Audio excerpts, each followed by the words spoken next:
a mysterious pure-blood family, burdened by a curse.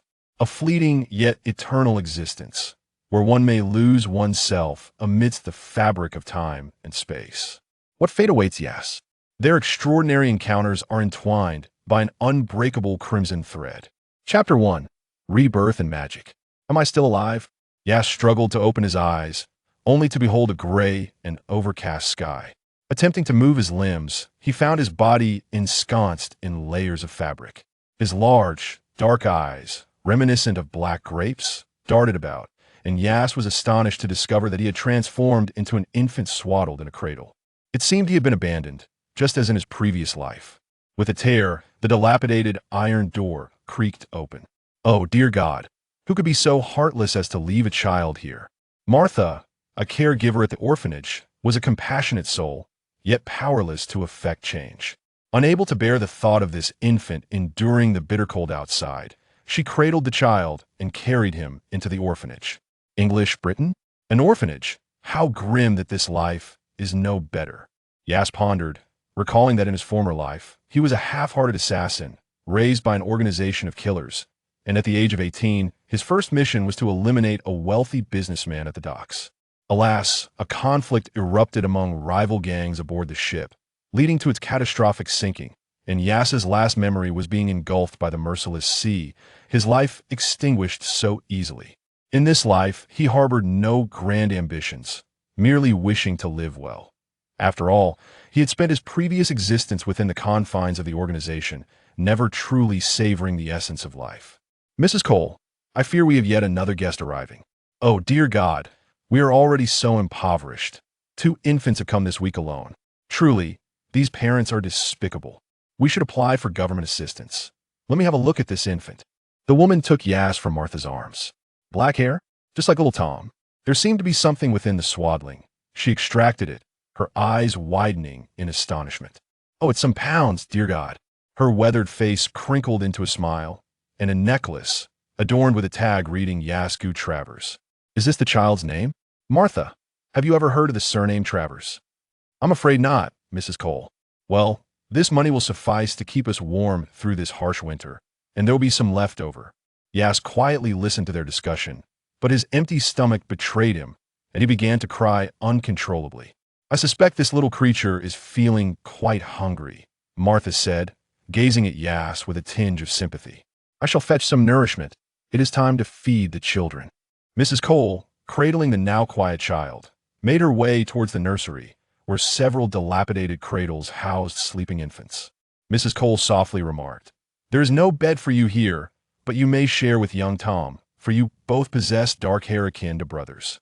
As Aias was placed inside, Tom opened his eyes, his grayish-black gaze fixated on the infant encroaching upon his territory. 3 years swiftly passed, and the orphans in the institution were paired two to a room. His roommate, Tom Marvolo Riddle, was a solitary little boy, and attempts to befriend him resulted in a swift rebuff. Concurrently, Aias discovered that he seemed to possess extraordinary abilities.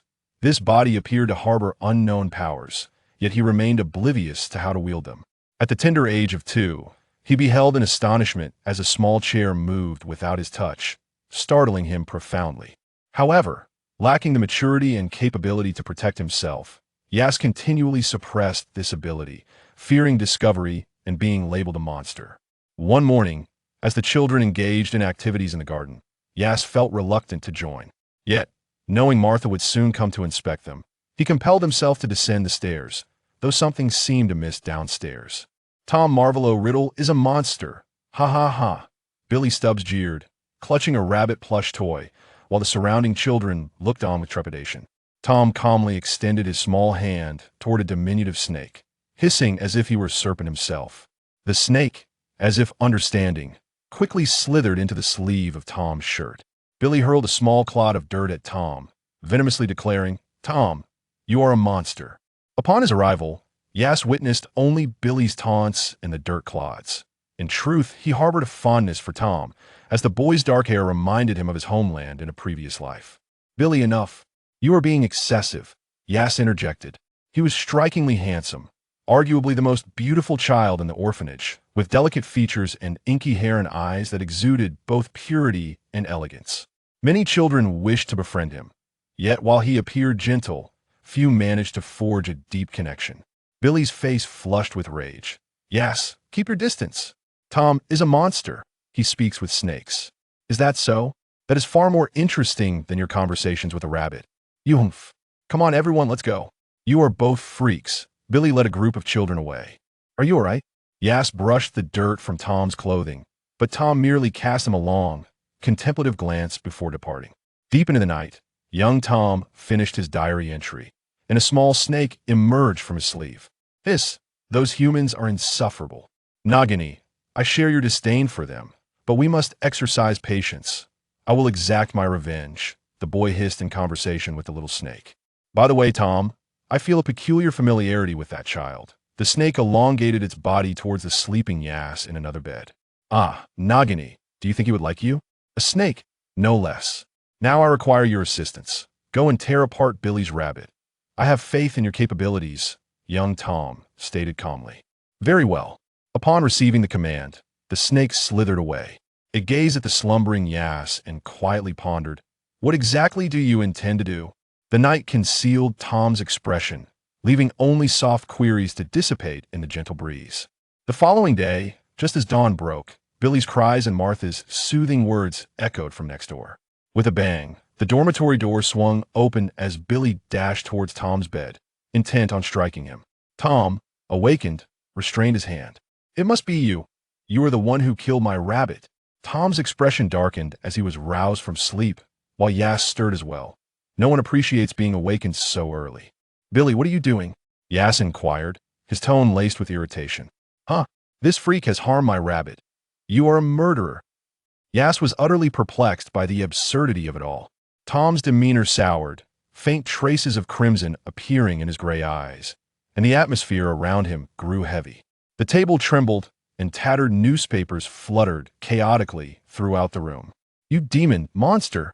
Billy, terrified, fled the room in tears, and upon witnessing the scene, Martha stood frozen at the door, her face pale as she muttered, "Oh God, what is this?" Gradually regaining his composure, he seized the bewildered Yas by his side and forcefully locked the door behind them. In the room, only Tom remained, with his head bowed, chuckling nonchalantly as the small serpent completed its task, coiling around his wrist. Tom, are you all right? Nagini inquired, nudging him with her head. What could possibly be wrong with me? I am perfectly fine. I will be more cautious in my endeavors next time, the boy replied, stroking the small serpent while casting a furtive glance at the empty bed beside him. At noon, Tom Riddle attempted to open the door, only to find it locked from the outside, and no one came to deliver his meal. It felt as if he had been forgotten, or perhaps they wished to starve him. In the afternoon, a click echoed as the lock turned. Tom did not turn around as a small black head stealthily poked through the door, which was swiftly shut with a resounding clap. Yas approached the boy, producing a glass of water and a piece of bread from his arms. Eat, unless you desire to perish from hunger, he said. Tom, already quite famished, remained unmoving, his grayish-black eyes harboring a maximum of malice as they scrutinized Yas. He declared, "You do not fear me. I could easily end your life. Are you implying the ability to levitate objects?" Yas endeavored to convey his utmost goodwill towards the child. "I can do that too. I've always been terrified, believing I was the only one capable of such feats." Yas summoned the strength within him, causing the cup of water to rise before them. "Ah, so it is true. We are alike, the most extraordinary of beings. You are now worthy to stand alongside me," Tom proclaimed, his words laced with arrogance. "Who can say?" Yas shrugged nonchalantly. At the age of 10, despite sharing the same age, Tom towered over Yas by a significant margin. Due to Yas's remarkable appearance and amiable disposition, even in the orphanage, where food was often scarce, he received preferential treatment from adults. Under such circumstances, Yas still remained shorter than Tom, a fact that perplexed him greatly. As the years progressed, Tom's features became increasingly handsome and pronounced, yet his eyes were filled with indifference, softening only in the presence of Yas. Over the years, there had been thoughts of adopting Yas, but after the expression of such intentions, strange occurrences plagued those families, leading them to abandon the idea, a fact that Yas seemed unconcerned about. They had grown older, and the orphanage could no longer support them, forcing them to sell trinkets on the streets daily to earn meager sums. On this rare day of respite, Tom and Yas sat, one on a chair and the other on a bed, engrossed in their books. Tom wrote in his diary, with a photograph resting on the desk, depicting a cliff where the waves crashed against the boulders. The door swung open, and a middle-aged man entered. Tom regarded him with cold indifference. "Are you the psychologist Martha sent?" "Oh no, how could you think that?" "TSK. She has always believed I am unwell." Tom could discern that the man before him bore no ill intent. He raised 2 enrollment letters in his hand. "Children, my name is Albus Dumbledore, and I am a professor at Hogwarts School of Witchcraft and Wizardry. I wonder if you would be interested in attending this school." "Hogwarts School of Witchcraft?" Tom asked, gazing at the gentleman with curiosity. "Young gentleman, have you experienced many strange occurrences around you?" Dumbledore inquired. "Indeed, I can move objects without touching them, cause misfortune to those who harm me, and communicate with animals. That is because you are a wizard. You possess magic. You could learn to harness that power at Hogwarts. And what about you, sir? Are you not a fraud?" Tom pressed further. Dumbledore smiled, flicking his wand twice, igniting the quiet, extinguished fireplace with flames, only to extinguish it with another wave. In that moment, Dumbledore seemed to glimpse greed and ambition in Tom's eyes, causing him to startle and swiftly shift the topic. "Ahem, the young gentleman beside you. Do you have any questions?" "We have no money. That is indeed a dilemma, but the school does not require tuition or accommodation fees. However, I can lend you the funds for other expenses, which you may repay when you have the means. The enrollment letter also includes a list of items you will need. Would you like me to assist you in procuring them?" "The location can be somewhat difficult to find," Dumbledore remarked, raising an eyebrow. Tom had already opened the list, which contained peculiar titles of books, wands, and various items required for potion classes, such as cauldrons and scales. Yas nodded, looking at him with gratitude.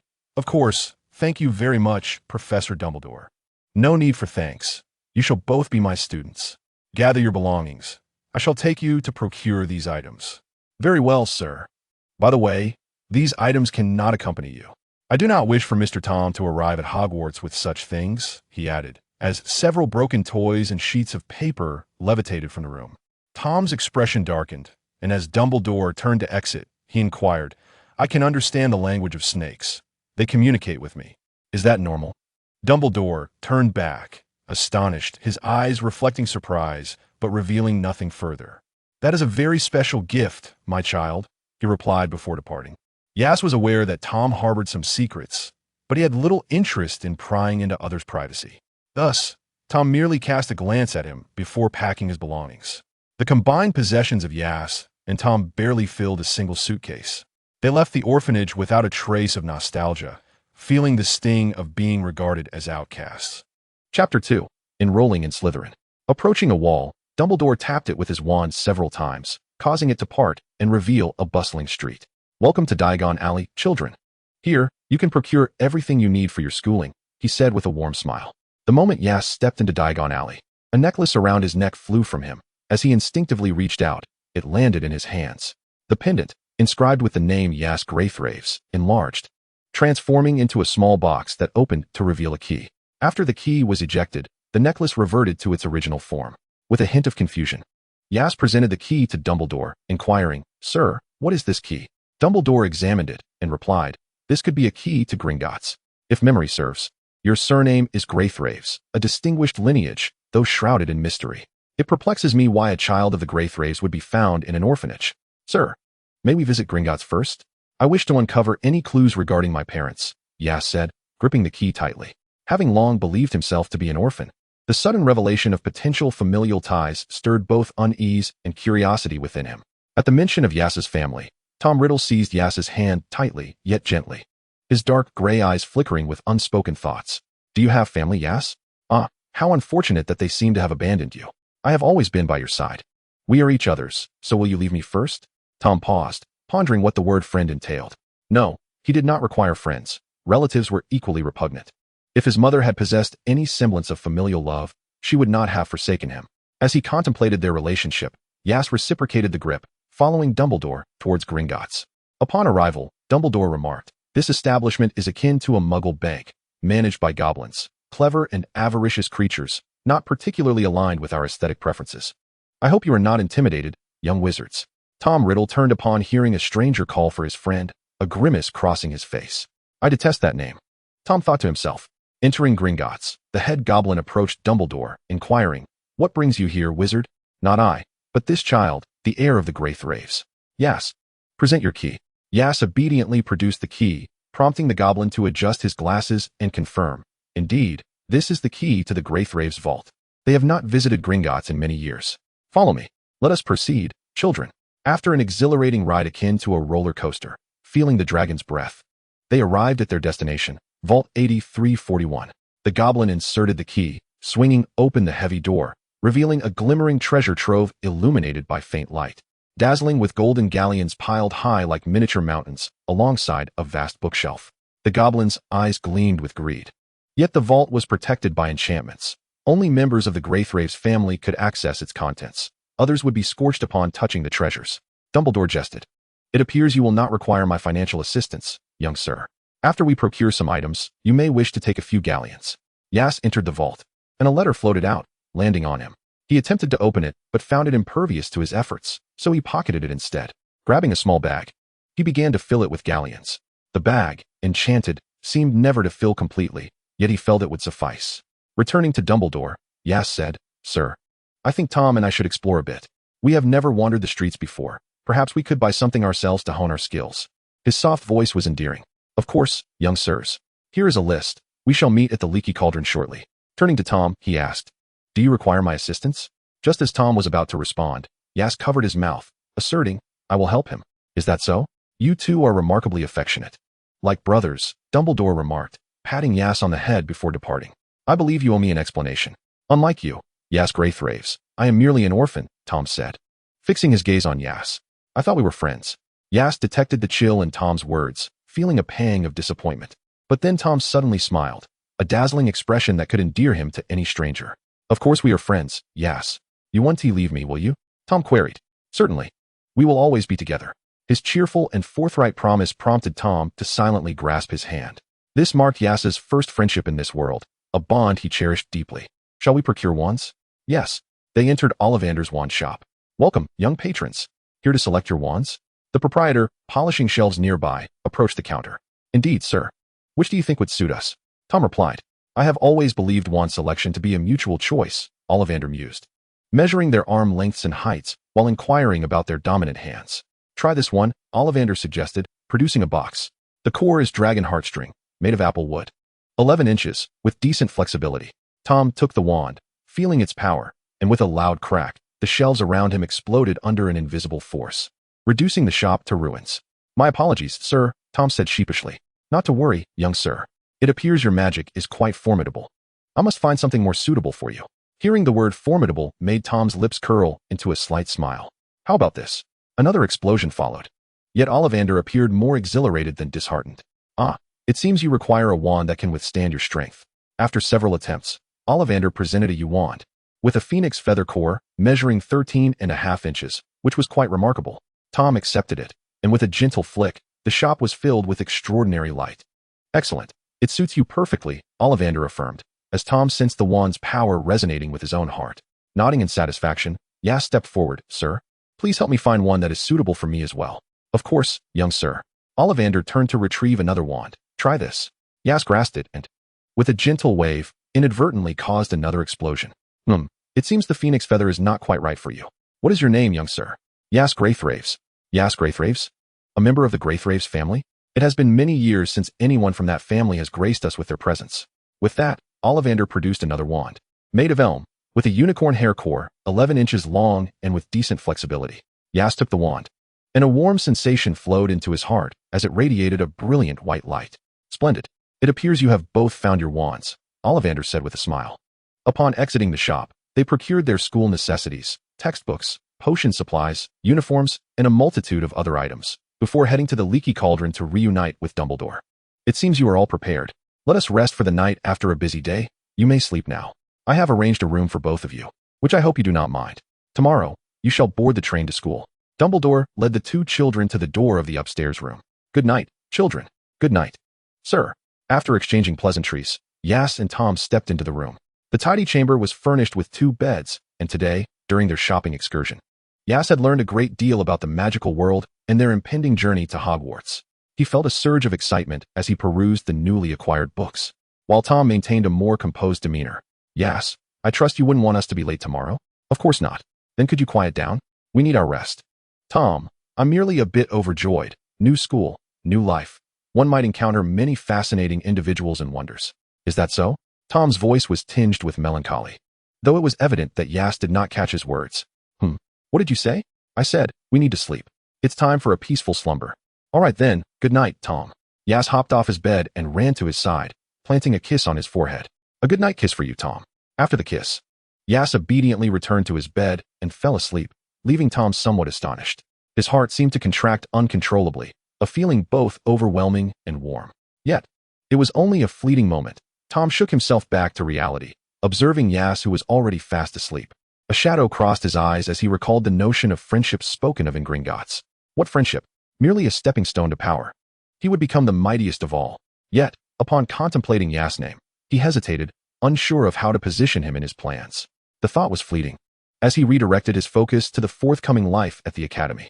On the train to Hogwarts, Tom flipped through standard spells, beginner level, absorbing knowledge. Aias gazed out at the passing scenery, and for a moment, the cramped carriage was suffused with an air of tranquil nostalgia.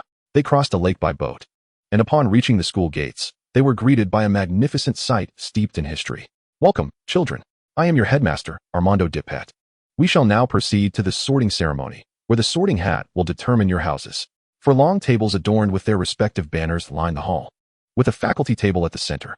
At the base of the faculty table rested a tattered hat. The hat began to sing. You may think me quite unlovely, but do not judge me by my cover. If you find a hat more lovely, I'll gladly eat myself for cover. You may polish your top hats black and sleek. You may shape your tall hats smooth and neat, but I am Hogwarts' hat of testing, far superior to any hat you're wearing. Your innermost thoughts I shall discern, so try me on, and you shall learn to which house you truly belong. Perhaps you'll find yourself in Gryffindor, where bravery lies at the core. Their courage, spirit, and open heart set Gryffindor apart. Or maybe you'll belong to Hufflepuff, where loyalty and honesty are the stuff. Hufflepuff students are steadfast and true. Unfazed by toil, they will see it through.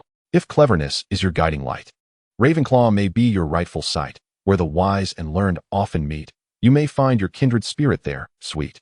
Or perhaps you'll join Slytherin, where true friends may yet be found within, but be wary of the sly and shrewd, for they stop at nothing to pursue their mood. So come, don me without fear or fright. In my hands, though I have none, you're safe tonight, for I am a thinking hat, that's right. As the song faded, the children began to murmur among themselves. The headmaster rapped his cup to restore silence. All right, children, when your name is called, please place the sorting hat upon your head. We have 4 houses: Slytherin, Gryffindor, Ravenclaw, and Hufflepuff. The sorting hat will choose the appropriate house for you. The first child is Nicias Pulte. A boy nervously approached the sorting hat, and even before it touched his head, it seemed evident where he belonged. Gryffindor's table erupted with applause for the little lion. Next was a Hufflepuff student, and suddenly, Tom grasped Aias' hand.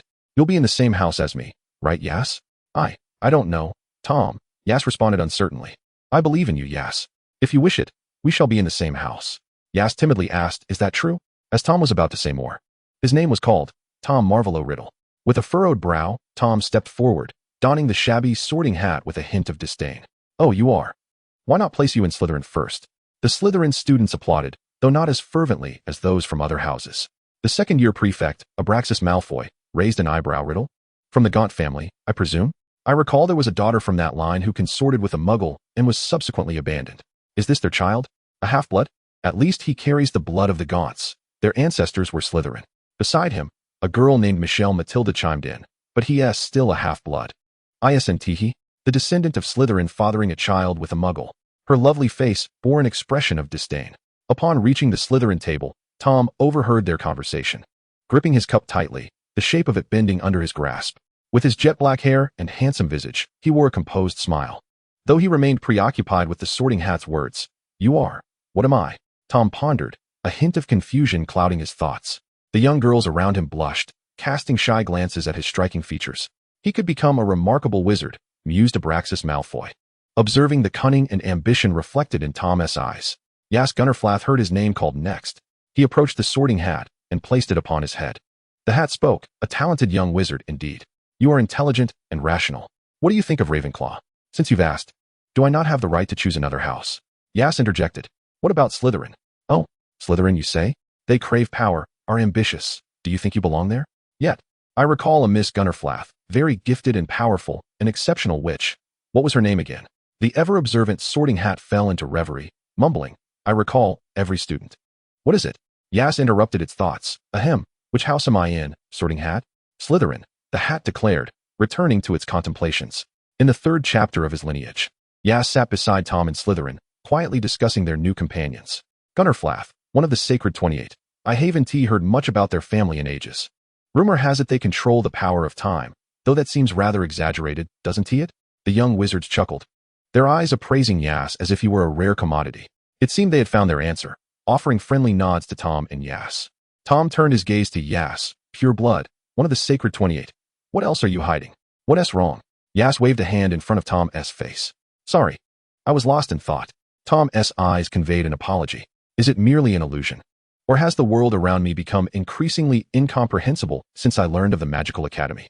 As Yas and Tom exchanged glances, the allure of Yas's striking visage and the enigmatic depths of his gray pupils concealed an unfathomable complexity. Greetings, I am Rofi Shackle, Yas introduced himself, extending a hand towards the girl with cascading golden curls beside him. Hello, I am Yas Guttravers, he continued. You are truly beautiful. You may call me Shackle. Thank you, she replied, taken aback by the candid compliment, causing a hint of pink to blossom on Yas's ears. Are you from the Traver family?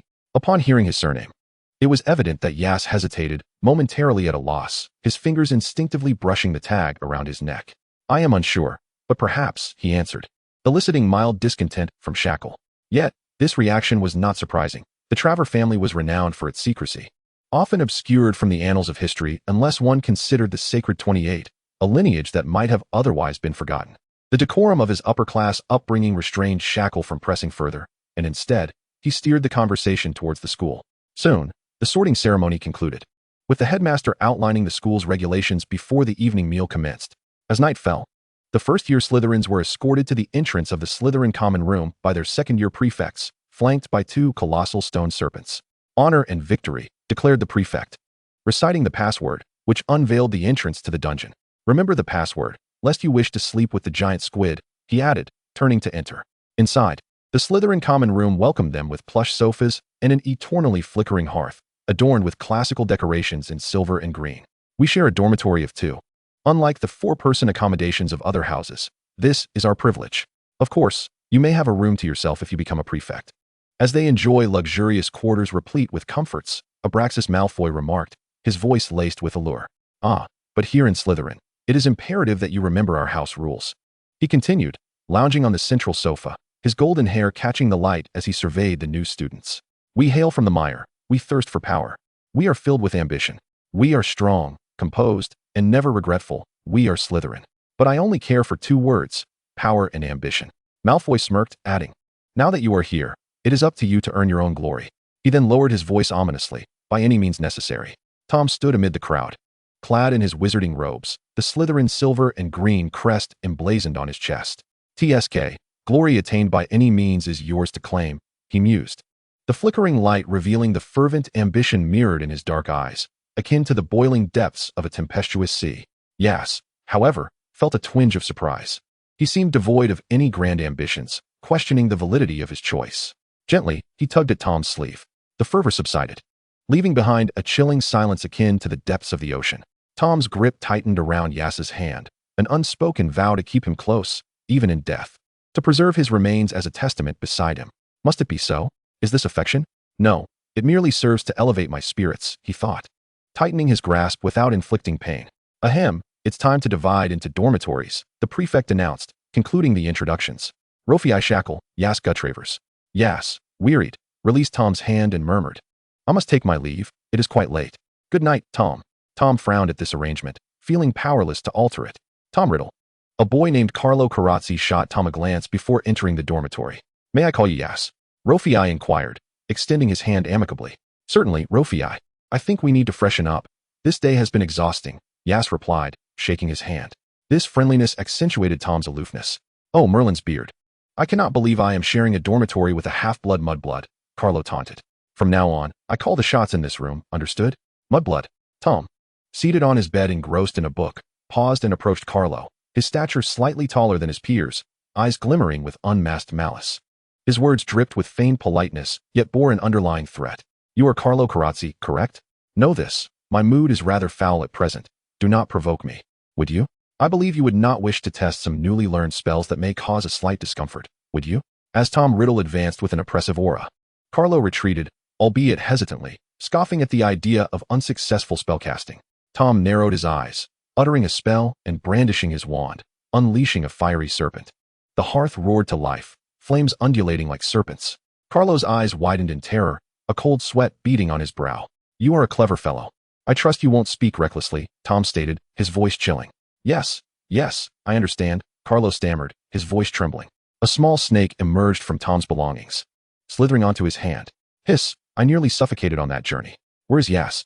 Upon hearing the name, Tom's ire flared, responding in parcel tongue. Hiss, silence, Nagini. Carlo, now in shock, realized, you are the heir of Slytherin. What? Tom questioned, glancing at Carlo. It appears you know something. Perhaps you would enlighten me, Carlo. Under the weight of Tom's gaze, Carlo felt his nerves tighten. Cough. You are aware that Hogwarts was founded by 4 founders who established 4 houses named after their surnames. Our Slytherin's creator, Salazar Slytherin, is renowned as the most powerful and formidable wizard among them. At this, Carlo relaxed slightly, his eyes sparkling with admiration. Tom, however, remained indifferent, merely furrowing his brow. Get to the point. Carlo, sensing Tom's discontent, refrained from further comment. Later, Salazar Slytherin had a falling out with the other founders, leaving Hogwarts. Legend has it he constructed a hidden chamber before departing, sealing it with a prophecy that an heir would one day unlock it, unleashing its terrifying contents to purify the school and eliminate all unworthy of practicing magic, including muggle-born wizards. That heir would be a Parselmouth, which is to say me. After relaying this, Carlo's expression turned peculiar. Do you know about your mother? Tom, still pondering the earlier revelations, turned back, fixing Carlo with an icy stare. Is there an issue, Carlo? His voice was cold as ice. Apologies, Tom Marvolo Riddle, but it seems your lineage is tied to the Gaunt family, and the current heir, Morphin Gaunt, is also a Parselmouth. Is that so? Tom's lips curled into a pleased smile. Thank you for sharing that. I trust you won't breathe a word of this to anyone else regarding me. Of course, it is rather late now. I believe we should rest. What about you? Carlo hastily nodded. I think so too. In the dead of night, Tom lay in bed, contemplating the news he had received that day. It seemed he would soon have the opportunity to visit the Gunner family. Then there was his dormitory mate, Carlo, who, despite his lack of intellect, possessed a certain utility. Chapter 4, Attending Classes. At dawn, Yas and Tom finished their breakfast and set off for class, books in hand. The first lesson was History of Magic, taught by Professor Binns, a ghostly instructor. Legend has it that Professor Binns was already quite aged when Hogwarts School of Witchcraft and Wizardry was established. Yet his vast knowledge and sharp intellect earned him the position of the school's History of Magic professor. One fateful day, however, he forgot to bring his body to class and consequently passed away. Yet, he did not cease his teaching endeavors, becoming Hogwarts' sole ghost professor. Once, his classes were said to be engaging and humorous, but age had rendered him forgetful. He often paused mid-sentence, struggling to recollect his thoughts. The lesson became exceedingly tedious, dousing the fresh enthusiasm of the first years before they could fully appreciate the wonders of the magical world. Many students succumbed to drowsiness, even Yas, who had been eager to learn about the magical realm, found himself fighting to stay awake. In stark contrast, Tom stood out in the classroom, diligently taking notes. As they were about to leave, Professor Binns remarked, before the next class, please submit your notes from this session. Slytherin gains 10 points. You ought to open your sleepy little eyes and observe Mr. Riddle. A subtle smile graced Tom's lips. Upon returning to the Slytherin common room, several students gathered around him, requesting to borrow his notes, which Tom generously shared. Although Yas had struggled to stay awake during the lesson, he managed to complete his notes, albeit in a rather hasty manner. Upon glancing at his notes, Yas winced. They were indeed a chaotic scrawl, resembling the scribbles of a ghost. With no other option, Yas took a pen and began to rewrite them in a new notebook. Meanwhile, the Slytherin common room was filled with a studious atmosphere. Tom, engrossed in a book borrowed from the library on intermediate spells, was jotting down notes. No, Hogwarts was established in 993 AD, not 903, Tom's mellifluous voice chimed in, causing a blush to spread across Yas's sensitive ears. Ah, I see, Yas murmured, gently pushing aside Tom, who had unknowingly moved closer. He touched his slightly warm ears. Before long, It became apparent that only he and Tom remained in the Slytherin common room. I believe if we don't head to the dining hall soon, we may find ourselves rather famished by noon, Yas. Has it been that long? Yas replied, then let us hurry. Though he could not quite place it. Something about the earlier atmosphere felt peculiar. Nonetheless, he took Tom's hand, leading him outside. Tom observed their entwined hands, a gentle warmth flickering in his eyes. On the way, Tom said, if you are unsure about the history of magic, feel free to ask me, rather than staring at imperfect notes. Upon hearing the mention of his disorganized notes, Yas felt a pang of regret. Had I known we were expected to take notes, I certainly would not have written them in such a manner. Trust me, I shall take responsibility for my drowsiness in class. Yas gazed at Tom with admiration, but next time, should I find myself confused, I will absolutely come to you rather than fret over a number that could be 6, 9, or 0. Tom, clearly pleased by Yas's adoring gaze, said, here. This is for you. He handed Yas a piece of chocolate. Yas glanced at the familiar and exquisite packaging, smiling as he asked, where did you buy this? I recall there was only one piece left in Diagon Alley, which I had purchased. The chocolate was eventually devoured by both Yas and Tom, its flavor quite delightful. Although Tom was not particularly fond of such sweet and rich chocolate, he found it hard to resist the pleading gaze of Yas, whose eyes seemed to convey unspoken words. Under such scrutiny, the overly sweet chocolate didn't taste so bad. Instead, a hint of bittersweetness emerged. Thinking of that smooth, sweet flavor, Yas wore a nostalgic expression. Oh, the camaraderie of Slytherin, Tom remarked, his words seemingly laden with deeper meaning. Is that so? Yas replied, skepticism flickering in his eyes, as it was evident that the Slytherin snakes from the previous day had not been particularly friendly. The first-year students had a limited number of classes, and in the afternoon, Tom invited Yas to visit the library, to which Yas declined. Tom's expression darkened momentarily, but was quickly masked by a gentle facade. May I inquire why? Yas gazed down the corridor. I merely wish to explore the campus. Do you not think the scenery is exquisite here? Tom curled his lip, unimpressed by the view in comparison to knowledge. However, wandering the grounds with you could be quite pleasant. Do you require my company? No, Tom. I believe we can part ways for this, Yas replied. Why? Tom's tone became more insistent. Yas, somewhat perplexed, reflected on his past life, where he had few friends. He believed that friends should not burden one another. He sensed Tom's passion for learning and his desire for power. Yet he wished to embrace a more leisurely existence in this life. He did not want to endure the same struggles of mastering various skills until the age of 18, only to sink into obscurity. He longed to appreciate the world around him, cherishing everything outside, while also valuing his friends. Tom's frustration was evident. His eyes filled with confusion as he could not comprehend Yas's refusal. Yet, his pride compelled him to turn away from Yas and leave. Wandering aimlessly, Yas soon found himself by the Black Lake. Despite its name, the lake was stunning under the bright blue sky and fluffy white clouds. It was hard to imagine the strange creatures lurking beneath its surface. The water shimmered like 1,000 diamonds. Yas gazed around, absorbing the tranquil and serene environment. Suddenly, a bespectacled tabby cat sprang forth, its steps somewhat unsteady. Yas greeted the unexpected little visitor with a smile. Hello there, little kitty. However, the cat held its head high with an air of pride. For a moment, Yas fancied he saw a hint of disdain in its eyes. The cat leaped forward, transforming into a human figure. A Slytherin, it appears, is not so special after all. It was a witch, her flaxen hair braided and cascading over her shoulders, adorned in the red and gold insignia of Gryffindor. You're from Gryffindor. What are you doing here? Yas remained unfazed by her provocation. You're not going to retort? The girl seemed taken aback. I have no desire to quarrel with such a lovely girl, Yas shrugged. Her cheeks flushed slightly, and she seemed momentarily embarrassed. You're quite different from those Slytherins, who are often rather cruel. I assumed you would be the same. Perhaps they are, but I do not share their sentiments. We are all part of the same school, are we not?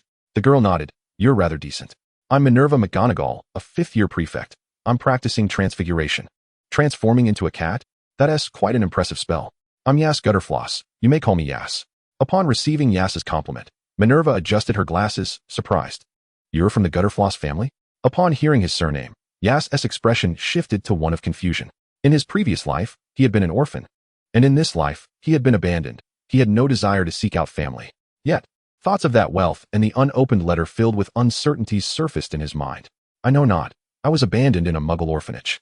My family left me a necklace bearing my name, a substantial sum of money, and a letter I cannot open. I have no knowledge of my surname. Yas produced the unopened letter, feeling an inexplicable importance attached to it ever since he retrieved it from Gringotts. Yet, it remained sealed, impervious to fire and water. Would you like to hear what I know about the Gutterfloss family? I have some intriguing rumors about them. Minerva McGonagall found herself particularly fond of this quiet Slytherin.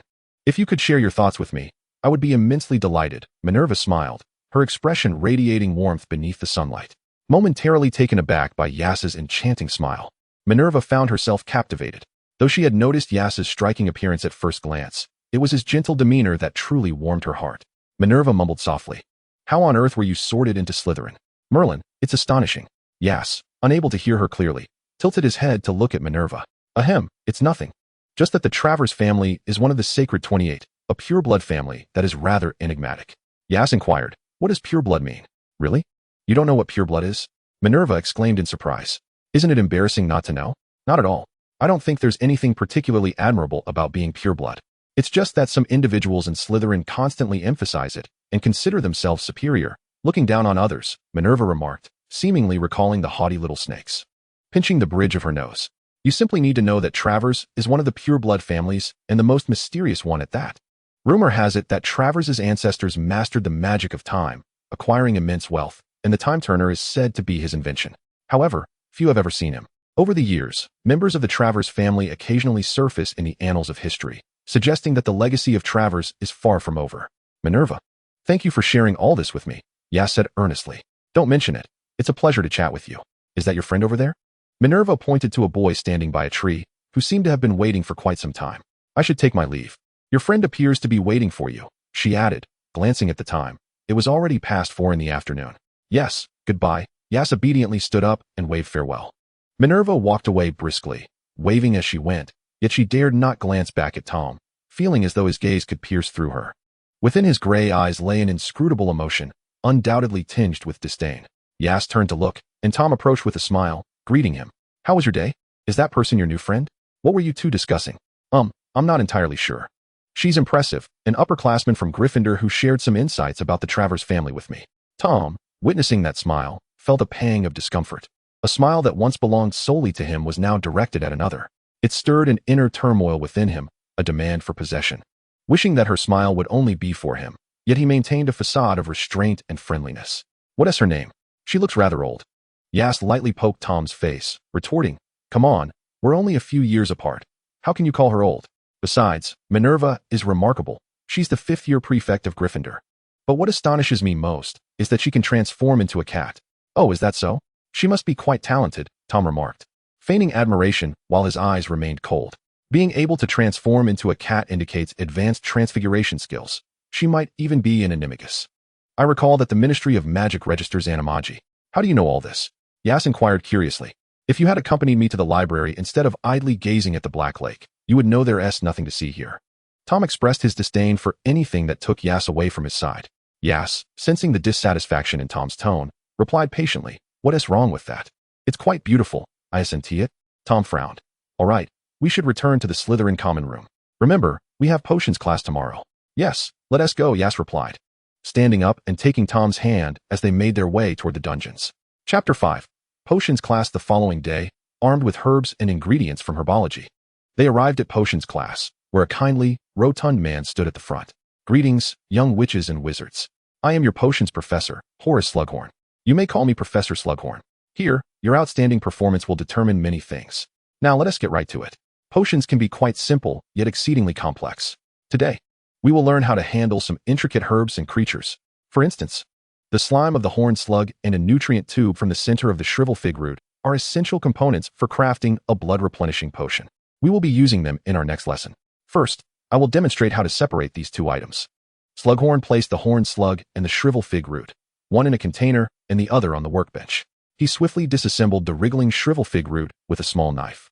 The shrivel fig root is quite tough. You'd best be quick, or it will become more difficult to extract the nutrient tube. He then mashed the horned slug, filtering its slime with a fine sieve. Warning, be careful, as any remnants of the horned slug's body in the slime could adversely affect the potion's efficacy. "Now, it's your turn." The classroom erupted in chaos. "Oh no!"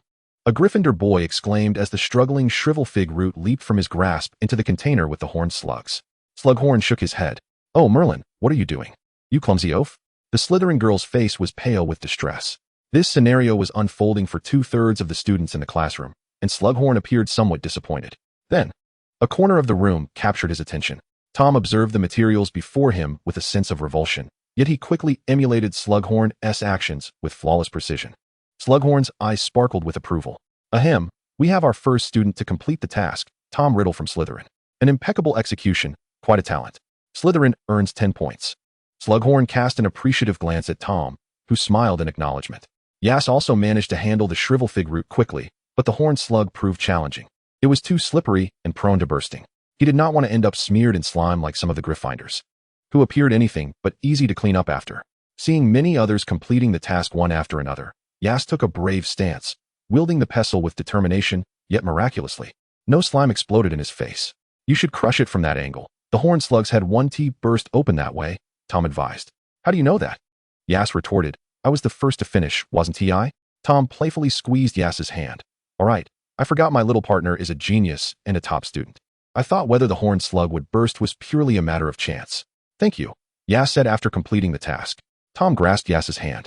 His captivating countenance directed at him, though a hint of melancholy lingered in his eyes. Aias, we've grown up together, haven't we? Sometimes. I wish you would seek my help. Aias hesitated, unsure of what to say. He had always been accustomed to handling everything independently. But isn't friendship about mutual support? I will, he finally replied. Tom beamed, knowing his companion was fiercely independent, even in the orphanage. It was ironic that someone who appeared like a delicate young master was, in reality, an orphan. Tom resented Aias's occasional stubbornness and self-sufficiency, even when faced with difficulties. Aias's first instinct was not to seek help, but to find solutions himself, even if it meant risking harm. He desired Aias to depend on him, to lay in his embrace, to become his nightingale, singing solely for him, while he would provide wealth and power in exchange. Tom felt a surge of elation at this thought, while simultaneously plotting to ensnare Aias, realizing that he needed to grow stronger to ensure that his nightingale belonged exclusively to him. Tom's eyes darkened slightly.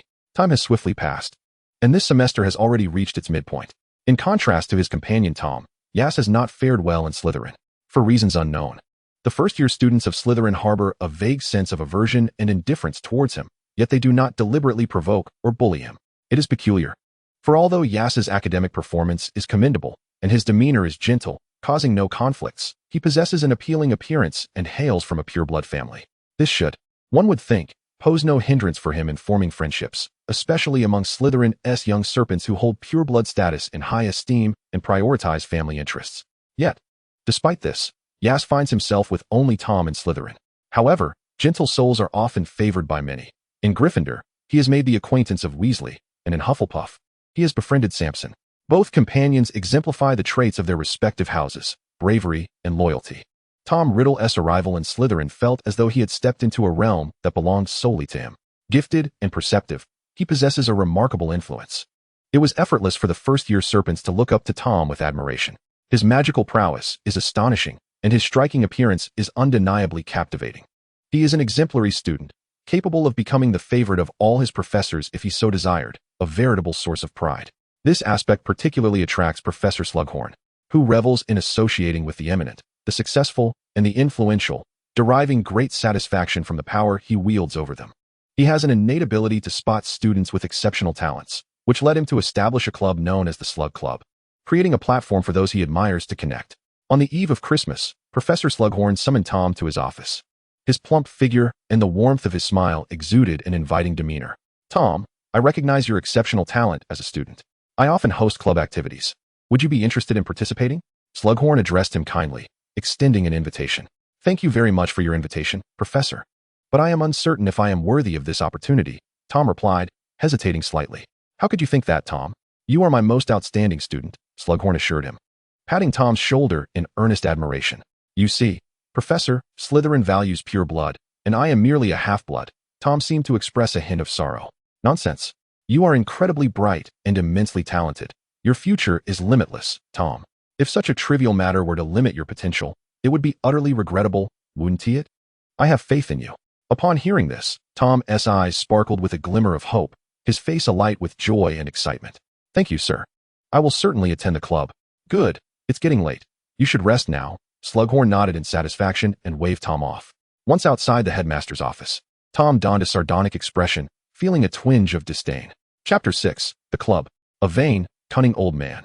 A typical child would likely feel gratitude towards him. His club primarily consists of purebloods and so-called high society, with a few exceptionally gifted individuals, but it is uncommon for a first-year student to join, particularly a half-blood. This would be akin to slapping the faces of the other club members. I am not an ordinary individual, am I? He mused, as he returned to the Slytherin common room. With Christmas just around the corner, few wished to remain at school, and the reserved younger serpents displayed a hint of excitement. The older students appeared rather disinterested.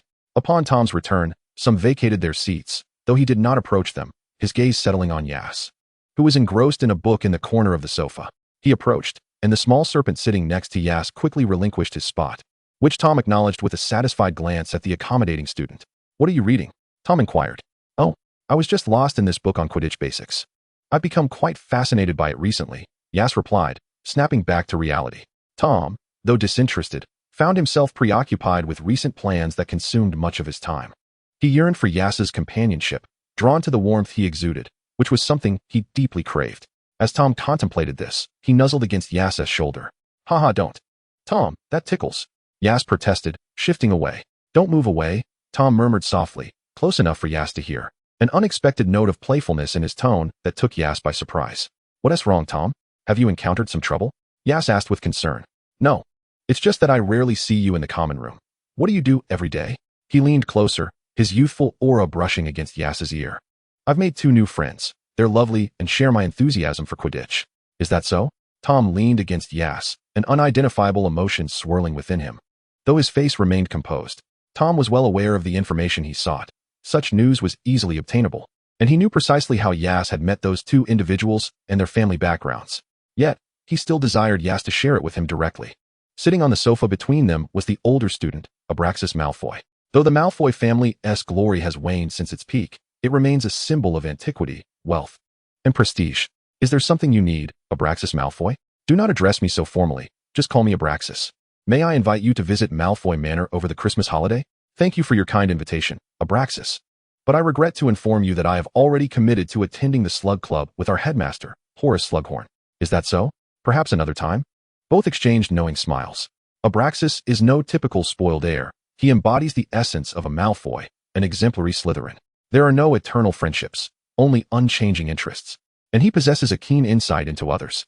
Tom is undoubtedly an extraordinary individual, with nearly all the younger students looking up to him. However, the lack of familial support presents a challenge, which bodes well for Abraxas, who seeks to align himself with the Malfoy family. The gazes of the surrounding first-year serpents toward Tom are filled with admiration. He is remarkable and accomplished, and among peers, it is natural to gravitate towards the most exceptional, especially in Slytherin. Tom, having surveyed the expressions of those around him, took Aias by the hand and returned to their dormitory. Why are my belongings here?" Aias observed his possessions neatly arranged on his new bed, while everything from his previous room remained untouched. "Tom, I believe you owe me an explanation." Aias, disliking others meddling with his belongings, was understandably displeased. "I sincerely apologize, Aias. I arranged this myself. Today, Rafe Shacklebolt spoke ill of you and expressed his unwillingness to share a room with you, so I consulted with my roommate and decided to switch dorms with you." Tom's face bore genuine regret, though Aias remained somewhat irked. "But no one informed me. I came looking for you, but you seemed engaged with your friends, so I didn't want to disturb you." Aias glared, his dark eyes shimmering with irritation. "I am truly sorry." Listening to Tom's repeated apologies, Aias could only relent. "Before making such a decision next time, you ought to consult with me." Hearing the soft sound of Aias descending, Tom cradled Aias in his arms and smiled contentedly in the shadows where Aias could not see him. "Do you wish to ascertain what is lacking?" "No, Tom. I trust you. It is quite late, and I believe we should rest, should we not?" Aias's voice carried a hint of reluctance. Tom nodded, murmuring, "Good night." "Good night." As Aias drifted into slumber, he remained oblivious to the sudden disparagement from the usually amiable Rafe Shacklebolt. Their relationship, though perhaps not one of friendship, was amicable enough that they exchanged nightly farewells without any prior discord. Clearly, this was the outcome Tom desired. The following day, many departed the school, but a few remained. In all of Slytherin, only the 2 of them were present. In the morning, an owl delivered gifts to their room. "Tom, Merry Christmas," Aias said, extending a gift box towards him. "Thank you, Merry Christmas, Aias. This is for you," Tom replied, accepting the box with a smile. "May I open it?" "Of course. I found it in the vaults of Gringotts, and though I could not decipher the inscriptions, it struck me as quite fitting for you." The cover, dark as night, bore a silver serpent that seemed to writhe under varying lights, and Tom hoped it would be of use to Aias. Aias, feeling a twinge of nervousness, observed Tom's reaction. The book was hefty, its text composed of twisting serpentine letters. Tom sensed the significance of this tome. The words were cryptic, yet he could decipher a few. The spine bore the author's name, also formed of serpents, but Tom recognized it, Salazar Slytherin. Suppressing his internal exhilaration, he understood the value of this book. Struggling to shift his gaze back to Aias, he inquired, "Is this book truly for me?" Noticing Tom's earnestness, Aias smiled. "I'm glad you like it. May I see what you got me?" "Certainly," Tom nodded. Aias unwrapped his gift to reveal a silver bracelet, intricately carved in the shape of a serpent, seemingly inscribed with protective runes. "It's a beautiful bracelet," Aias remarked, donning it and displaying it before Tom. "I crafted it myself. It bears protective magic capable of withstanding 3 lethal spells, and with it, you will be immune to prank spells. Alas, our professor does not teach us about offensive runes, and Madame Pants in the library forbids us from reading about powerful offensive magic." Tom shrugged in resignation. "No way. You actually chose such an obscure class. It is well known that only those nearing graduation and lacking sufficient credits would bother with runes." Aias was taken aback. Typically, magical gear inscribed with runes was available in Diagon Alley, but the prices were exorbitant, and their effects merely offered protection against prank spells. "Is it difficult?" "Simple enough." Aias felt the disparity of the world. He turned to examine the other items the owl had delivered, needing a moment to compose himself. Tom's lips curled into a smirk as he began to sort through the gifts from the little snakes. Among some valuable robes and trinkets, the only item that piqued Tom's interest was a book bestowed by Malfoy. However, in comparison to Aias's tome, Tom found it rather unremarkable and eagerly began to peruse the Slytherin compendium. Aias received a scarf and a golden snitch that still fluttered. These were from Samp Douglar and Weasley. Along with them was a letter. "Dear Aias Gutherafus, you know Samp and I do not wish to return home. And under my enthusiastic persuasion, my brother finally gifted me his golden snitch. So, would you care to engage in a thrilling game of Quidditch in the snow? Catching the snitch means victory. Come on, my dear Aias, meet me at the field at 1 this afternoon, and do not forget your broomstick. Yours affectionately, Weasley and Samp Douglar."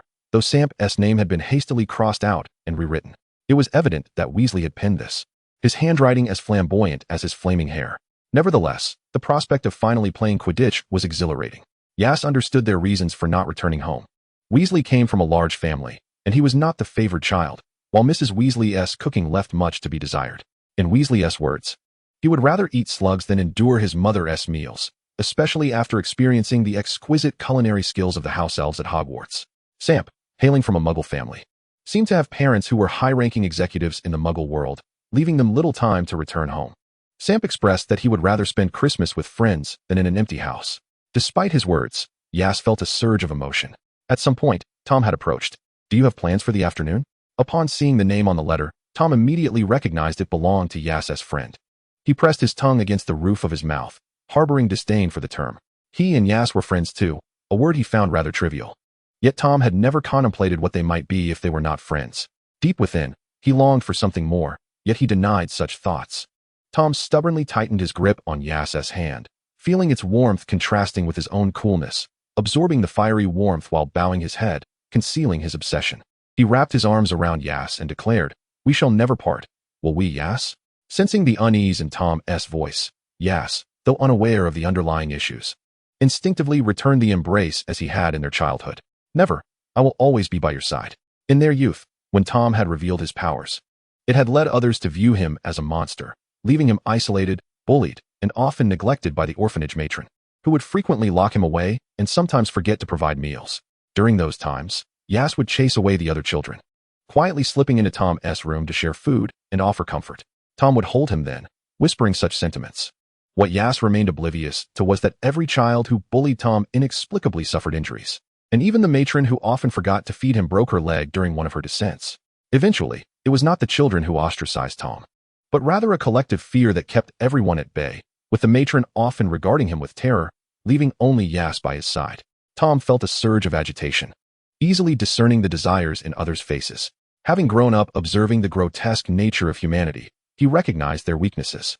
He knew that the one embracing him was merely a fool, his dark eyes seemingly devoid of anything, yet capable of encompassing everything. He loathed this. He despised his own hypocrisy and the extreme facades he had constructed. He wished to tear everything apart to expose Aias's fear, trepidation, and submission. But not yet. Tom calmly contemplated as he loosened his embrace. "Enjoy yourself, Aias." Chapter 7, Quidditch. The snowy landscape of Hogwarts was quite lovely, possessing a unique beauty. Hey, yes, over here. Weasley waved his arms, his tousled red hair coming into view, while Samp Douglar also waved. Upon seeing his friends, Yas quickened his pace and enveloped them in a hug. Weasley glanced over Yas's shoulder. That fellow Tom Riddle ISNT following you, is he? Why would he follow me? Yas replied, puzzled by the inquiry. Tom appeared indifferent to his friends. That pesky Slytherin always seems to materialize when we head to the library or gather together. Doesn't he? Yes, like a ghost. Is he? Yas looked skeptically at Weasley. Of course. In the face of Yas's skepticism, Wesley's eyes widened in alarm, akin to a startled hamster. You don't believe me? Upon witnessing the resolute demeanor of his friend, Yas, in a tone of resignation, replied, I believe you. I believe you. Humph, you still doubt me. If you don't trust me, ask Samp. He has seen that fellow named Tom too, and he gave us the strangest looks. Yas turned to Samp, who nodded silently in affirmation. All right then, I'll inquire with him later. After all, he is my roommate, and we grew up in the same orphanage. Upon hearing the mention of the orphanage, Wesley fell silent. In the next instant, a snowball splattered against Wesley's face. Oh, Merlin's socks. The usually honest Hufflepuff has resorted to sneak attacks. Shut up, Wick. I have no desire to chat in the snow. We're here to exercise. Moments later, both their faces were smeared with snow. Ah, Yas. The two little ones turned in fury toward Yas, who was hiding behind a tree, ready to launch another assault. After an exhilarating snowball fight, the trio lay exhausted in the snow. Suddenly, Yas inquired if they had forgotten something. Wick jolted upright and exclaimed, Quidditch. We came to play Quidditch. Samp, Yas said calmly, no need to shout. We still have plenty of time. After a brief respite, the three retrieved their brooms, and Yas took out the golden snitch, its tiny wings fluttering as it darted toward the pitch. Hee, we never set a start time. I'm off. Wick surged ahead. Yas, seizing the moment, shot forward, leaving Samp momentarily bewildered. The air echoed with Samp's protest, you two are being too much. Adorned with goggles, Yas gazed down at the ground. A peculiar sensation coursed through him, spreading to his limbs as he reveled in the experience of flight, as if the world had shrunk around him. Skillfully maneuvering his broom, he relished the exhilarating feeling of soaring. A glimmer of gold flashed by. It was the golden snitch. As he dove and reached out his hand, the broom halted, and Yas waved at his two companions, his hand clutching the snitch. I won. The two joined him, marveling, you're amazing. Your skills are as spectacular as those I witnessed in the school matches. Really? Yas shyly scratched his head. I truly enjoy the sensation of being in the air. It feels so liberating and unrestrained. Yas caressed the broomstick. Shall we go again? Of course. This time, we will win. Is that so? Yas observed the confidence on their faces before suddenly tossing the golden snitch into the air. Let the games begin. In stark contrast to the trio's playful chase, Tom Riddle found himself amidst a gathering of clinking glasses. Tom Riddle, welcome to the soiree. The unfamiliar figure drew the gaze of those present, intrigued by this new face. Professor Horace Slughorn, seemingly oblivious to the frozen atmosphere, approached and embraced Riddle. Oh, I am delighted you could join us, Tom. Slughorn led him into the midst of the crowd, introducing him to others. Tom Riddle, my student. I dare say he will become one of my most exceptional pupils. Do not underestimate him, my dear students and friends. Tom surveyed the surrounding individuals, noting the celebrities from newspapers and the school's elite, all of whom were at least in their third year. The notion of timidity did not reside in Tom's mind. He presented a flawless smile, speaking slowly and elegantly. It is an honor to attend the professor's club. I hope I am not disturbing anyone's enjoyment. Upon hearing the young man's words, the crowd gradually retracted their scrutinizing gazes, perceiving him less as a commodity to be evaluated. A first year hardly commanded much attention. Even Slughorn, after finishing his introduction, swiftly engaged in conversation with others. Tom remained unfazed. For him, this was merely an opportunity. He casually picked up a glass of juice, the slightly cool liquid soothing his restless spirit. He possessed keen observational skills and was adept at conversation, able to glean much from others' appearances, emotions, and words. In no time, a few people gathered around Tom, engaging in pleasant discourse, and soon the soiree concluded. The diplomats departed, leaving behind 7 or 8 Hogwarts students. An academic exchange commenced. At the long table, Slughorn sat at one end. A genius 6th-year Ravenclaw potion maker occupied the other side. Tom found himself at a corner, furrowing his brow but understanding that it was still early. So he took his seat. The academic discussion began, with Slughorn reaching for a piece of pineapple candy to pop into his mouth. Children, you are all my finest students. If you have any questions about life or studies, feel free to ask me anytime. Perhaps there are matters I can assist you with as well. Tom recognized the significance of a professor's guidance, but understood that the time to seek it had not yet arrived. He needed to wait for an opportunity. After enduring a lengthy discourse on potions and magical studies, Slughorn noticed Tom's earnest expression. He kindly inquired, "Do you have any questions, Tom?" Tom smiled and posed his inquiry. "Professor, are you familiar with wandless magic?" "Ah, my dear child, that is quite the profound question. It is not something a first year can achieve." "Why?" "Because of magical power. My dear, wandless magic requires an exceptionally strong magical capacity, and it is inherently unstable. Yet, it can catch one off guard, can it not?" Slughorn popped another piece of pineapple candy into his mouth, licking his lips as he continued. "Magical power tends to grow stronger with age, but once one reaches their peak, it gradually wanes with the passage of time. Tom, you are still quite young. Your magical strength is difficult to cultivate. Moreover, wandless magic is an advanced field of study, which is precisely why the school does not offer a course on it. However, you may explore it outside of class. Then you must be capable of it, right?" "Of course," Slughorn raised an eyebrow. "But, Professor, I couldn't find any relevant books in the library." "Ah, those are in the restricted section, Tom." "Why? Is wandless magic considered dark magic?" "Not at all. It's simply that students currently lack the requisite magical power. Randomly attempting wandless magic could lead to a chaotic surge of magic." "Is that so? That sounds rather terrifying," Tom remarked, though his gaze remained fixed on Slughorn. You seem quite curious, Tom. Access to the restricted section requires a professor's permission slip. I can provide one, but you must promise me not to attempt it, as a magical surge could render you mute." "Thank you for satisfying my curiosity. I doubt any wizard would wish to become mute." Tom's tone darkened slightly at the mention of muteness. Observing Tom's seriousness, Slughorn smiled contentedly and popped another piece of pineapple candy into his mouth. Before long, the conversation shifted back to potions, and time slipped away as the hourglass on the table drained its final grain of sand. Slughorn concluded the discussion. "It has been a pleasure conversing with you, children. I eagerly anticipate our next gathering. It is quite late. Time to rest. Come along." Before departing, he handed Tom his approval slip. Walking down the corridor, Tom grasped the slip in his hand, a satisfied smile gracing his face. The campus had plunged into darkness. And gazing at the empty classrooms, Tom pondered a pressing question. Where was the Chamber of Secrets left by Slytherin? Tom believed he was indeed the heir of Slytherin. Thus it was only fitting that he inherit the chamber, was it not? He felt a strong curiosity about the terrifying entity within. What could it be? While he could understand Slytherin's desire to eradicate muggles and those unworthy of learning magic, he had no intention of acting upon it. However, when it came to muggles, Tom harbored nothing but disdain and failed to comprehend why powerful wizards would stand on equal footing with the foolish and feeble muggles. Chapter 8. The Holidays. Tom was in no rush to return to the dormitory. He strolled leisurely through the halls of Hogwarts when a figure approached him. Lifting his gaze, he immediately donned a perfect smile upon recognizing Professor Dumbledore. "Tom, it's quite late. Why are you still wandering the corridors?" Dumbledore inquired, a smile gracing his features, though his eyes harbored a hint of scrutiny. "Professor Dumbledore, I just emerged from Professor Slughorn's club," Tom replied, his voice steady as he met the professor's gaze. "Is that so? It seems Slughorn is quite fond of you. You should return to your rest soon, Tom." "Very well, Professor." After speaking, Dumbledore continued his patrol of the castle, discreetly slipping a piece of candy into Tom's hand before departing. As Tom watched Dumbledore's retreating figure, he clenched the sweet in his palm. In the professor's eyes, he discerned a reflection reminiscent of the disdainful wariness he had encountered from the matron at the orphanage. Why would he harbor such apprehension towards a mere child? Tom found the answer in his mind. He was the heir of Slytherin. Meanwhile, Dumbledore, walking away, pinched the bridge of his nose, feeling overly concerned about Tom. It seemed that even in the absence of Grindelwald, the latter's influence lingered on him. Contemplating the man, Dumbledore popped a piece of candy into his mouth, suppressing the bitterness that surged within him. Tom, rather than heeding Dumbledore's advice to return to rest, wandered further through the castle. The night at Hogwarts was particularly enchanting, steeped in a profound silence. However, the patrolling professors would not share in this delight.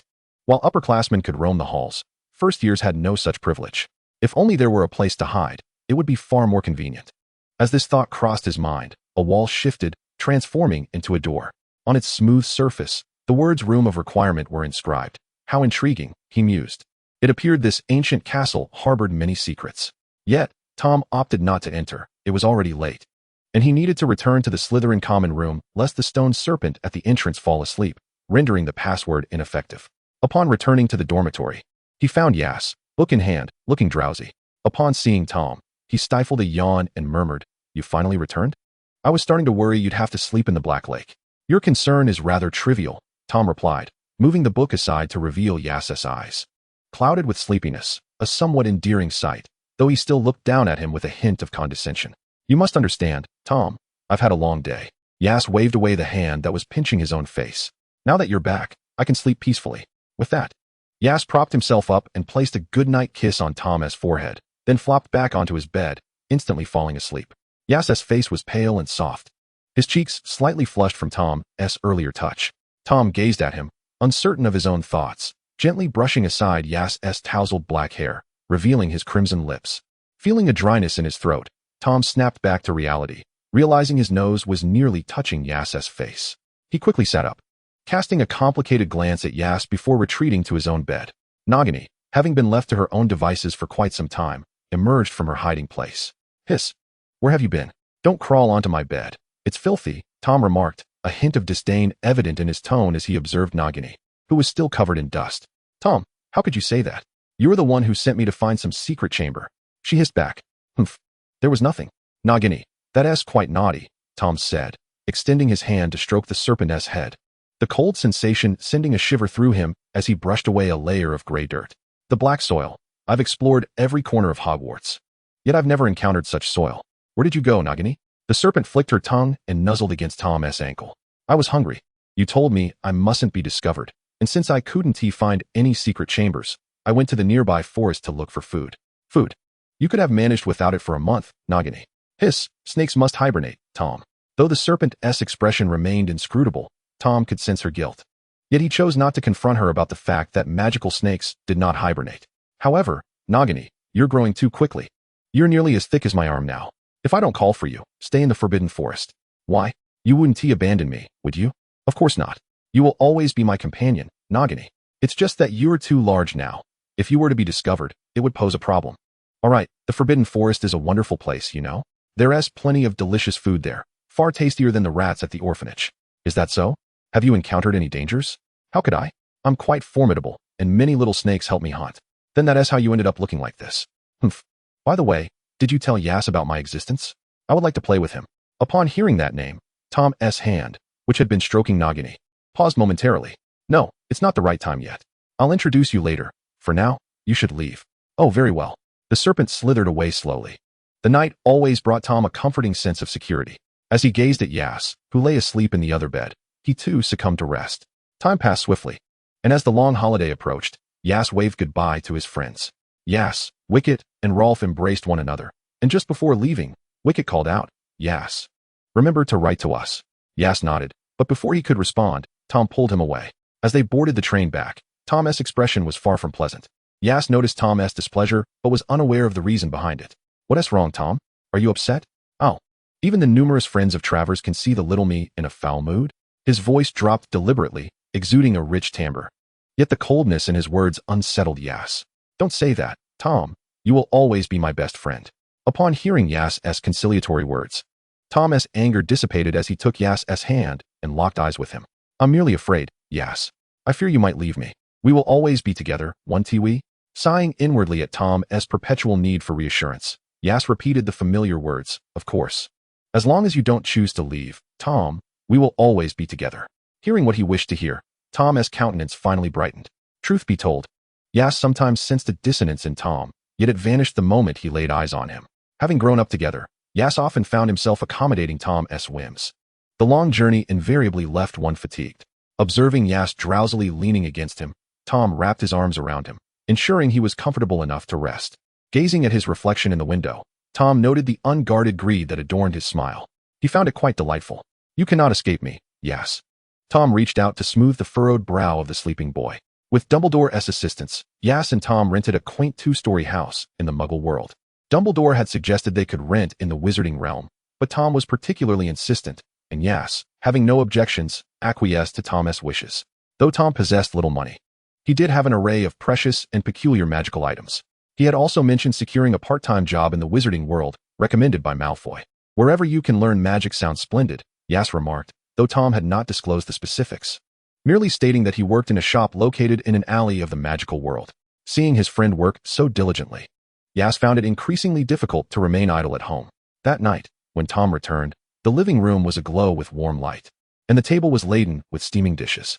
He relished this sensation. It felt akin to a cozy home, did it not? Yas handed Tom some bread and expressed his thoughts. Tom, I would like to seek a part-time job. Why? You're not lacking for money. Yet, being at home all the time is so dreadfully dull. The toil of work is exhausting, and yes, if you leave, I might just blow up the kitchen. Tom gestured towards the kitchen. Is there anything Tom cannot do? Yas felt a chuckle rising within him. It was Tom who first attempted to cook. After that, Tom had never permitted him back into the kitchen. It was hard to imagine that the school's prodigious male god, excelling in every subject, could wield a wand to conjure flames at a pot. Very well, but I still wish to go outside and see the world. I cannot remain cooped up at home. Tom furrowed his brow, his expression grave. Yes, it's quite unsafe lately. You know that, don't you? Muggles are at war. Although the flames of conflict have yet to reach England, the outside world is perilous, and wizards are involved. Yes, please don't make me worry about you, all right? Merlin, how I cannot fathom the reason for war. Is a peaceful existence not preferable?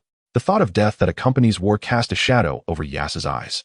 Yes, war is driven by greed, yet it also spurs reform. Tom was indifferent to the why. He was more concerned with the outcome. This war is not merely a conflict among muggles. It is one involving wizards as well.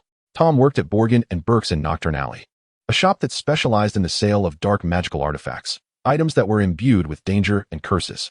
The proprietor, Mr. Borgin, sold these wares while simultaneously collecting various peculiar and malevolent objects.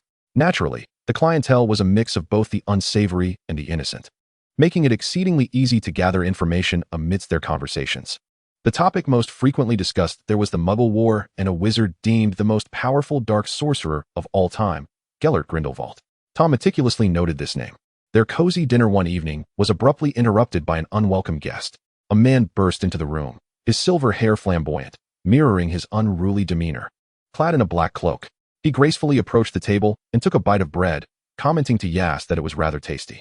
Tom, feeling a surge of protectiveness, grasped his wand and, with a swift motion, was met with a counter from the man. A silent spell, but not swift enough. I harbor no malice. You are students of Dumbledore, whom I believe holds you in high regard, the man said casually, stepping closer to Yas. I have come for you, child. Upon hearing this, Tom raised his wand once more, positioning himself in front of Yas. The powerful magic emanating from him was undeniable, and he clenched his fists. Chapter 9, The Mist. Courageous indeed, but swiftly bind him. The man clapped mockingly, and before long, a spell struck Tom, merely a binding charm. Yet due to the caster's formidable strength, Tom was slammed against the wall. An unimaginable pain engulfed him, his eyes cold and filled with disdain, whether towards the enemy or his own weakness, he could not tell. Yas rushed to Tom's side, helping him up. With his wand drawn, he pointed it at the man. Who are you, and what do you want with me? Child, I may be your only living relative now. Yas Gutherfran, I am your godfather, Gellert Grindelwald. Of course, you may call me Gellert. It has been a long time since anyone has used that name for me. Yas could hardly believe a person who had just injured his companion could utter such words. Noting Yas's lingering suspicion, Grindelwald seemed unconcerned, glancing out the window, brushing his lips together. A familiar face approaches, but regrettably, I cannot meet him at this moment. A flicker of loss appeared in his indifferent eyes. I shall return to find you, to take you away from here. It is not safe. As the words left his mouth, he transformed into a cloud of black smoke and vanished. Tom clasped Yas's hand, locking eyes with him. What secrets do you hold? I do not know, Yas replied, sensing the familiar grip on his hand had changed, the familiar gaze now imbued with strangeness and inquiry. Yas felt a surge of helplessness. Was he not an ordinary wizard? What could his surname possibly signify? He cast aside these chaotic thoughts, maintaining a facade of calm as he restored order to the room. Strangely, the restoration charm, which had eluded him in the past, flowed effortlessly from his wand now. Tom felt a flutter of anxiety. He admitted he could not comprehend Yas, never had. It was as though Yas existed on the periphery of the world, both present and absent, a cloud of darkness enveloping his heart. Tom reached out, caressing Yas's face. After the tension, tranquility followed. The crackling of the burning fireplace punctuated the silence. Yas could not bear to meet Tom's gaze. He seemed to understand the weight of what lay within those eyes. Yet it was too burdensome to bear. Tom gently lifted Yas's chin, compelling him to meet his gaze, his gray eyes darkening. You will not leave me, will you, Yas? In that moment, time appeared to freeze. Yas had never experienced such emotions before. His thoughts were chaotic. He pushed Tom's hand away, for the first time not responding. Tom understood this as a rejection, a surge of desire and anger rising within him, while Yas silently retreated to his room, leaving only the silhouette of his back behind. Tom stifled a laugh, a sound devoid of mirth, and after what felt like an eternity, he calmed, a hint of crimson flashing in his eyes. He was too hasty. He then departed the house. Atop the highest clock tower in the city, a figure stood, gazing towards Yas's abode, lost in thought. A phoenix landed on the man's shoulder, nuzzling against his cheek. Fox. The man stroked the phoenix's head and withdrew an envelope from his coat. To the Great White Wizard, Albus Dumbledore. Great White Wizard, we seek your assistance. I do not know if you are aware of the Dark Wizard Grindelwald, who wickedly incites discord between humans and wizards. Various magical authorities across Europe have been disappearing one after another. We are at our wits' end.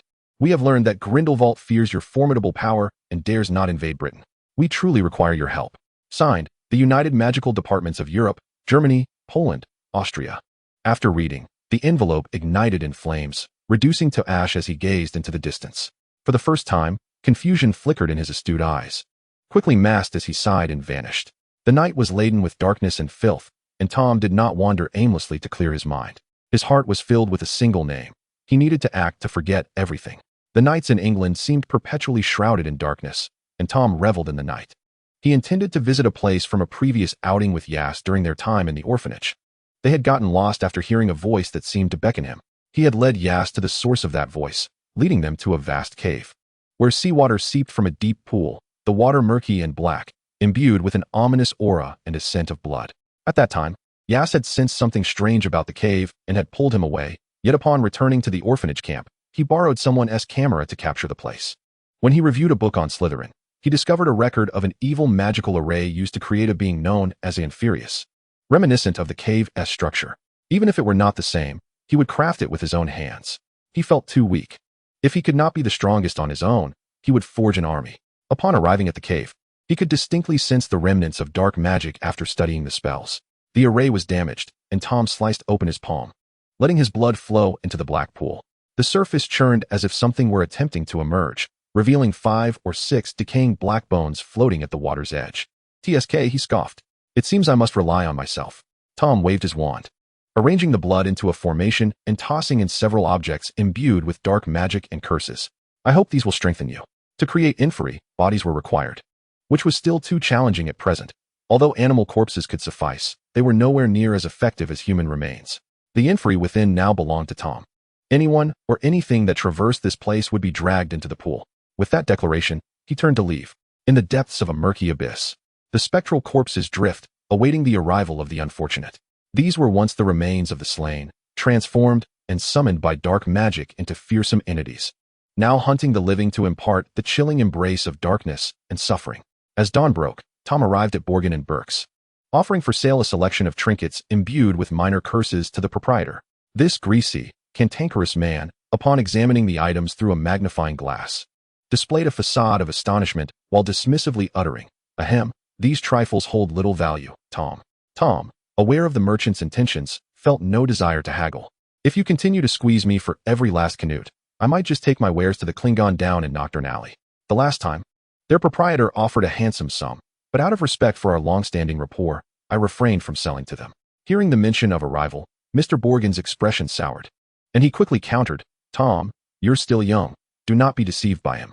He will certainly offer a pittance while sweet-talking you into thinking you've struck a bargain. Mark my words, this is worth 600 galleons. A den of thieves." Tom mused, recognizing that the price had not been significantly diminished, rendering him indifferent. "Kindly include my wages with that, for I must head to school." "School already? Without you, my workload will double." The man grumbled as he turned to fetch the money.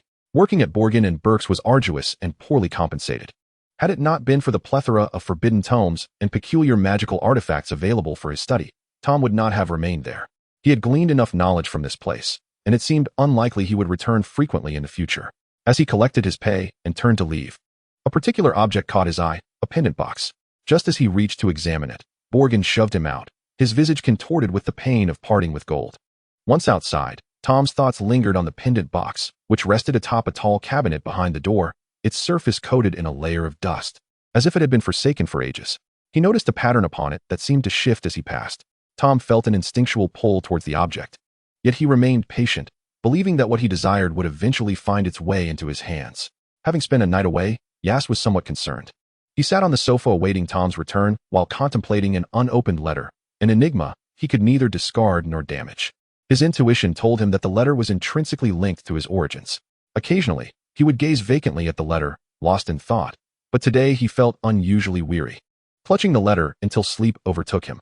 Upon his return, Tom found Aias slumbering on the sofa. He remained silent, gently lifting him and tucking him into bed.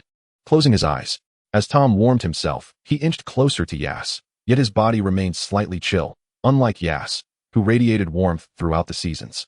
Sensing the coolness, Aias instinctively nestled closer to Tom, who reciprocated the embrace. Unlike the unconscious holds of slumber, this felt more like confinement.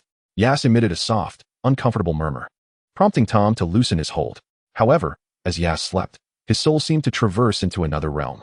A boundless expanse of white mist enveloped him. "Is anyone there?" he called out, only to be met with silence. Yet, something seemed to beckon him, the voice faint but distinct. "Trelawney, Travers, child, come here." "Trelawney Travers, my heir." Aias cautiously navigated the fog, following the sound. At the end of his journey stood an elderly man. His silver hair gathered in a crown at the back of his head, a long white beard cascading to the ground. His black robe shimmered with golden stars that danced with his movements. Aias met his gaze. Those eyes brimmed with erudition and wisdom, yet tinged with a lingering guilt that perplexed him. "Who are you?" Aias inquired cautiously. Child, I am a sinner, and your ancestor, John Trelawney." "What? Is the legend true? Have you mastered the secrets of time? Are you immortal?" No one truly knew whether Trelawney was alive or dead. The wizarding world often regarded his tale as mere folklore, yet here he stood, undeniably present. "Do not be astonished, child. Sometimes death is far superior to life." "Do you know what I am thinking?" Aias's wariness had diminished. The elder appeared benign and formidable. If he meant harm, he could have long since departed this realm. That is quite simple, soul scrying. I am a natural soul scryer, yet I shall refrain from peering into your thoughts." Aias regarded the elder, a flicker of discontent in his eyes. John Trelawney, having lived for untold ages, understood the impropriety of intruding upon another's mind. "I apologize, child. It has been ages since a wizard visited this place. I may have grown a bit lonely," the elder confessed, his eyes filled with remorse. "What exactly is happening?" Aias asked, overwhelmed with confusion. "Perhaps a story will elucidate everything." "I am a sinner, and you should know all," he declared, gesturing with his hands. In the white void, a tea set materialized, and the elder guided Aias to a chair, pouring him a cup of tea. With a tone laden with sorrow, regret, and resignation, he recounted the transgressions he had wrought upon Trelawney. Over 12 centuries ago, 4 great wizards emerged, establishing a magical academy to safeguard wizards from the encroachments of other magical beings. He was a friend to one of them. He could have been immortalized like the other 4, for he was astute and gifted, a prodigy in temporal magic. Yet, he was also prideful. "Child, when you possess great prowess, beware of arrogance. It will lead to your undoing." The elder lamented, recalling how, in his prime, he reached an extraordinary level of power. His family thrived, blessed with beauty and a dutiful son, until one fateful experiment shattered it all. "I discovered that wizards are manifestations of the world's forces, each bloodline imbued with different strengths, and our Trelawney lineage was inherently gifted in the mastery of time. Thus, I began my experiments, believing that I could traverse the fabric of time itself. In my youth, I thought I would become an invincible being, and my family would bask in glory. But alas, I was mistaken." The elder's eyes glistened with tears, reflecting endless sorrow. Cause and effect. When you gain something, you inevitably lose something else. This power began to backfire.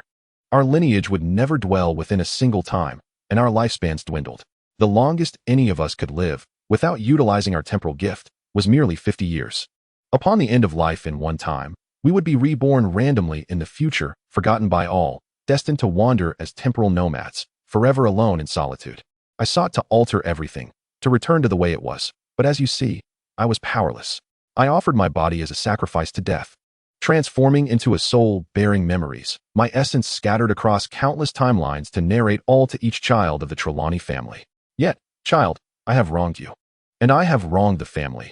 Our bloodline has been severed across all timelines, leaving only you." The elder gazed sorrowfully at Aias, recounting the trials of his lineage. "Your mother, Callista Trelawney, was the most powerful witch of all the Trelawney clan I have ever encountered. She was beautiful, mysterious, and intelligent, unwilling to let her exquisite life fade away. She once attended Hogwarts, sorted into Slytherin, and like you, sought methods to extend her life due to the curse she bore, a unique solitude. At this moment, she fell in love with a boy from Gryffindor, a lad hailing from a distant eastern land named Gurue. He was a handsome and formidable young man, yet rather foolish, instantly infatuated with your mother. He would quietly watch over her, fearful of intruding upon her life, but Gurue's attempts at concealment were rather mediocre. Kalisa chose to remain indifferent. When she ventured into perilous ruins in search of a mystical artifact, she sustained injuries, and it was in his attempt to rescue her that the boy met his untimely demise. In her desperation, your mother harnessed the power of her lineage to traverse time and space, returning to the past to save the boy from death. Yet, upon seeing her, he fell in love with her all over again, as if it were written in the stars. Your mother, adorned in thorns, transformed into a rose through your father's relentless efforts and tender affection. They fell deeply in love and eventually brought you into this world. Child, your mother was reluctant to have you, but as a mother, how could she bear to abandon her own child? Your father, too, could not bear to part with the manifestation of their love. They were at a loss as to how to approach you. Your father, a wizard from the East, employed the ancient magic of his homeland to conceal your existence in the world, which led him to forsake his own magical powers, becoming a mere mortal. The three of you lived in seclusion within a forest at the border between the magical realm and the human world. Your mother discovered ways to extend her lifespan, and it seemed that everything was heading in a positive direction. At that time, the human world was embroiled in hostility towards wizards. The magical barrier your mother had erected was breached, and as she rushed back, she beheld her lifeless beloved and you, grasped in the hands of an assailant. In a fit of rage, your mother vanquished all her enemies, yet it could not reverse the tide of fate. Gazing at you, barely clinging to life, and her deceased lover in her arms, despair washed over her. As your father's life ebbed away, your essence began to be sensed. The temporal black hole threatened to consume you, and your mother unleashed a forbidden spell, sealing all her powers within you, leaving behind a kiss. Helplessly watching as the void drew you in, while she embraced your father, engulfed in flames. Tears streamed from Aias, like pearls cast adrift, and the sensations of souls in the space responded, causing Tom to realize Aias was weeping. In the darkness, those obsidian eyes witnessed the clear tears flow forth. He reached out, tasted a drop, and found it bitter. He detested this flavor and loathed seeing Aias in such sorrow. He belonged to himself. Everything should be under his control. Even tears could only be shed for himself.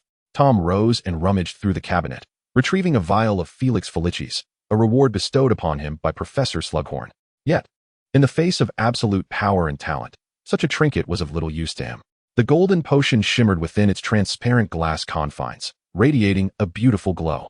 Tom approached the bedside, administering the potion to Aias, who was plagued by some unfathomable nightmare.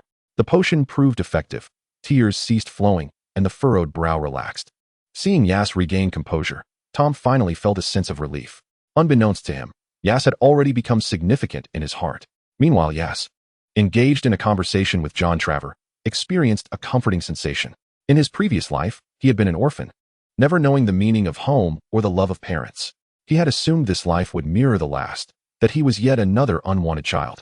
However, he learned that his parents loved him dearly, a sentiment he had never dared to imagine, no matter the circumstances. Now that he knew he was not abandoned and that his parents cherished him, he resolved to live well, to alleviate their worries.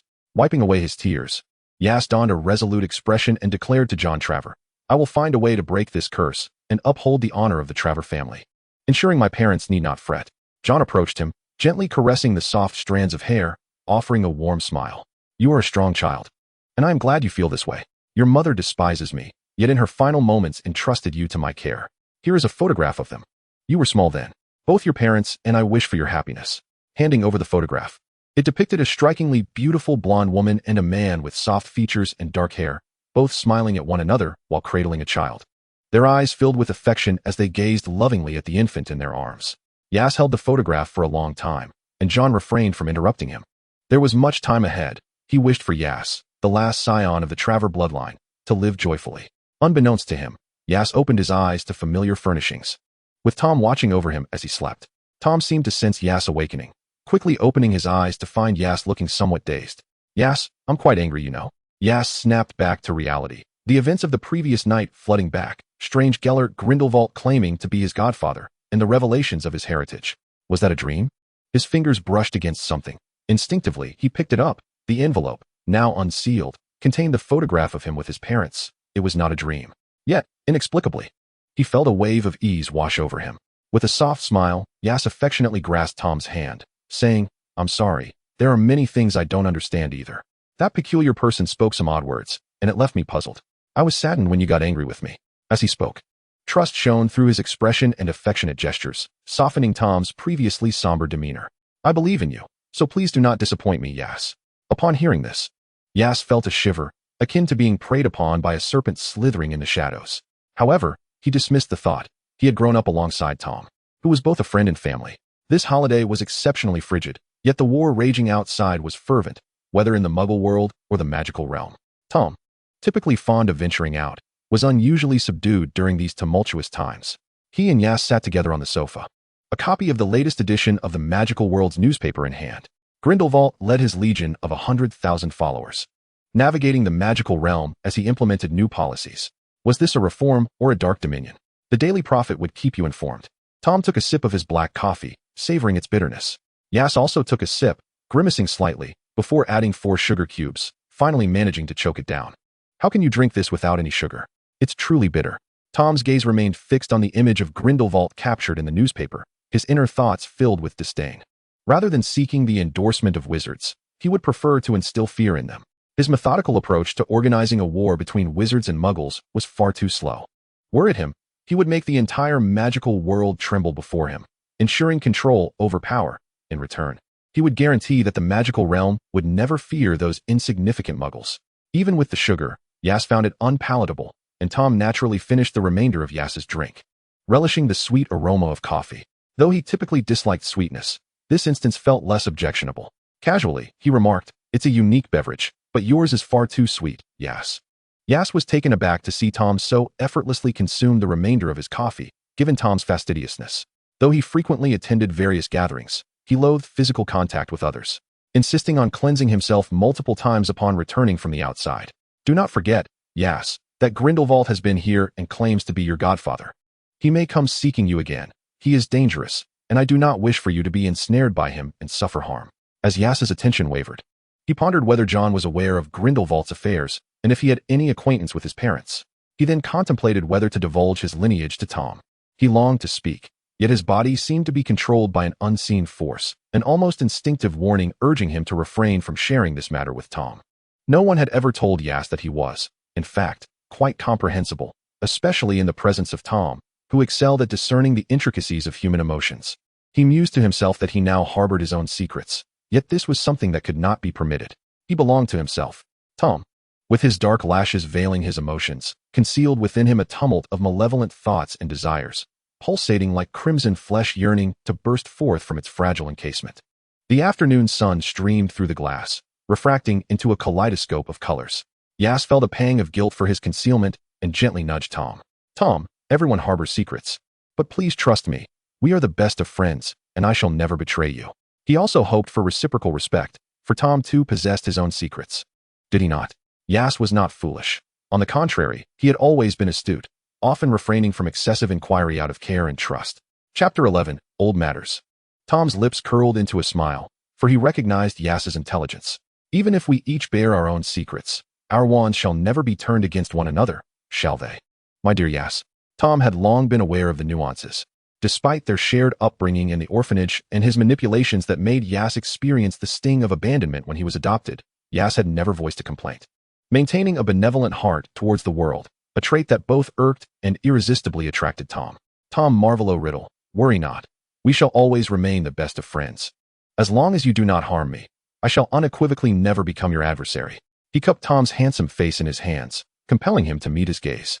Within his obsidian eyes lay an unwavering promise of camaraderie.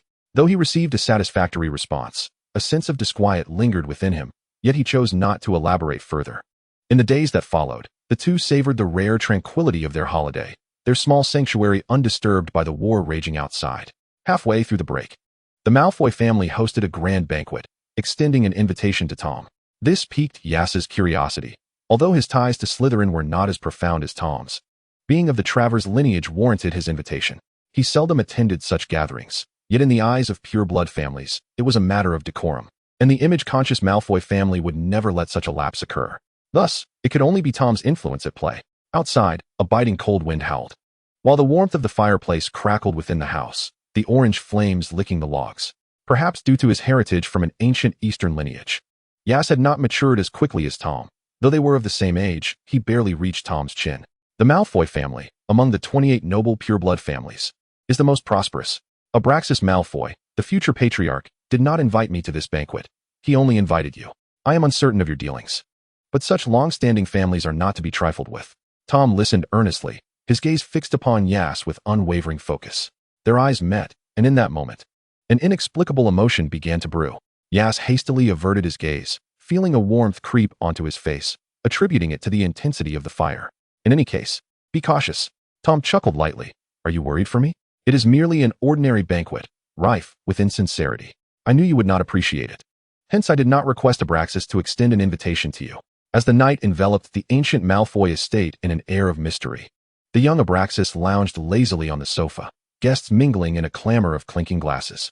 His golden hair, emblematic of the Malfoy lineage, shimmered under the lights. It was only when his gray eyes alighted upon Tom Marvolo Riddle that he perked up, rising to greet him with open arms. Has the guest of honor arrived so late? As Tom approached, he deftly evaded the embrace, nodding in acknowledgement. Abraxas, unfazed, brushed his nose. Understanding that gifted individuals often possessed a touch of temperament, he attempted to entice Tom into serving the Malfoy family, offering him a lucrative deal, which Tom promptly declined. To his surprise, this winter break, he had received a message regarding potential collaboration. So, have you had a change of heart and wish to join the Malfoy family? Huh, not at all. Abraxas, you must be aware of my surname. You wish for the Gunter family to serve the Malfoys? Do you not fear ridicule from other pureblood families? Ugh, hissing, he uttered in Parseltongue. Realizing that Tom's purpose for visiting was far from simple, he swirled a glass of red wine in his hand, feigning disinterest. Even if you possess the blood of the Gunner family, what does it matter? The other half of your blood flows with filth. He refrained from uttering the word muggle. Yet Tom comprehended his insinuation, casting a subtle glance at Abraxas, his eyes glinting with warning and ferocity, like a cobra poised for attack. Abraxas felt a shiver crawl down his spine. Though Tom was younger, he emanated an aura that sent chills down his back. He was adept at reading people, and Tom's future promised to be anything but ordinary. Suppressing his emotions, Abraxas assumed a facade of equality. What is it you wish to discuss? The wheels of time turn ever onward. Even the Malfoys, as the most prosperous pureblood family, face decline, do they not? If changes are not made, the ancient glory of purebloods may soon be forgotten in this magical realm. Abraxas remained silent, aware that Tom's words rang true. The Muggle world was embroiled in conflict, and wizards in the magical realm were embroiled in their own strife. The infamous Grindelwald was on the brink of uniting the wizarding world, advocating for a new order where wizards stood atop the world rather than cowering beneath the law, concealing their identities. While he resonated with some of Grindelwald's ideals, the prospect of purebloods, half-bloods, and Muggleborns coexisting was repugnant to him. The half-bloods were one thing, but Muggleborns sullied the wizarding lineage. Hence, no pureblood family from Britain had joined Grindelwald's cause, opting instead to remain passive observers. What are your thoughts, Tom? I aspire to forge a magical world where purebloods reign supreme. I wonder if you might be interested. I am intrigued, but if I may speak candidly, Tom, what do you possess to substantiate such claims? Flowing through my veins is the blood of Slytherin. I hope you will consider collaborating with me to prove my worth. I shall inherit the Gunter family legacy. Abraxas chuckled, as if hearing a jest. I admire your courage. Even though the Gunter family has fallen, your grandfather is no weakling. He may not recognize you as his grandson, yet if you can procure the Gunter family heirloom, thereby proving your worth, perhaps I would be inclined to serve you, Tom. His laughter dripped with disdain. Abraxas did not believe that a fledgling wizard could contend with the notoriously irascible old Gunter. When he discovered that his daughter had fallen for a Muggle, he viewed it as a disgrace and expelled her from the family. Now, this half-blood child dared to aspire to inherit a pure-blood legacy? Even with his Parseltongue ability, old Gunter would never accept him.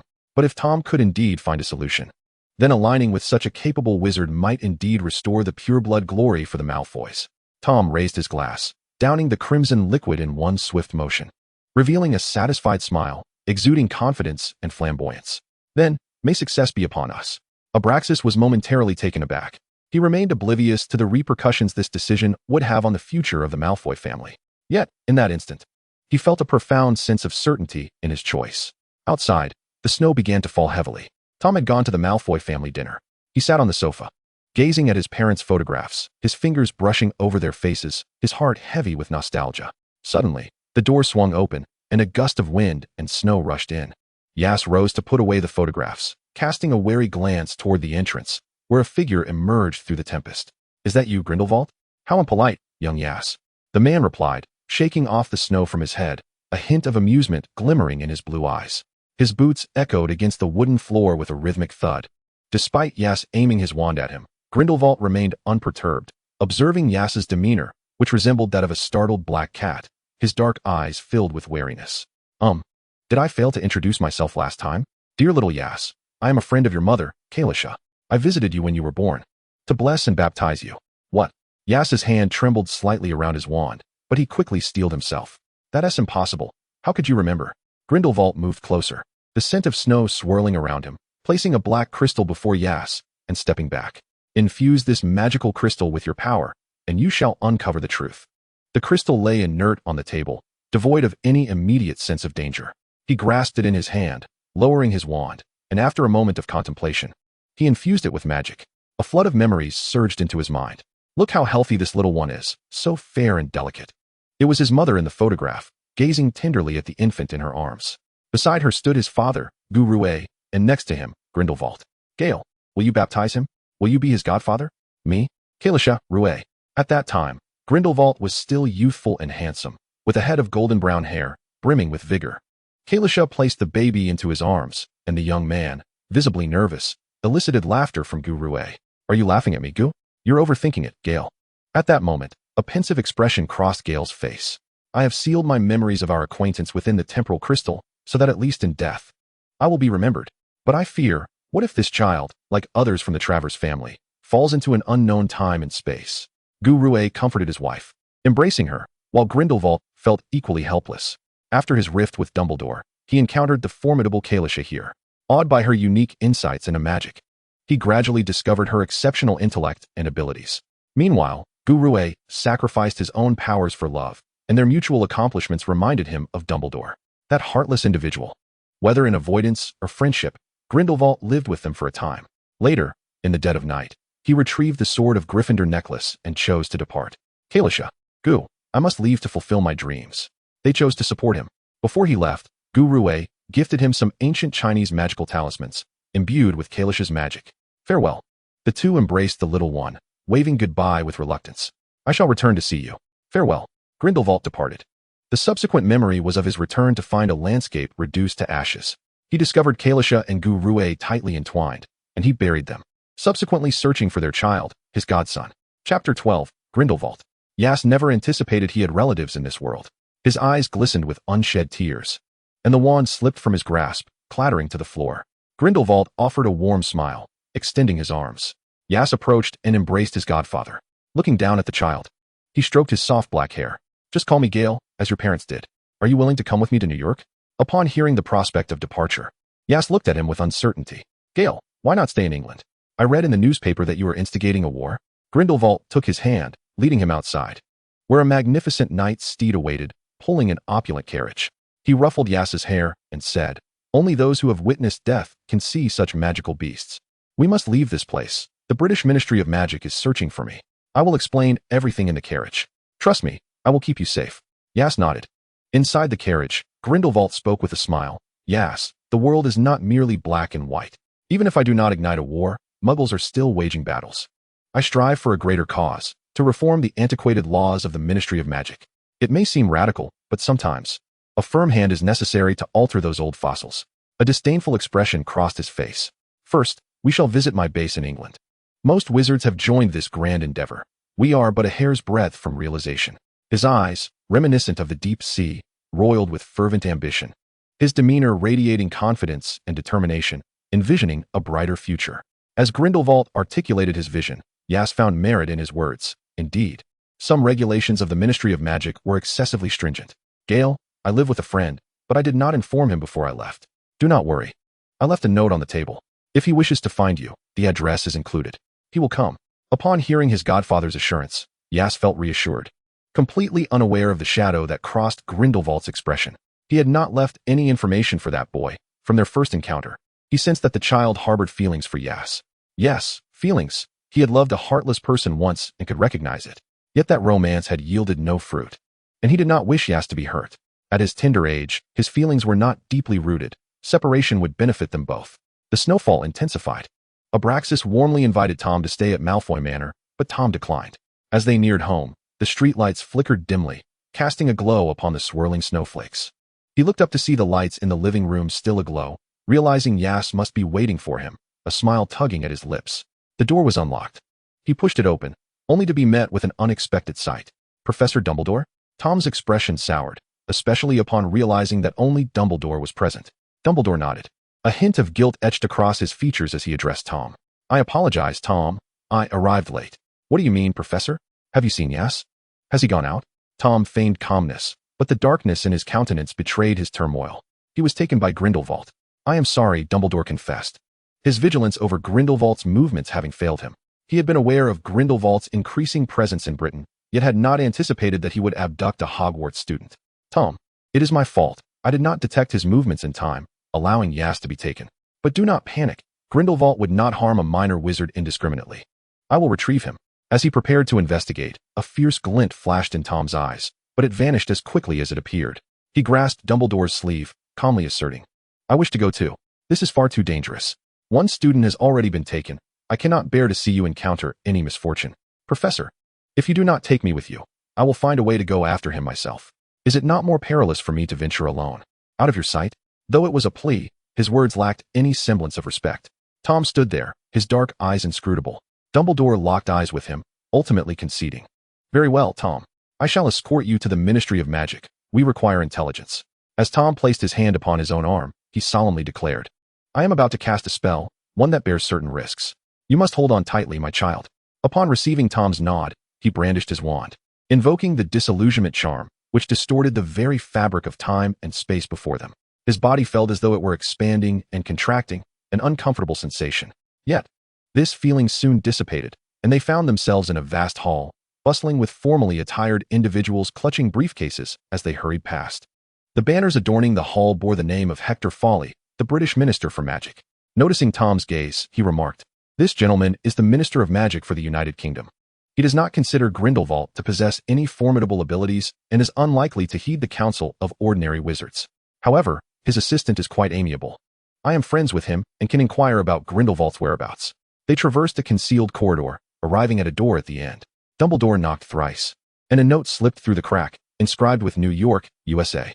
Tom, having spotted the location, seized the opportunity to excuse himself momentarily while Dumbledore led him outside, issuing commands to his followers to search for Grindelwald's trail in New York and to uncover the whereabouts of Yusuf, instructing them to contact him immediately upon any discovery. Following Grindelwald to an estate, days passed without Tom seeking him out, which left him feeling despondent, for they had grown up together. Initially, he and his godfather had arrived at a stronghold in England, where they encountered many of his godfather's followers, fervently loyal to Grindelwald and obedient to his commands. Upon learning that Yusuf was his godson, they showered him with affection. They did not linger long at the stronghold, as his godfather soon whisked him away to New York. The weather in New York was dreary, with few pedestrians on the streets. Clutching his godfather's hand, he felt warmth pass through the black leather gloves. Gellert, what is our purpose? He inquired. We are to visit my followers, my child. Noticing Yusuf's lack of enthusiasm, he comfortingly ruffled his hair as the streets became eerily deserted. The clouds above swirled ominously, casting everything into a flickering half-light. Grindelwald's expression darkened as he muttered, Is Newt Scamander sent by Dumbledore? He has a knack for making others die for him with such ease. The figure remained concealed, vanishing as if sensing they had been discovered. As the fog and clouds dispersed, pedestrians returned to the streets. The previously buoyant demeanor of his godfather turned somber as he tightened his grip on Yusuf's hand when Scamander's name was mentioned, causing a momentary sting. However, he quickly relaxed and guided him onward. Grindelwald brought him to a podium surrounded by wizards. With a casual flick of his wand, flames erupted, illuminating the surroundings without warmth. My fellow American wizards, I am delighted by your presence. As soon as he uttered these words, the crowd erupted in chants of Grindelwald. Grindelwald! Grindelwald! He nodded and waved, bringing silence to the throng. I shall transform the world. It is a realm governed by the survival of the fittest. As powerful wizards, why should we scurry like mice from feeble muggles? It is utterly unreasonable. Yusuf stood beside him, feeling an odd sense of strangeness, unable to articulate his thoughts.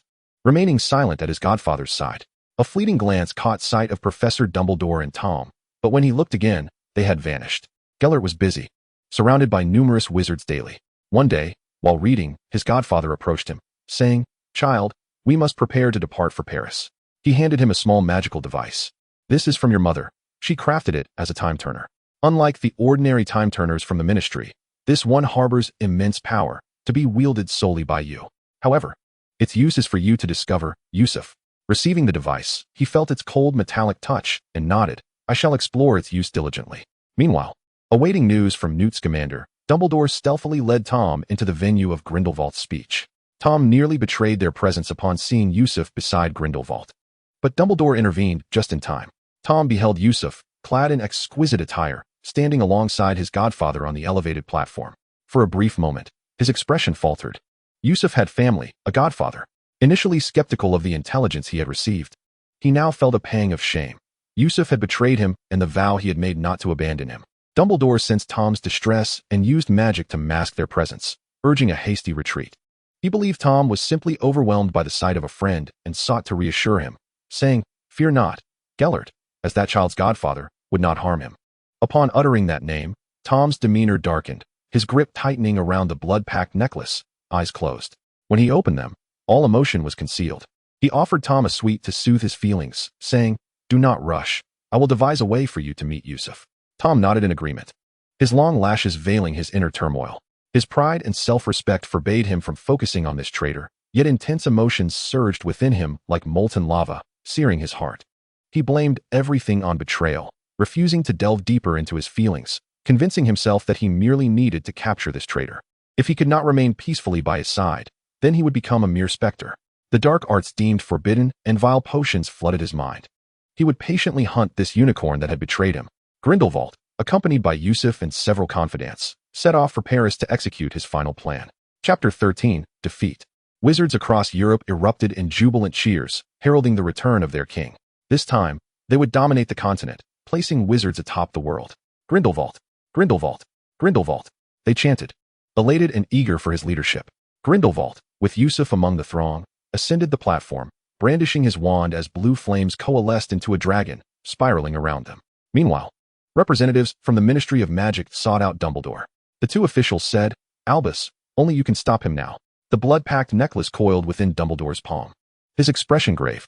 "I shall not oppose him," he replied, gazing at the necklace. Not long ago, he had met Grindelwald in a cafe, both to inquire about Yusuf and to discuss the blood pact. Albus stirred his coffee, reminiscing about their 2 months together in Godric's Hollow. At that moment, the impeccably dressed Grindelwald approached, seating himself opposite Albus. They conversed as if no discord had ever existed between them. Suddenly, Grindelwald brought up, "Albus, do you still carry the blood pact necklace?" He feigned indifference, adding, "Sometimes I feel as if it still hangs around my neck." Dumbledore retrieved the necklace, saying, "I believe you are crossing a line." "No, Albus, I act for the wizards of the magical world." "Is that so?" Dumbledore forced a smile, suggesting, "Why don't we dissolve this blood pact together?"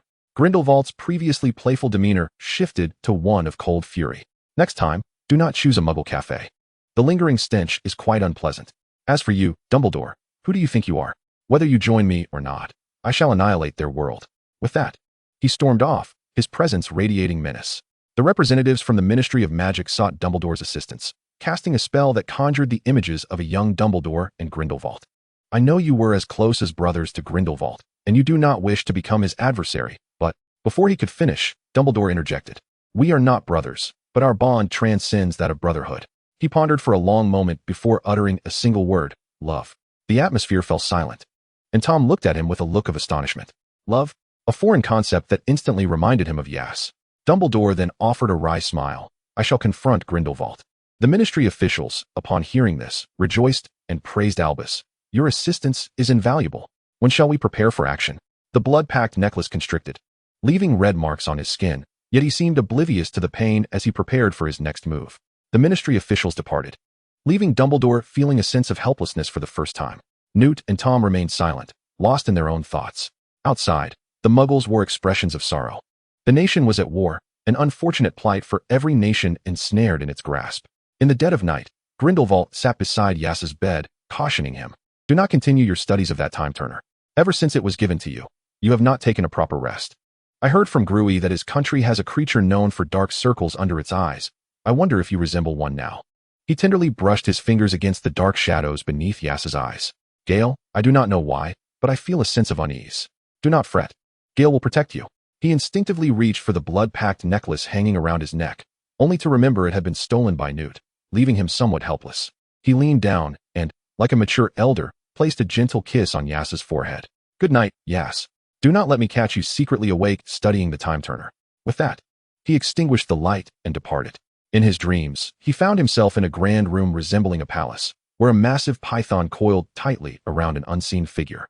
Though he could not discern the identity, he caught a glimpse of the serpent's pristine white back. Although he was not the one ensnared, he felt an overwhelming sense of suffocation. Upon awakening, the dawn light filtered in, and he found himself missing Tom, wondering how he was faring.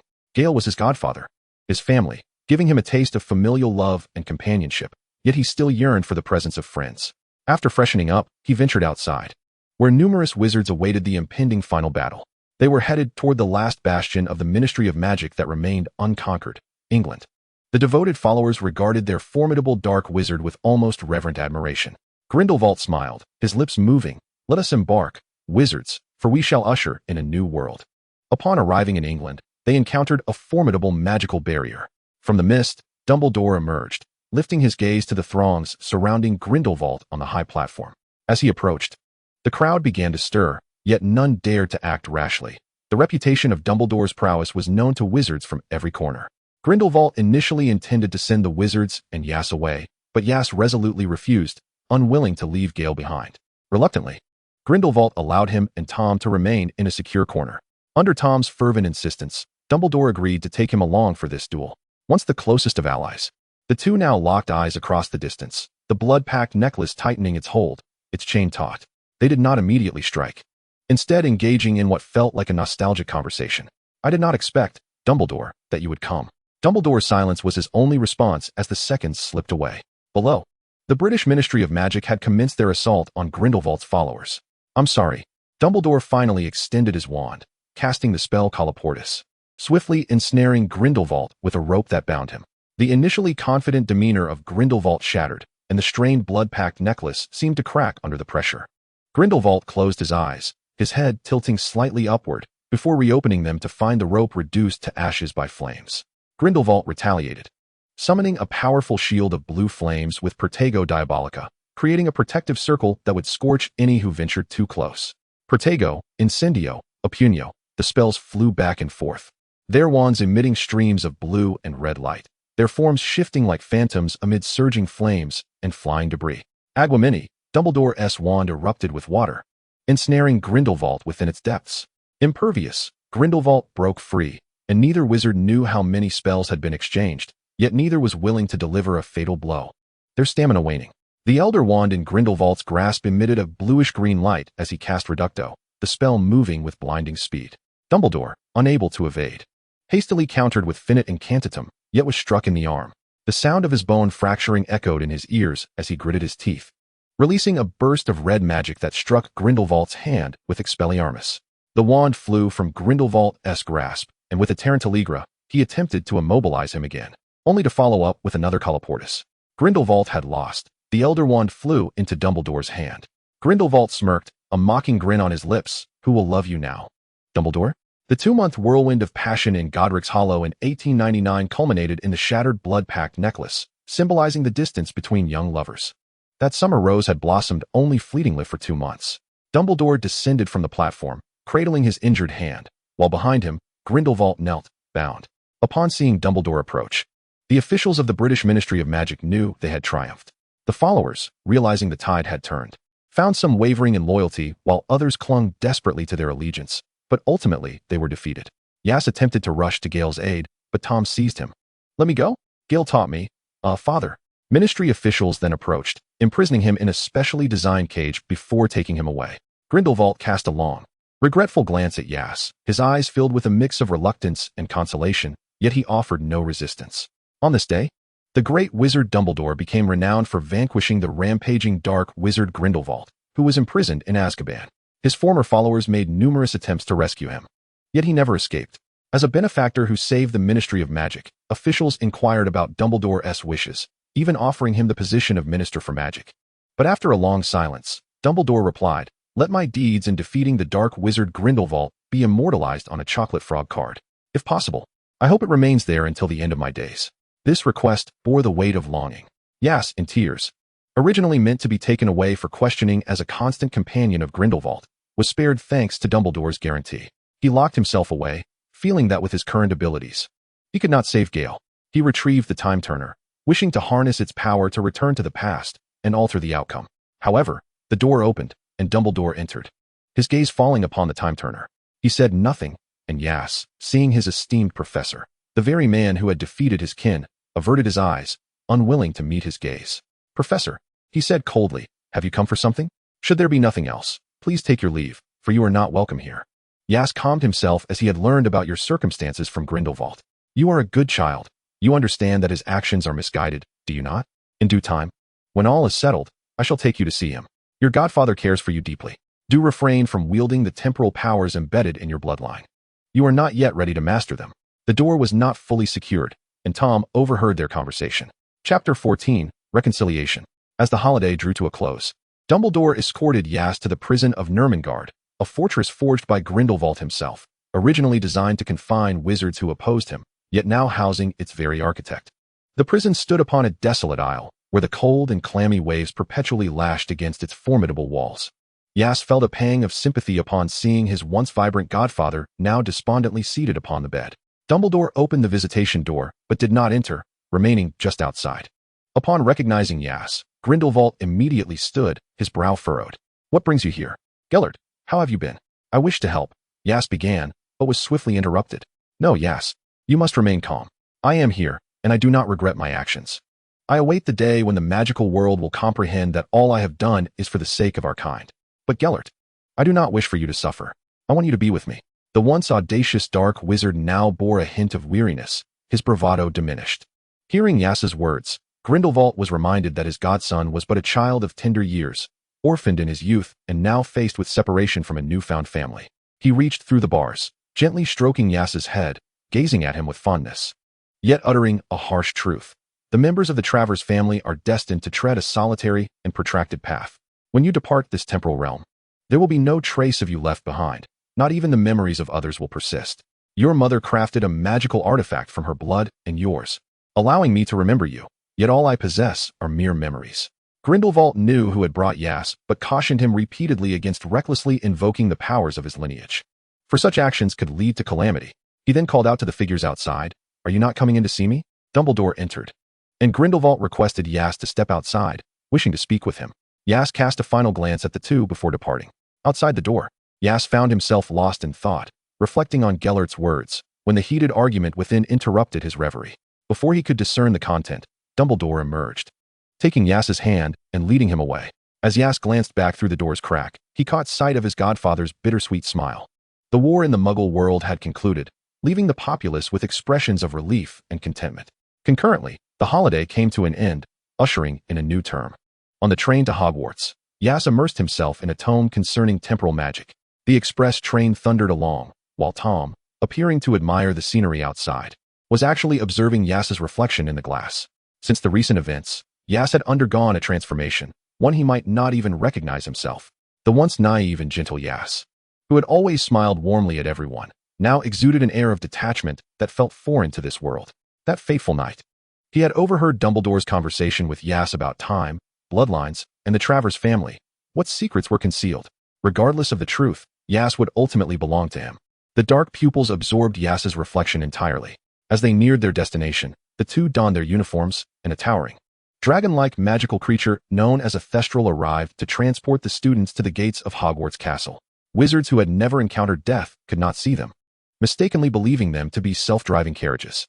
Aias reached out to stroke the Thestral that drew him and Tom, its ghostly white eyes and expressionless visage evoking a sense of dread, with some wizards deeming it a harbinger of misfortune. Having witnessed his parents perish in their efforts to protect him, Aias could see the Thestral, while Tom could not. Yet he was aware that Hogwarts housed a loyal cadre of Thestrals to pull the upperclassmen. They were now in their 4th year. While the waterway nearby welcomed the lower years and newcomers, Aias hoped this year's freshers would prove more engaging than in previous years. The atmosphere within the carriage grew tense, much to Tom's displeasure. His increasingly mature and handsome features were shadowed by a brooding expression, his deep-set eyes glimmering with a cold light as he scrutinized Aias. "Aias, I know your spirits have been low since that fateful battle, but please do not bottle it up. Look at me, Aias. I am genuinely concerned for you. Are we still friends?" He raised his gaze to Tom Marvolo Riddle. Hearing the word friends, Tom inwardly scoffed, but revealed none of his disdain. "Of course. Why would you ask such a thing? I've been worried sick about you since learning you were taken by a dark wizard. I nearly lost my mind." With Professor Dumbledore's assistance, I saw you in America, standing alongside him as his godson. It truly saddened me. You and your godfather left, abandoning me, Yas.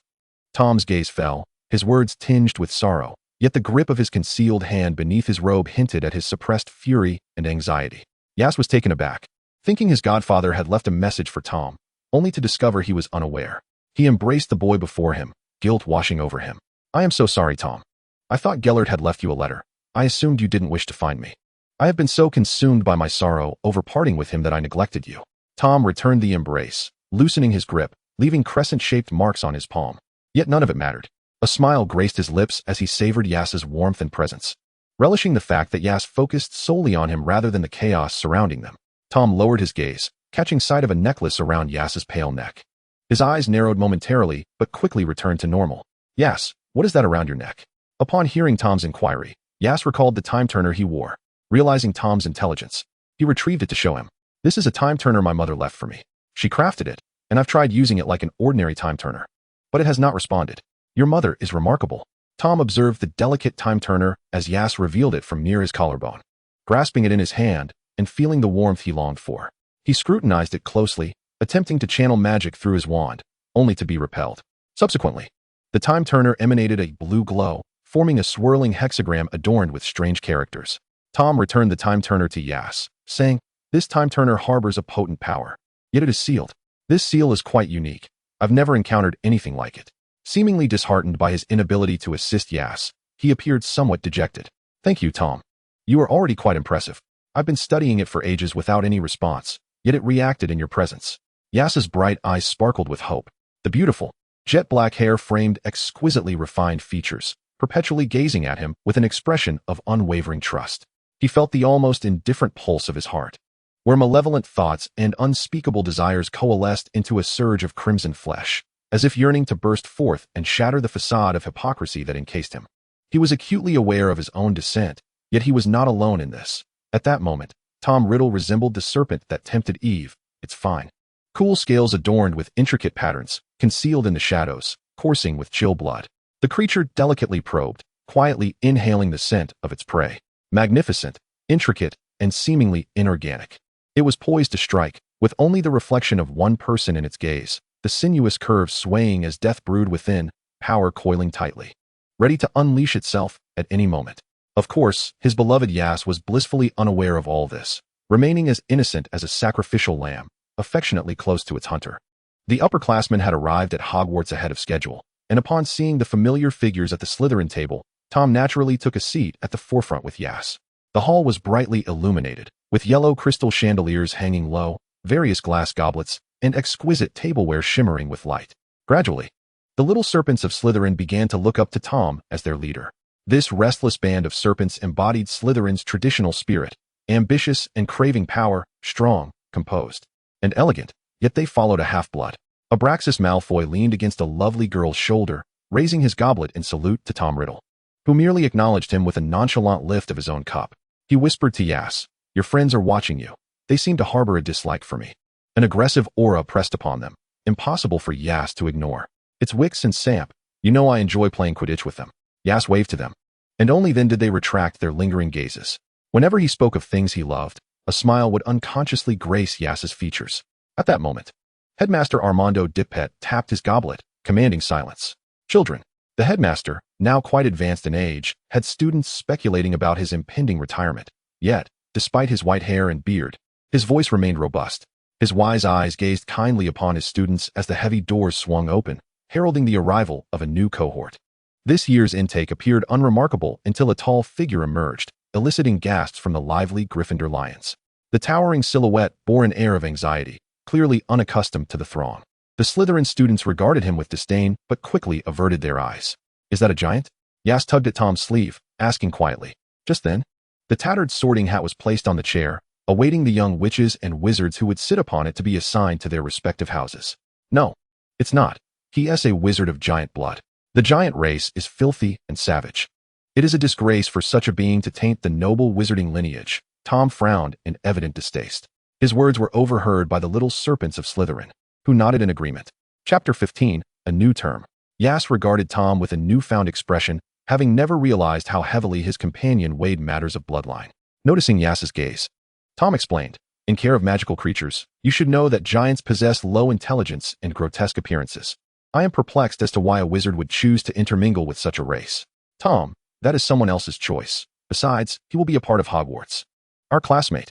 I don't understand why you would utter such harsh words, Yas retorted.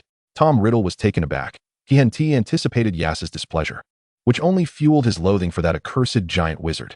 He wished to say more to Yas, but his words were disregarded. The sensation of being overlooked weighed heavily upon Tom, and he reached for Yas's hand, only to have it evaded, a shadow of gloom crossing his handsome features.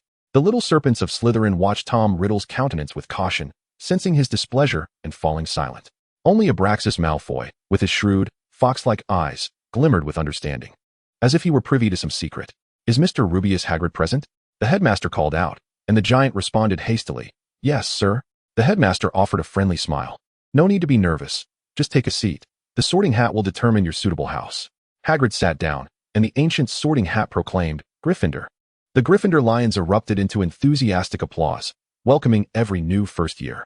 Soon, the sorting concluded, and the headmaster waved his wand, producing a dazzling display of fireworks. While various ghosts drifted through the hall, nearly headless Nick and Bloody Baron startling the newcomers. The upperclassmen, having grown weary of this annual spectacle, remained unimpressed. Yas quietly savored the feast, unconcerned with the commotion around him. He thrived in the presence of many, finding a sense of belonging. As Tom occasionally brushed against his hand, Yas chose to ignore it, believing Tom needed a lesson.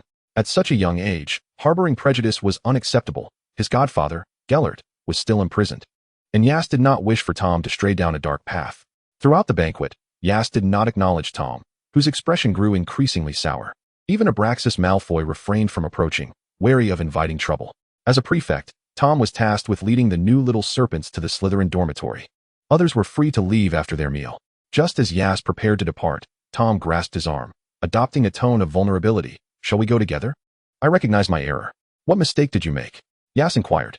I shouldn't have judged others so carelessly, nor discriminated against my classmates. Yet internally, he felt the exact opposite. He wished Yas to remain oblivious. Tom was skilled at masquerading, a fact that Yas was unaware of. With a sigh, Yas ultimately settled back down. As the bell tolled, the prefects led the first years to their respective dormitories, with Tom Riddle and Yas guiding the way to the Slytherin dungeons. In the dimly lit Slytherin common room, Abraxas Malfoy tirelessly regaled the others with tales of power, ambition, and glory. The little serpents listened with eyes full of yearning, eliciting a satisfied smile from Abraxas. Feel free, he said, before calling out to Tom. Yas, come sit here. He patted the empty space beside him. Yas, led by Tom, took a seat on the sofa, while Tom leaned against him like a boneless figure, exuding an aura of relaxed comfort, though his gaze toward Abraxas Malfoy was laden with warning. Abraxas, being a clever individual, certainly grasped the underlying tension. What is it, Abraxas? Did you call us for something? Yas inquired, noting Tom's closeness with Malfoy, which made his presence seem natural. Yet he wondered why he had been included in the conversation. Yas, it appears you are quite close to Tom Riddle, like brothers. It's truly enviable, Abraxas remarked, feigning admiration while keeping a watchful eye on Tom's reaction. Predictably, Tom appeared offended, casting a frosty glare at him. Has the Malfoy family not taught you not to speak out of turn, Abraxas? Seeing Tom's irritation, Abraxas refrained from jesting with Yas, instead shifting the topic. Tom, my friend, I have a little gift for you to celebrate the start of the school year.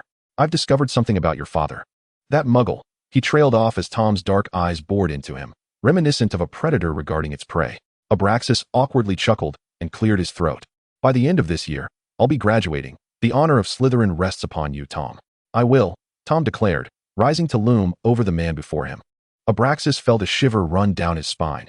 In just a few days, the aura surrounding Tom Riddle had grown immensely powerful.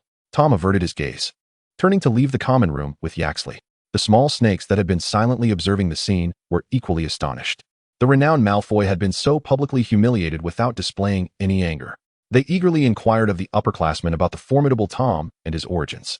The upperclassmen, shrouded in mystery, hinted that in the days to come, Slytherin would come to understand just how exceptional Tom Riddle truly was.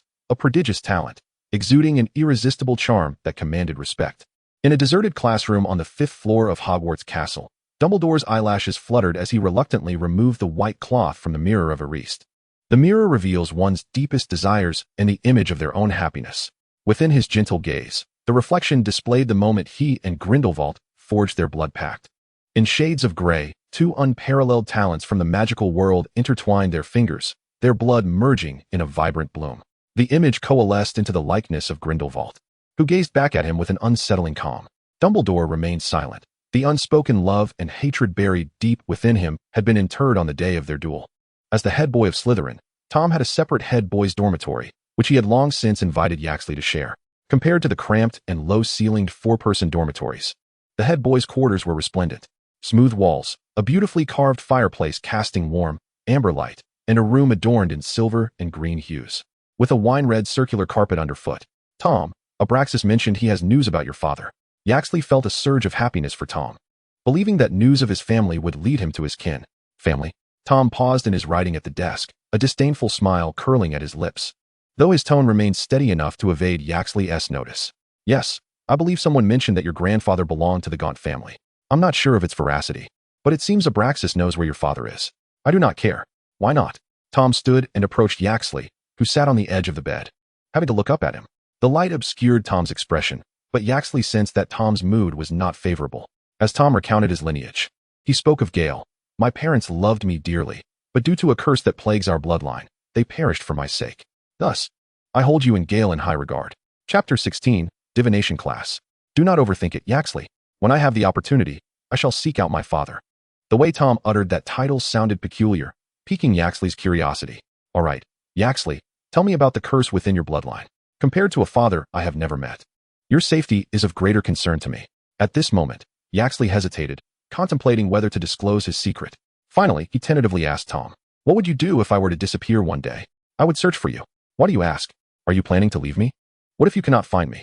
As long as you are alive, I shall find a way to reach you. In life or in death, you shall remain by my side. If death claims you, I will wrest you from the grasp of the Grim Reaper. If there were fleeting moments when Yaxley felt Tom's affection for him, he now understood that it was not love, but an obsession. He relaxed, like a rose blooming in the bitter chill of a snowstorm, and replied, it's nothing, just a minor issue. I will resolve it. You are evading why? Beneath his handsome facade lies a perilous soul, his striking exterior akin to a vibrant, poisonous mushroom luring those before him to pluck it. No, you are overthinking, Tom. I am simply weary and wish to rest. Yaxley smiled, cupping Tom's face with both hands and bestowing a fleeting kiss upon his forehead. The soft, warm sensation vanished almost instantly, leaving Tom momentarily stunned. By the time he regained his senses, Yaxley had turned away, cocooned in the blankets, leaving only the inky crown of his head visible. He cherished Yaxley's affection, yet it was evident that secrets now occupied his mind. The serpent is a greedy creature, insatiable and relentless, coiling around its prey, forbidding even the slightest hint of resistance. Even when Yaxley turned away, he could feel Tom's unwavering gaze, compelling him to nuzzle against the blankets, a wave of helplessness washing over him.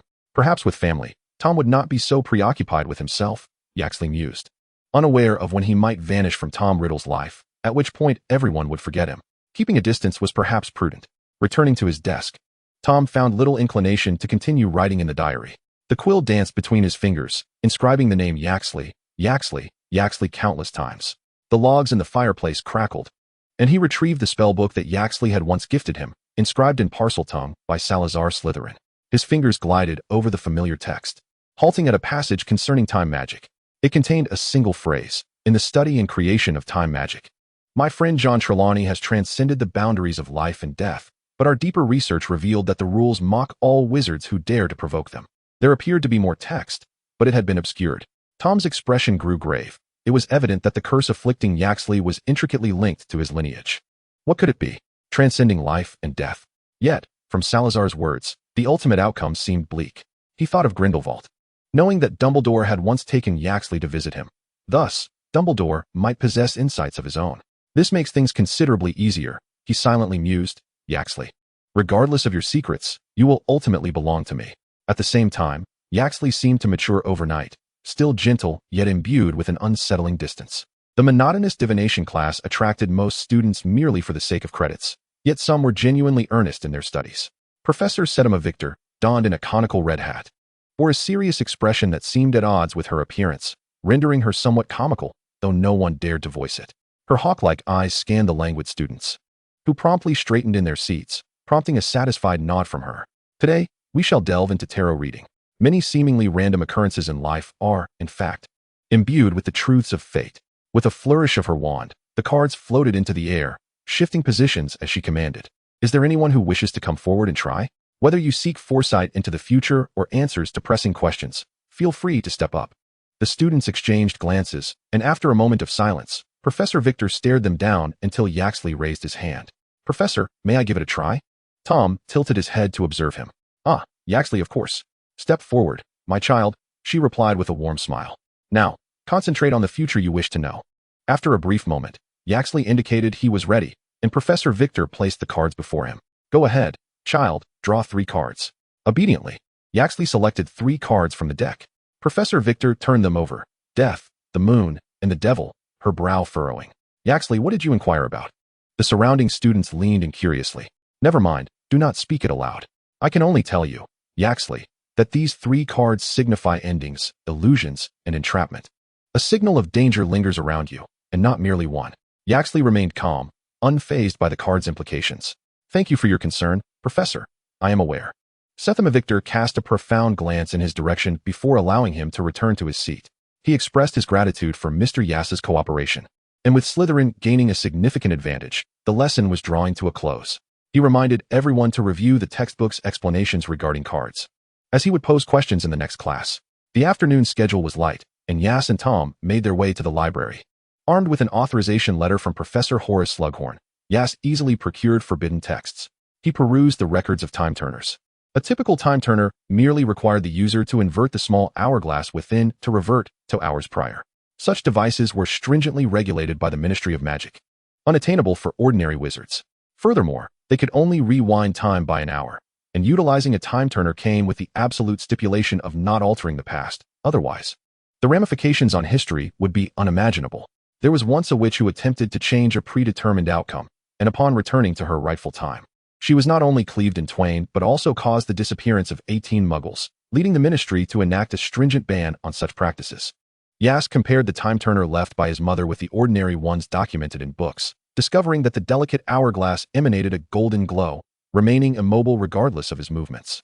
As if suspended in time, the surrounding frame was etched with peculiar inscriptions, and he endeavored to find records of such characters, only to be met with disappointment in the vast library's archives.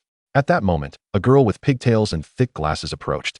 Her head bowed as if searching for a particular book. Yass shifted slightly to allow her passage, yet when she glanced up and noticed him, she instinctively stepped aside, leading to an inevitable collision. Chapter 17, The Chamber. Tom leafed through a book documenting dark magical artifacts, when a peculiar term caught his attention. Horcrux.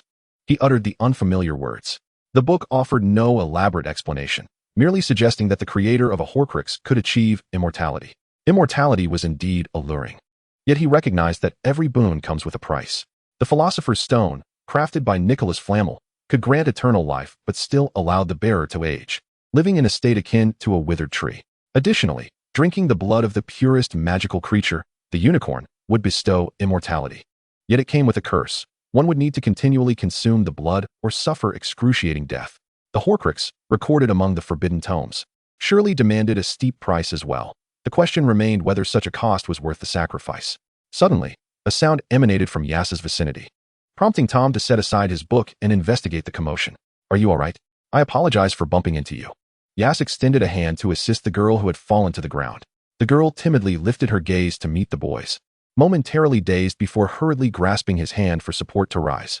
I'm so sorry. I wasn't watching where I was going, she murmured, her head bowed, a flush creeping across her cheeks beneath her thick bangs as she discreetly stole glances at the boy before her, who wore a simple black pair of trousers and a white shirt, elegant in its simplicity. His exquisite features and deep, onyx-like eyes were strikingly beautiful. As he regarded her with such gentleness, the girl felt her heart race uncontrollably. It's quite all right. Were you searching for this book? Yass asked, recalling the tome she had attempted to retrieve, Magical Creatures, a guide, and handed it to her.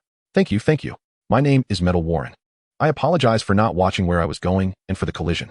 May I ask your name? Metal's voice dwindled to a whisper, rendering Yass unable to catch her final words. Just as he was about to inquire further, Tom approached. What is going on, Yass? I heard some commotion here. It's nothing, Tom. I accidentally bumped into Miss Metal Warren here, Yass replied. Tom's gaze fell upon the almost collapsed girl. Is that so? Quite reckless. Tom, please don't speak so harshly. She has already apologized, Yass gently interjected, turning to Metal, please forgive Tom's brusqueness. If all is well, we shall take our leave. Metal nodded, her voice barely audible as she said, okay, goodbye. Watching the two depart, Metal quietly clutched the book to her chest and approached a table. She opened the book, appearing to read, yet remained oblivious to the fact that it was upside down. In her heart, she repeated the boy's name, Aias. One hand resting on the book while the other tugged at her Ravenclaw robes, wrinkling the fabric. As a Muggle-born witch, she had no friends here. Lacking remarkable abilities or beauty, and wherever she went, she was met with ridicule and bullying. It was the first time someone had reached out to her. And he was so handsome, yet she understood her ordinariness. Her spirit dimmed, realizing how frightening those around Aias could be. Although Tom was strikingly handsome, an instinctive urge screamed at her to flee, remembering the chilling look in his eyes. Tom, why do I feel as though you've been a bit irritable lately? Aias tilted his head to observe his friend. Tom struggled to suppress his inner displeasure, forcing a smile. You're imagining things. It's merely the weight of recent academic demands affecting my mood. Aias nodded in agreement, acknowledging Tom's superiority, every subject he excelled in, achieving O's. And at such a young age, he was the head boy of Slytherin, selected by the student council president to be vice president the following year. Aias marveled at how Tom managed his time, juggling academics alongside his research on time turners, a dual burden that left him feeling overwhelmed. At night, as head boy, Tom was sometimes required to patrol Hogwarts Castle to ensure no unruly students were neglecting their rest. With a lantern in hand, he strolled leisurely, scrutinizing everything within his line of sight. He was deeply unsettled upon seeing Aias alongside that filthy mudblood girl. A desire to tear apart the facade of hypocrisy and eliminate the one who dared to covet Aias. His soul had long since transformed into thorns of roses, coiling around the pure youth, while Tom Riddle's countenance hardened, shadows gathering in his brows, his deep black eyes resembling stagnant, putrid water. The silence of the ancient castle was punctuated only by the sound of his footsteps. He resolved to let other matters distract him from his inner turmoil, perhaps by seeking out the relic of his illustrious ancestor, Slytherin, in both tomes and the whispered tales of wizarding students. It was noted that Salazar Slytherin vehemently opposed the admission of Muggle-born wizards, leading to a schism with the other founders of Hogwarts. Upon his departure, he had left behind a chamber, promising death to all mudbloods within Hogwarts upon its opening.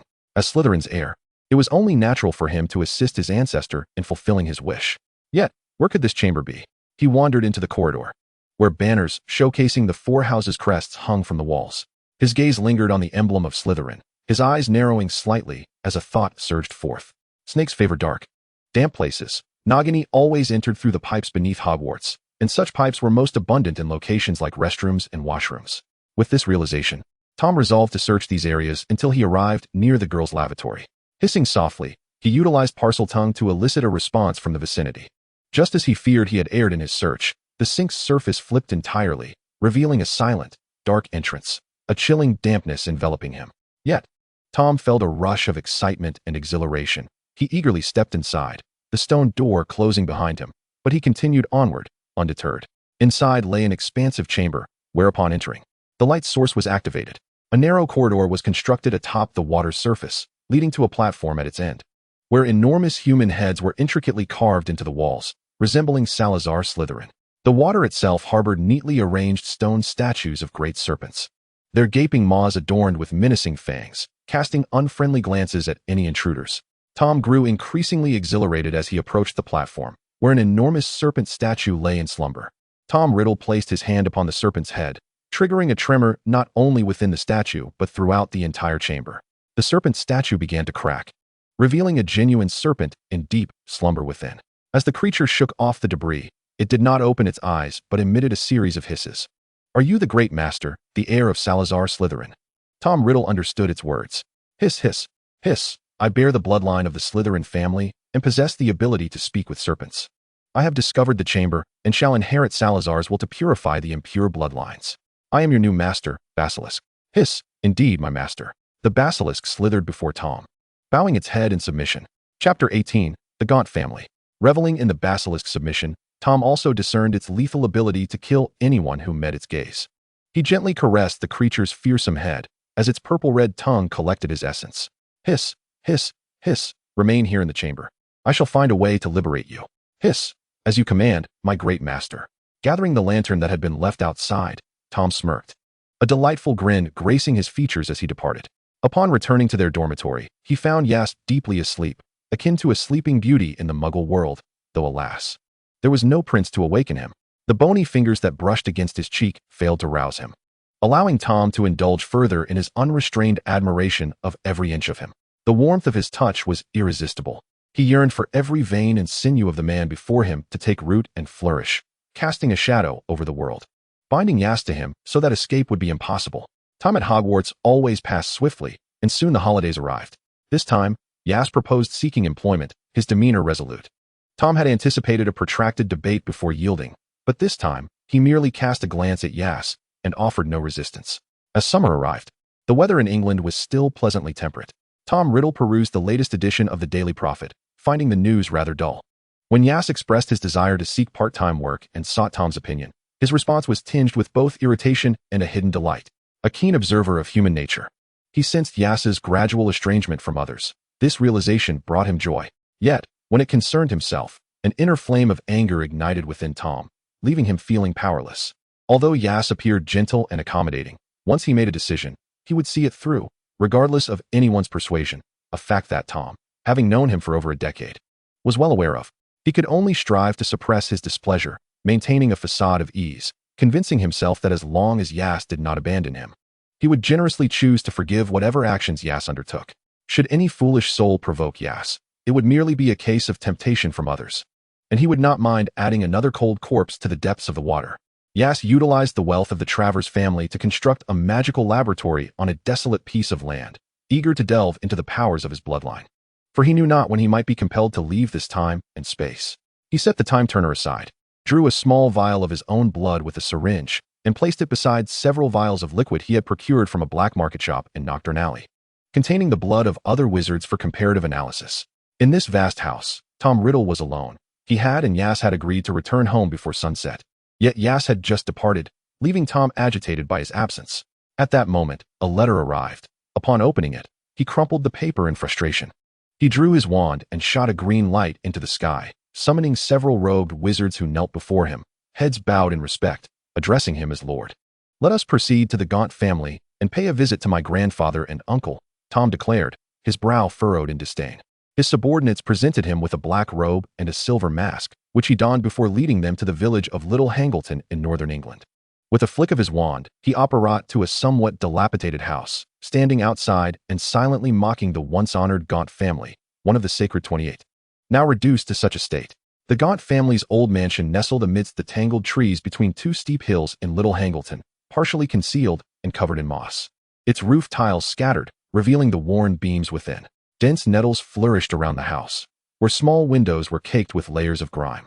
And the door was adorned with a dead snake nailed in an S shape, a symbol of Slytherin's pure lineage. Tom waved his wand, and the door swung open, revealing 3 exceedingly cramped rooms.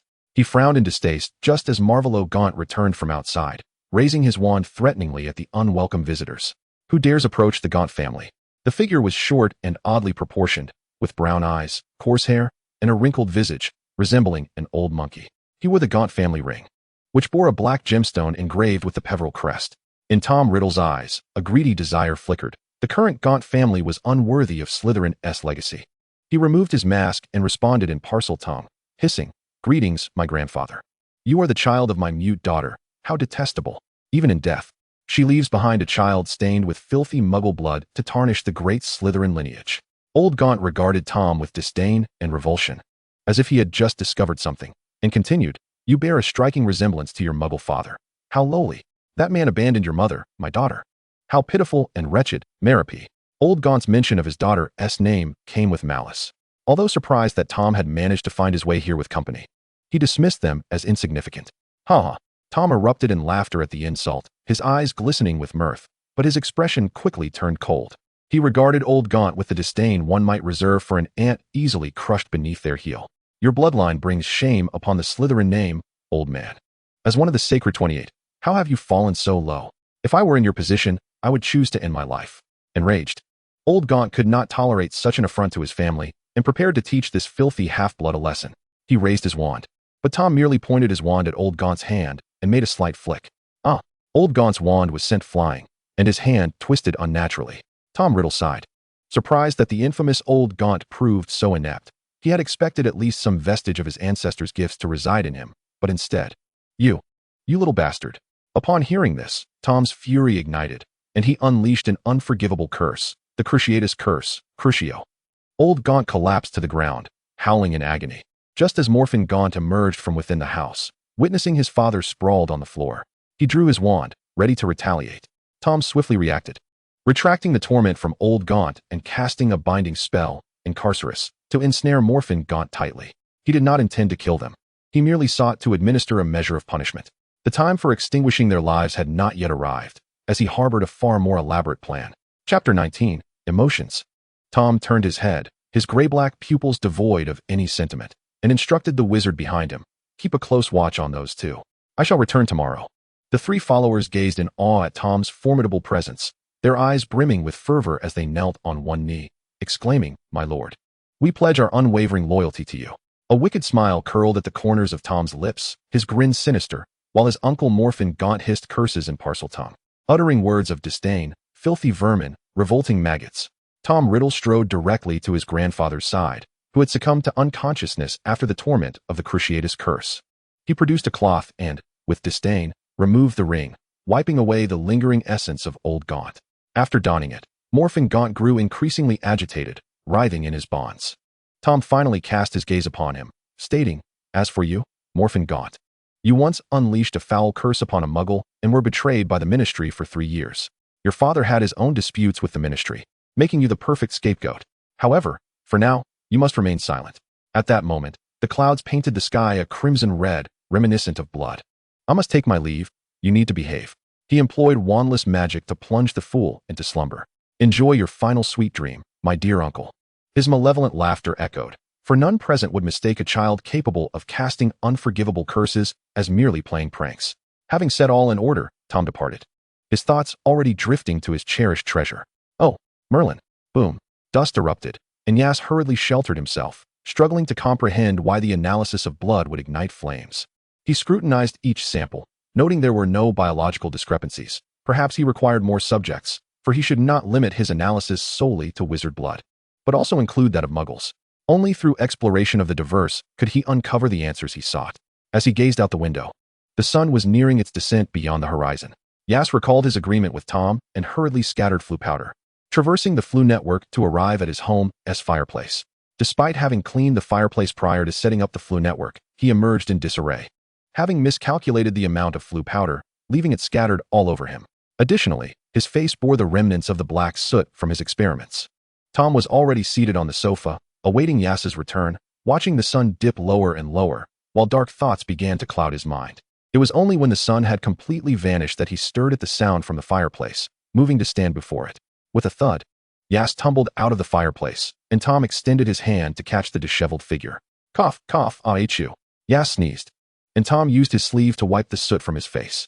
After a long moment, Yas finally opened his eyes, glancing at the now darkened skies.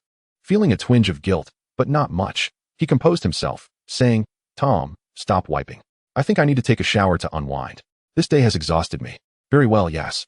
I hope you can concoct a suitable excuse for your late return after you freshen up," Tom murmured, gently caressing his cheek, whispering in his ear. Yas nodded and slipped into the bathroom, shedding his clothes as the warm water cascaded over his weary frame, the rising steam obscuring everything around him. As Tom waited on the sofa for Yas's return, an overwhelming emptiness began to creep into his heart, but it soon faded without a trace. He was no longer curious about the secrets Yas concealed, as long as he remained by his side. Upon exiting the shower, Yas found Tom lost in thought. A rare sight indeed. He quietly approached and sat beside him, savoring the comforting presence of his companion. Tom's gaze met Yas's, revealing a look of concern. "What is it, Tom?" Yas asked, clasping his hand. Tom lowered his gaze to the warm hand he held. After a lengthy silence, he leaned his head on Yas's shoulder and murmured, "It's nothing. I'm just a bit tired." "Ah, so even our all-powerful Tom can feel fatigue," Yas teased, prompting a rare blush to grace Tom's cheeks. "Yas, would you like to become a rabbit?" Tom suddenly sat up, reverting to his usual resilient demeanor. "Surely not. I prefer the way you were just now. I simply cannot fathom why, despite our similar ages, you always seem to bear the weight of an adult," Yas remarked, nodding in acknowledgement of his own precociousness. A remnant of his past life, while Tom appeared even more mature. Tom regarded Yas's exquisite visage. His own dark eyes reflected a depth of clarity and tenderness. Resembling a flower just blooming, untouched by the shadows of despair, embodying a pure and innocent connection that stirred something beautiful within. He felt his heart race, unable to discern this new emotion, akin to a dark and twisted beast lurking in the shadows, as he experienced for the first time the enchanting power of love. "What's wrong? You've been staring at me, lost in thought," Aias commented, perceiving Tom's unusual demeanor. He playfully tousled Tom's hair, leaving it in disarray, eliciting a joyful laugh from himself. Tom seized Aias's mischievous hand, regaining his composure and swiftly lifting the playful troublemaker into his arms, striding towards the bedroom. "Very well, let us retire early." "Hey, put me down," Aias protested, attempting to wriggle free, but Tom deliberately shook him, causing Aias to freeze in fear of falling. They shared a room with 2 beds, and since Grindelwald had previously taken Aias away, Tom had firmly placed his own bed in Aias's chamber. Fortunately, the room was spacious enough to accommodate both beds. Upon returning to the bedroom, Tom set Aias down but remained silent, watching him intently. Aias was puzzled by Tom's demeanor until he glanced at the bed and realized what was expected of him. He stood on tiptoe and placed a gentle kiss on Tom's forehead, whispering, "Good night, Tom. Sweet dreams, Aias," he added silently in his heart. Exhausted, Aias collapsed onto the bed, slipping into a deep slumber. Tom pressed his lips together, extinguishing the light to ensure Aias could rest peacefully. Even in the darkness, he could discern the figure on the bed. He covered his racing heart, loathing this uncontrollable sensation, yet he did not harbor any aversion towards Aias. He furrowed his brow, choosing to ignore it. As he stroked the gaunt family ring, feeling the gem's contours, he thought of his mother, that wretched and pitiable woman. "Tomorrow, I shall visit my father," he resolved, thinking of that damned muggle, before closing his eyes. When Aias awoke, he found himself alone in the room. He grasped the banister, yawning as he made his way to the living room. Beneath his breakfast lay a note. "Remember our agreement. Return before the sun has fully set. You broke your promise yesterday." The soft bread, filled with a fried egg, made for a delightful breakfast. He recalled the time spent in the orphanage when the funds had been misappropriated by those above, leaving both children and staff to subsist on nothing but a fist-sized piece of stale bread and a bowl of potato soup. In the midst of midnight hunger pangs, Tom always managed to procure something to eat for him, a single apple or a piece of soft white bread. He would not eat himself, but would stare intently at Aias. And if he refused, Tom would toss it in the bin. Thus, Aias had no choice but to sneak a few bites into Tom's mouth while eating, earning him a peculiar look from Tom, as though he were observing a strange creature. Chapter 20, Father. This time, Tom Riddle ventured alone to the abode of his biological father.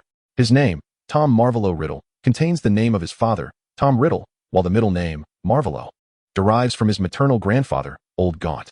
This revelation fills him with a sense of revulsion. Upon arriving at the Riddle house in Little Hangleton, he encounters a handsome middle-aged man conversing with a beautiful woman, only to be interrupted by the sudden entrance of Tom. The man bears the marks of age, yet remains strikingly handsome, closely resembling Tom. "Are you Tom Riddle? Is that your wife?" Tom, cloaked in black robes and hooded, conceals himself within the shadows.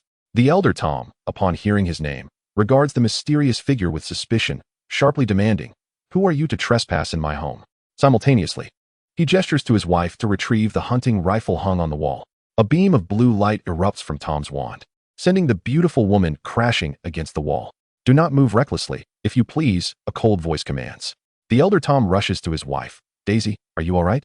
Daisy, Daisy." He shakes the unconscious woman in his arms, but she remains unresponsive. Tom lowers his hood, revealing a visage so strikingly handsome that it mirrors the elder Tom's youthful appearance. The elder Tom, visibly shocked, stammers, "You," suddenly recalling a grotesque encounter from his youth, when he had been ensnared by a hideous woman who had forced him to drink a potion, leading to a bewildering revelation of her pregnancy and the claim of bearing his child. The absurdity of that moment had compelled him to flee, never to return or encounter her again. "You are the child of that strange woman." Fear and dread cloud his eyes. "Begone, monster. She is a witch, who gave me a soul-stealing potion and treated me as a mere puppet." What a shallow and ignorant muggle you are. Truly repugnant. That woman was equally foolish. She, with her noble wizarding lineage, chose to debase herself by consorting with a weak muggle like you and was ultimately forsaken. Tom gazes disdainfully at the elder Tom, who is now cowering on the ground, and steps closer, pressing his wand against the man's forehead, whispering softly, "Convey my regards to her." Avada Kedavra. Having settled matters at the Riddle house, he returns to the Gaunt family, where Old Gaunt has awakened, looking significantly aged after enduring the Cruciatus curse for just one night. Upon witnessing Tom Marvolo Riddle's return, he strains to raise his drooping eyelids, incessantly cursing him with words like filthy and tainted. Tom silently approaches the unconscious Morphin Gaunt, drawing his wand and unleashing a green light that strikes old Gaunt, who dies with wide, vacant eyes, collapsing to the ground.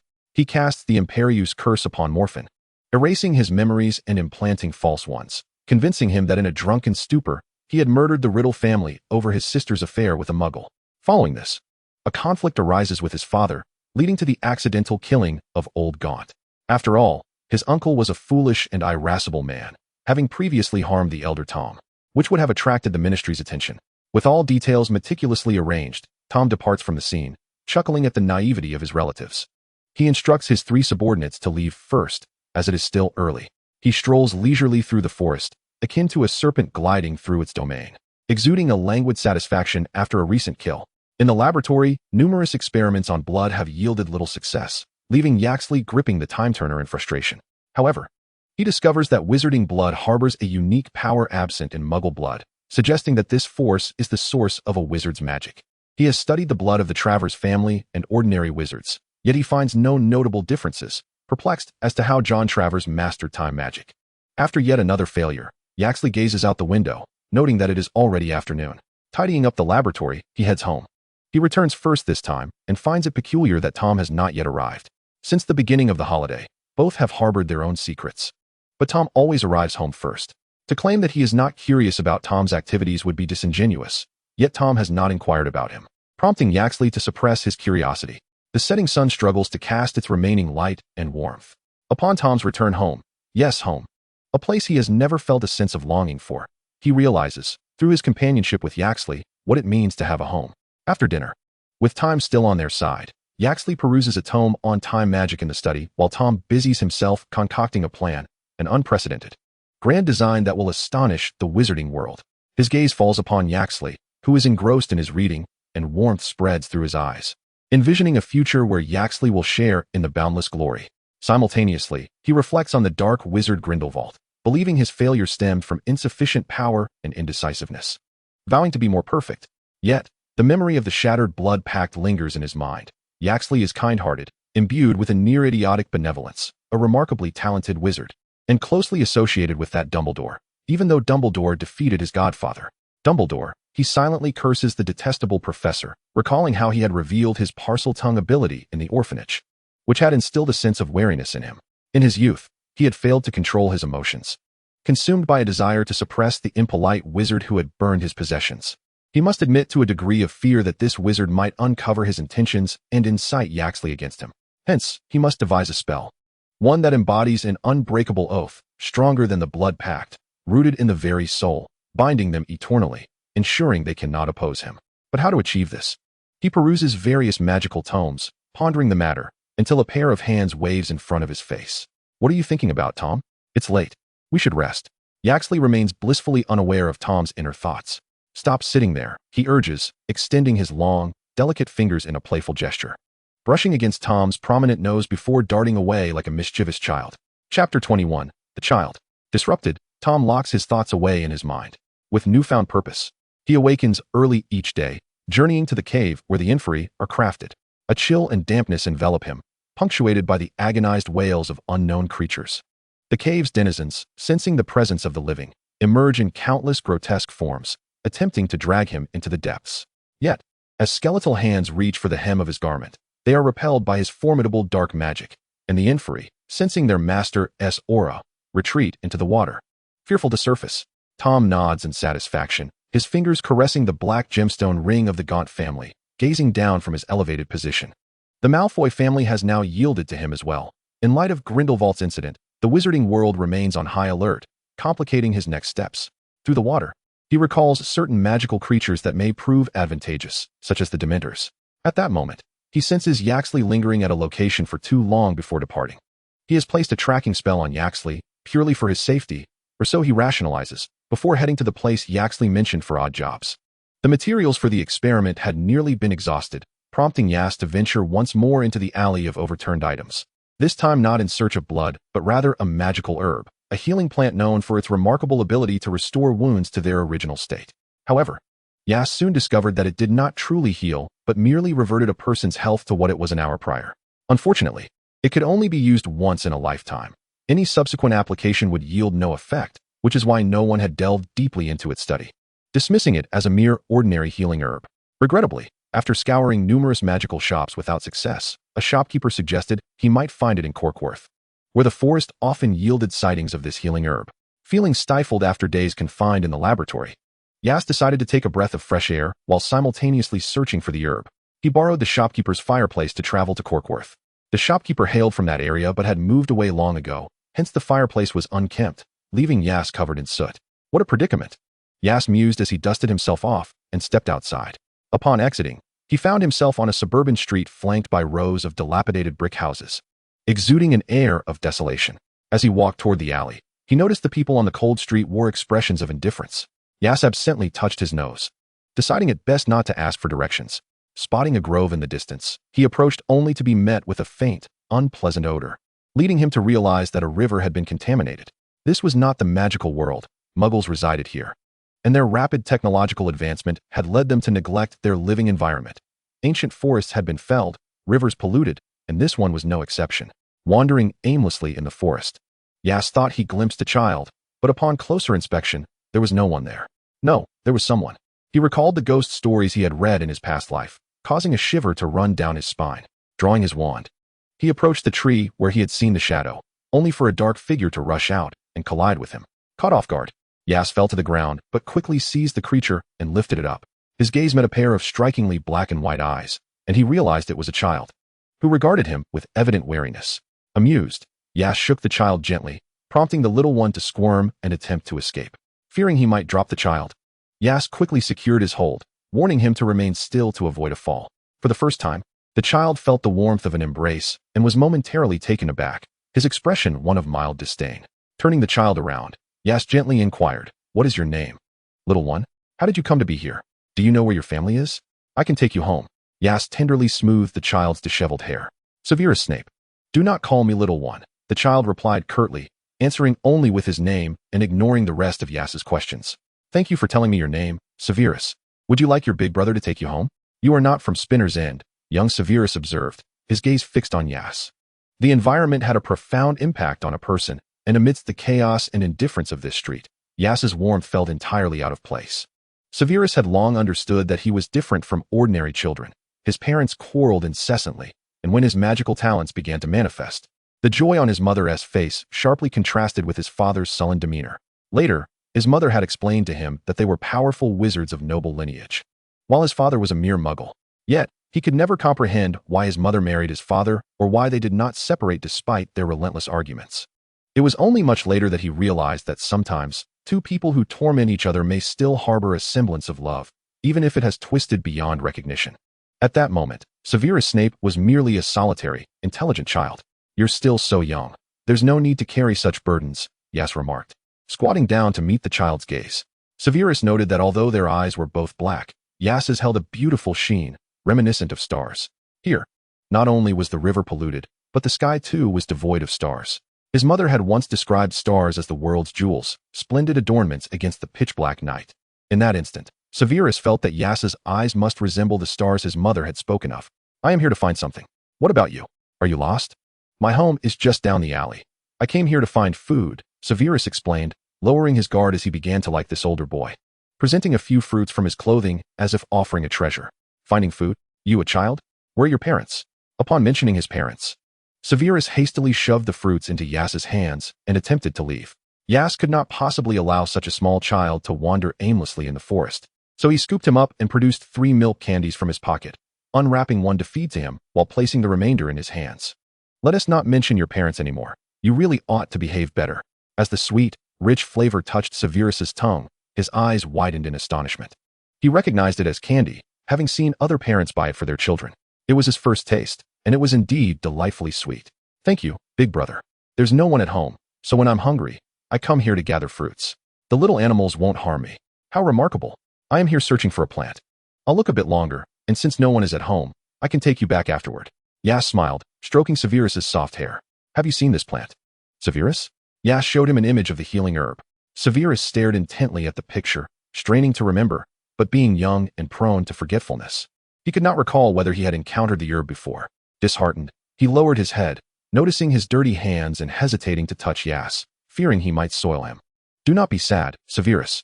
Let me tell you about the properties of this herb, Aias said softly, his voice melodious, tinged with youthful clarity. Years later, the grown Severus would no longer recall the visage of this older brother, but his voice and the tales of magical herbs he shared would linger in his memory. Meanwhile, Tom had located Aias's laboratory, situated in a secluded and tranquil area, hidden away from prying eyes. Who would suspect that such an unfrequented locale would harbor a small abode? Upon entering, he found it somewhat disheveled yet remarkably clean. The owner had cultivated a wall of roses by the window, their blood-red blooms vibrant and striking. Tom contemplated picking one, only to be pricked by the thorns. He chuckled softly. These roses were as beautiful and flamboyant as their owner, possessing a slight propensity for defense. Observing the magical instruments scattered about, all pertaining to time, he pondered whether Aias was researching the powers of his bloodline, perhaps yearning for immortality like his legendary ancestors. Eventually, he opened a working log on the bookshelf, the title reading, Chapter 22, Next Semester. This log meticulously chronicled the effects of the Trelawney bloodline. Aias did not belong to himself. He did not even belong to this era, which explained his sense of estrangement. It seemed he was always prepared to depart at a moment's notice. Tom's pupils darkened, his eyes so black that light could scarcely reflect off them. Save for the occasional flicker of crimson, he would not let go, no matter where he went. After searching the forest for quite some time, Aias and young Severus had yet to spot any trace of the magical herb, and as time wore on, they had no choice but to abandon their quest. Cradling the child in his arms, Aias made his way back to the street. "Are you leaving?" Severus asked, his voice barely above a whisper. His small hands unbothered by dirt or cleanliness, tightly clutching the fabric of Aias's clothing. Aias, hearing him clearly, felt a pang of reluctance at the thought of parting from this obedient, delightful child. "I will return to see you, Severus Snape. You are the most well-behaved and wonderful little friend I have ever met." As he spoke, Severus Snape found himself for the first time the recipient of such praise. Since his earliest memories, he had endured nothing but insults and derision. Yet, in the company of his elder brother, he experienced a multitude of joyous firsts. He was reluctant to let him depart and leaned his head against the boy's heart. Thump, thump, echoed the rhythm of his elder brother's heartbeat. "Are you not telling me where your home is, Severus, so I may not seek you out again?" Little Snape shook his head, his voice muffled as he divulged the house number, only to later realize that it was adjacent to the dwelling he had borrowed the fireplace to reach. What a coincidence! Ding dong. The long-neglected doorbell emitted a piercing chime, and a dark-haired witch with seaweed-like curls cascading to her waist emerged, her expression grim. Upon seeing her son being embraced, she did not inquire, "Hello, I." Before he could utter another word, the door was slammed shut. Had it not been for little Snape's certainty that this was his home, he might have suspected the woman was a trafficker. Judging by her appearance, she must indeed be Severus Snape's mother, albeit rather fearsome in demeanor. However, he dismissed the thought and turned to the neighboring house, where he ought to return home via the fireplace. In the dimly lit room of Spinner's End, a woman grasped Severus Snape's face and admonished him, "Limit your contact with muggles. They are like your father. What good is a handsome appearance if they are full of lies and utterly worthless?" Severus Snape feigned compliance, yet tightly clutched the two candies, mentally rebuffing her claims about his elder brother, who was indeed wonderful and far from useless. He recalled the magical herb his brother had sought. He was determined to remember its appearance, wishing to present it to him upon his next visit. The weary woman, exhausted from a day of toil, tossed 3 stale pieces of black bread onto the rickety table before retreating to sleep, leaving the small Severus Snape accustomed to climbing onto a seat of similar height to devour the meager meal. Upon returning, he found Tom waiting for him in the sitting room. With a smile, Aias approached, commenting on his early return. "What are you doing?" "Help me choose one," Tom replied. "Select the one you find most exquisite." As Aias approached, he noticed several images on the table, and the one in Tom's hand was particularly grotesque. A long serpent twisted around a skull, its fangs bared. Noticing Aias's gaze fixed on the image, Tom chuckled softly. "This one is hardly suitable." "What?" Aias asked, puzzled. "Nothing, my friends merely requested me to design some symbolic insignia." "Is that so?" Aias speculated it must be the ostentatious Malfoy's request, then picked up another image, a serpent entwined around a sacrificial rose, with a fallen petal resembling a teardrop cascading onto the serpent's head, yet the menacing snake gaped with its monstrous mouth, eager to consume the flower. Tom approached and snatched the image from Aias's hand, glancing at it and declaring, "Isn't it beautiful?" The one Aias held was the most ordinary among the displayed images. Though all were exquisite, they exuded an unsettling aura that displeased him. However, as they were designed by his companion, he refrained from discouraging Tom and merely nodded in agreement. Tom Riddle, satisfied, set aside the image Aias had chosen, intending to refine it further, making it even more exquisite to match the person before him. Throughout the summer, Tom remained preoccupied with undisclosed tasks, while Aias oscillated between the laboratory and home. On the final day of summer vacation, he returned once more to Spinner's End, where little Snape awaited him in the forest, clutching the magical herb he had sought during their first meeting. He had successfully located it. Tom had visited numerous times, bringing him food and new clothing. Yet little Snape felt incapable of reciprocating until now. As the sound of footsteps approached, Severus turned to see Aias, joyfully racing toward him. "Aias, you've come." Aias nodded with a smile, noting that, provided he received adequate nourishment, the little one had grown considerably since their last encounter. Severus proudly produced the herb, eager to present it. "Aias, I found the herb you first showed me." Aias gazed in astonishment at the well-preserved plant. After that initial encounter, he had given up searching, but later bought it when he found it in the alley. He was astonished that Severus had remembered and had not misidentified it. "Remarkable. Our Severus is truly exceptional," he exclaimed, lifting the boy and twirling him around. The small child blushed shyly in Aias's embrace, contemplating that Severus might possess a talent for herb identification. He then produced some peculiar herbs to show him, sharing the stories behind each one as an introduction. Severus listened intently. Even as some of the herbs had curious effects, he displayed no peculiar expressions. Unbeknownst to Aias, he sensed a magical aura radiating from Severus. Yet he was still too young to discern whether it indicated wizardry or something else entirely, so he treated him like any ordinary child. Time spent in joy always seemed fleeting, and as their parting drew near, Aias's expression grew somber. Severus, being perceptive, sensed something was amiss, nervously fidgeting with his clothing. "I will be leaving for a long time. I do not know when I will return." "Where are you going? Do you despise me and wish to abandon me?" "Not at all, Severus. I am a student and must return to school. Soon, you too will attend school." "Where will you go to school?" "When I grow up. Can I come find you?" "Hogwarts School of Witchcraft and Wizardry. It is a wondrous place, and I believe you will come there. If I am correct, you will receive your acceptance letter when you turn 11. All right, you wait for me. I will come find you." As he departed, he perceived the small figure trembling with its back turned to him. It seemed the child was crying. Severus Snape, only 6 years old, would likely forget him soon enough. Aias mused, attempting to alleviate his guilt. The first lesson of the new term was Professor Albus Dumbledore's Transfiguration class, clad in a checkered coat with a scruffy brown beard. He greeted the restless students with a warm smile. "I understand you have enjoyed a delightful holiday, and it is entirely normal to feel restless at the start of class. So let us first review the textbook." He beamed amiably at the students, exuding a friendly demeanor, yet Tom harbored an aversion to him, finding Dumbledore enigmatic and thus more dangerous than anyone else. Tom noticed Dumbledore's gaze upon him and cast his eyes downward, choosing to ignore him. The next moment, he heard Dumbledore beckoning. "Mr. Travers, come here for a moment. I need to discuss something with you." Tom tightened his grip on the quill in his hand, and with a sharp crack, the tip became damp, as he had forcefully snapped it in two. Did that old fool know something? Was he trying to intimidate him? Tom Riddle paused momentarily before drawing his wand. "Reparo," he uttered, restoring the quill to its original state. Taking a deep breath, he stiffly controlled his increasingly menacing expression and wrote with a fierce determination, "Severus Snape." Chapter 23, Prelude to the Horcrux. Each stroke of the pen was executed with utmost force, the ink seeping from the nib as if eager to saturate the paper on the reverse side. The boy's handsome features contorted slightly, but he quickly suppressed the reaction, the sensation of losing control rendering him restless. As Aias and Dumbledore stood outside the classroom, perched high above, they gazed down upon the sprawling grounds of Hogwarts. Dumbledore, admiring the vista, turned to the young boy and said, "Aias, you are truly a gifted child. I am aware of your circumstances, and should you ever require assistance, do not hesitate to seek me out. I will be here to help you." "It's all right, Professor Dumbledore. I will find a way to resolve it," Aias replied, falling silent thereafter. Dumbledore, too, remained quiet, and in that moment, the air seemed to still. "Do you harbor resentment towards me, Aias? I vanquished your godfather and your kin." At the mention of Grindelwald, the light in Aias's eyes dimmed, and he shook his head, hesitantly nodding in response. Dumbledore observed the faint upward curve at the corners of Aias's mouth, a subtle, yet perceptible gesture. "You are a good child. In truth, I wish to discuss Tom Riddle with you. He cares for you and needs you as well. The outside world is fraught with entanglements, and I fear he may stray from the right path." Aias, perplexed by Dumbledore's words, wondered what Tom had done. "No, I merely wish to convey my thoughts to you.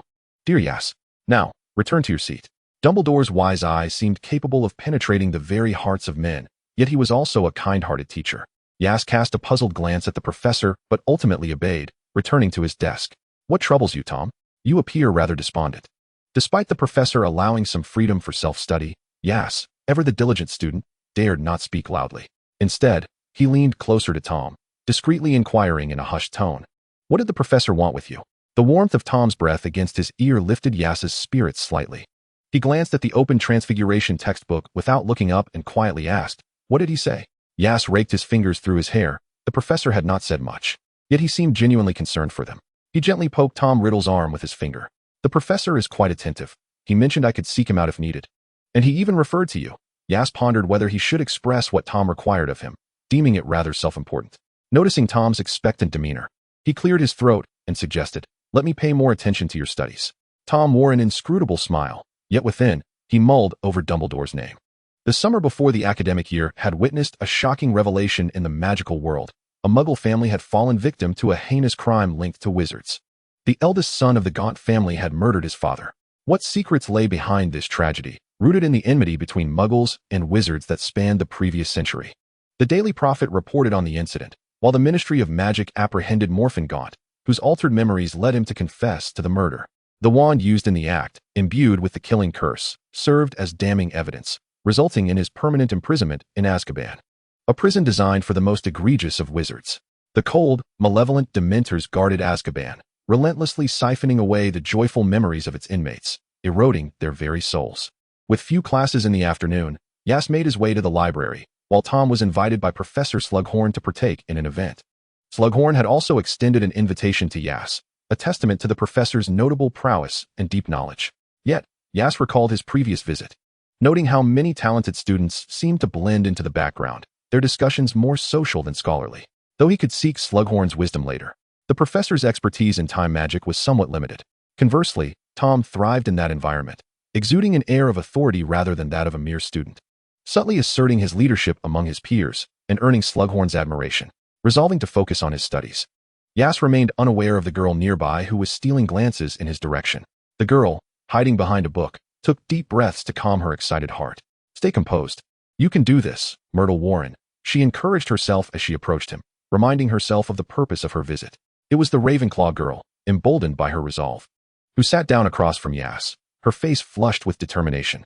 Initially oblivious to her presence, Yas eventually sensed her gaze. Upon raising his eyes, he met Myrtle's familiar look, and recognition dawned upon him. "Ah, it is you again, Miss Myrtle," he greeted her with a warm smile. "No need to call me Miss Myrtle, just Myrtle will suffice." "It's a pleasure to meet you, Yas." A slight blush adorned Myrtle's freckled cheeks. "The pleasure is mine, Myrtle," Yas nodded, lifting the book in front of him. Understanding that Yas was intent on his studies, Myrtle refrained from further conversation, propping the book up to conceal her delighted smile as she engaged him in dialogue. Meanwhile, Tom presented an elaborate and exquisite gift to Professor Slughorn, who beamed with delight upon receiving such a thoughtful token from his favorite student, promptly ushering him inside. The gathering featured familiar faces, and the admiration in the eyes of the students directed at Tom Riddle was palpable. At the long table, two prominent seats awaited, one for Professor Slughorn and the other for Tom Riddle. "It seems no new companions have joined your club, Professor Slughorn. Not everyone can shine as brightly as you did in your first year, Tom," Slughorn remarked, his eyes narrowing with a satisfied smile. He held great confidence that this student would bring him renown in the near future. Would he become the Minister of Magic or an exceptionally skilled orer? When the time came to inquire about him, Slughorn's name would bask in shared glory. "Sir, is it true that the defense against the dark arts professor is retiring?" Tom inquired, his dark eyes fixed on Slughorn, a composed smile gracing his lips. "Listening to you, Tom, I know I cannot divulge that information, can I?" Slughorn replied, popping a piece of candy into his mouth. "By the way, thank you for the pineapple sweets. They are my favorite. But how did you know about this?" "Intuition," he replied innocently, batting his eyelashes. Slughorn took no offense, observing the last grain of sand fall from the hourglass. "Oh dear, it is already this late.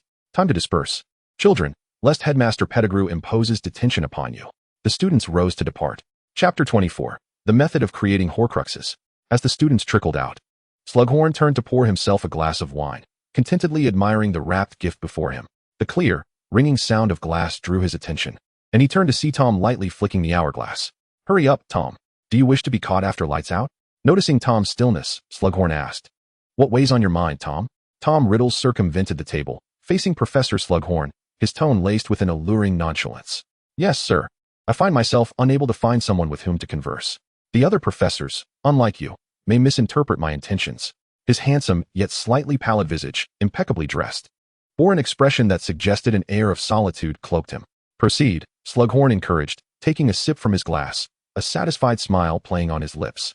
A few nights ago, in the restricted section of the library, I stumbled upon a book detailing a rare form of magic.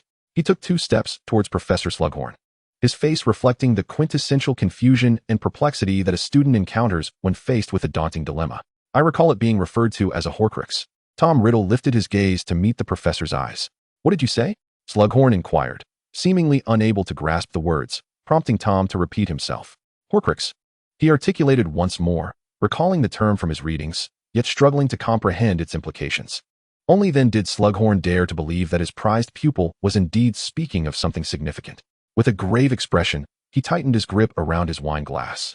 I am uncertain of the book you are perusing, Tom, but that is an exceedingly malevolent object, most heinously wicked, he emphasized, reiterating the darkness associated with it. This is, in fact, the reason I sought your counsel. Tom believed that Professor Slughorn could provide him with the answers he yearned for. A Horcrux refers to an object that harbors a fragment of a person's soul. Yet, I fail to grasp how one accomplishes that, sir. He edged closer to Slughorn. An invisible pressure mounting, akin to a coiled serpent slowly rising to strike. You split your soul, concealing a portion in an object external to your body, thus ensuring protection even if your corporeal form is assaulted and destroyed. Professor Slughorn assumed a didactic posture, elucidating the function of a Horcrux. Protection? Tom echoed, intrigued. Because a part of the soul remains unscathed in the world. In essence, you cannot die. Upon hearing this pivotal detail, Tom turned to face the fireplace, concealing the surging ambition and greed that flickered within him. But how does one split the soul, sir? I trust you are aware of the method, Tom. The glint of malice reflected in his eyes as they caught the flicker of the flames in the hearth. His hands, previously clasped behind him, now rested before him, caressing the family ring of the Gaunts. Indeed, murder will cause the soul to fragment, yet this contravenes the laws of nature. Is it not true that a soul can only be split once? For instance, 7 times? 7 times? Slughorn gasped, astonished that Tom would pose such a query. Merlin's beard. Tom, is it not wicked enough to desire to kill? Must you also divide your soul into 7 parts? Gradually, Slughorn relaxed. We are merely discussing hypotheticals, are we not? Just an academic exercise? Tom turned, smiling politely, nodding in affirmation. Of course, sir. This is merely a little secret between us. His gaze upon Professor Slughorn was laden with ambition and an oppressive intensity. The ease in Slughorn's demeanor dissipated, replaced by a slight rigidity as he pondered whether he ought to have delved so deeply with Tom. Tom bid farewell to Professor Slughorn with courtesy, contemplating on his way back to Slytherin that having discovered the means to immortality, the next step was to implement it. An object capable of containing his soul must indeed be worthy of his noble essence. He recalled the precious relics left behind by the founders of Hogwarts. These would be most fitting. Aias, seated at a desk, was engrossed in studying a unique potion, one that could physiologically halt the passage of time for living beings, albeit only for 2 hours. As the curse had yet to manifest, he was unable to conduct experiments. Should his trials prove successful, he could maintain this suspended state indefinitely by continually consuming the potion. He had experimented on a white mouse, observing that while under the potion's effect, its physiological responses and functions were frozen. However, once the effect wore off, the time that had been paused would rapidly catch up, reacting physiologically. He had also tested it on an aging mouse, which had lived significantly longer by consistently ingesting the potion, only to perish abruptly after cessation, its body decaying into dust at an alarming rate. This potion was concocted from his own blood, combined with healing properties, powdered dragon teeth, thorn poison, kudzu roots, and giant tooth mushrooms. The blood required for each batch was substantial and must be refined. Ordinary blood was utterly inadequate. The dosage for the mouse was inconsequential, but a wizard's needs were far greater. Drawing blood to the point of risk was a perilous endeavor. As Tom entered, he found Aias slumped over his desk and approached to inquire about his work. Aias was documenting the potion's recipe, staring blankly at the parchment upon completion, uncertain if it would prove effective for him or alter his fate of departing this time and space. He remained oblivious to Tom's presence, who was fixated on the formula. His facial muscles tense, lips pressed into a thin line as he pondered whether a Horcrux could preserve Aias. At that moment, Aias noticed a shadow cast upon the paper. Turning to see Tom and smiled, "You're back. You returned quite late today. Did Professor Slughorn share some intriguing insights?" He leaned in closer, his voice low and soothing, tinged with an alluring undertone. Aias stood, awkwardly rubbing his flushed ears. "Why, you're too close." "Why?" Tom gently brushed a stray lock of Aias's hair behind his ear, his voice barely above a whisper, but Aias couldn't catch his words, prompting him to request Tom to repeat. Nothing, Yas. We should rest. Tomorrow brings your favorite potion class. Tom concluded the topic, for he had more pressing matters at hand. All right. Yas did not dwell further. He trusted Tom implicitly. Yet, often the ones we trust can inflict the deepest wounds. In the darkness of the forbidden forest, a lurking serpent awaited its moment. Poised to strike when its prey was most at ease, launching itself to latch onto its victim, coiling around them, its muscles contracting, scales brushing against flesh. From a distance, it appeared as an intimate embrace, yet it was merely a gruesome act of predation. Tom cast a spell upon the slumbering Yas, deepening his sleep. Previously, he had studied a dark magic incantation known as Morsmordra, intended for his followers and servants, but it was ill-suited for Yas, who would ascend alongside him to greatness. Thus he devised a new spell for him. Chapter 25, The Ball Invitation. On that clandestine night, a mark appeared on Yas's left shoulder, mirrored on the back of Tom Riddle's hand. This mark was peculiar, only revealing itself when the body was agitated. The serpent's tongue flicked across the skin concealing the mark, its obsidian eyes glinting with unabashed greed. After class, Yas and Tom walked together after a long separation. Yas pondered the significance of that separation, astonished that they could even use such a term between themselves. It seemed an invisible wall had risen, isolating them from one another. Yas raised his gaze as pristine. Crystalline snowflakes descended upon his lashes, blurring his vision.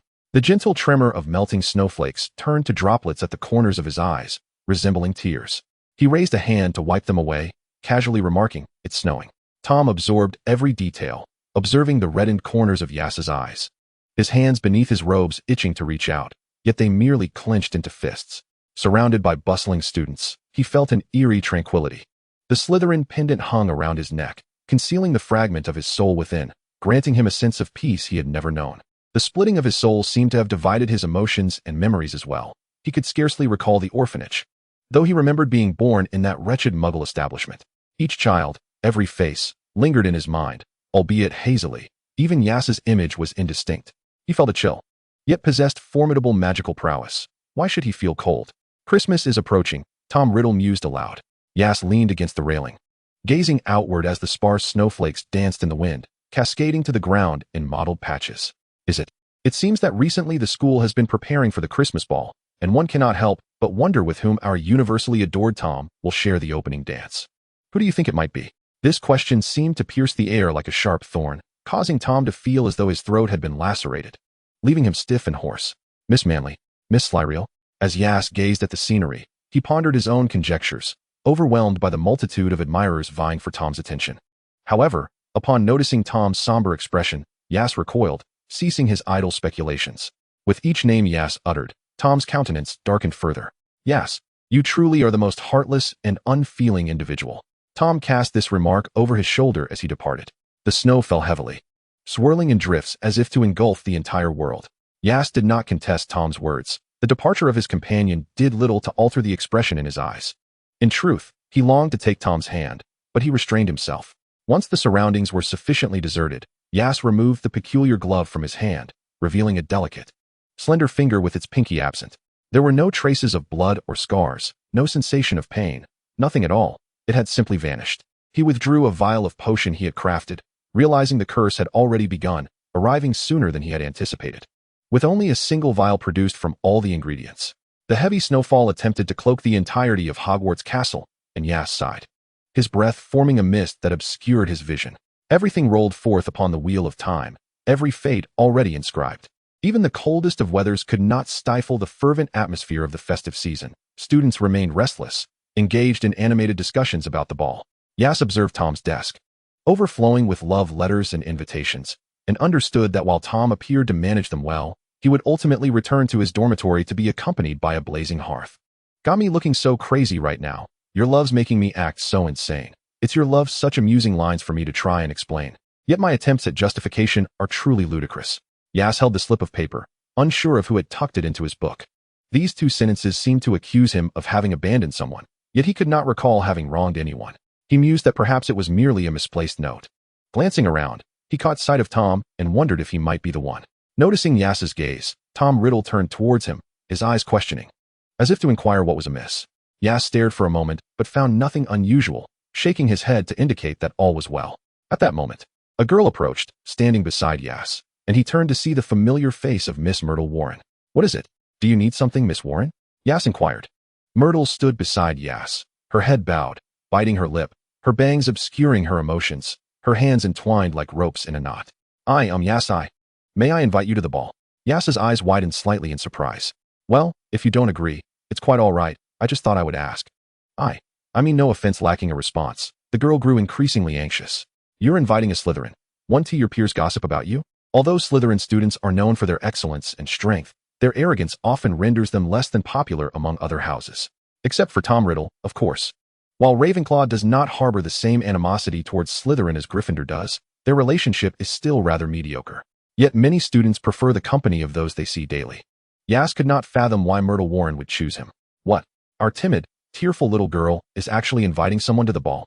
Yas turned to see who had spoken, and Myrtle's face paled at the sound of the voice. Who are you? Are you talking about Miss Warren? Who else could it be? Cowardly Myrtle. I advise you to keep your distance from that Slytherin. She will inevitably bring misfortune. The speaker, a handsome boy clad in Ravenclaw robes, continued. As for me, I'm Oliver Hornby. If you reject her, I would be more than happy to introduce you to my sister. She is far more beautiful than this ugly creature.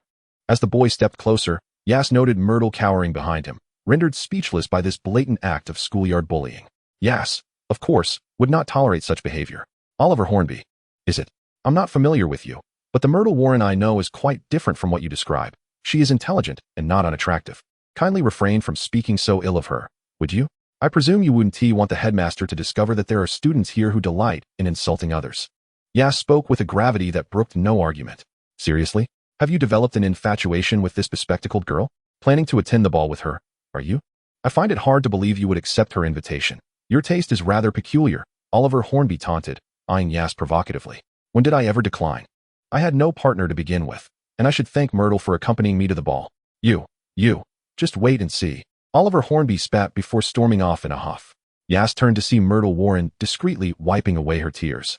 Students in the library, engrossed in their own readings, cast glances toward the unfolding drama. Yas felt overwhelmed and quickly pulled Myrtle away, eager to avoid being the center of attention. Chapter 26. Seeking someone. Please, do not cry. Miss Myrtle Warren. Yas offered a handkerchief to the weeping girl before him. Thank you. I don't understand why Oliver always bullies me. I'm terrified of him. She managed to choke out after several attempts to voice the boy's name. Yas stood silently by, allowing Myrtle to vent her emotions without interruption. After some time, her sobs subsided, and she finally spoke. Myrtle, if others bully you, do not simply endure it. Whether it be informing a teacher or standing up for yourself, action must be taken to prevent further bullying. Tolerance alone will only embolden the wicked. Why yes, thank you for helping me, Myrtle stammered, her tears threatening to flow once more. Yas, feeling somewhat helpless, could only bow his head alongside the sorrowful girl. This scene bore a striking resemblance to the tender, yet ambiguous love stories of youth, set in the dim corner of a staircase, where a tall figure with dark eyes watched intently as the two stood together. As night fell, Hogwarts Castle shimmered with lights, hosting a lively ball. The splendid illumination brightened the entire campus. Music filled the air, and students shed their robes to don elegant attire as they stepped onto the dance floor. The boys were clad in sharp suits, while the girls wore magnificent evening gowns, their skirts swaying like blooming flowers. Yas arrived alongside Tom Riddle, who was undoubtedly the center of attention at this event. Even the adversaries from Gryffindor could not deny Tom Riddle's allure, and soon a throng gathered around him. Eager to converse, left adrift in the crowd, Yas offered a resigned smile. The music had yet to commence, and people lingered in small groups to chat. Yet, to his surprise, Tom had not sought a dance partner. Just then, his own partner, Myrtle Warren, approached him, clad in a flowing blue gown. Though her hair remained in braids and her black-rimmed glasses perched upon her nose, the brightness in her eyes rendered her appearance much more cheerful. You look lovely, Yas remarked, handing her a glass of juice. As she accepted it, a blush crept across her cheeks. At that moment, the music began to play, and Yas bowed slightly. Extending his hand, Myrtle placed her hand in his, and together they made their way toward the dance floor. Tom Riddle stood at the edge, refraining from entering the dance floor, not because he lacked invitations. Numerous had been proffered, yet all were declined with polite indifference. His emotionless gaze fixated on a person of significance, a goblet of crimson liquid clasped in his hand. The revelers swirled gracefully to the rhythm of the music, and with a crack, the goblet developed a fissure, the liquid trickling from his slender fingers. This soiree was not solely attended by students. Faculty members were also present. A student, lingering beside Tom like an attendant, presented a pristine handkerchief. Tom accepted it, and with a silent incantation, the goblet returned to its original state, albeit emptied of its contents. Soon, he sensed a prying gaze upon him, and his already somber mood darkened further. He had intended to disregard it, but the presence drew nearer. Tom, are you merely watching others dance with your friends? Why not join them? The familiar, irksome voice intruded. He feigned a smile. Professor Dumbledore. I fear my dancing leaves much to be desired. Is that so? I had presumed that at your age, you were capable of anything. Capable, indeed. I wish I were. Yet alas, I am not. Tom stood tall, the handsome youth maintaining an air of equality before his instructor, devoid of the awe typical of other students. His demeanor suggested an effortless confidence. He turned his attention from the professor to the center of the dance floor, where joyous dancers twirled with elegance and lightness. Their faces radiated happiness, as if at that moment, the entire world belonged to them. A relaxed and contented smile graced Tom Riddle's features, as he savored the ambience like a peer. Tom, you, Dumbledore began, but was interrupted. I apologize, Professor Dumbledore, but I believe my dear friend Yaxley requires my assistance. In the dance floor, Yaxley draped his coat over Myrtle. Meanwhile, Dumbledore, noticing the unfolding situation, nodded, ceasing further conversation with Tom, his gaze lingering on Riddle as he departed. Moments prior, while Myrtle executed a spin, the strap of her dress had snapped, causing her to stumble and fall, her embarrassment palpable in front of the crowd. She lowered her head, her complexion ashen, trembling at the humiliation. Yaxley quickly enveloped her in his coat, half embracing her as he led her away. Yet whispers flitted through the students. Myrtle, overwhelmed and with her head bowed, pushed Yaxley away and fled. Yaxley, what happened? Tom Riddle approached, kneeling beside him. Forcefully extracting the hand, he attempted to conceal. Show me. No need to hide. I can smell the blood. Tom presented a potion he had received from Professor Slughorn, raising it in demonstration. This latest healing potion should prove effective, don't you think? Reluctantly, Yaxley revealed a small abrasion on his palm, blood oozing forth. He cautiously applied the potion to his wound, witnessing the remarkable speed of healing, yet feeling an itch that he instinctively reached for until stopped. A slender, pale hand restrained his, the black suit enveloping Tom with an air of sophistication. Beneath his thick lashes, inscrutable emotions flickered as he spoke with a voice both rich and magnetic. Do not scratch. Any disturbance may hinder the healing process. His gaze shifted from Yaxley's wound to his face, a smile playing at the corners of his mouth. One could not deny that Tom Riddle possessed a captivating visage. Yaxley mused. Aware that Tom noticed his scrutiny, Riddle remained unfazed, his hollow heart finding a trace of satisfaction. He despised others gazing at his countenance, yet did not mind Yaxley's gaze. Abruptly, Yaxley recalled his search for Myrtle. Tom, have you seen Miss Myrtle? She ran off after an incident at the ball, and I fear she may be in danger. Is that so? A peculiar glimmer flickered in his dark eyes. Perhaps we should search the library. I recall that girl has a fondness for it.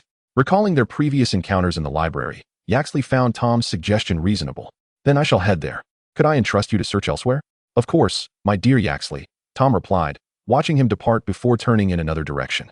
Meanwhile, Myrtle found herself alone, weeping at the entrance of the girls' restroom, a secluded spot far from the classroom, especially on a night of festivities. The dim light flickered ominously, the dampness synonymous with the place. She concealed herself in a stall, sobbing, her mournful cries echoing eerily, yet oblivious to her surroundings.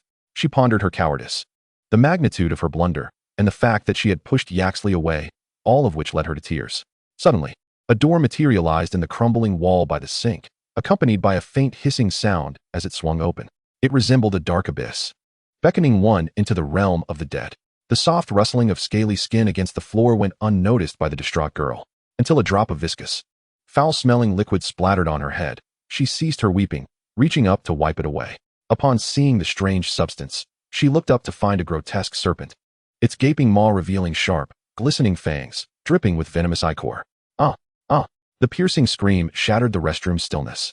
In the next moment, the serpent's bulbous, orange eyes met hers, and she was petrified, two venomous fangs piercing her flesh, releasing toxic venom, ready to relish its prey. Hiss, hiss, hiss. This girl's corpse must remain. Do not consume her. Return to the lair, basilisk. Tom Riddle approached from outside. The basilisk's venom could reverse petrification, but it was equally fatal. Myrtle was on the brink of death. This entire scenario had been orchestrated by Tom Riddle. Initially, he had no intention of targeting Hogwarts students, but Myrtle had become a nuisance, an ideal candidate for his Horcrux. He commanded the basilisk back to its chamber, the fearsome creature behaving like a docile pet, obediently closing its eyes and nudging Tom's hand. Tom stroked its head, watching it slither into the darkness before proceeding to craft his second Horcrux. A brown-bound diary appeared in his grasp. Since he was at school, he might as well utilize the notebook designated for recording academic notes. Only disdain for the girl filled his gaze. As a Muggle-born, she should possess the awareness of her status. She was akin to a bothersome fly, destined for death if she continued flitting about in plain sight. Drip, drip, the broken faucet released water. Each drop unnoticed as a young life slipped away in that shadowy corner. With the Horcrux-laden diary in hand, Tom Riddle departed. As his soul was torn asunder, he felt a pang of loss beyond mere physical pain. He replayed memories in his mind, recalling every event and object, yet the ache was not corporeal. He leaned against a wall at a corner, gasping for breath until he regained composure, transforming once more into the confident, arrogant, formidable Tom Riddle. Upon returning to the Slytherin head's dormitory, Aias found no sign of Tom Riddle, who seemed indifferent to his absence. Instead, he inscribed his name in the diary, Tom Marvolo Riddle. I am Lord Voldemort. In stark contrast to the revelry and brilliance of the ball, Aias was fervently searching for Myrtle Warren. After failing to locate her in the library, he scoured nearly every conceivable location. Ultimately, he resolved to inform the professors and the headmaster of Myrtle Warren's disappearance. What? Myrtle Warren is missing? Aias had nearly exhausted every corner of Hogwarts in his search. But the castle's vastness left him uncertain of the places he might have overlooked. He felt compelled to relay the matter to Headmaster Dippet. Sweat dampened his forehead, and the cold wind outside crystallized in his hair. At the ball, he had witnessed Miss Warren's distress. She had brushed past him in a hurry, her hand injured. And by the time he had tended to her wound, she had vanished completely. Aias's eyes brimmed with worry as Headmaster Dippet placed a reassuring hand on his shoulder. Do not fret. I have already dispatched teachers and students to search for Myrtle. The doors leading out of Hogwarts are secured. She will be safe. He nodded absently, acutely aware of his own guilt. The headmaster, understanding his turmoil, gestured to Tom Riddle, who stood in a corner of the ballroom, beckoning him over. Tom, gather your roommate and assist in the search for Myrtle. I have notified the professors and heads of houses. You and Aias should join forces. Tom, you haven't seen Myrtle either? Aias recalled that he and Tom had separated in their search. Perhaps Tom had encountered her. Tom Riddle shook his head regretfully, addressing Dippet. I saw Aias after Myrtle pushed him away, injuring his hand. I provided him with some ointment, but after that, I did not see any trace of Myrtle. Do not worry, children. Hogwarts holds many secrets, yet apart from the restricted areas, it is a safe haven. Those forbidden places are sealed. Miss Warren will be unharmed. Dippet consoled them. As for Olive Hornby, who was familiar with Myrtle, he surmised that she might be hiding in a corner, weeping, pathetic and overly sentimental. He hastened to a distant girl's lavatory. Sure enough, as he approached, he was greeted by the unmistakable sound of high-pitched sobbing, familiar yet reassuring. He knocked forcefully on the stall door, but no one answered. The sound emanated from within. Frustrated, he kicked the door and shouted, "Stop crying and come out. The entire school is frantic looking for you." The sobbing abruptly ceased, likely startled into silence by the forceful impact of his foot against the door. Then, there was a heavy stillness, punctuated only by the dripping of a faucet. Just as Olive prepared to kick the door again, a ghostly figure materialized through the thin stall door, locking eyes with him. Olive staggered back, now realizing it was Myrtle's spirit. What? Myrtle? How did you become like this? He gasped, his eyes welling with tears. The once arrogant Olive, who relished tormenting others, was now confronted with the grim reality of Myrtle's demise, the first to discover her lifeless body. Myrtle turned to see her own corpse, her eyes widening in disbelief. She reached out to touch her own body, only to find her hand passing through. The notion of her death struck her, and she sank to the ground, weeping uncontrollably. It was not until the headmaster and professors arrived that they discovered a once vibrant student had perished in a secluded corner of Hogwarts. Upon examining the body, they found 2 bloody puncture wounds on Myrtle's neck, as if inflicted by some creature. Blood tests revealed she had succumbed to venom from an unidentified magical beast. With such a tragedy occurring just before Christmas, Headmaster Dippet convened all faculty and student leaders to investigate the castle for any potentially dangerous magical creatures.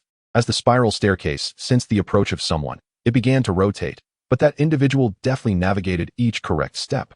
Fingers glided along the wooden banister, a faint smile gracing their lips. The portraits on the walls summoned ghosts for questioning, while only the fat lady at the entrance of Gryffindor's common room yawned. Observing the visitor, transformed into a spirit, Myrtle could not recall the circumstances of her demise. Headmaster Dippet attempted various methods to extract the truth, but found no success, ultimately summoning other ghosts for their insights. Regrettably, the quest for the truth remained elusive, all evidence pointing towards a despicable, filthy wizard.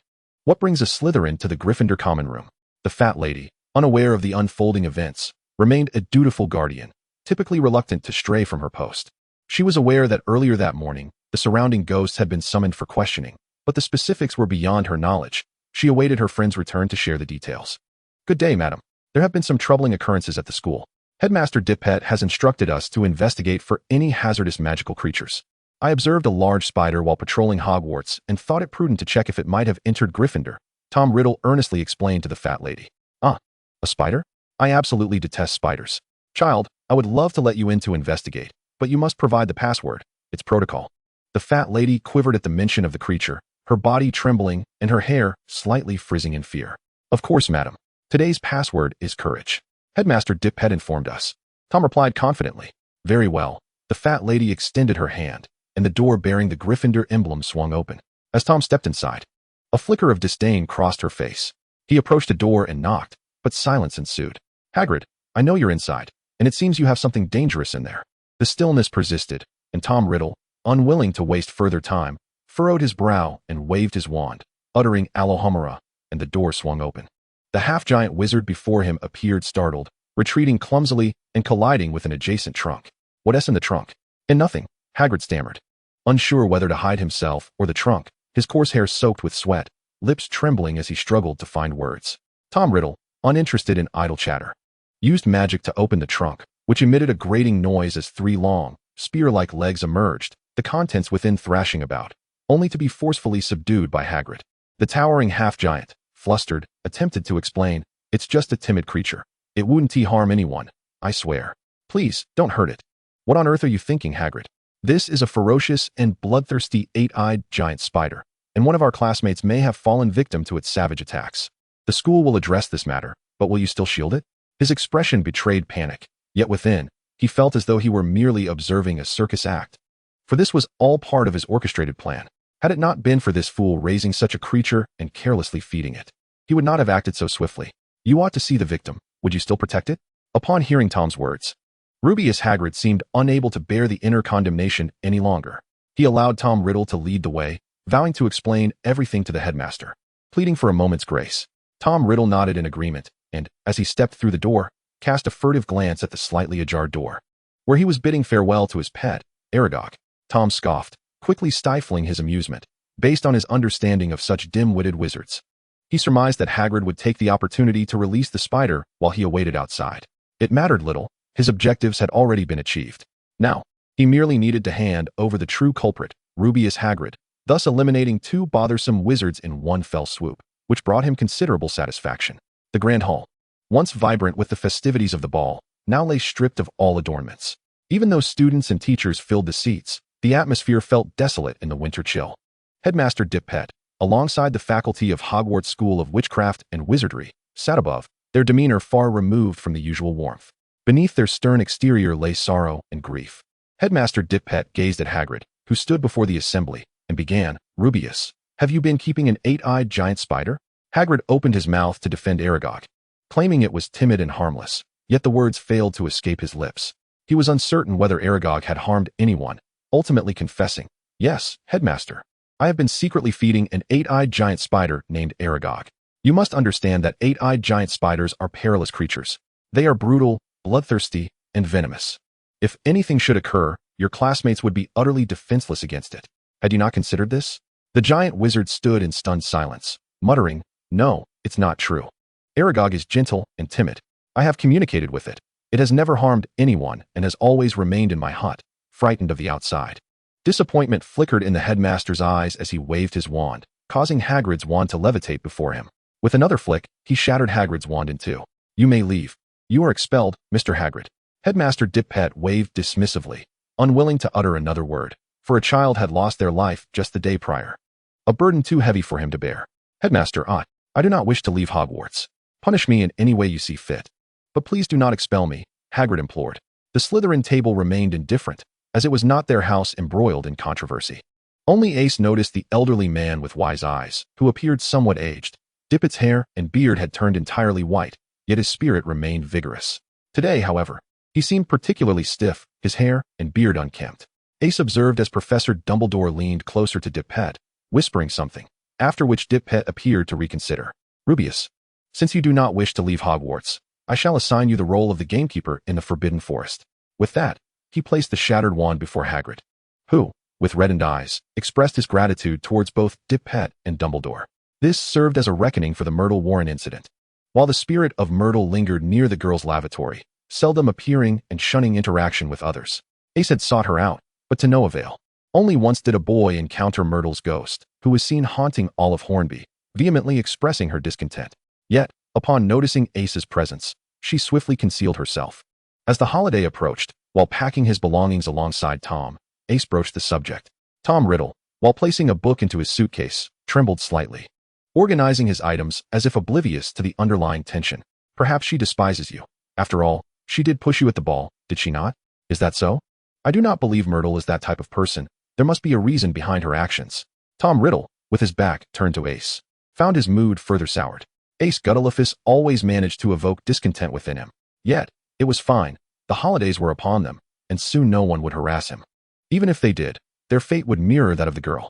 When shall I know that you belong to me, whether in the past, present, or future? They boarded the train, departing the magical school, ushering in another year's winter break. Ace remained in the laboratory, engrossed in his research on various time potions. When fatigue set in, he pulled a chair to the window, gazing outside. The trees beyond lay barren.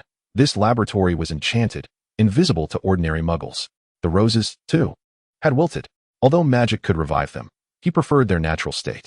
The stark thorns resembled weeds, and as Ace reached out to touch them, he pressed his fingertip against the sharp spikes without applying force, the slight pain reminding him of his existence. One of his hands had become entirely invisible, yet fortunately, a new potion could halt its disappearance, albeit failing to reverse the transparency. Moreover, the side effects of this potion were severe. His sense of pain diminished gradually. This posed a considerable danger. Should his sense of pain vanish entirely, he would remain oblivious to any injuries, potentially succumbing to fatal wounds without even realizing it. Perhaps perishing before being claimed by the curse. Outside, the cold wind stirred the decaying leaves, swirling them into the small abode. Ace looked up to see dark clouds rolling in, bringing with them a dampness that hinted at impending rain. He pondered this as he prepared to return home, to the residence he shared with Tom Riddle. Upon his arrival, Tom had yet to return, a scenario to which Ace had long since grown accustomed. Tom Riddle was often preoccupied with some unknown task. However, Ace had returned unusually early today, so it was normal for Tom to still be absent. Unbeknownst to him, a tumult was about to unfold. In the blink of an eye, graduation loomed on the horizon. Tom, what do you wish to pursue after graduation? Tom Riddle had matured from a child into a remarkable young man, mastering the art of hypocrisy, ingratiation, and understanding others' hearts with exceptional skill. Ace remained oblivious to the darkness residing within the boy who stood before him, equal in stature. While most possessed a yearning for light, there were always those who resented the direct glare of the sun. The influence of the Horcrux was undeniable.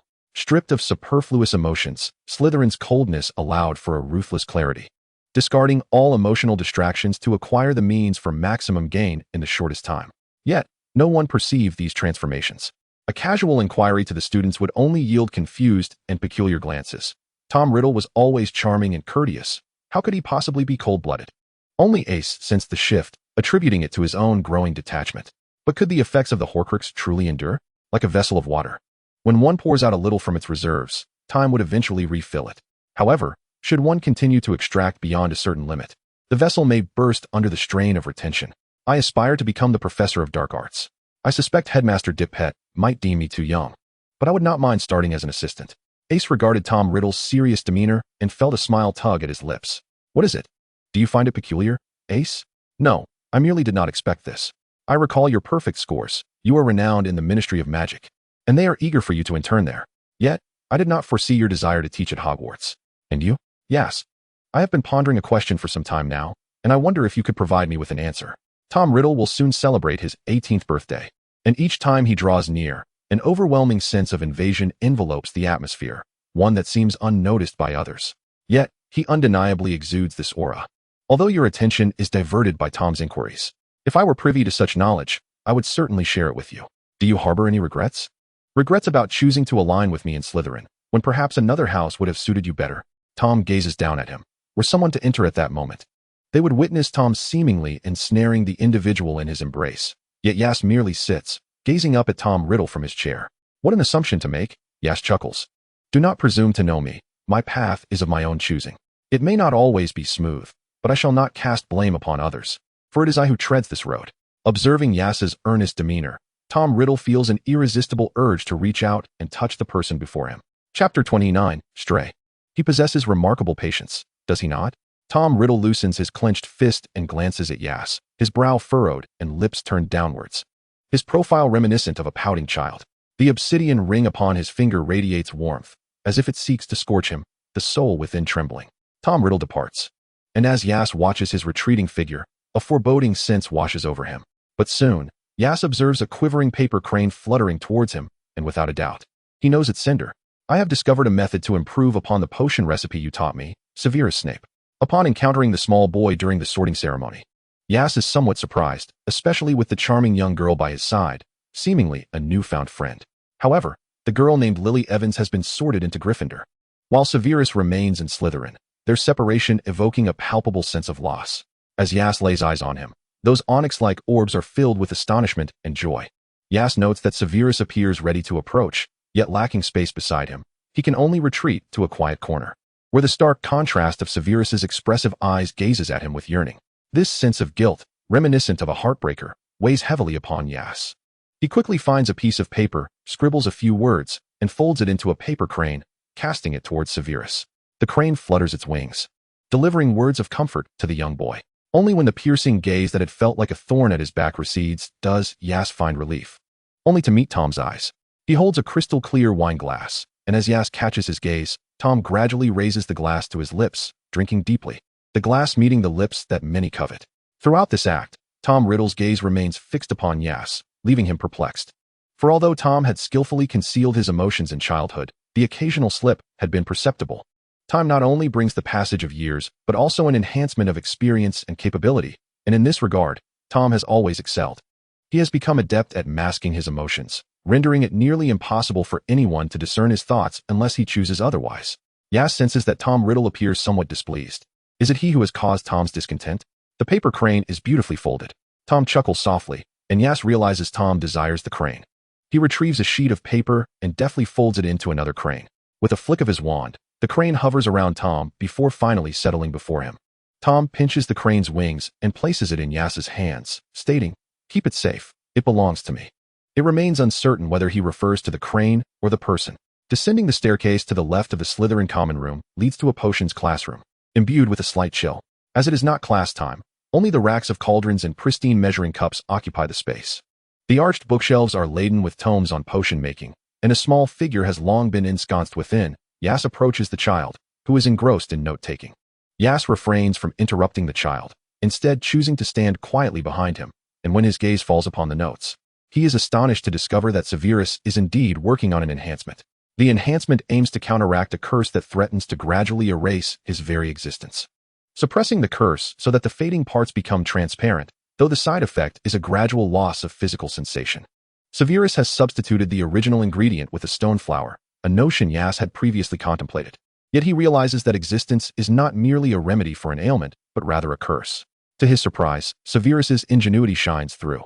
The reason for the side effects lies in the original ingredient's toxicity, and he has successfully identified an alternative herb.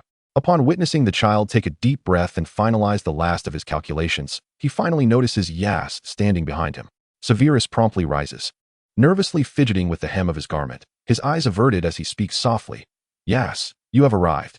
Why did you not announce your presence?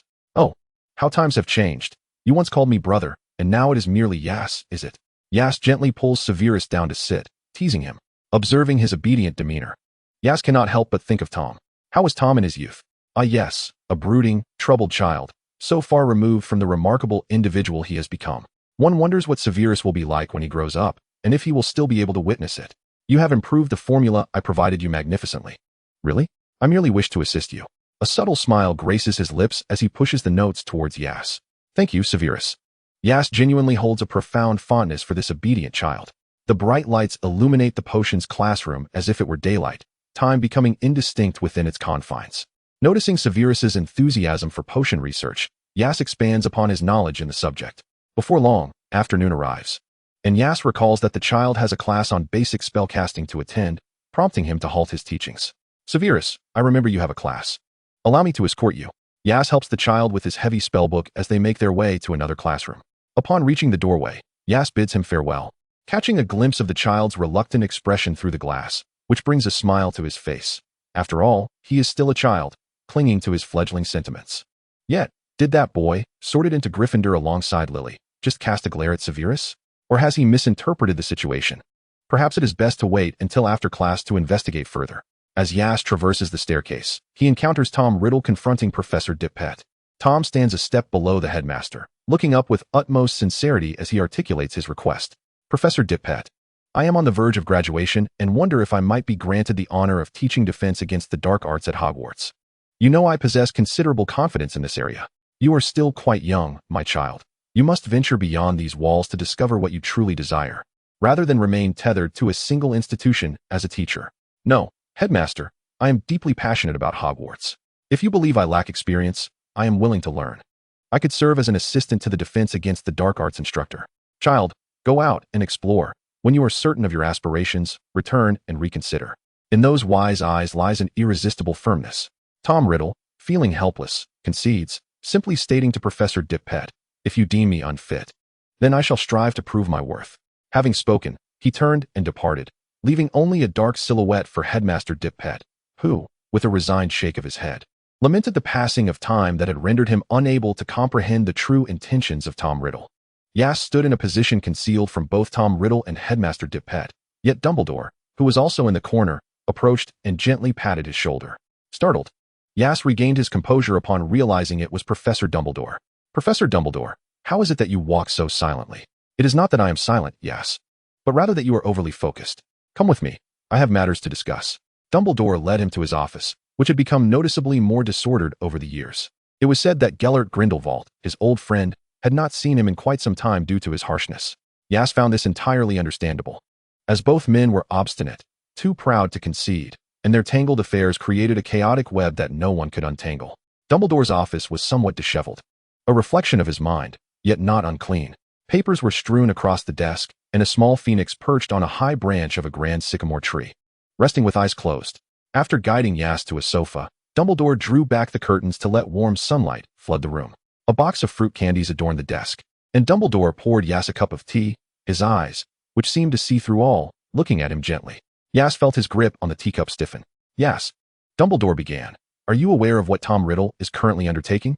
Hearing the name of his companion, Aias inquired with curiosity, is something amiss, Professor?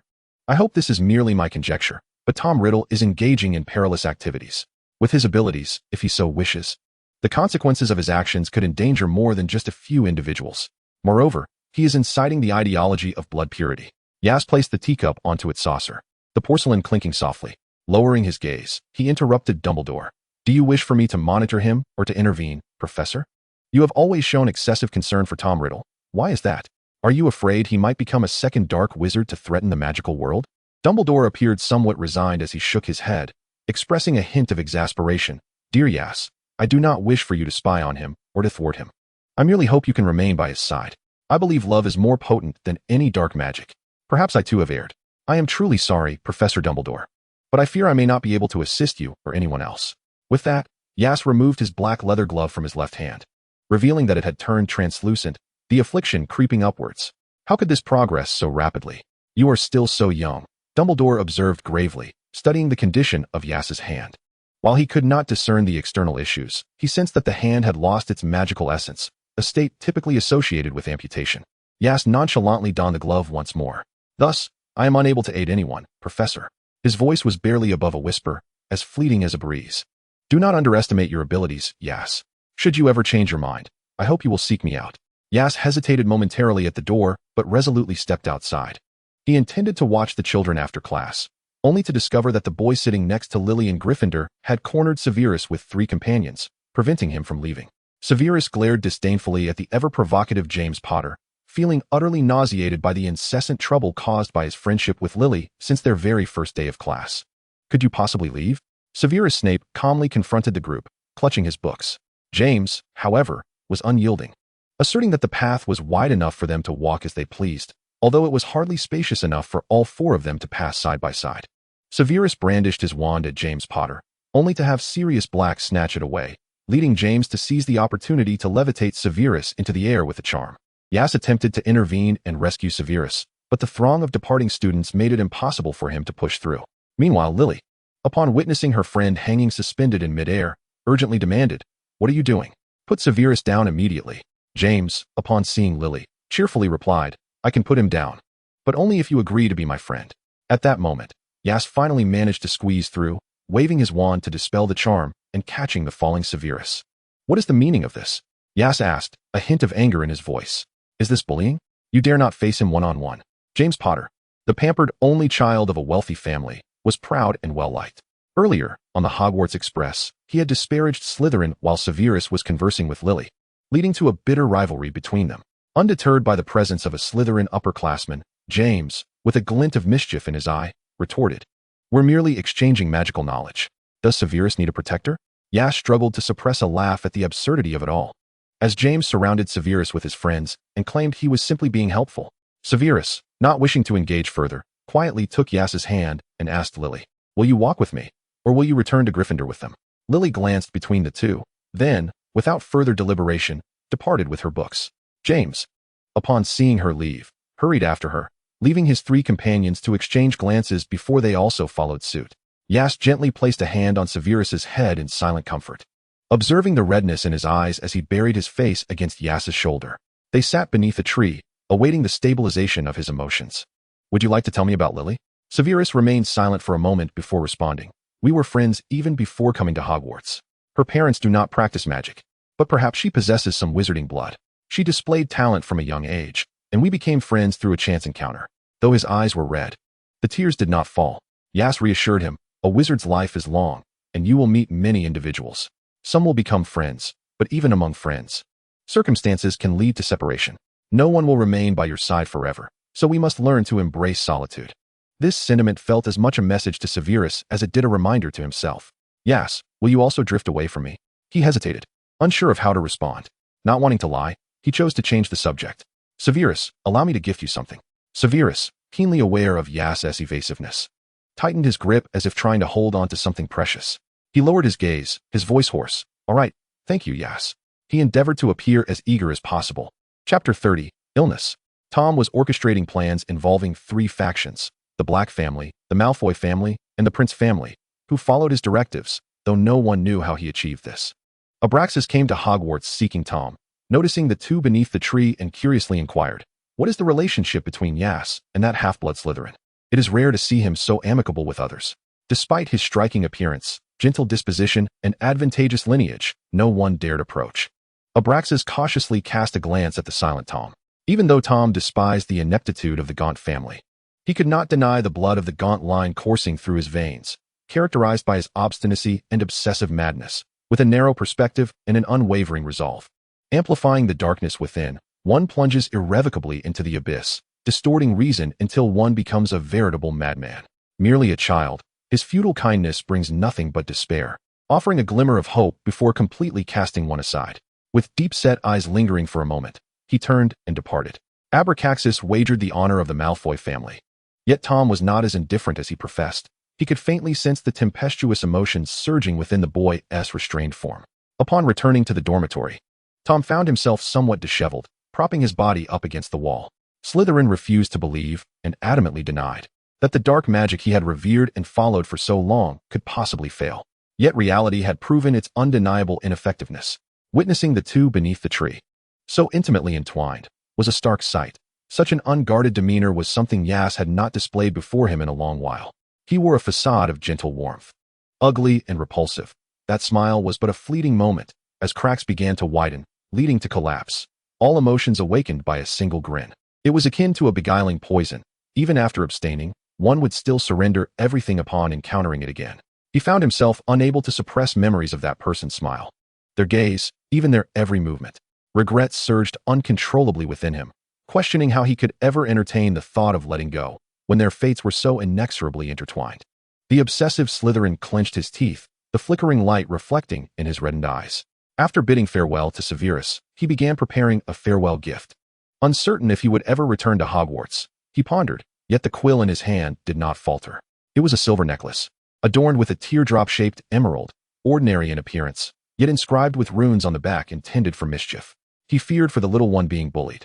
But his skills in rune crafting were not as formidable as Tom's, rendering him only capable of creating safeguards against pranks. On his wrist, he still wore the bracelet Tom had gifted him, its durability a mystery as it showed no signs of wear despite the passage of time. The intricately carved silver serpent appeared almost alive, its eyes set with red gemstones, and imbued with powerful enchantments. In comparison to his own creation, he felt inadequate, deciding to tug at his sleeve to cover the bracelet. Out of sight, out of mind. After all, comparison breeds discontent. On the eve of their departure from Hogwarts, Aias presented the gift, while both he and Tom received an invitation from the Malfoy family. Upon opening the invitation, he discovered it summoned all graduating Slytherins to gather at Malfoy Manor. It seemed inappropriate not to attend, given their years of camaraderie. He turned to Tom, inquiring, "Abraxas, is there something of significance?" He had never seen him host such a gathering before. Tom looked up at him. Perhaps it is an attempt to cultivate connections. The Malfoy family, having thrived on the blood of Slytherin for generations, is now in a state of decline and urgently seeks to amend their fortunes. Indeed, Aias nodded, as the intricacies of familial power dynamics always eluded him, despite being one of the sacred 28 pureblood families. Let us rest at the Hog's Head for a while. The banquet is still some time away. Aias had no objections to Tom's arrangement. The two walked side by side to the tavern, which was sparsely populated in the morning. The proprietor, yawning and indifferent, regarded the two newcomers. 1 galleon for a day's lodging. Various drinks range from 5 to 10 sickles. The menus on the table. Help yourselves, he grumbled, scratching his beard, then returned to his indifference. Tom, skilled in the transaction, paid for their stay. The proprietor, feeling the weight of the galleon, managed a grin that resembled dried orange peel, handing Tom the key. Room 131 upstairs is yours. Taking the key, Tom ascended the creaking staircase, which groaned underfoot. An irritating sound. As Aias climbed, a peculiar sensation enveloped him. He felt as though he were embarking on a path of no return, ensnared by destiny, suffocating in its grip. Sensing Aias's discomfort, Tom paused on the stairs, looking back with genuine concern. "What troubles you?" His caring expression was palpable. His unloved hand resting on the wooden banister appeared luminous in the dim tavern, every inch of him exquisitely crafted. Aias shook his head, attempting to dispel the unease. Biting his somewhat pallid lip, he quickly dismissed it. "It's nothing. Perhaps I merely need rest. Let us hurry to our room." He hastened to Tom's side, urging him onward.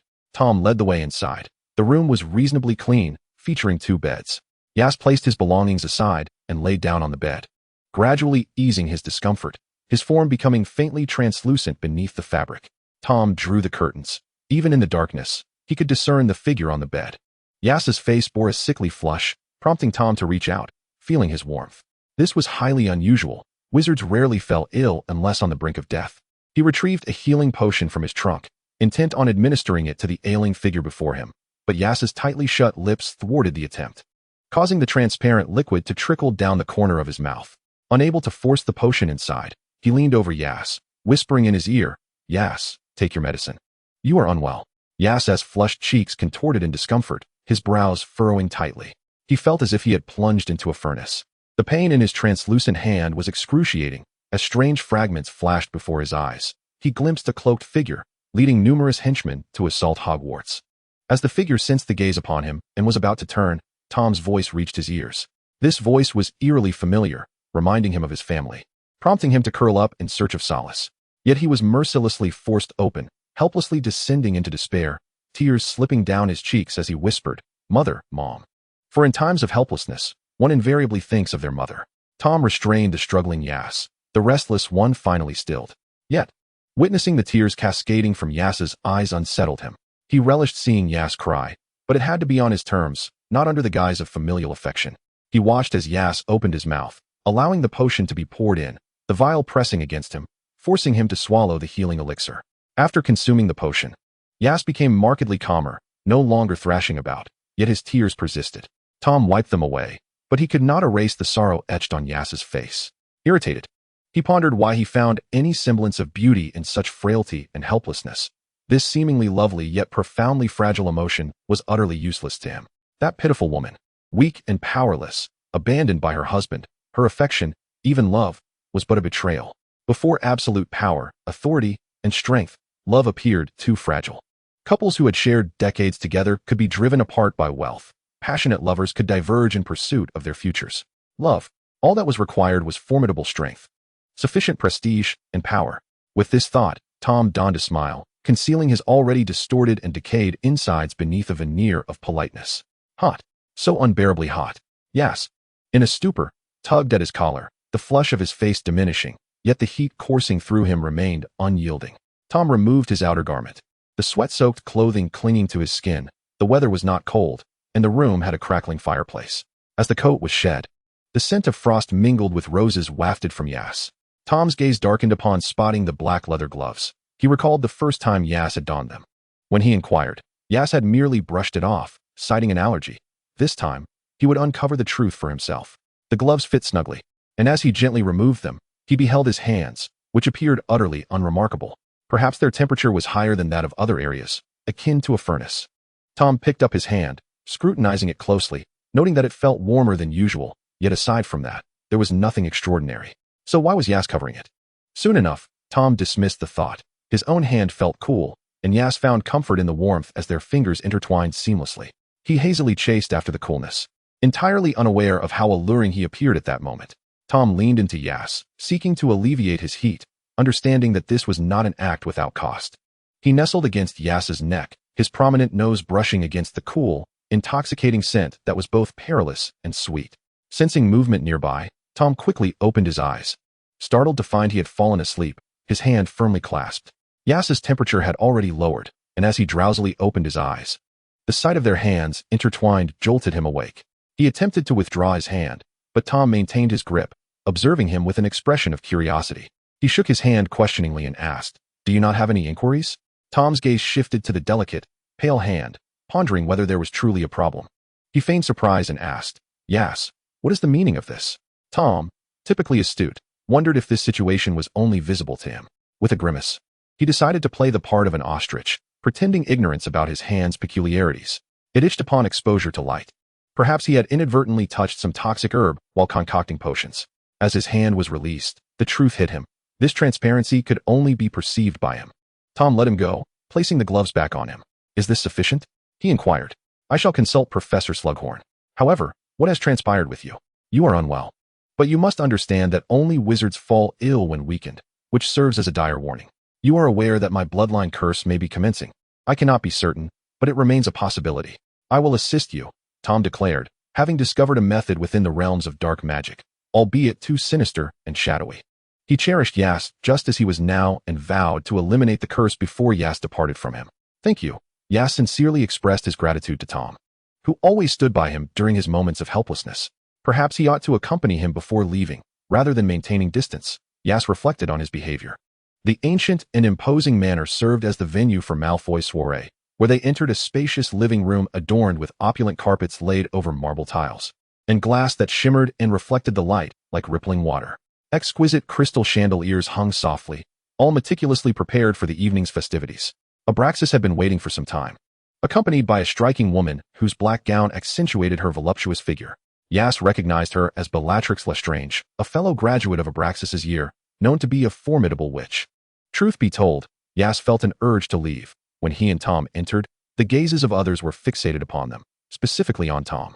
Stealing a glance at Tom, Aias felt a stark contrast to his own discomfort. Tom's very presence was naturally captivating. Abraxas waved them over with a smile, and Aias followed Tom dutifully. "Ah, Aias Greengrass." Finally willing to accept my invitation to the soiree, he jested. Aias simply disliked such gatherings, not because he was incapable of handling them. Just as he was about to respond, Tom interrupted. "Malfoy, refrain from unnecessary theatrics. Surely you have something to communicate?" Abraxas nodded, seemingly unperturbed by the interruption, while Bellatrix, unable to contain herself, approached Aias. Her alluring red lips left a mark on her champagne glass as she sidled up to him, leaning toward Tom Riddle in a discreet manner. "Is your name Aias?" she inquired, her voice laced with a sweet fragrance of cosmetics. "Hello, Senior," Aias replied, feeling somewhat awkward being this close to a woman for the first time. Bellatrix observed him closely, confident in her own beauty, noting the exquisite features of the Greengrass heir. She was among the first to pledge allegiance to Tom Riddle, having never tasted defeat until she lost to him in a duel. It was only natural to follow a man of such striking appearance and immense power, was it not? Deep down, she found herself drawn to Tom Riddle. But such feelings waned in the face of ambition. She craved glory and power. In truth, this refined and handsome young man aligned perfectly with her preferences. She longed to possess him, However, as she noticed Tom's gaze, she felt compelled to act. Such a pity. Chapter 31. The Love Potion. The love potion is the most potent and effective elixir of affection, imbued with the scent of your most cherished fragrance. For example, if you have a beloved, you will detect their unique aroma. Yet, it is crucial to note that the love potion cannot conjure true love. It is but a facade. In my possession is a small vial capable of lasting 12 hours, Slughorn remarked, shaking the heart-shaped bottle filled with a liquid reminiscent of pearl dust. Let us see who can concoct the finest intelligence potion before class concludes. I shall award this vial of love potion to the victor. Perhaps this potion will add a delightful spark to your romantic endeavors. Without a doubt, the vial ended up in Tom Riddle's hands. Upon opening it, he inhaled a familiar, intoxicating scent, reminiscent of blood and gunpowder, yet the rose fragrance amidst the snowstorm was particularly unique. His pupils dilated, and he held his breath, sealing the potion and tucking it away. On his way here, he had handed the vial of love potion to Bellatrix, as she had sworn allegiance to Tom Marvolo Riddle, Lord Voldemort. It was without question that she would carry out his commands. Bellatrix held 2 glasses of golden champagne, one bearing the imprint of her crimson lips, while she offered the other to Aias. As he regarded the glass placed before him, Aias surveyed his surroundings. Others were clustered in small groups, and Tom was no longer surrounded by members of the Malfoy family, but rather the Blacks. Reluctant to reject the advances of a senior, he calmly accepted the glass, a polite smile gracing his face. Thank you for the drink, senior. Will you not indulge? Bellatrix raised her glass, awaiting his response. With no option but to acquiesce, Aias clinked his glass against hers, ultimately tilting it back as the liquid flowed over his lips and down his throat. The burning sensation of the alcohol masked any other peculiarities. As Aias finished, he felt a reaction within him. His face quickly flushed with color. Bellatrix covered her mouth in surprise. The effects of the potion should not have manifested so soon. Was he already inebriated? Aias was unaware of his limited tolerance. The sensations of drunkenness differed from those of illness. His head felt heavy, and the world around him spun. He noticed many halting their actions to gaze at him, akin to observing a rare creature, their expressions devoid of emotion, as if appraising a mere object. Aias yearned to flee, to escape this place. Under the lights, the world transformed into a bizarre spectacle, with everyone appearing monstrous until Tom approached, supporting the swaying Aias and guiding him to a room. Reclining on the bed, Aias gazed at Tom with misty eyes, lost and innocent like a fawn ensnared in a trap. The love potion took effect. Tom Riddle, he called sweetly, filled with yearning as he uttered his name. His body struggled to rise, his ears flushed a delicate pink. As Aias observed Tom's indifference, the burgeoning affection within him made him feel neglected, and helpless tears streamed down his cheeks. At that moment, gentle hands cradled his face, revealing obsidian eyes tinged with a hint of crimson, brimming with a stifled aggression. The sight of Aias's infatuation sent Tom into a breathless excitement. His hands, still holding Aias's cheeks, bore prominent veins, yet inflicted no pain. Had Aias been mere flesh, Tom would have long since torn him apart and consumed him, but alas, he was not. Throughout those 12 hours, the two shared a sweetness akin to that of soulmates in harmony. Aias followed his beloved to a chilling cave, enveloped in darkness, punctuated by strange sounds that unsettled him, compelling him to lean closer to Tom in search of solace. Fear not, dear Aias. This is merely a passage to our new home. In the depths of the darkness, Tom traversed with ease, guiding him towards the center. Very well. I shall heed your words, Aias replied, a smile gracing his lips, revealing delicate dimples. The pair walked as if gliding upon the water's surface, while beneath, the hollow-eyed specters fixated on the living above, enduring endless suffering, harboring resentment towards the joy of the living. Had they been ordinary people or wizards, they would have long since dragged them down to partake in their torment. They had long since lost their wits, knowing only that the dark wizard was their master, whom they dared not offend. At the center stood a towering edifice, into which Tom led Aias. The interior bore a striking resemblance to their home outside, illuminated by warm orange light, showcasing a plush blue sofa and a wooden coffee table adorned with the latest edition of the Daily Prophet, all radiating a sense of comfort and warmth. Aias, would you care to reside here with me? His tone resonated with certainty as Tom lowered his proud head to meet Aias's gaze, his captivating eyes enticing him. Aias's expression was clouded with confusion. He did not wish to remain there, yet he yearned to be with Tom. Why must I dwell here? I fear you shall abandon me, Aias. You have been distancing yourself. Where do you wish to go? Do you not desire to be with me, but rather with another? That mudblood Mettler? Or perhaps that Gryffindor? Weasley? Or the Hufflepuff, Douglas? The venom of jealousy surged within him, thick and terrifying, as if ready to erupt. Aias listened to Tom utter those familiar names, his mind struggling to recall them, but soon faltered. Suddenly, his shoulder was seized. Blood oozing forth as pain welled tears in his eyes as he helplessly endured his lover's gnawing. Darkness blurred his vision as he felt Tom's tongue lapping at the wound. Gasping, Aias abruptly awoke, his brow furrowed, breathing heavily, as though he had emerged from a vivid nightmare. He surveyed the familiar surroundings, questioning whether he had been brought back after a night of drunken revelry. He raised a hand to support his heavy forehead, recalling that he had been with Tom. But what had transpired? A sharp pain pierced his shoulder, and he pulled at his clothing to reveal an unhealed bite mark. 2 crimson lines marred his pristine shoulder, resembling roses adorning a beautiful yet despondent canvas. Glancing out the window, he was met with an impenetrable darkness. How could this be? Aias rose to peer outside, only to behold the ghastly forms of dementors. What were dementors doing here?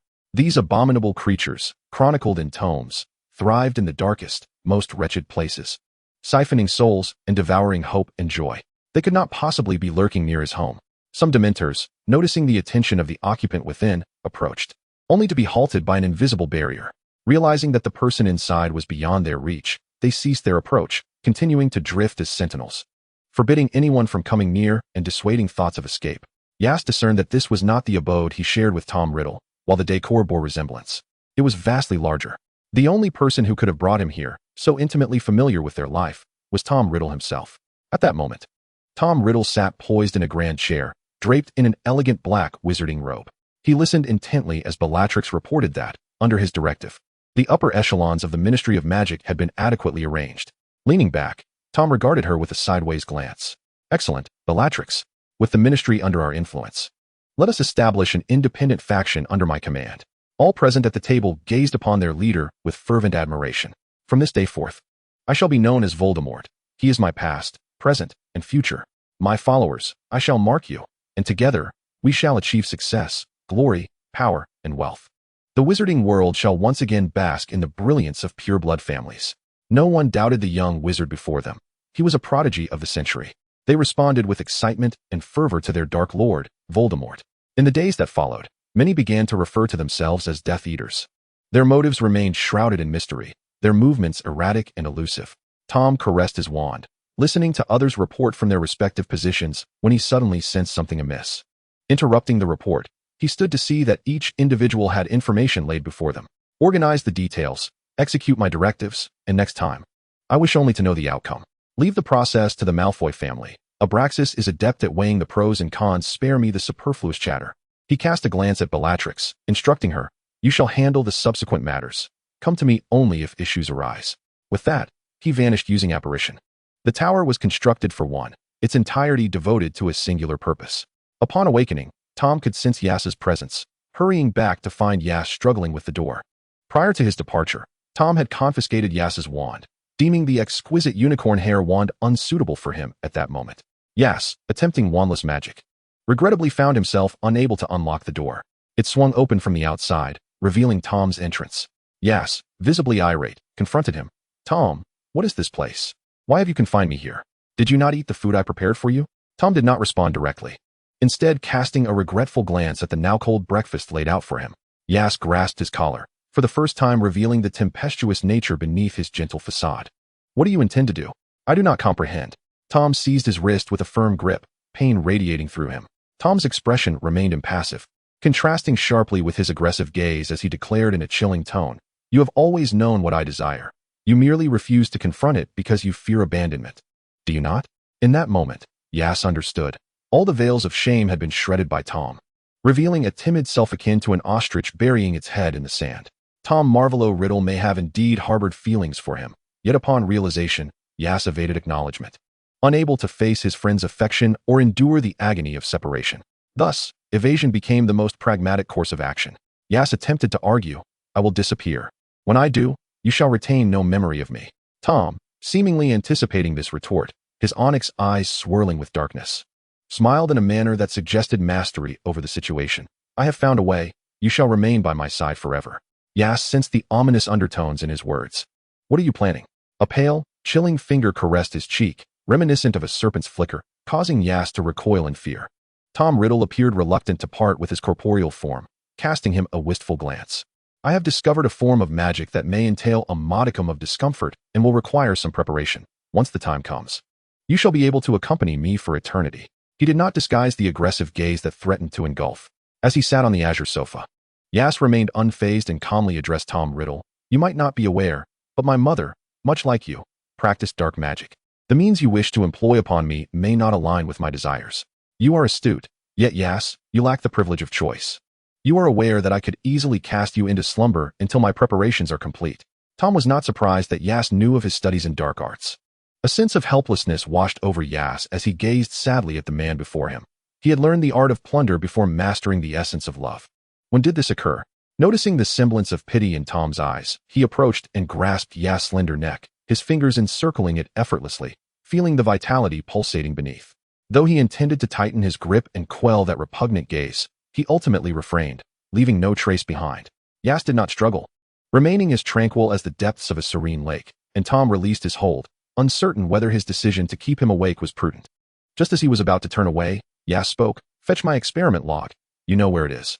Tom paused, nodding in acquiescence. Aias, somewhat despondent, stared at the ceiling, lamenting how the seed he once cherished had been choked before it could sprout by the very Tom now before him.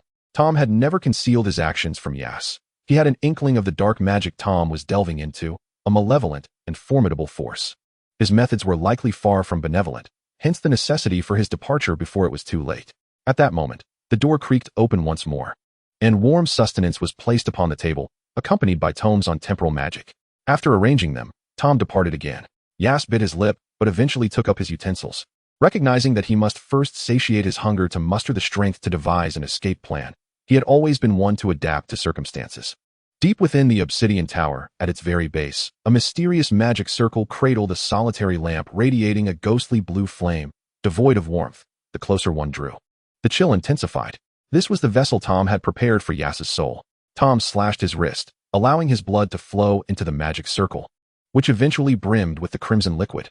Only then did he consume a restorative potion, though even after its effects, his complexion remained pallid, with the soul anchored.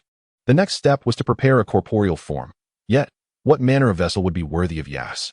In the 32nd chapter, the defense against the dark arts teacher. Atop the lofty tower in the hidden abyss, Aias endeavored to escape once more. This was his third attempt in a year, and he exercised far more caution than before. Sweat dampened his slightly longer strands, and time had matured him, akin to a glistening fruit ripe for picking. He was uncertain if this endeavor was merely a test from Tom, yet he understood that this was his singular opportunity. During daylight, their exchanges appeared mundane. Yet in a fleeting moment, Tom approached him, tilting his head slightly, his obsidian eyes fixed intently upon Aias. After a prolonged silence, he finally spoke. "It is truly regrettable. Aias, you are perfection incarnate. I believe I have prepared sufficiently, yet it seems I still fall short. Wait just a few more days, and you shall belong to me forever." The words, laced with haunting allure, rendered Aias speechless. Thus, following Tom's departure, he resolved to expedite his plan for escape. The tower confining him was ensorcelled, rendering Aias incapable of employing magic within its confines, with all exits securely locked, and outside lurked the specters and dementors. In his inaugural attempt to flee, Aias reached the tower's base and discovered the soul lamp prepared by Tom, realizing his intentions, only to be forcefully returned by Tom, bound by silver chains, rendering him unable to escape. Time passed, and even after the chains were removed, his limbs bore lingering marks of restraint. The recollection of his second attempt sent shivers through his body, beads of cold sweat trailing down his pale visage. Though he had managed to flee the tower, he fell victim to a Dementor's attack, an entity devoid of wisdom. It mercilessly drained his soul, consuming his joyous memories, its form resembling a tattered black cloth, exuding the stench of decay. The chill enveloped him, and the agony of his soul being torn asunder rendered him powerless to resist. Despite Tom Riddle's swift return, the attack had irrevocably scarred his essence. Nearing unconsciousness, Aias failed to witness Tom's unrestrained expression, his eyes stained crimson, a twisted, brief chuckle escaping his lips. His trembling hand caressed Aias's delicate neck, that alabaster skin, veined and breathtakingly beautiful, elevated in sacrifice, exuding a sense of fragility and temptation. Tom Riddle leaned against Aias's back, observing the mark upon his left shoulder, a wilting rose entwined with a venomous serpent, beautiful yet perilous. With each faint breath Aias took, Tom felt himself drowning in the fragrance of the rose, a prickling desire coursing through his spine. His reason seemed absurdly trivial in Aias's presence, and this time, he refrained from punishing him, masking his demeanor with feigned gentleness. "Had I arrived a tad later, do you know what fate awaited you? You would have become a simpleton." "Aias, I trust this experience has curbed any excess thoughts you might harbor. Yas clenched his hands beneath the covers, the pain in his soul still igniting his taut thoughts. But he merely lowered his head in silence. Tom approached, gazing at him with tender concern, effortlessly ensnaring him in an embrace to soothe him. Do not fret. I shall grant you freedom. The outside world is still tumultuous. Be obedient, will you? This presented an opportunity. Tom Riddle announced his intention to return to Hogwarts, and someone had been relaying messages to him. Yas sliced open his food, discovering a note within that read, 2 o'clock. Now he needed to bide his time. For whether it was a trap or a genuine chance, it would be an opportunity nonetheless. Upon his return to Hogwarts, Tom discovered to his dismay that Headmaster Dippet had retired, and the current headmaster was Professor Dumbledore. Tom Riddle strolled towards the headmaster's office. Before he could knock, the door swung open, revealing Professor Dumbledore, a tall, slender figure clad in a robe and draped in a purple cloak that reached the floor. Behind half-moon spectacles, his piercing blue eyes gleamed with awareness, seemingly unfazed by Tom's arrival. Tom approached and laid his prepared credentials and documentation upon the desk, declaring, I have declined numerous invitations from wizarding organizations across various nations. I wish to return here, to my alma mater, Hogwarts School, to serve. Headmaster Dumbledore, I hope you will grant me your approval. Dumbledore responded calmly. Tom Riddle, you must understand that your reputation here is something of a misfit. Moreover, your actions in the outside world are hardly suitable for the students, are they? Tom Riddle's expression remained impassive. History is penned by victors. Oftentimes, success demands attempts. Unyielding conservatism equates to regression. Furthermore, I have studied certain magics that surpass traditional methods in strength without inflicting harm upon oneself. Tom, you ought to realize, Dumbledore regarded him with disappointment. Tom Riddle interjected, a hint of derision in his tone. Is that the ridiculous notion known as love? I hardly deem it formidable. You have grown old, not merely in body but in spirit.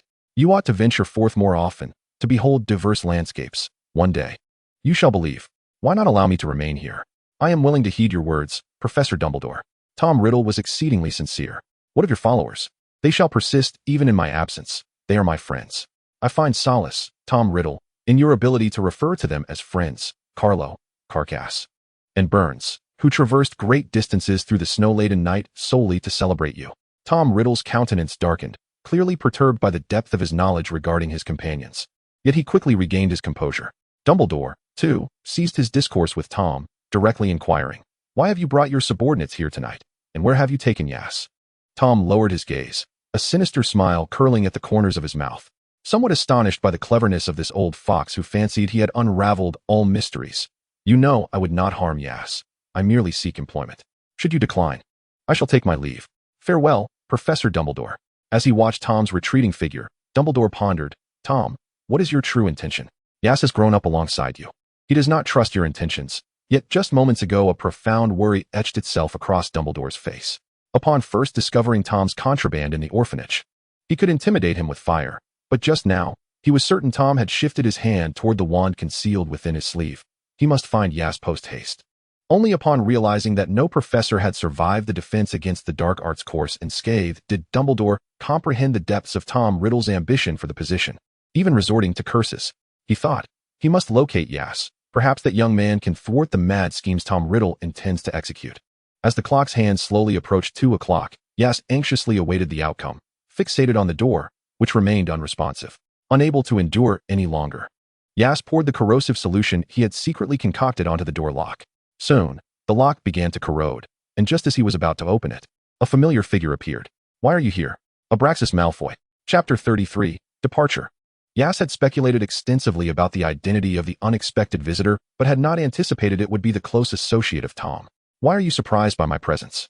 The man pushed the door open, surveying the interior. Though snow fell outside, the warmth inside was preserved by a warming charm. His platinum blonde hair served as his calling card. And upon seeing Yas, whose skin had taken on an unhealthy pallor from lack of sunlight, he could not help but feel a pang of sympathy. The Malfoy family had sacrificed so much. If their master merely sought amusement, it would be of little consequence. Yet, Lord had gone to great lengths for Yas.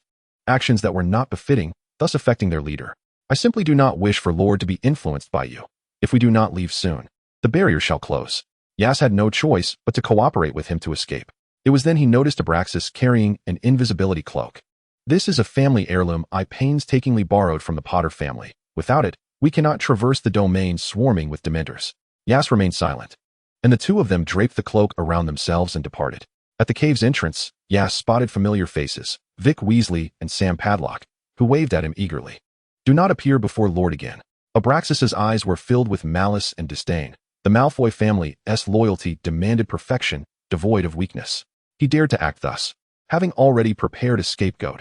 Even if discovered, the Malfoy family's wealth would provide ample support. Money and resources were his greatest assurance. Upon seeing his familiar friends, emotions that had been suppressed for so long burst forth, tears cascading like pearls strung on a broken thread, not out of weakness or cowardice, but from the exhilaration and excitement of suddenly glimpsing hope. Vic and Sam shot a fierce glare at the hypocritical Malfoy, assisting Aias in hastening their departure. They needed to escape quickly, for Tom Riddle might appear at any moment. Thank you. Aias had once thought himself merely a passerby, reluctant to forge deep connections with others. Yet, the kindness of these friends illuminated the folly of his previous notions. He felt genuine remorse, realizing now, even as his body grew increasingly transparent beneath his clothing. It matters not, Aias. We have always been good friends. Once you have recuperated for a few days, we shall resume our Quidditch games, Vic said with a smile, while Sam playfully thumped him on the head, suggesting he focus on matters other than games. Sam appeared somewhat hesitant, but sighed, stating, Do not bear everything alone, Aias. Regarding your lineage, Professor Dumbledore has already informed both of us. Vic interjected, and that Tom Riddle, I always said he was no good. After graduation, we wrote to you, and you replied you were traveling. I suspect he was behind that.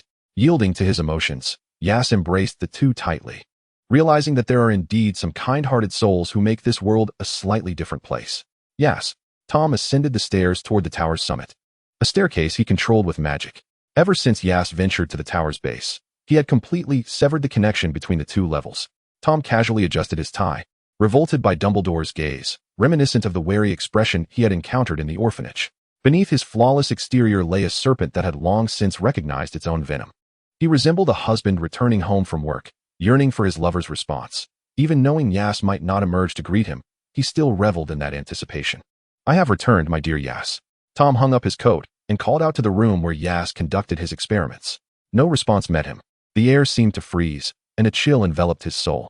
Tom calmly proceeded to the bedroom, twisting the doorknob, which emitted a creaking sound, grating to the ears. The bedroom was empty, the kitchen devoid of life, and the laboratory and study were also silent. Yes, if this is a game of hide and seek, I hope you reveal yourself swiftly. You would not wish to learn the consequences of my finding you. No one answered him, and magic seemed to take on a tangible form, radiating outward from his center, causing the air to tremble, the temperature plummeting as if the space had never known habitation. Tom appeared calm and wore a smile, yet his mind cruelly suggested that Aias had departed. Will you always be with me? Yes. Falsehoods, all of it. From beginning to end, it was a deceit. The smile at his lips faltered, and his dark eyes glimmered with a crimson hue. No matter how adept Tom was at masquerading or controlling his emotions, he could no longer maintain his facade of tranquility. Tom Riddle had long since reached a dead end in matters of the heart, akin to a beggar approaching his demise. Believing that by seizing the warmth and light that could prolong his existence, he was merely chasing illusions, a moon reflected in water, a flower in a mirror, ultimately left with nothing. How could he rationally articulate his understanding?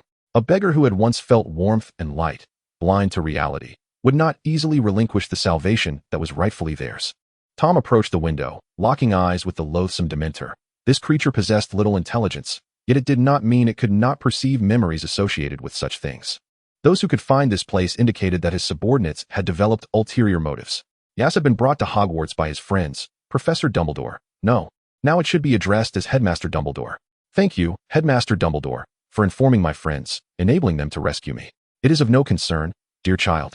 You should remain here at Hogwarts for a few days. I am uncertain how much you are aware of Tom's actions. Upon hearing this, Aias was uncertain of how to respond, ultimately managing to force a smile. I know Tom has delved into the dark arts. His hands may be stained with blood. Dumbledore's wise eyes reflected a hint of complexity, and he finally spoke. Perhaps you should stay here, at this school, for a while. I recall your prowess in potions. Slughorn will be taking a leave of absence, and you could substitute for him for a few days to soothe your spirit. But Tom, fear not, my child. He cannot reach you here. Aias nodded in agreement, for he himself was unsure where else he could go. Weasley and Sampson then guided Aias around the campus. He had spent far too long resting in that tower and yearned to bask in the sunlight outside. As they strolled, reminiscing about their school days, a mere year apart felt like an eternity to Aias. Above them, Young wizards practiced flying on broomsticks, their freedom eliciting a smile from Aias. It had been a long time since he had felt such joy. Chapter 34, Sirius. Professor Slughorn handed Aias the prepared teaching materials. Stroking his beard with a grin, Dumbledore mentioned he had found me a fine assistant, and I must admit, I did not expect it to be you, Aias. Your potion grades have always been exemplary. I remember inviting you to my gatherings, but you never attended. He engaged in familiar banter with Aias, who took the materials, noting the numerous annotations. Instead of responding, he inquired, Professor, why have you suddenly taken a leave of absence? Oh, I've heard of a rare herb that has appeared in a certain location, which loses its efficacy 2 hours after being uprooted, so I must go and investigate. The professor rubbed his round face, his gaze evasive. Aias noticed this, but deemed it inappropriate to pry into the professor's private matters. Slughorn appeared anxious as he began packing his belongings, instructing Aias, keep an eye on those lively Gryffindors, and also on Snape. He is the most gifted student I have encountered in potions. You can use him as an example for the others. While he spoke incessantly, his hands worked quickly, and soon he had packed 2 suitcases. His rather unathletic physique made the task laborious, prompting Aias to rush over and assist him. During his few days at Hogwarts, Aias felt as if he had taken root in a nurturing environment, gradually improving. Now, it was class time, and the outside was deserted. Aias lagged slightly behind the professor, and silence enveloped them until a carriage arrived to fetch Slughorn. The professor turned to him, his expression complex, and produced a small vial filled with liquid that shimmered with a golden aura. This is Felix Felicis. I once gifted a vial to my most promising student, Tom Riddle, and now this one is yours. Without waiting for Aias to respond, he took his suitcase and departed. Aias held the vial, watching the carriage fade into the distance. Feeling the lingering warmth of the bottle, he sensed a flicker of guilt in Professor Slughorn's expression. Was it because of his most celebrated student? The cold weather prompted Aias to exhale warm breath into his hands, deciding to return. For he was to teach the second-year wizards the following day and needed to prepare further. Back in his office, he drew out fresh parchment, and with a quill, inscribed elegant notes, swelling solution, dried nettles, pufferfish eyes, bat spleen preparation methods. At that moment, a knock echoed at the door. Still engrossed in his potion ratios, Aias did not look up, but merely said, "Come in." A figure darted inside, and upon looking up, Aias exclaimed, "Ah, Severus, what brings you here?" The boy who once had shed his naivety and now possessed the poise of youth. He stood tall, with a hawkish nose that gave him an aggressive demeanor, and his deep black eyes revealed a cold indifference, softening unconsciously upon seeing Aias. "I wrote to you, but you never replied. I spotted you at Hogwarts the day before yesterday and have been searching for you since. I asked Headmaster Dumbledore, and he informed me you were here. It had been a year since they last met, and Severus bore an air of helplessness. My apologies, Severus. I have been through some experiences that severed my communication, but I shall remain here from now on. Professor Slughorn is on leave, and I will be teaching your class." Upon hearing Aias would stay at Hogwarts, Severus's dark eyes sparkled with hope as he cautiously inched closer, asking, "May I stay here after class?" I have some questions I wish to ask you." "Of course," Aias replied with a smile, gently ruffling the boy's slightly long hair. The break between classes passed swiftly, and Severus reluctantly departed, careful not to disturb Aias, who remained focused on his preparations. Yet Severus's eyes glimmered with reluctance, feeling somewhat reassured by Aias's promise to stay at Hogwarts. Outside, despite the chill, the young wizard's enthusiasm could not be dampened. They were to learn Quidditch, a sport beloved by all witches and wizards. For the boisterous Gryffindors, nothing was more eagerly anticipated than this exhilarating game. "All right, quiet down, children. Last year, you mastered the art of flying and even caught the golden snitch." At this, Madame Hooch glanced at Remus Lupin, James Potter, Sirius Black, and Peter Pettigrew. Knowing Madame Hooch's gaze held approval, they stood tall, accepting the attention of their peers. No one had mastered flying or caught the golden snitch faster than them during flying lessons. Madame Hooch produced a box of Quidditch balls, opening it to reveal the bludgers, Quaffle, and Golden Snitch, carefully explaining the rules to her students. She decided to have the best flyers from Gryffindor and Slytherin engage in a friendly demonstration match. The 4 Gryffindors were selected. With a whistle from Madame Hooch, the boys mounted their broomsticks and soared towards the pitch. James Potter served as the seeker, while Sirius Black and Remus Lupin were beaters, tasked with knocking away the pesky bludgers to protect their teammates. Peter Pettigrew was the keeper, alongside 3 other Gryffindor chasers. Adorned in their sports attire, they flew agilely amidst the sky, infused with youthful vigor and passion. Sirius spotted a black bludger hurtling toward James, and, upon witnessing it, a Slytherin attempted to block him from assisting. As it seemed the bludger would collide with his friend, Sirius feigned a move, and with the Slytherin caught off guard, He burst through their defenses, gripping his broom tightly, his body coiled like a bow, and in a flash, he sped forward, the air whipping past him. At the very last moment, just before the bludger struck James, Sirius swung his bat, sending the ball flying away. James gestured his gratitude, continuing his pursuit of the golden snitch, while Sirius returned the gesture and resumed his watch over the erratically flying bludgers. From his elevated office in Hogwarts, Aias beheld the scene, feeling a surge of longing. Though he adored the sport, he lacked the talent to be as agile and dynamic as they were. It was enjoyable to play, but participating in a match was far beyond his capabilities. After several successful bludger strikes, Sirius began to feel fatigue. The match was intensely competitive. His elegant black hair was drenched in sweat, yet his handsomeness remained undiminished, his striking gray eyes fixated on the bludger like a predator. The Slytherin he had just outmaneuvered glared at him with venomous eyes, a traitor from a pureblood family, who discreetly consumed a potion before resuming the game with a seemingly normal demeanor. With remarkable vision, Aias observed a Slytherin executing a subtle maneuver. Yet the distance prevented him from discerning the specifics of the action, leaving him with an unsettling premonition. As James Potter was about to capture the golden snitch to conclude the match, all attention turned to him, while the Slytherin, seemingly aiding his teammate, forcefully directed a bludger towards Sirius Black. By the time Sirius noticed, the bludger was already hurtling towards him with tremendous force, sending him crashing away and propelling his broomstick out of the playing field. The entire crowd gasped in astonishment at the scene, prompting Madame Hooch to swiftly mount her broom in an attempt to rescue the boy. Meanwhile, Sirius felt an internal injury, blood trickling from the corner of his mouth. Aias witnessed the boy hurtling towards him and instinctively grabbed his broom, pushing open the window and propelling himself into a swift dive towards the child, catching him just as he fell from his broom. Sirius looked up to meet the gaze of a familiar figure, recalling it was the striking upperclassman who had once supported the brooding Severus Snape. Although it seemed inappropriate to describe a man as beautiful, the first impression had indeed left him with that thought, and he was astonished that this person would intervene to save him. Sirius yearned to speak, but as he opened his mouth, blood seeped forth, and the pain coursing through his body forced him to restrain his tears. Aias, however, did not focus on the boy cradled in his arms, but instead soared towards Madame Hooch. Upon seeing Aias return with the student, Madame Hooch expressed her gratitude, immediately assessing the boy's injuries. "Thank you, Aias, for bringing him back. However, this child is gravely injured." She crouched down to examine him, unable to articulate his condition. Sirius could only fix his gray eyes on the two adults surrounding him, alongside his anxious friends. His right hand and left leg are fractured, and there is internal bleeding. "We must transport him to St. Mungo's Hospital for Magical Maladies and Injuries," Madame Hooch declared. Aias nodded in agreement, lifting Sirius, who noticed a throng of students had gathered around. "Madame Hooch, please tend to the students. I will take the child," Aias suggested, although she had intended to accompany him. The chaotic scene of young witches and wizards prompted her to relent. "Then I shall leave it to you, Aias."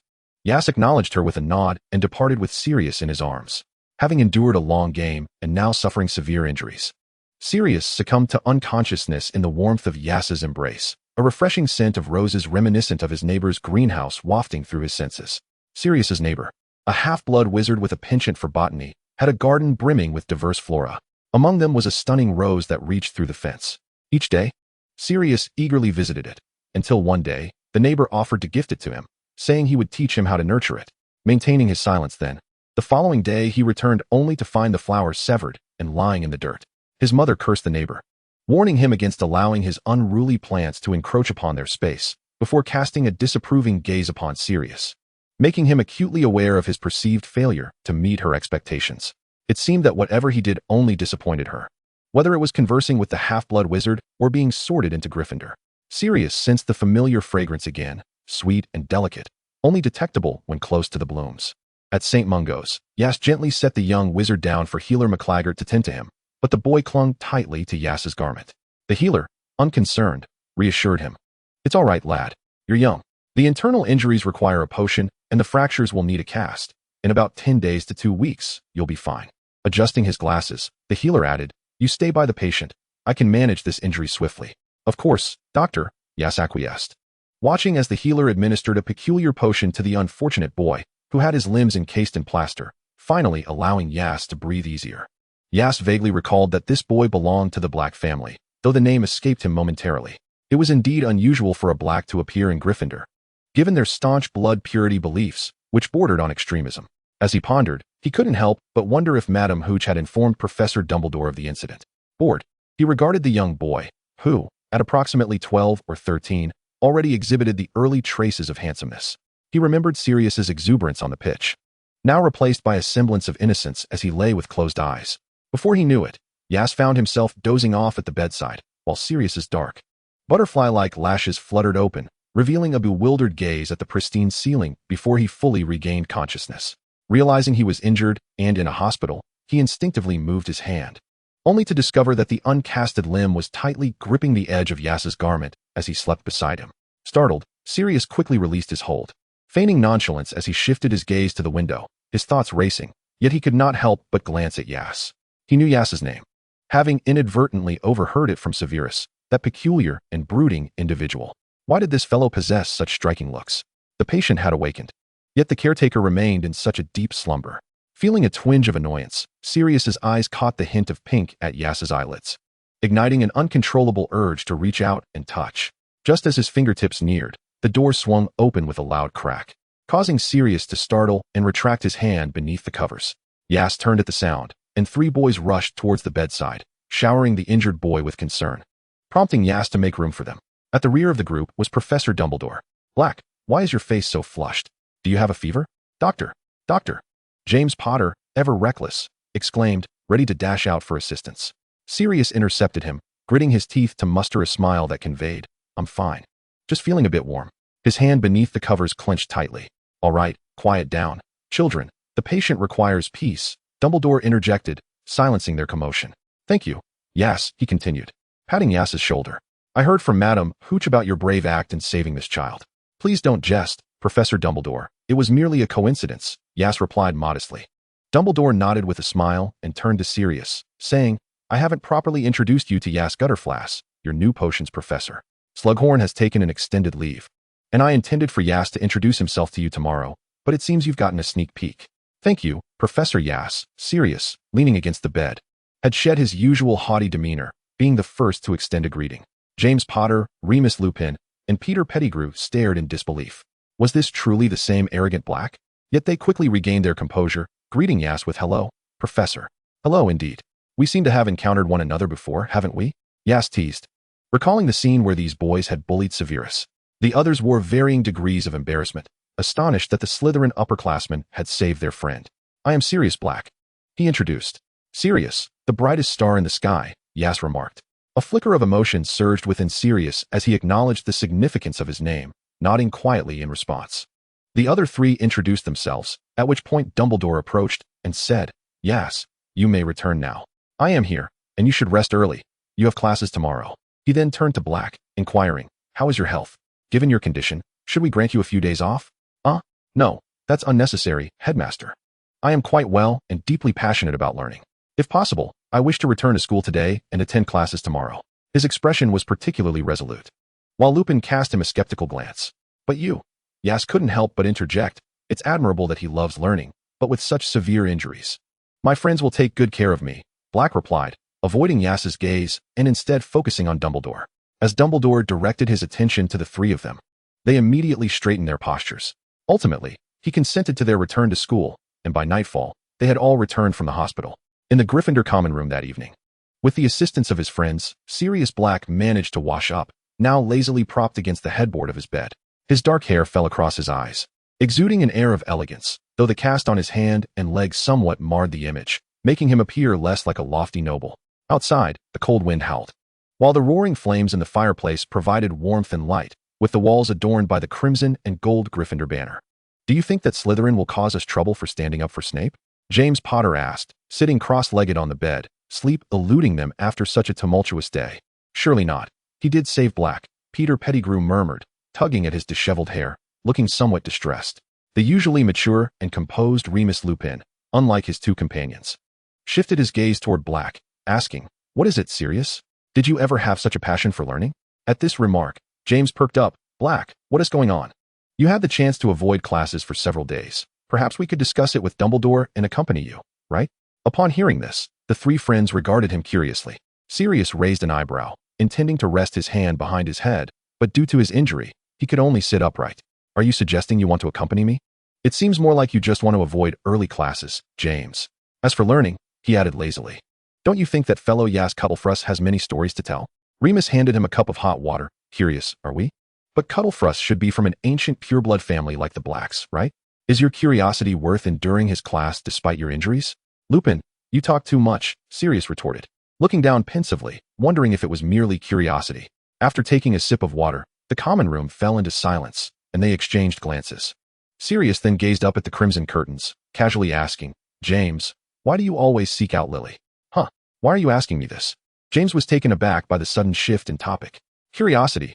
I see you often looking for her, and I can't believe Peter and Remus aren't curious too.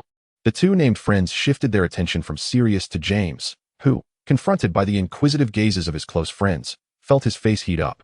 He shot a reproachful look at the loquacious Black, finally conceding, Don't you think Lily is quite beautiful?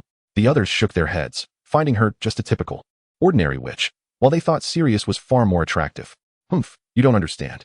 She is kind, lovely, and intelligent. The moment I met her, I decided I wanted to be her friend. If it weren't for that Snape, we could have been great together.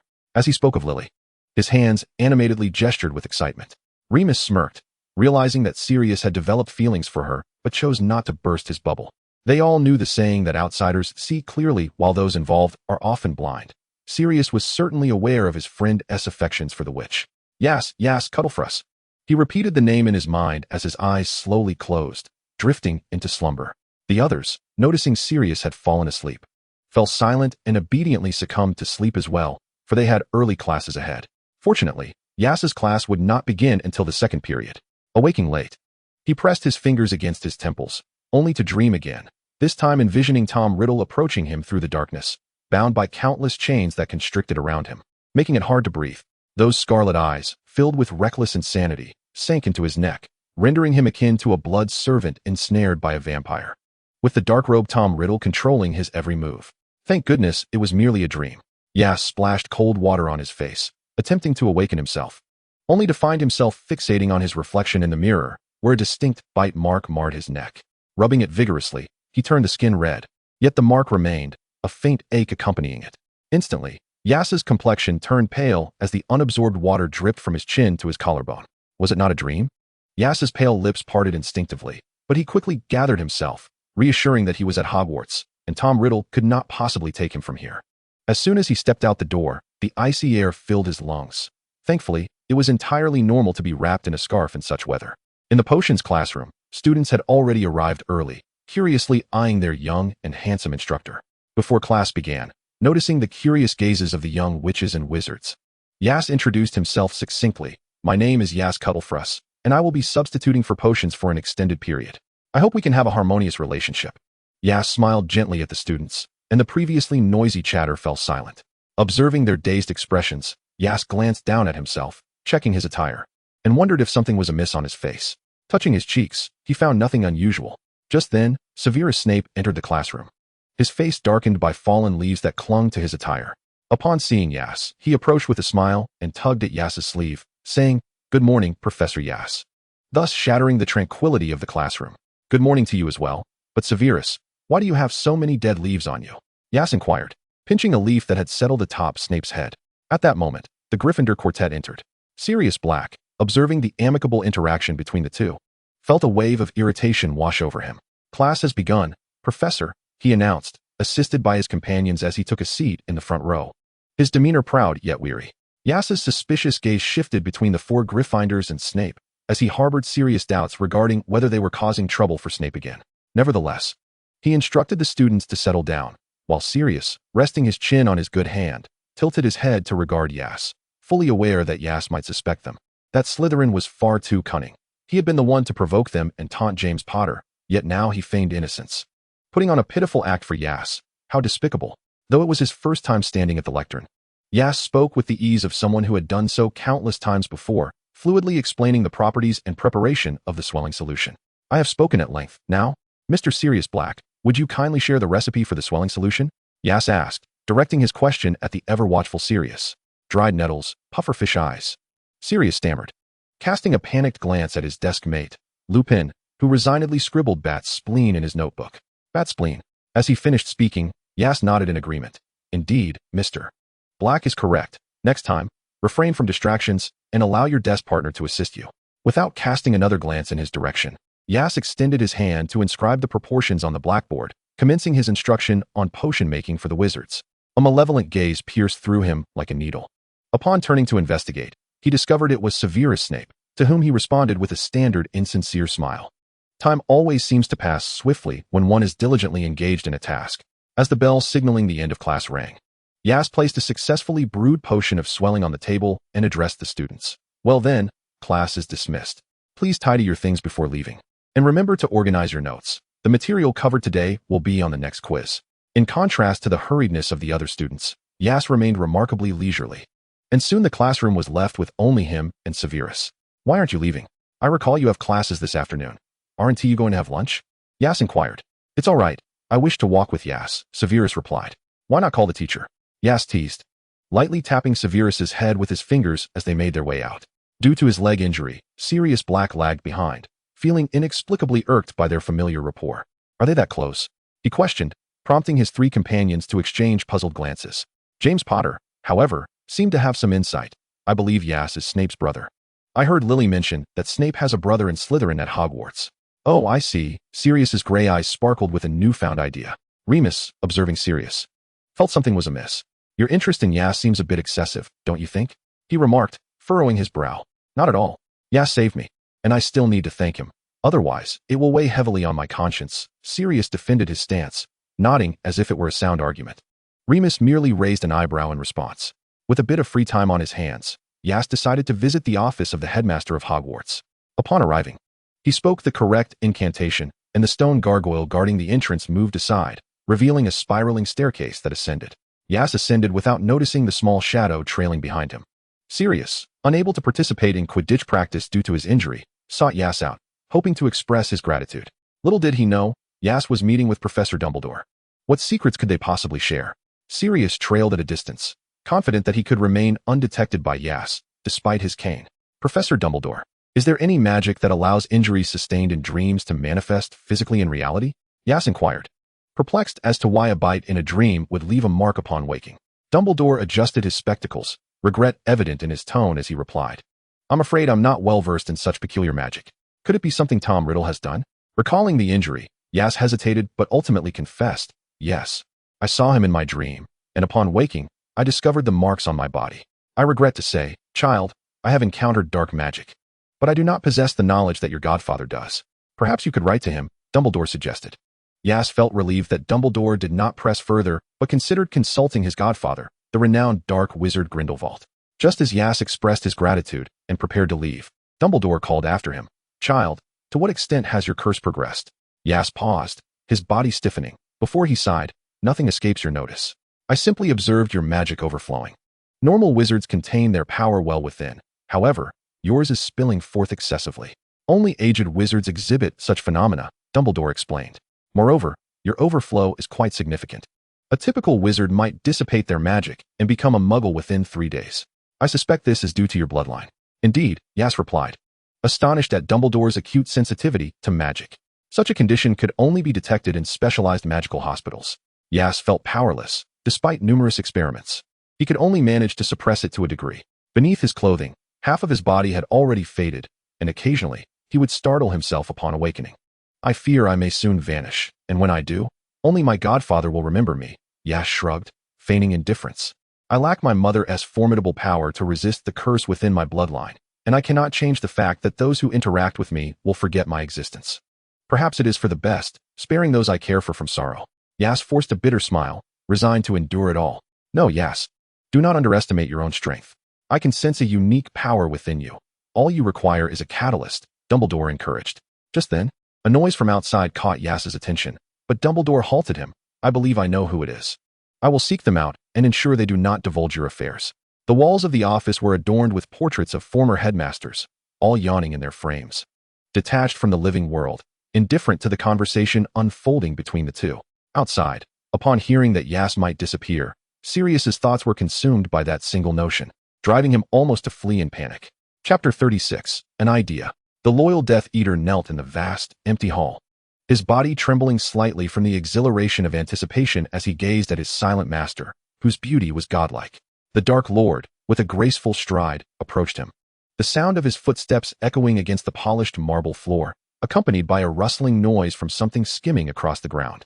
The Death Eater couldn't help but look up, his eyes meeting the horrifying golden serpent-like gaze of his master, whose scarlet tongue flicked out, exhaling a cold, hissing breath that sent a shiver of fear down his spine.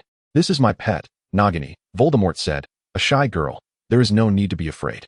The long, thick python coiled gracefully around the Death Eater, obediently following her master's lead.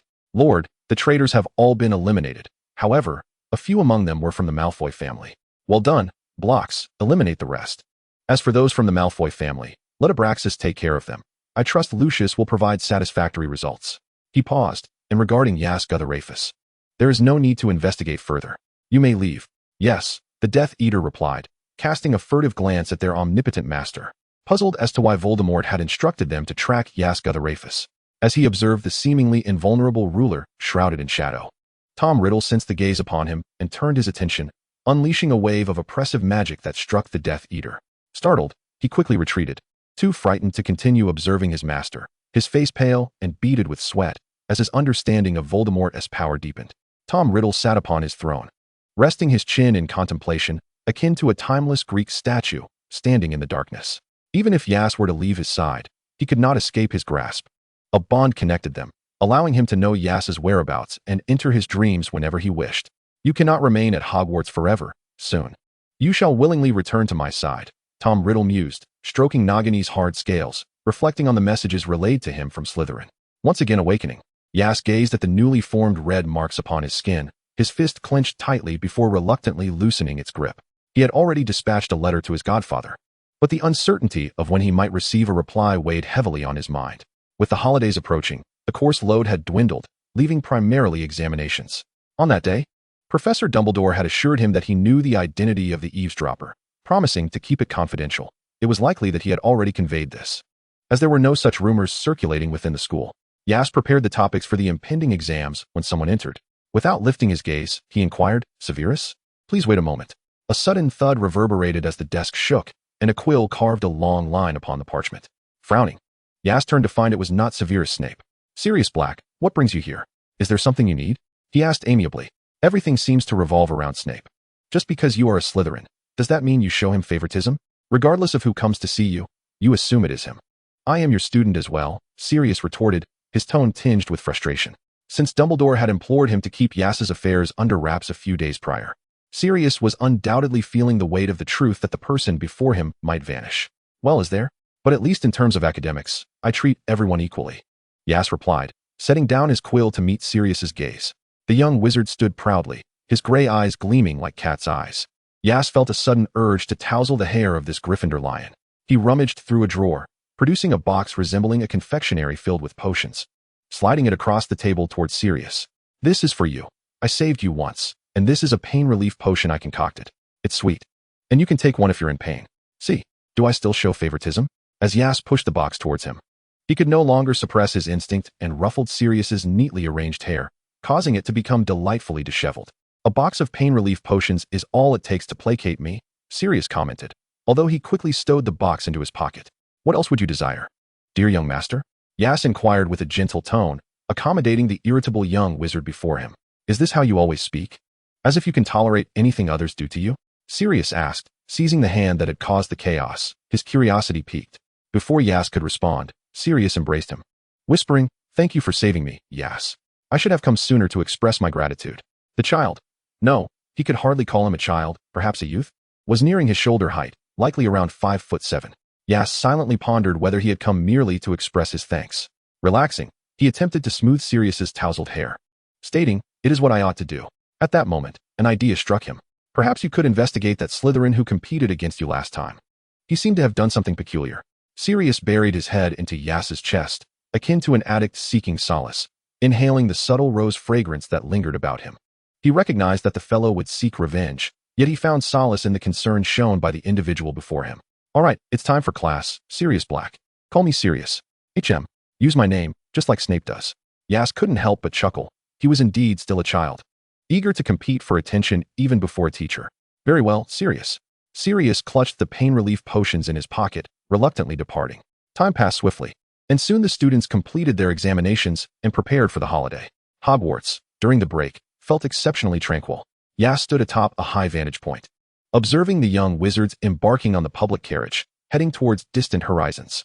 He intended to visit the Ollery to check for a reply from his godfather, Grindelwald. Stepping outside, the air was fresh from the recent rain. Dumbledore had cautioned him that many followers of Tom Riddle were presently about, their fanaticism posing a danger, suggesting he remain where he was, as his presence provided protection against being forcibly taken. Yas was at a loss as to how to express his gratitude for Dumbledore's provision of refuge. Dumbledore countered, "But you are a part of Hogwarts, are you not?" At that moment, he could not deny the swell of joy and sense of belonging that enveloped him. Upon reaching the Ollery, he observed owls of various sizes, some with one eye open, others resting with eyes closed, unmoving at the sight of visitors. On the table where he placed his belongings, Yas spotted a letter, a reply from his godfather, Grindelwald. As he picked it up, a faint smile graced his features. On the return journey, he could not resist the urge to open and read his godfather's correspondence. "I was delighted to receive your letter, Yas. However, I must express my concern regarding the dreams you mentioned that seem to manifest into reality. This is a form of dark magic, binding the souls of two individuals together. Neither time nor death can sever this bond. Should the two be separated for an extended period, either individual may willfully meet in dreams. This is an ancient magic. I suspect that it is you who has fallen prey to that wicked boy, Tom Riddle, and I am uncertain how to break this curse. Yet, you might attempt to control the dream, striving to prevent him from causing you harm. Yours sincerely, your devoted godfather, Grindelwald." Now, the situation had grown complicated. With the bloodline curse still unresolved and now ensnared by Tom Riddle's enchantment, Yas recalled his godfather's warning. If one were to perish, their soul would linger beside the living. Yas removed his gloves, gazing at his translucent hands, contemplating whether departure would lead to a return. He returned to his office, entering to find Severus Snape standing alone, having unknowingly grown taller, though still carrying an air of silence. "What is the matter, Severus? Did you not return?" Yas inquired, tucking the letter away. He turned to face Yas, displaying a demeanor that was obedient and understanding, lacking the vibrancy he had shown upon their first meeting. Yet this maturity beyond his years was undeniably endearing. "Yas, I wish to be with you. I fear that day when you might disappear again," Severus murmured, his long black hair casting shadows over his lowered gaze. "But Professor Dumbledore has permitted my presence here." Yas's concerns were swiftly silenced. Yet since Dumbledore's approval had been granted, it seemed inconsequential. "Shall we explore Hogwarts together? During my student years, I was always preoccupied with studies, and later, while assisting Professor Slughorn, I never truly had the chance to wander these halls." Yas extended his hand. Snape pursed his lips, his usual icy demeanor softening into a slight smile, the corners of his mouth curving upward. At last, there were no others to distract Yas's attention. It was just the two of them. Severus took Yas's ungloved hand, warmth flooding from his palm to Yas's heart. At the station, Sirius Black inhaled deeply, pushing his way through the throng of people alongside his companions, grateful they had not been separated. Outside the station, James Potter, accompanied by his parents, approached. Having been cherished as the only child in his household, he was the first to bid farewell to his friends. "Remember to write," James called out to the trio. At that moment, Peter's mother joined them, smiling as she led him away, leaving only Remus Lupin and Sirius Black to exchange glances. "My father may have forgotten that I am on holiday today," Remus said, a hint of melancholy in his voice. Sirius's lips twitched as he invited. "Would you care to visit my secret hideout?" Remus raised an eyebrow. "Do you still have a secret hideout? Very well, let us go. I can return later." Sirius Black welcomed Remus into his abode, where a house elf, upon seeing her master return, exclaimed with glee, "Oh, my young master has finally come back. Dobby shall prepare food for you, and since there is a guest, I shall ready the guest room as well." "No need for that. Remus shall not be staying here tonight," Sirius replied. "Very well, young master, I shall get to cooking," she said, darting off to the kitchen with remarkable speed. Remus, observing the pristine and beautiful house, felt a twinge of confusion. "I recall that the Black family estate was not situated here," he mused. Sirius reclined comfortably in his chair, a relaxed demeanor evident. "When I was sorted into Gryffindor, my mother deemed me a disgrace to the family. Thankfully, they were quite generous. Moving out was a decision they welcomed, along with a rather foolish house elf to look after me." "That sounds burdensome." "I shall no longer compete with you for the tender lamb chops," Remus remarked. Upon hearing this, Sirius chuckled and gestured towards the kitchen. "I'll have Dobby prepare you an extra portion." As Remus surveyed the tidy, splendid home, the presence of both a companion and a house elf attending to him shifted his expression.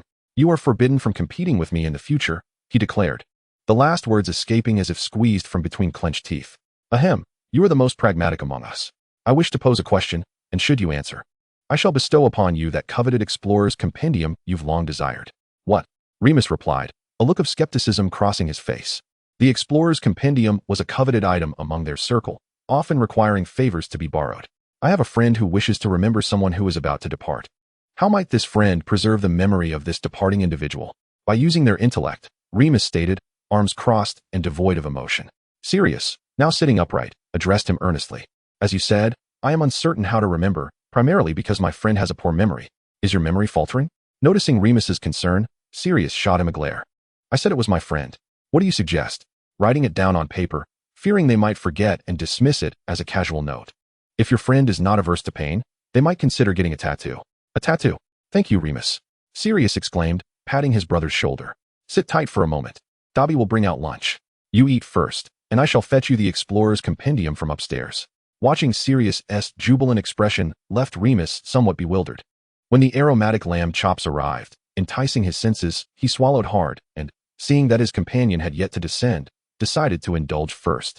Meanwhile, Sirius Black climbed the stairs with great excitement. If he could not prevent Ace's disappearance, and if no one would remember him, he would etch Ace's name upon his skin. Even if all were to forget, he would carry the mark, a testament to the significance of that individual in his life. At the Black Lake, Ace sneezed, scratching at his itchy nose while walking alongside Severus Snape. Snape removed his scarf, attempting to drape it around Ace, who tried to refuse but was halted by Snape's insistence. If he would not wear it. Snape silently held the scarf, his dark eyes deep as the lake itself, ready to stir with the slightest movement. All right, it's too cold. Let us return, Ace suggested. Indeed, Snape replied, following Ace's lead wherever he chose to go. Chapter 37, The Plan. I merely lie beside you, yet I cannot sleep. I do not know why, but it is only in your presence that slumber finds me. I apologize for intruding without your consent. I did not wish to cause you discomfort. Ace was acutely aware that he was dreaming, gazing at the innocent face of a young Tom Riddle, his boyish visage devoid of the oppressive aura he would later possess. At that time, with Professor Dumbledore's assistance, they had just established a home. Ace, observing his younger self, inquired gently, "What troubles you, Tom? I thought you might be struggling to adjust to the new home," and thus acquiesced to his request to share a bed. Unexpectedly, a voice emerged behind him. "What are you looking at, you wicked boy?" Hands encircled his waist, rendering him unable to escape, while a familiar tone echoed in his ears. The scene shifted to a pitch-black stage, illuminated by a spotlight on young Tom Riddle and the dark wizard embracing Ace. Young Tom scrutinized them with a pallid, brooding expression. His penetrating gaze in the spotlight was inscrutable. The figure behind him seemed freshly emerged from a bath, a damp mist enveloping them, creating an uncomfortable sensation. Yet he could not move. It was his dream, yet he felt powerless. "Tom is watching you, Ace. What of it? Are we not bound as friends?" The voice persisted, as slender fingers caressed his cheek, forcing him to confront the reality. "Enough, Tom. Why do you not release me?" Young Tom dissolved into a cloud of black smoke, and the setting transformed once more, revealing the home they had shared for 5 or 6 years. The familiar wooden coffee table and the soft blue sofa greeted him. "When you made me into something that is no longer myself, you expect me to let you go?" The suppressed, frenzied beast within struggled to maintain its human facade. Ace felt a sudden wave of exhaustion wash over him. His corporeal form felt entirely beyond his control, and his spirit, too, sensed the fatigue. "Is it your desire to turn me into a mere puppet, reliant solely on your existence?" A beautiful white bird found itself ensnared in inescapable mire, nearly drowning. Gazing at the boundless sky, on the verge of sinking into the embrace of death. "I refuse, Tom. You will never comprehend what love truly is. You disdain everything with your arrogance. You shall regret it, for you will lose everything." With that, flames ignited upon his body. Since he could not control the dream, he would govern his own demise to shatter the illusion. Tom fell silent for a moment before emitting a low, mirthless laugh, witnessing the white bird dragging its dying form, struggling as if in a desperate dance, crawling out from the mire. Its once pure wings were now tarnished. Self-immolation in the dream was not painful, though it was uncomfortable. As he awaited the flames to consume him entirely, Tom approached and embraced him, igniting the fire upon their contact. "You cannot escape me. I await your return, in a place you know." With that, he vanished. Ace jolted awake, gazing out the window, the moon obscured by clouds, cloaking the night in darkness. Contemplating Tom Riddle's final words, he pondered whether he would indeed seek him out. Did he intend to do something? Originally, he had merely wished to escape the grasp of his dreams, yet he was left with this notion. His sleep now entirely elusive. He turned on the light and began to document the matter, planning to consult Professor Dumbledore by day. Meanwhile, on the other side of England. Sirius Black reveled in excitement within his room. On his bedside table lay the pain-relieving candies that Ace had gifted him, meant for his injuries, though he had refrained from consuming them, believing he could endure the pain. After all, each candy consumed meant one less in the box. Scattered across the floor were numerous sheets of paper. Seated at his desk, he wielded a quill, sketching designs for a unique tattoo, a fusion of a rose and a name. The scattered papers on the floor were mere drafts, remnants of countless revisions. Set against the backdrop of the resplendent Sirius in the Canis Major constellation, with vibrant roses glistening with morning dew unfurling beside the name of Yasket Lafris. He cradled the meticulously crafted blueprints in his arms and threw himself onto the bed, his tousled hair embodying a wild abandon, covering his face with the designs. Little Sirius seemed to catch a whiff of the faint fragrance emanating from Yasket, prompting him to sit up, a blush rising to his cheeks. As he pondered how he felt increasingly peculiar. In the expansive abode, the surroundings were adorned with a minimalist yet luxurious palette of black and gray. The crystal chandelier gleaming with a pristine white light, while exquisite utensils graced the shelves.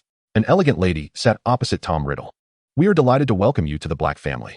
I wonder how we may be of service to you, esteemed heir of Slytherin?" inquired Walburga Black. The refined matron clapped her hands, summoning a diminutive, wrinkled house elf who presented them with steaming cups of tea. Tom Riddle took a leisurely sip, exclaiming, "The tea is rich in aroma, with a smooth, delicate texture. Your taste remains impeccable, my lady." Walburga's lips curled into a modest smile. "I am pleased to hear that. Your enjoyment is all that matters. My lady, it has been quite some time since I have seen the eldest son of the Black family. Is he not at home?" Tom casually inquired. Upon hearing Tom Riddle mention her wayward son, she forced a smile, declaring him excessively rebellious. A flicker of light passed through Tom's eyes. "Is that so?" Under Tom's guidance, the lady began to unravel, leaving him perplexed about her thoughts. The noble blood of the ancient Black lineage coursed through her veins. Yet her son mingled harmoniously with Muggleborns and even entered Gryffindor. Aside from her peculiar offspring, the rest of the Black family attended Slytherin. And with a trace of Slytherin blood within her, how could she have produced such a son? Disdain was evident in her eyes as she contemplated her disobedient child, her body tensing with rising agitation. Noticing the presence of outsiders, she relaxed, feigning nonchalance, her swift change of demeanor raising suspicions of a hidden alter ego. "Do not be upset, my lady. Perhaps you could summon him back. I have organized a soiree for the Pureblood students of Slytherin, and it would be an opportunity for him to experience the Slytherin ambience. He might come to recognize his errors and begin to heed your counsel," Tom suggested. Lowering his gaze as he placed the teacup onto the saucer, the porcelain clinking softly. Walburga pondered Tom Riddle's words, discerning their wisdom. "Thank you for your suggestion. I shall ensure he attends." With his objective achieved, Tom set down the invitation and bid her farewell. A needle dipped in pigment pierced his flesh, drawing forth droplets of blood. A total of 1,344 pricks punctured his arm, inflicting a pain far surpassing that of a fracture. Yet he felt no regret. He pressed an ice-cold towel to the site, unable to discern the damage until the swelling subsided. Master, a letter from your mother," Dodo exclaimed, flustered as she held out the correspondence. "Place it on the table. I shall read it when time permits," he replied, fully intending to ignore it, knowing well that his mother would only subject him to her scorn and her pure-blood rhetoric. "No need to prepare dinner. I am fatigued," he declared, sensing that even the sight of the envelope had extinguished his appetite. "But, master," Dodo's large eyes widened, her ears drooping slowly. A loud, forceful knock echoed through the morning air, and Dodo hastened to the door, only for it to be flung open by a determined figure. It was Walburga, his mother, causing the elf to cower in fright. At that moment, Sirius Black emerged from his quarters, his face clouded with irritation, the loose robe he wore reflecting his disturbed slumber. Spotting his mother, he did not bother to mask his displeasure. "What is it? Writing letters was insufficient, so you had to come here personally to find your wayward son? Had you read my letter, you would have returned to the Black ancestral home yesterday. Are you not ashamed to be the only Gryffindor in this family?" His expression bore confusion, for it had been ages since his mother had spoken to him with such calmness. Hearing her son mention an uncomfortable topic, she suppressed her anger. Regarding him with a steady gaze, "You remain a member of the Black family. As such, you are required to represent us at a soiree. Let my brother, your pride, Regulus, attend in my stead." Walburga shot him a piercing glare, her voice turning sharp. "You must shoulder your responsibilities. As the eldest son, you have already brought me shame. Now that I require your presence, you still resist. The letter contains the address. If you do not appear at tomorrow's soiree, then you may as well disown me as your mother. The Black family has no need for a coward." With that, she lifted her skirts and turned away. leaving Sirius standing in place, his expression inscrutable. Though the pain throbbed in his arm, it was his heart that ached. The anguish more profound than the sting of 1,344 needles. Returning to his room, he retrieved the pain-relieving candies that Yasket had given him. Popping one into his mouth, the sweetness of apple bursting forth, dulling the brilliance of his once proud gray eyes. Eventually, he donned a sharply tailored suit, embodying the archetype of an elegant nobleman, to attend the wretched soiree. Sirius wandered aimlessly through the crowd, enveloped in a peculiar melancholy and solitude. The proud lion showing little interest in the gathering, noting that most attendees were pure-blood Slytherins from school. He could not fathom why his mother insisted on his presence at this utterly tedious affair. Lowering his head, he prepared to endure until the time elapsed, when suddenly, a figure materialized before him. "Is it you?" Sirius Black exclaimed, taken aback by the appearance of Tom Riddle. Tom approached the young man, gesturing for him to follow. Sirius had previously witnessed Yasket and Tom together at Hogwarts, assuming they were merely classmates, yet their families had extensive ties, leaving him puzzled about what they found appealing in Tom. They reached a secluded balcony, where the view revealed a garden of roses tended by the host. Under the moonlight, the roses bloomed dimly, yet it did not detract from their confrontation. Sirius furrowed his brow and inquired, "Why did you summon me? Yasket once aided you, did he not?" "Sirius Black?" Tom Riddle replied, not meeting his gaze but instead focusing intently on the garden of roses. "Is this what you called me for?" Sirius's expression turned impatient. Unable to comprehend the man's intentions, Tom turned to face him, a smile laced with malice gracing his lips. "In that case, let me take a closer look.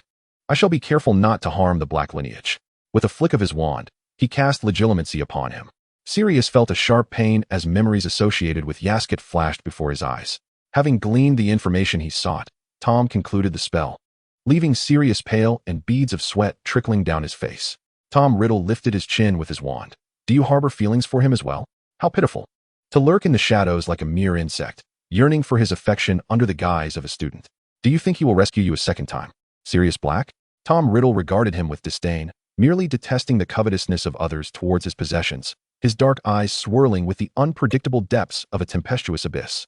Imprisoned in the water dungeon, Sirius Black, weak and weary, was dragged deeper into the cell by two masked figures upon hearing Tom Riddle's command. Bellatrix emerged from the shadows, addressing her master with courteous deference. "My lord, Sirius Black is, after all, of the Black lineage. Do you intend to eliminate him? He is but a bait. I recall he is your cousin. Fear not, I shall not take his life. This is merely a test for Dumbledore. My 3 hidden points have been compromised, and I suspect he could no longer contain himself. It suffices for those at Hogwarts to know that Black is in my grasp. Others need not be informed. Let us observe whether Yaxley will come to the rescue of this youth. Dumbledore will undoubtedly not allow him to face me alone. They are too astute not to discern the ruse. Will you come, Yaxley? Clean up the previous mess. What cannot be resolved must be concealed. We cannot allow other wizards to trace anything back to us." Tom Riddle idly toyed with his ring, casually assigning tasks to Bellatrix. "Yes, I shall not disappoint you," the witch replied with a smile, turning to enact her masteress scheme. The halls of Hogwarts, devoid of students, echoed with an eerie silence. Even Peeves seemed to have vanished. Headmaster Dumbledore sought out Yaxley, interrupting his potion experiments, and his demeanor softened somewhat upon noticing Severus nearby, summoning him forth. Sensing the gravity of the situation, Yaxley anxiously inquired, "What is it? What has happened?" Chapter 38, Oblivion.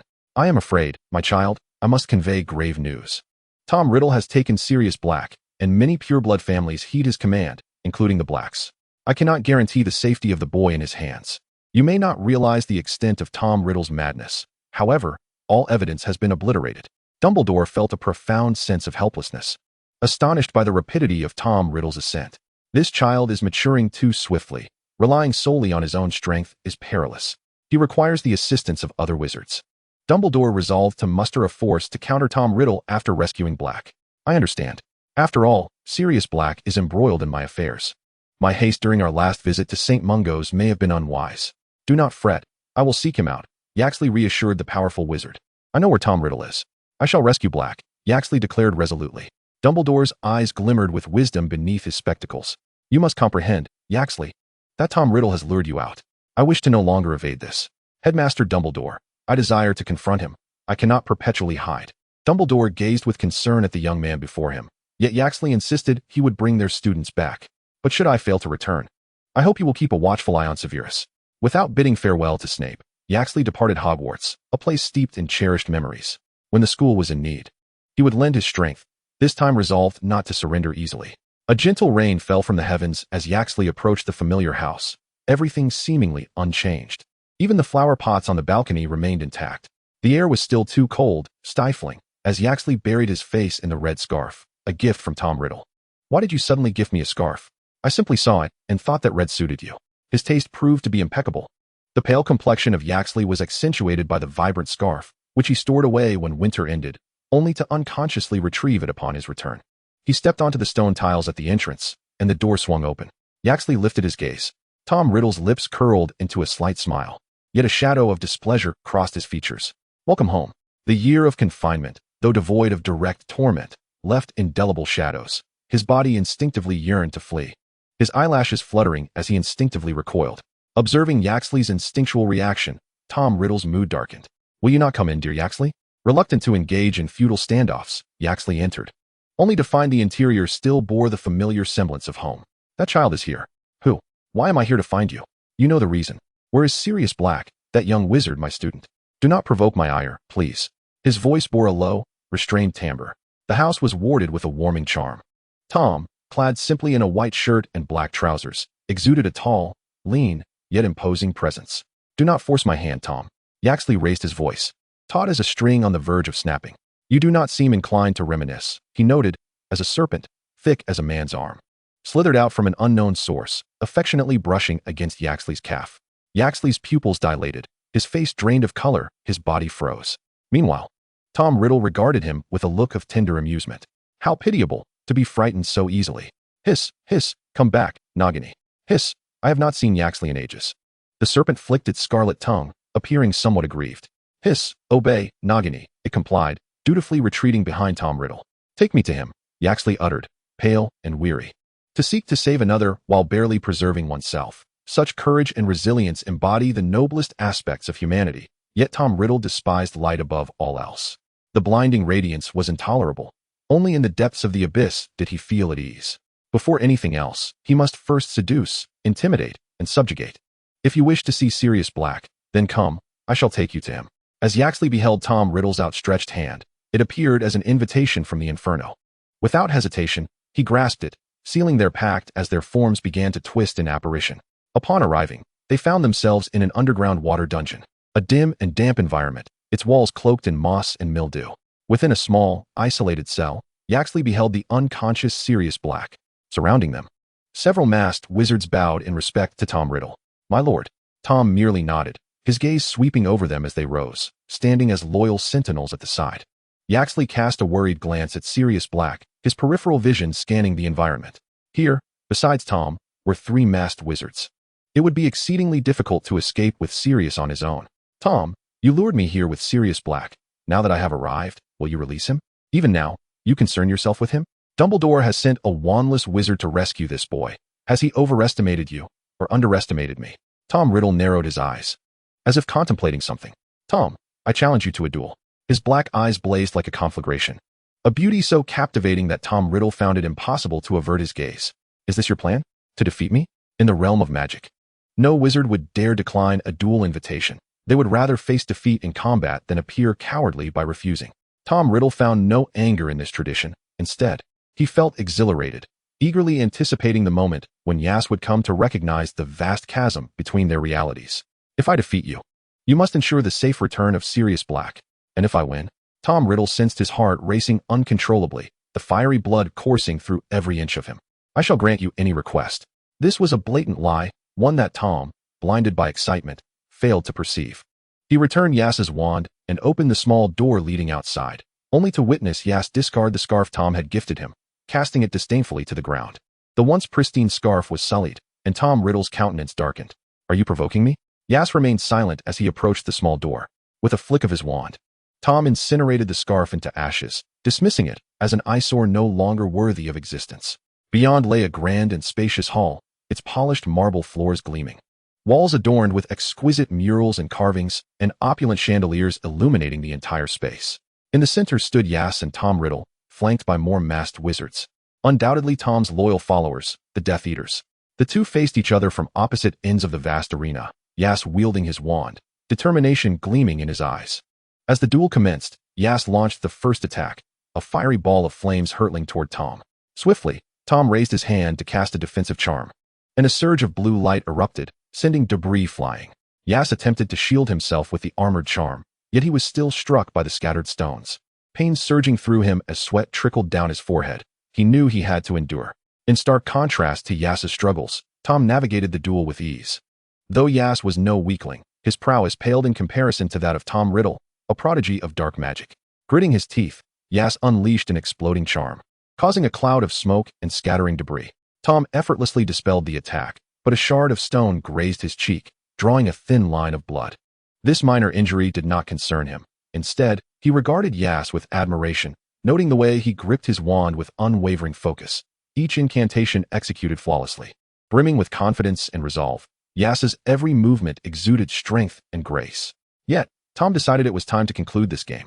His wand, akin to a conductor in a theatrical performance, waved elegantly, summoning a colossal serpent of fire that surged toward Aias, accompanied by a searing wave of heat. As Tom transformed into a shadow, he darted forward, and in the ensuing chaos, Aias's wand was knocked from his grasp, the serpent ceasing its assault. As the black mist dissipated, Tom Riddle stood before Aias. "You have lost, now you belong to me." His handsome features illuminated with delight. His once dark eyes now sparkled with vibrant color. Aias smiled just as a hooded Death Eater entered, glancing between Aias and Tom, as if bearing vital news. Aias recognized this Death Eater as one stationed at the dungeon. He understood that Sirius Black had already been rescued, and a sense of relief washed over him. Tom Riddle quickly grasped the implication. "You used a locating charm on that scarf." His tone was assertive, while Aias remained silent, fearing he might spew blood at any moment. The curse was too swift. He had believed he could linger in this world a while longer, just a bit longer. "And what about you? Do you comprehend what awaits you?" Tom Riddle's gaze bore into him, noticing blood trickling from Aias's lips, and he enveloped him in an embrace. The noble and powerful heir of Slytherin sensed something was amiss, his hands trembling. "It's a curse. I will help you. You will be all right." He held Aias close, moving toward the exit. Yet, this was all part of Aias's design. Blood gushed from his mouth, his magical essence overflowing as his internal organs began to fail. Tom's expression twisted in horror. No, this cannot be. He felt an overwhelming sense of suffocation. Aias, meanwhile, struggled to maintain a smile, his unsteady hand trembling as it brushed away the tears from Tom's face. I won. You won. Aias, you won. Please, don't leave me." Though he was pleading, his dark eyes, now stained with blood, appeared terrifyingly haunting. Arriving at the specially crafted ritual circle, Tom fought to remain composed. He intended to extract Aias's soul and place it into a new body, ensuring they could remain together eternally. Aias sensed himself fading, unwilling to become a puppet. Grasping at the hem of Tom's robe, "I'm sorry for promising you forever. I believe I will remember you, Tom Riddle." With these words, he unleashed the binding power within him, feeling a gentle force envelop him as he envisioned his mother, instinctively calling out, "Mother." A single crystalline tear slipped from his eye. The hexagram gleamed with a crimson light, but it soon faltered, failing to locate its intended wielder. The ancient circle of power crumbled. Tom Riddle watched as the figure in his arms began to disintegrate like shards of glass, roaring, "Aias, you traitor! I will not forgive you. Our souls are entwined. I shall find you. Through time or space, you will never escape me."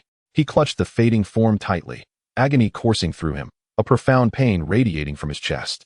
He felt pity and sorrow for the reason behind his own heartache. The person in his arms vanished completely, even the memories of their existence being erased. Do not forget. Tom Riddle, the young Dark Lord, knelt in agony upon the ground. He did not wish to forget the outstretched hand from the orphanage. He did not wish to forget the nights spent in each other's embrace. He did not wish to forget the entrance into Hogwarts alongside Aias. After what felt like an eternity, Tom suddenly opened his eyes, finding himself kneeling in a hidden chamber, remnants of the ritual circle lingering. It seemed he was attempting to utilize this circle for some purpose. As he recalled the details, an unusual flutter gripped his heart. He felt a slight difficulty breathing, an overwhelming sense of suffocation clinging to him, impossible to shed. His thoughts were hazy, emotions bubbling like an erupting volcano, urging him to destroy everything. Perhaps it was this strange circle. Once he stepped outside, he felt considerably better, returning to the opulent seat in the center of the hall. Closing his eyes, leaning back against the chair with his wand in hand, he addressed the Death Eater guarding the water prison. "Dumbledore rescued Sirius Black, didn't he?" "Why, yes, my lord." Tom Riddle's mood soured, yet he refrained from unleashing his wrath. Opening his eyes to darkness, he thought, so useless. Then go persuade the giants to submit. or the Death Eater trembled on the ground, not daring to refuse. Even being devoured alive by the brutish giants was preferable to facing their master as punishment. The previous traitors had been subjected to excruciating deaths. Fate seemed to have predetermined everything. Tom Riddle cast aside his name, becoming Voldemort, wielding violence and power over the magical world. According to a prophecy, a boy born at the end of the 7th month would possess the power to conquer the Dark Lord. This boy's mother, through the world's greatest love, a mother's love, sacrificed herself to save him, causing Voldemort to vanish, consumed by this very force. Yet, all of this would mark a new beginning. Chapter 39, A New Beginning. At the signpost on Privet Drive, an owl perched, observing its surroundings. Nothing unusual was discovered as he spread his wings and soared into the depths of the forest. In those depths, an elderly man emerged, adorned with a crescent-shaped wizard's hat, its edges draped with silver tassels. His black robe was inscribed with peculiar runes, and despite his hair and beard having turned white, they remained thick and full. His eyes were deep and enigmatic. This wizard retrieved a magical instrument, absorbing the light from the street lamps, swiftly plunging the street into darkness, illuminated only by the moonlight. A tabby cat, with poised elegance, stepped forth from behind a house. The wizard addressed the cat, Professor McGonagall. In the shadows, the tabby cat began to transform, ultimately taking the form of a witch, tall and bespectacled, nervously rubbing her wand with her hands. "Good evening, Professor Dumbledore," she greeted the wizard, walking alongside him, closely following in his footsteps. "That rumor, you know, about the boy who lived, I cannot shake my concerns, Albus. What of the child?" McGonagall could not contain her anxiety, perplexed by Dumbledore's decisions. "There is both good news and bad news. Do not fret too much. Hagrid will bring him," Dumbledore reassured her. Upon hearing Hagrid's name, McGonagall's expression grew heavier. "Is that a wise choice? Such an important matter entrusted to Hagrid?" "Professor, he is a trustworthy companion. I would entrust my life to him," Dumbledore replied, gazing earnestly at McGonagall. Just then, the roar of a motorcycle echoed from the sky, approaching the two with increasing proximity. It was the giant wizard Hagrid, who, having removed his glasses, fulfilled Dumbledore's expectations by safely bringing the child. McGonagall took the swaddled infant, observing his peaceful slumber, pondering what he would grow to become. Yet, her worries intensified as she turned to Dumbledore. "Is it truly wise to leave him with those people? I have been here all day, and they are nothing but a hopeless bunch of muggles." "He is their only remaining family in this world," Dumbledore interjected. "This child will become exceedingly famous. Every child in our world will know his name." McGonagall, undeterred, attempted to persuade him again. Dumbledore placed the infant at the doorstep of the child's only living relative. "Therefore, it is best for him to remain distanced from all of this while he grows, and only reveal the truth when he is ready to understand." Ultimately, unable to sway his resolve, McGonagall could only pray in her heart that the child would grow up safe and happy. They knocked on the door and departed. The lady of the house, upon seeing the infant, puzzled, lifted him into her arms, recognizing the token from her sister and the child's name. A mocking smile crossed her face, more grotesque than tears, yet she ultimately held the infant tightly. As the moon descended and dawn approached, everything was shrouded in darkness. And on the forehead of the sleeping infant, a lightning-shaped scar emitted a faint glow. An elegantly dressed elderly woman in a deep blue cheapao opened the door, her hair neatly styled, exuding a sense of competence. Though time had marred her beauty, the grace of her youth still lingered in her demeanor. She waited patiently until the darkness was pierced by a burst of light. She opened her arms, welcoming the radiance into her embrace as it dissipated. A pair of eyes, resembling black grapes, gazed up at her. The elderly woman's eyes brimmed with tears as she struggled to contain her emotions, bringing the child back inside. The infant cradled in her arms was Aias, who had lost consciousness as his body turned to nothingness, yet he felt his soul being tugged. Upon opening his eyes once more, he found himself in someone's embrace. Aias, still bewildered by the situation, blinked his large eyes, curiously surveying his surroundings. The woman extracted a pendant from the swaddling cloth. It belonged to his family. Aias waved his small hands, attempting to reclaim it. But the elderly woman restrained him with one hand. Observing his lively demeanor, she smiled gently. "Aias Gadrafris? Is that the name your mother bestowed upon you? This person knows me." Sensing the little one's confusion, the woman began to explain. "Little Aias, your father, Gruet, is my biological brother, and I am his sister, Gushueli. Our family has faced some calamities. The elders, wishing to spare the younger generation from harm, sent my brother and several children to various countries for refuge. When the turmoil passed, and we sent someone to search for them, we lost all contact with my brother. Only when my brother's soul lantern shattered did we learn of his passing, and the new lantern's flame revealed you." The elderly woman held him close, gazing intently into his dark eyes. However, after numerous fruitless searches, we gradually lost hope. Yet I did not believe it. Through divination, I foresaw your entanglement in the cycle of cause and effect, and that you would appear here. So I have waited, and at last, you have come. Gugu. Is that you, Auntie? He had never imagined he would encounter family. Yes, dear child, I am your kin. I can see you have undergone 3 cycles of reincarnation. The threads of fate surrounding you are too strong for me to unravel, but I will assist you. Over the years, she had established a family of her own, but the sole remnant she could not release was her brother's bloodline. Once everything was settled, she had rooted herself in England, waiting for fate's arrangement for a decade. Faced with so many events in an instant, the infant's body and mind could hardly bear it. His consciousness began to blur. Gu Shueli noticed this and adjusted the infant into a comfortable position, realizing that today was too much for Yas. Her excitement had gotten the better of her, and she should wait a while before revealing the truth. Yas drifted off to sleep, his mind filled with a torrent of memories, a ship exploding, Hogwarts, and a myriad of faces, among them a pair of obsessive eyes that startled him awake. Upon opening his eyes again, he found himself staring at a pristine white ceiling. Unbeknownst to him, he had already lived here for 3 years. Rising, he gazed down at the rose garden. The morning sun filtered through wispy clouds, dappling the crimson roses delicate, frail petals, intertwined with thorny vines. Roses and thorns, they opposed yet depended on one another. Yes, it's time for breakfast. Hearing his aunt call him, he tidied himself before descending.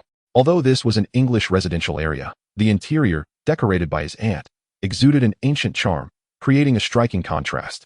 Originally, Gu Shueli had planned to take Yas back to their homeland to see if they could resolve the bloodline issue. But having divined that it was best to let nature take its course, she dared not act rashly. The consequences entwined with this matter were beyond her influence. The dining table was set with a simple breakfast of sandwiches, fried eggs, and a glass of milk, which she had already finished before retreating into the secret chamber to practice. As Yas munched on his sandwich, he contemplated the spells, formations, and sword techniques his aunt had mentioned, knowledge from an ancient Eastern nation. These arts bore similarities to the magic taught at Hogwarts, yet were more potent and mysterious. There, children were assessed for their abilities at the age of 6, and based on their talents, sent to various sects for training. His aunt claimed she was adept at divination, while her brother excelled in talismans. He was still too young to be assessed, but once he reached the appropriate age, he would discover what suited him. Finishing his milk, he noticed his aunt was still in seclusion, prompting him to step out into the rose garden for some fresh air. As he grew older, those memories became increasingly vivid. Yas lowered his gaze, gently caressing the delicate petals of the flowers. Releasing his grasp, he leaned in to inhale their fragrance. The sweet aroma seemed to dispel the shadows lingering in his heart. In a hidden corner, a boy of similar age peered through the fence, his eyes wide with curiosity as he stealthily observed him. The young boy had never encountered anyone so extraordinarily beautiful, resembling the little angel his aunt had described.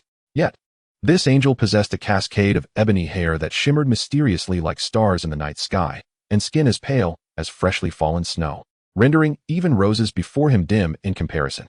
Yas noticed a furtive gaze upon him, but, perceiving no malice, chose to disregard it. Little did he know that this gaze remained unyielding, fixated upon him. As he approached the corner of the white fence, he beheld another boy of similar stature. Noticing the angel standing before him, the boy shielded his eyes with his hands, as if such an action could render him invisible. Unable to stifle a chuckle, Yas extended his small, delicate hand and playfully poked the boy's untamed, dark hair. Upon hearing the laughter, the boy cautiously parted his fingers, peeking through the gaps to gaze at him with wide green eyes, lost in wonder. Yas was momentarily taken aback. Those eyes seemed familiar, as if he had seen them somewhere before, yet he could not place them. "Are you an angel?" the boy timidly inquired, lowering his hands. "An angel?" Yas found the question curious, as angels were said to exist only in the tales of muggles. "I am not." "Oh well, then hello? I'm Harry." Those bright green eyes sparkled with anticipation as they awaited Yas's reply. Yas extended his hand in a gesture of friendship. "Hello, I am Yas."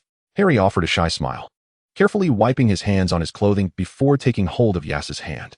The soft, delicate touch felt like cotton, yet he hesitated to clasp it for too long, fearing the angel, no, Yas, might find him distasteful.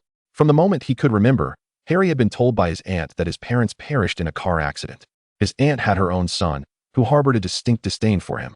Dudley Dursley, his cousin, would often bully him, and the other children around him seemed to share the same sentiment. With such thoughts weighing on him, Harry dared not look at Yas for fear that he, too, would find him unlikable. "You seem rather unhappy. Would you like to come play at my house?" "Come and see the flowers I've planted," Yas offered, noticing the shift in Harry's mood from the other side of the fence. "Can I?" Harry's eyes lit up with joy.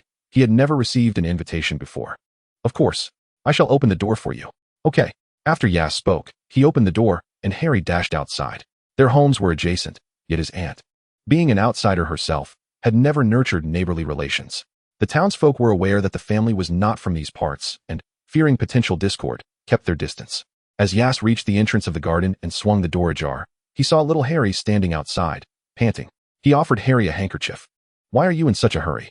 My aunt is meditating. Let us go play in the garden. There are snacks and drinks there. From the vantage point of the fence, Harry appeared frail, clad in ill-fitting, tattered garments, his black hair a wild mess. A scar was faintly visible on his forehead, obscured by his hair, giving him the appearance of having been mistreated, evoking a pang of sympathy in Aias. Harry tilted his head, unable to comprehend what meditating meant. Was his aunt absent? The handkerchief was pristine, adorned with intricate embroidery, starkly contrasting with his grimy little hands, which he held without using. I'm too dirty. I'll soil the handkerchief. Upon hearing this, Aias stepped closer, gently retrieving it from Harry's grasp. At first, Harry worried that he might have displeased him. However, Aias, with the fragrant handkerchief, tenderly wiped the sweat from Harry's brow and then cleaned his hands, rendering the once immaculate cloth wrinkled and soiled. Can I have that back? I'll wash it for you, Harry murmured softly. The little boy before him was so well-behaved, not at all resembling anyone but who. Upon his arrival, his tender frame could not bear the weight of vast memories, many of which had faded. As he matured, those memories began to resurface. Yes. Harry called his name. It took a moment for him to respond. I'm sorry, I didn't hear you. Do you want the handkerchief? I can fetch you another clean one. No, that's fine. This one will do. Observing Harry's insistence, though he didn't fully understand it, Aias handed it over. Harry carefully folded it and placed it in his pocket. Aias took Harry by the hand and led him to the gazebo at the center of the garden, where a table was laden with candies, cookies, and juice. Noticing the longing in Harry's eyes, Aias opened a cookie and handed it to him. Harry accepted it, but paused to express his gratitude. Thank you, Aias. Go ahead, Harry, you can eat all of these. Aias pushed the plate of treats closer to him. Harry did not refuse. He was ravenous, perpetually so. His aunt would only offer him the leftovers or the food that Dudley did not favor. So he wore and ate what was cast off by Dudley. How old are you, Harry? 3.5. Aias found it hard to believe that a boy just a few days older than himself could be so small and frail. Yet he hesitated to directly inquire if he was being mistreated. Once Harry had eaten his fill, Aias took him to admire the roses, which his aunt had planted. But he had tended to ever since he could lift a watering can. Aren't they beautiful? Although it was rather childish to boast before a child. He couldn't help but do so. Harry clapped enthusiastically, gazing at him with admiration. They're beautiful. The roses Aias grows are the prettiest in the world. Nearby stood a swing, and Aias pulled him over so they could sit together. As they swayed gently, sunlight kissed their faces, and a gentle breeze tousled their hair. Harry marveled at the experience, and seeing his joy, Aias felt his own spirits lift, a smile unconsciously gracing his lips. Suddenly, Harry's attention was captured by something, and Aias followed his gaze to the very fence where they had first met. Harry leaped from the swing and made his way over. Although Aias was uncertain of his intent, he trailed behind, noticing that Harry was staring at a wilted rose carefully blooming beside the fence. Perhaps it was the lack of sunlight that caused it to droop. Harry knelt down, cradling the fragile flower in his hands, and turned to Aias. Is this rose sick? Aias. His bright green eyes reflected innocence and confusion. The environment here is poor. It's not suitable for it, Aias explained. Will it die? No. It may not be as beautiful as those in the garden, but this rose has grown amidst ruins. It will be stronger for it. Harry listened, feeling a bit dazed, perceiving Aias as someone wise and knowledgeable. However, Aias's words made him feel that this rose was special, different from those in the garden. And it was also the place where he had first met Aias. Harry didn't want the rose to be deemed unattractive, and as such thoughts clouded his mind. A miraculous transformation occurred. The rose in his hands began to revive, visibly stretching and flourishing. Its colors brightened, petals unfurling to reveal a captivating sheen. Aias stared in astonishment at little Harry, never anticipating that he would encounter an unrefined young wizard in a muggle neighborhood. Harry, too, widened his eyes, loosening his grip as he stood up, lowering his head and hastily apologizing. I am sorry, I don't know what just happened. Whenever peculiar incidents occurred at Aunt Petunia's house, she would reprimand him, despite his own ignorance of the circumstances. Observing the child before him on the verge of tears, Aias embraced him, saying, Harry, do not be afraid. This is merely a gift. The moment he was enveloped in Aias's arms, Harry stiffened, and the tears of frustration and repression flowed uncontrollably. cascading down like a string of disconnected pearls, his shoulders trembling softly with each sob. They held each other until Harry's emotions began to stabilize. Resigned, Yas took the little boy's hand and led him inside. Relieved to find he was only slightly taller than Harry, he retrieved the small garments purchased by his aunt and handed them to Harry. After playing outside for so long, let us wash up in the bathroom. Harry nodded obediently, his cheeks flushed, accepting Yas's kindness without question. The steam enveloped them, and compared to Yas's well-proportioned physique, little Harry appeared excessively gaunt, his kneecaps protruding. His tousled black hair lay flat against his head, and to avoid obstructing his vision, Harry hastily swept his hair back, revealing a lightning-shaped scar upon his forehead. Noticing Yas's gaze upon him, the shyness he had fought to suppress surged back, igniting a blush that spread from his heart to his toes. Yas, startled, mistook his reaction for discomfort and hurriedly rinsed away the suds from both their bodies. They wrapped themselves in towels and stepped outside. "What troubles you? Are you feeling unwell?" Yas inquired, gently touching Harry's forehead in concern. No, Harry stammered, unsure of how to articulate his feelings, avoiding his gaze. Only when he appeared to regain his composure did Yas feel a sense of relief. "This clothing is new. My aunt bought it a size too small for me. Please wear it." Yas gestured toward the garments he had just handed Harry. Thank you, Yas. But I fear I have nothing to give you in return," Harry replied, overwhelmed by Yas's kindness, whether through play or treats or new clothes. It all felt like a beautiful dream, leaving him bewildered. Yas cupped Harry's face, their eyes locking. It was too close. Close enough for Harry to catch the faint scent of roses emanating from Yas. "If you are willing, let us be friends from this day forth." Harry's translucent green eyes sparkled with newfound brightness, not merely joy, but a deep sense of contentment and delight emanating from his very soul. "Yes, I would like that," he affirmed with a vigorous nod, a smile involuntarily gracing his lips. This day marked the happiest moment in Harry Potter's life. "Potter! Harry Potter!" A sharp female voice called from next door, breaking the moment, causing Yas to furrow his brow. Harry, however, flinched, biting his lip as he conveyed to Yas, "My aunt is calling for me. I must return." Despite his words, an aura of reluctance enveloped him, and his vibrant green eyes dimmed. "It is all right. I will be right here. You may come find me any time you wish," Yas reassured him, and Harry nodded earnestly.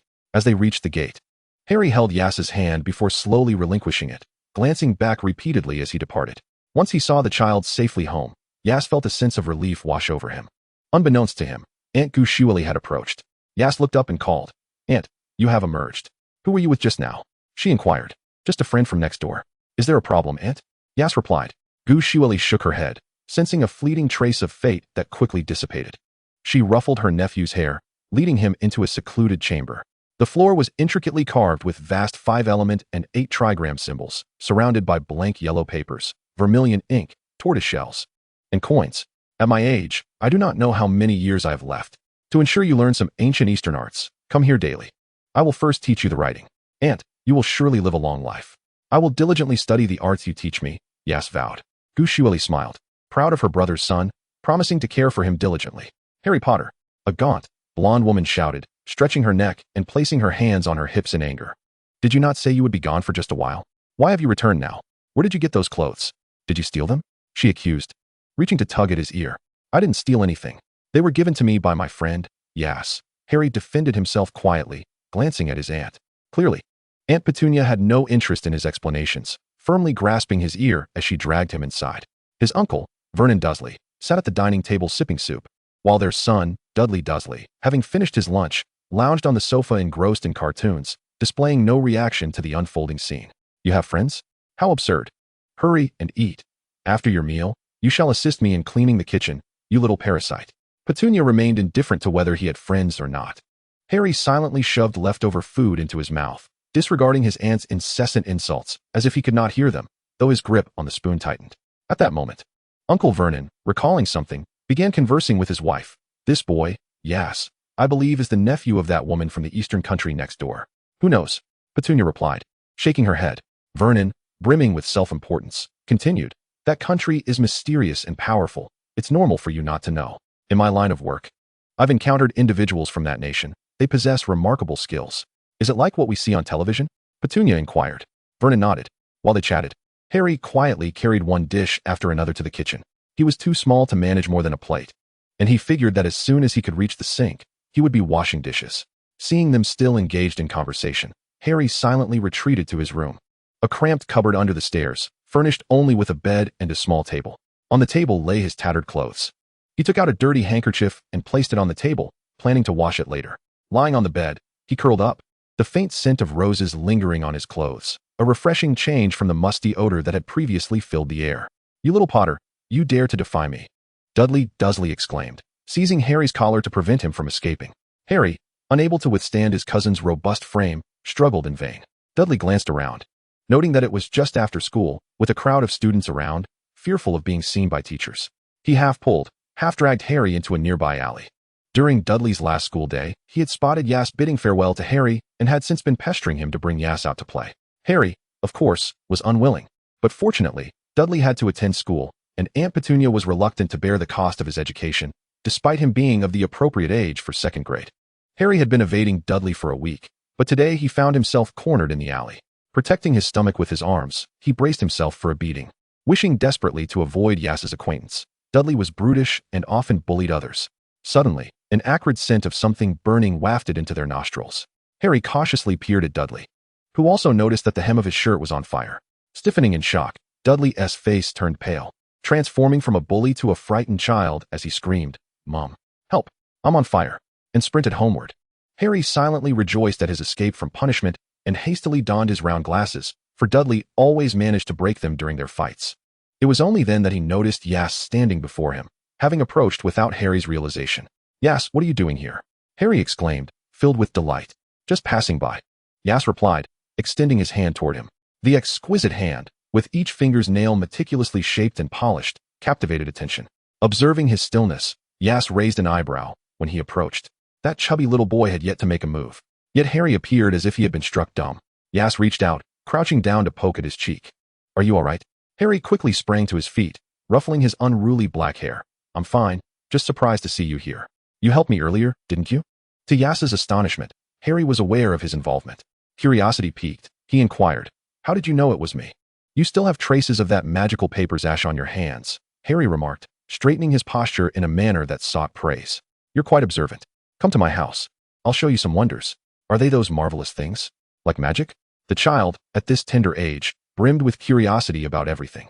Aias stifled a laugh, his eyes crinkling in amusement as he led Harry towards his home, along the way listening to Harry recount bizarre events and jokes he had gleaned from Uncle Vernon's newspaper. Aias often interjected with responses, affirming that he was indeed listening. It had been 3 years since they had met, and Aias couldn't help but marvel at how swiftly time had passed.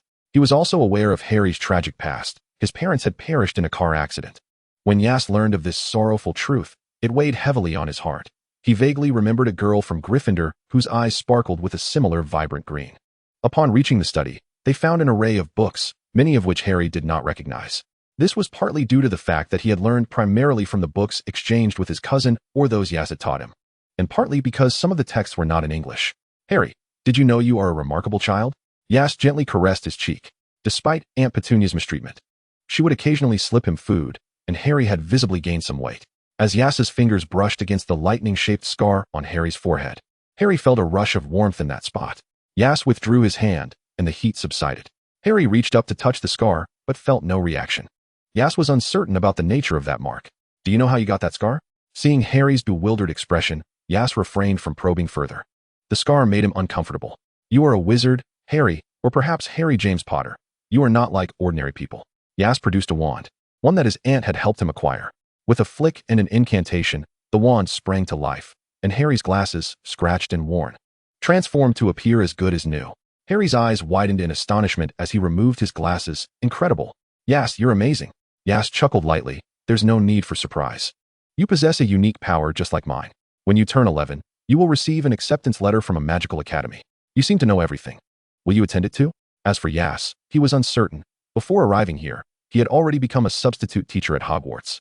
"I wish to attend the magical academy with you," a voice echoed in his mind, overlapping with Harry's. "You will be in my house, right, Aias? Promise him, promise him, promise him." The familiar tone lingered in his thoughts, as if controlled by invisible strings, and he blurted out, "Yes." Aias suddenly realized he had agreed to accompany Harry to the magical academy, but he hadn't been certain of his decision just moments before. "All right, then we can go to school together," Harry exclaimed joyfully, his happiness reminiscent of their first meeting, as he dashed forward and embraced Aias like a little cannonball. Aias hesitated for a moment, but ultimately refrained from rejecting the gesture. Chapter 41, The Acceptance Letter. Knock, knock, knock. Wake up, hurry up. The cabinet doors rattled with a dull sound as Aunt Petunia's voice called from outside. Harry opened his eyes, turned on the dim light, and donned his glasses. Above him lay Dudley's room, the stairs creaking under Dudley's weight as he thundered down, shaking the very dust from the staircase where Harry resided. His gaze fell upon a blue box, within which lay a freshly laundered white handkerchief, bringing him a modicum of solace. Wake up, cousin. We're going to the zoo.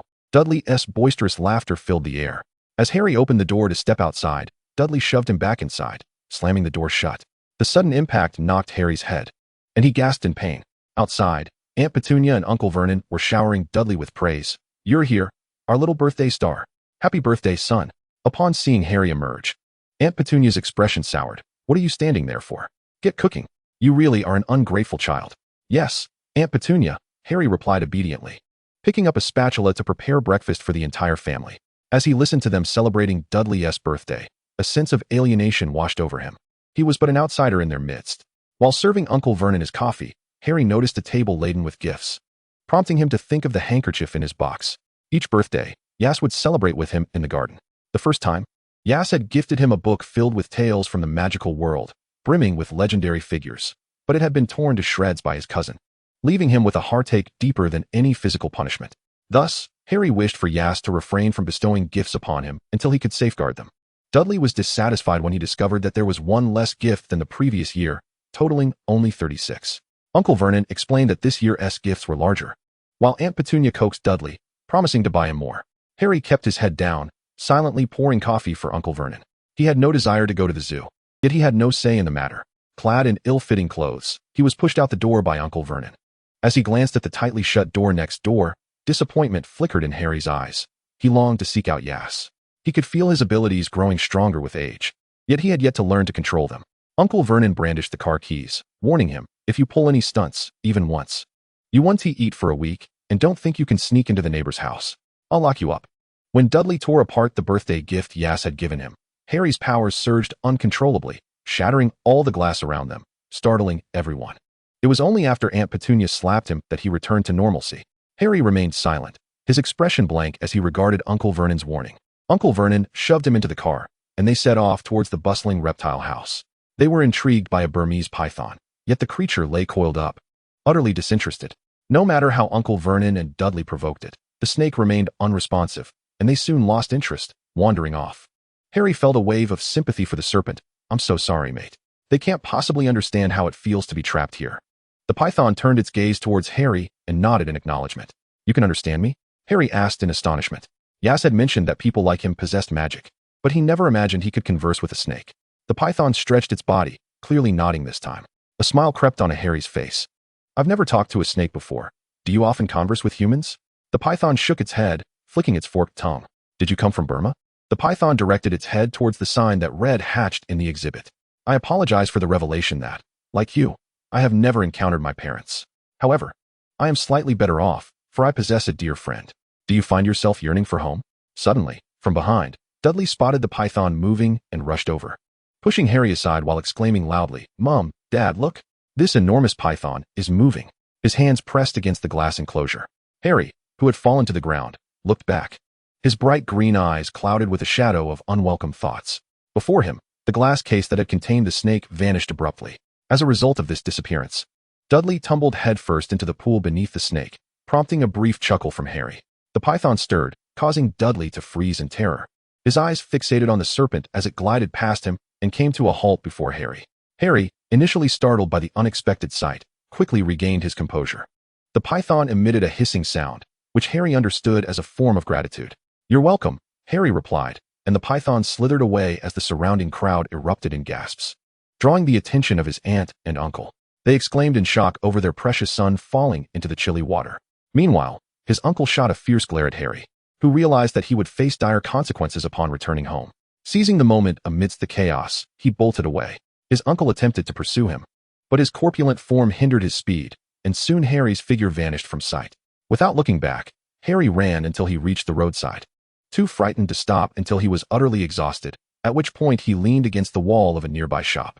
With his head bowed, clad in ill-fitting, tattered clothing, he might have been mistaken for a beggar were it not for his clean face. The shop he leaned against was a dessert establishment, from which the sweet aroma wafted enticingly. Harry clutched his rumbling stomach, too timid to look inside, fearing he might drool. Harry, what are you doing here? A familiar voice broke through his thoughts, and he looked up to see Yas. Yas was equally surprised to find Harry there. Recalling that just yesterday Harry had mentioned he would be visiting the reptile house with his aunt and uncle. After completing a study task assigned by his aunt, Yas had ventured to this dessert shop, which was quite far from home, to indulge in the delightful treats. Upon seeing Harry, who seemed so forlorn, he could not help but approach him. Harry remained silent, his lips pressed together, but Yas could sense the weight of his sorrow. He gently pulled Harry up, brushing the dirt from his clothes and taking his hand. I'm alone too. Is there something troubling you? If not, would you like to join me for a treat at the dessert shop? I find it rather dull being by myself. Harry had always been inclined to heed Yas's words, particularly now that he recognized Yas had noticed his unhappiness and was attempting to comfort him. All right. Upon hearing Harry's agreement, Yas led him inside. The shop attendant, familiar with Yas, greeted him warmly. Is your aunt not with you today? She's reading, and I didn't want to disturb her. How thoughtful, little Yas. This is your friend, I presume. You both must try our new rainbow cake. It's delicious. The attendant's enthusiasm enveloped the two young boys. Yas purchased the new cake and some chocolate, and they settled into a cozy corner shielded by a cabinet. Yas took a piece of chocolate and placed it in Harry's mouth. Is it good? I adore the chocolates here. Yes, it's delightful, Harry replied, feeling his earlier gloom dissipate. Yas, momentarily silent, seemed lost in thought. Do you still like that other shop? Yas asked after a pause. Not really. I forgot about that place, Yas replied calmly, though beneath the table, his hand clenched tightly. Is that so? Although Harry felt a flicker of confusion at Yas's apparent sadness, he chose not to pry further, wishing to spare Yas any distress. Instead, he recounted the events of the day, his face lighting up as he described the glass case disappearing and Dudley falling into the pool. Yas playfully inserted a small piece of rainbow cake into Harry's mouth. Oh dear, your uncle will surely be furious. That's why I ran away. Who knows if that Burmese python has escaped? Harry mumbled around the cake. Yas, can all wizards speak with snakes? Upon hearing this, Yas paused in his cutting of the cake, then replied with calm certainty, not all wizards possess the ability to converse with snakes. It is a rare gift. I see. Harry responded thoughtfully. Yas, why don't you stay at my house for a couple of days? I fear that if you return home, your family might be quite cruel. His concern was not unwarranted. Last time Harry lost control, his aunt and uncle had locked him in the cupboard under the stairs for 3 days, a punishment that had only been discovered after they noticed his significant weight loss. How could anyone be so heartless? Yas thought, briefly contemplating taking action, but was dissuaded by his aunt's gentle reminder that they were, after all, Harry's blood relatives. Really? I would love to. Harry's heart swelled with joy. He had not anticipated this outing would lead to spending time with Yas. Yas reached out to ruffle Harry's hair, which, despite its untamed state, was soft and inviting to the touch. However, the table obstructed his hand, and he awkwardly withdrew it. Yet Harry leaned in, allowing his fingers to brush against Yas's dark locks, and smiled brightly up at him. The two friends made their way home, and upon arrival, Harry noticed that his aunt's car was already back. However, the locked door barred him from entry, and he cast his gaze downward, lost in thought.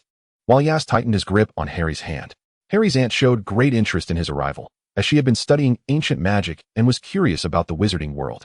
Older individuals often favored obedient children, and both Yas and Harry fit that mold, with the added knowledge of Harry's past hardships evoking a sense of empathy that naturally led to her agreement for Harry to stay.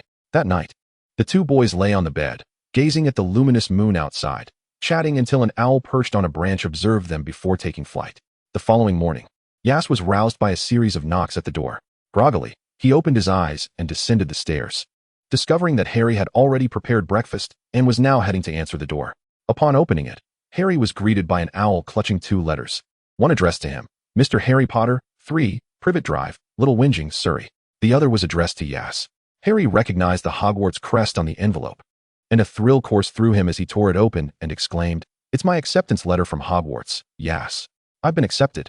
His vibrant green eyes sparkled with life, infectious in their excitement. He handed Yas the other letter. This is yours, Yas. We can attend school together at Hogwarts. Harry waved his acceptance letter exuberantly. Yas nodded, as if recalling something.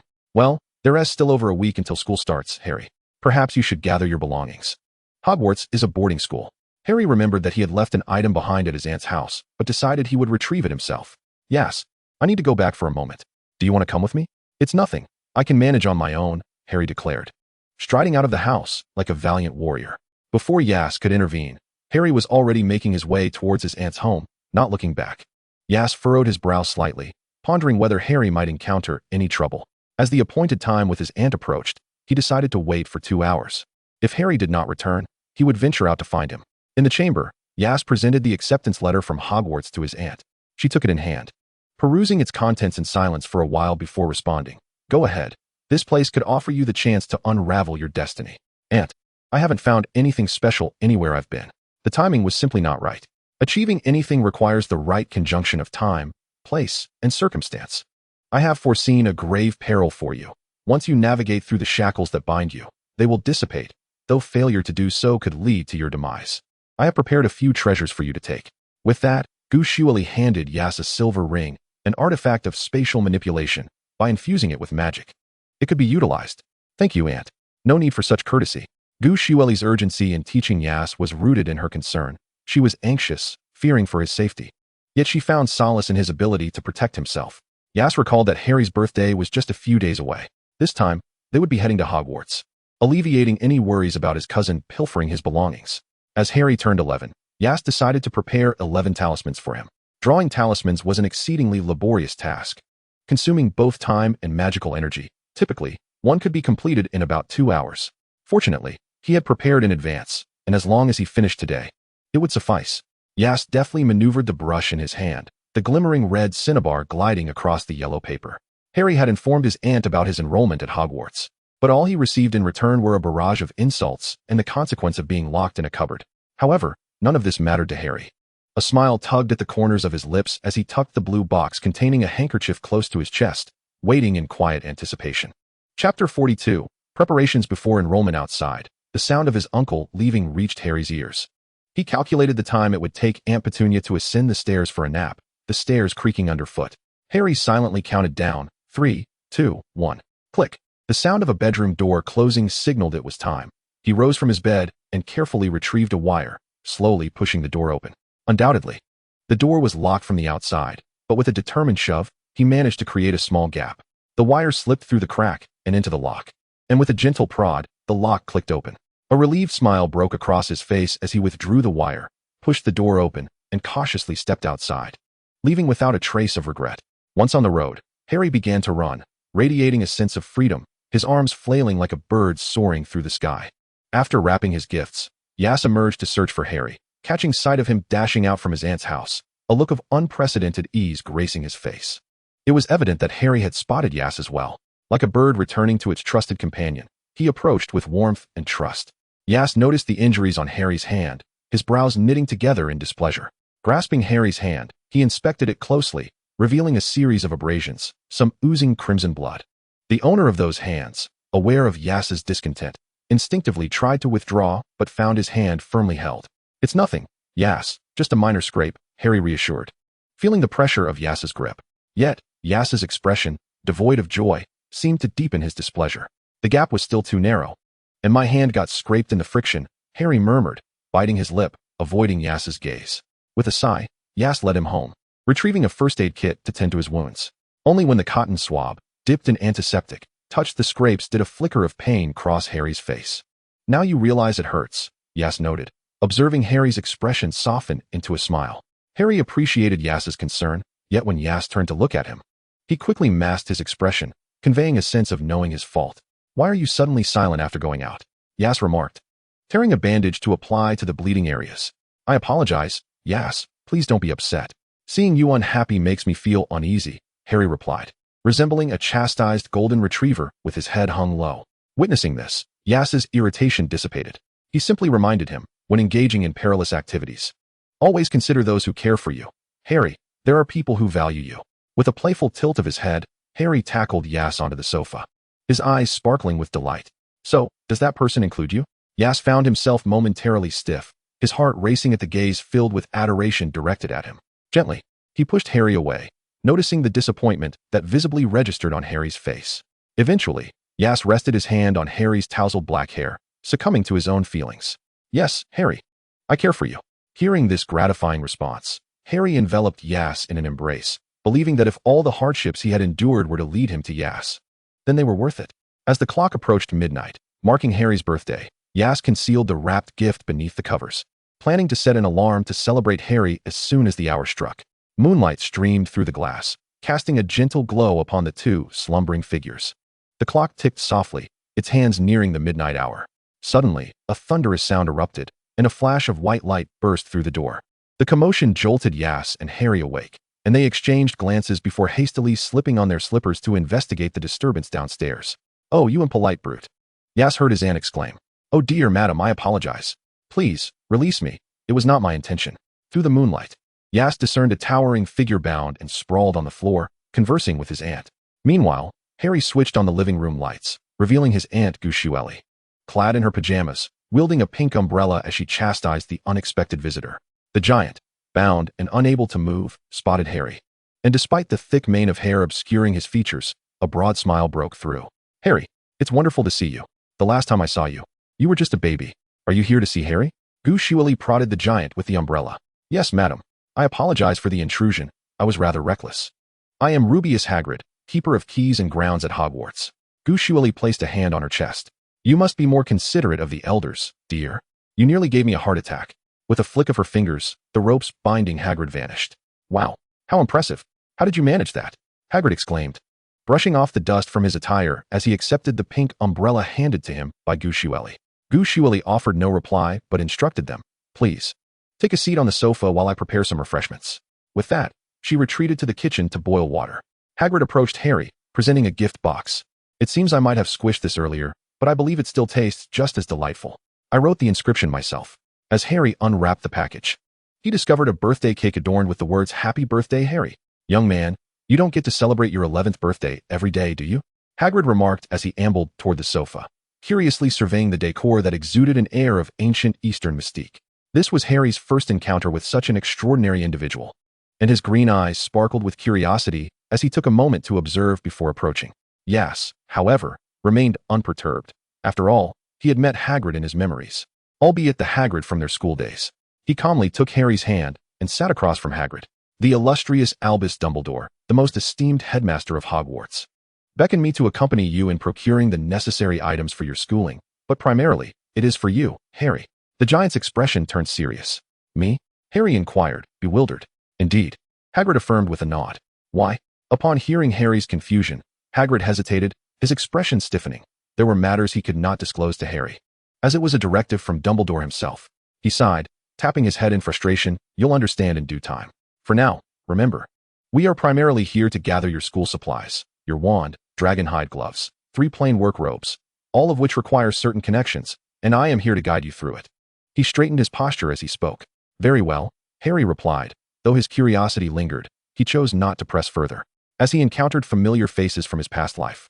Aias's memories began to crystallize, and he grew pale, prompting Harry, seated beside him, to take notice. "What's the matter, Aias? Are you feeling unwell?" Their aunt approached with a tray of snacks and hot tea, observing Aias's ashen complexion and lightly resting her fingers on his wrist, noting he was not ill. "What's wrong, Aias? Are you feeling poorly?" Hearing his aunt's voice, Aias shook his head and softly replied, "It's nothing, auntie. I may just be a bit fatigued. I'll return to my room."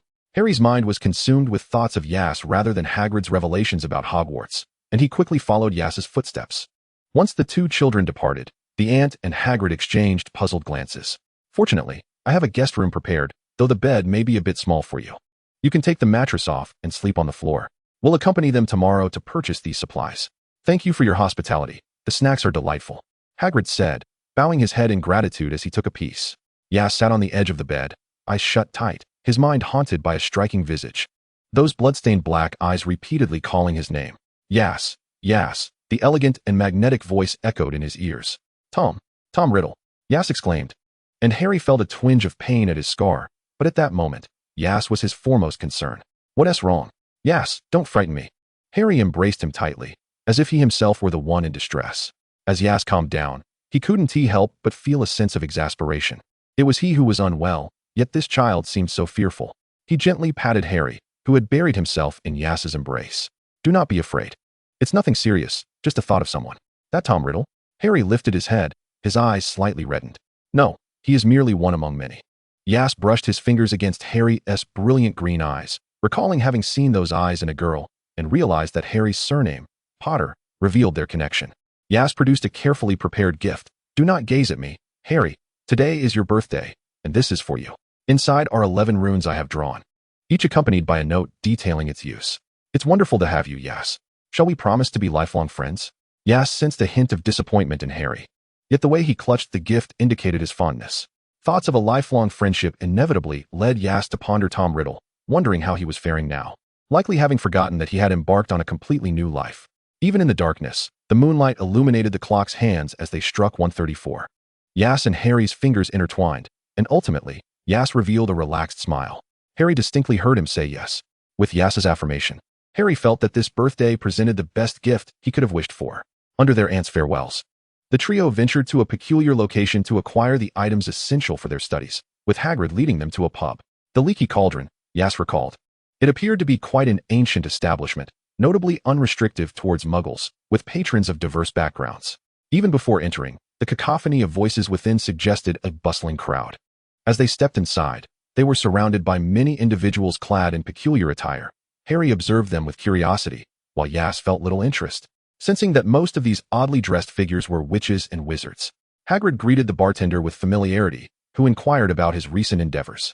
With pride, Hagrid patted Harry's shoulder, saying, "I'm here to buy some school supplies for young Harry." "Oh, Merlin, is that Harry Potter?"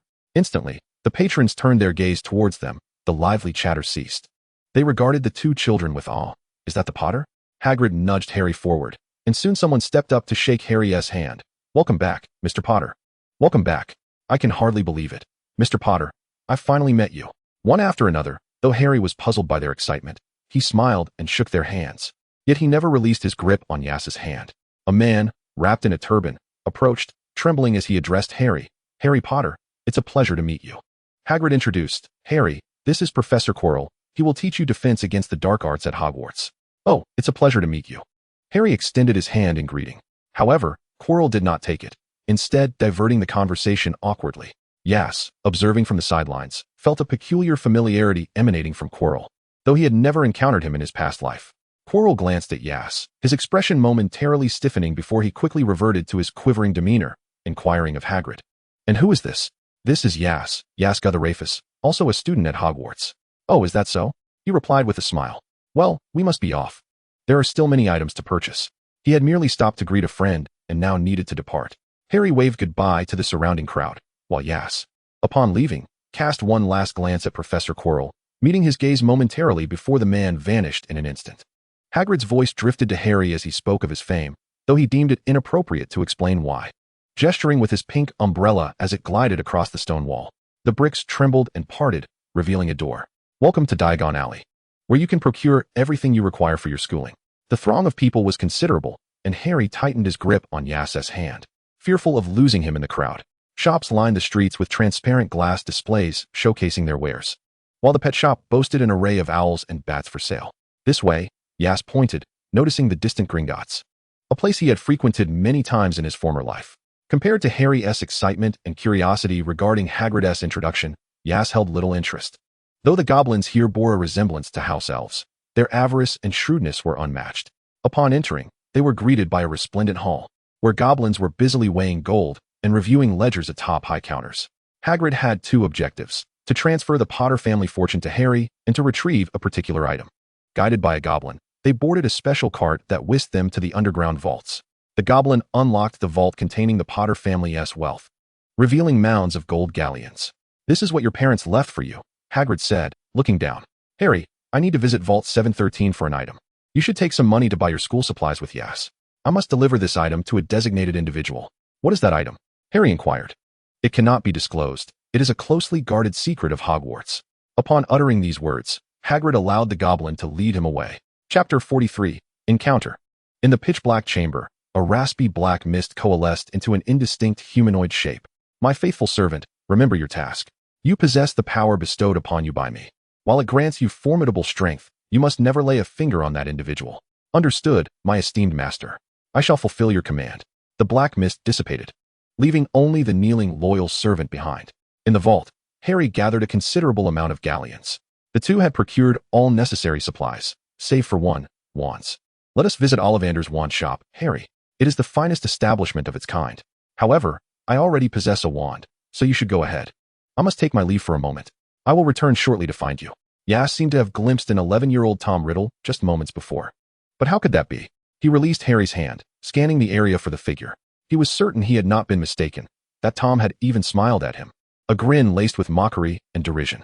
Harry, bewildered by the unfolding events, noticed Yas's grave demeanor and kindly inquired, "What has transpired? Do you require my assistance?" "No, Harry. Wait for me," Yas replied earnestly. Harry mustered a strained smile, signaling, "All right, it's fine, you go on." As Yas turned to depart, a shadow descended upon Harry's green eyes, extinguishing his curiosity about the magical world. He glanced at the sign of Ollivander's wand shop before pushing the door open and stepping inside. Yas traversed through the throng and approached the familiar silhouette. Just as he reached out to seize Tom Riddle, the figure vanished before his eyes. A familiar voice echoed in his ear, "Greetings, my old friend from the orphanage," laced with malice and mockery. Yas found himself drawn into an alleyway, devoid of any onlookers. As the voice faded away, he was oblivious to the events that had unfolded over the years, feeling as if he had been ensnared in a fog. Did Tom appear merely to instill fear?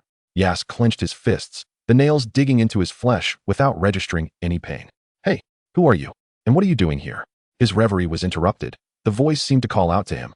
Yas turned to confront its source, a haughty, elegant, pale boy.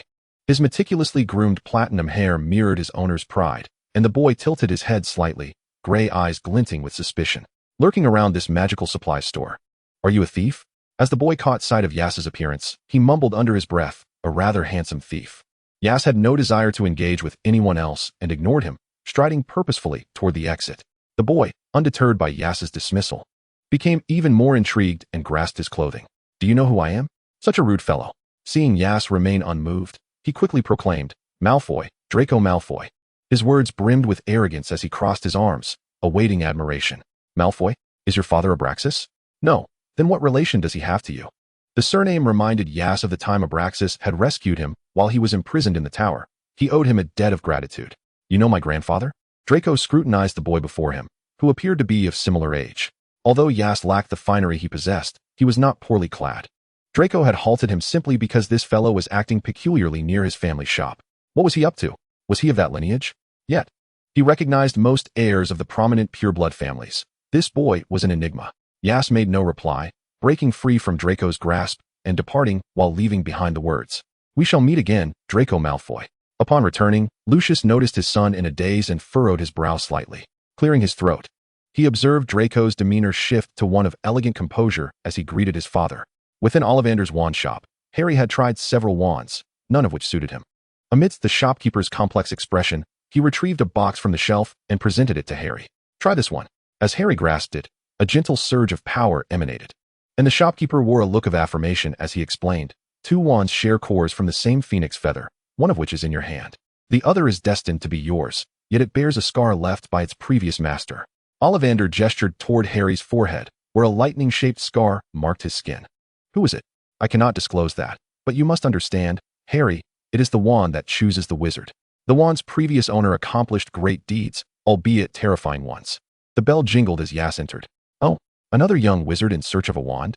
Allow me to assist you," Ollivander remarked, unwilling to revisit the subject of the mysterious figure. As he approached, Yas to select a wand for him. Harry's eyes sparkled with evident delight as he tightened his grip on his wand and approached Yas. "You arrived just in time, Yas. This one has chosen me." Harry recalled Ollivander's earlier words. "Very good," Yas praised. "Mr. Ollivander, I already possess a wand. I am here to find Harry." He turned to explain his presence to the elderly gentleman. As Yas showcased his wand, Ollivander's expression froze. He recognized it. He had provided this wand to a wizard long ago. How had it come into the possession of this child? An heirloom? Ollivander was about to inquire further about Yas's wand when Hagrid entered, pushing two large boxes, one of which contained 2 cages. "These are for you," he said, revealing a white and a black owl. "Come along, children. We need to find a place to rest for the night. Tomorrow, you shall embark on your journey to Hogwarts School of Witchcraft and Wizardry." Hagrid beamed as he beckoned them. At the dinner table that night, Harry posed a question to Hagrid about the mysterious figure. "He is the one who killed my parents, isn't he? The one who left the scar on my forehead?" Harry reached to touch the mark. "You know, don't you, Hagrid?" This sudden inquiry rendered Hagrid momentarily speechless, while Yas cast a glance at the giant wizard. Sensing an ominous premonition, under the weight of their gazes, Hagrid finally spoke. "Not all wizards are benevolent. Years ago, there was a remarkably powerful wizard, one of utter malevolence. His name was Voldemort," Hagrid said, his expression betraying unease. That name seemed to invoke sheer terror. He orchestrated several dark schemes, and his followers wielded brutal violence to almost dominate the magical world. Those who opposed him rarely survived. Your parents stood against him, but no one escaped, save for you. The scar upon your forehead is the mark of a most evil magic, and since then, he has vanished. Some say he is dead, but that is rather ludicrous. Aias could no longer bear to listen. He rose from the table, addressing Harry and Hagrid. I believe I may be a bit fatigued this evening. I shall retire to rest. With that, he departed, leaving the two to exchange puzzled glances. Hagrid broke the silence, inquiring, what is the matter with Aias? He has been acting strangely these past few days. Harry could certainly perceive Aias's unease, yet he remained at a loss. Aias was reluctant to confide in him, shrouded in an aura of mystery that was disconcerting yet irresistibly intriguing. He spoke softly, I don't know. Such a wizard from a prominent family likely harbored myriad secrets, particularly one from the Travers family. Hearing Hagrid mention the surname Aias, Harry found himself even more perplexed. What connection did this have with the surname Travers? In truth, he was not entirely certain either. All he knew was that Travers was the most enigmatic among the 28 pureblood families. A lineage shrouded in mystery, with no one privy to its history. Perhaps you could inquire further yourself. Hagrid winked at him. Harry shrugged, their conversation coming to a close as they each returned to their respective rooms. Upon entering, he discovered that Aias had already succumbed to slumber, the bedside lamp casting a solitary yellow glow across the space. In his dreams, Aias beheld Tom Riddle inscribing, I am Voldemort in his diary. Little did he anticipate that the boy would one day become a Dark Lord with bloodstained hands.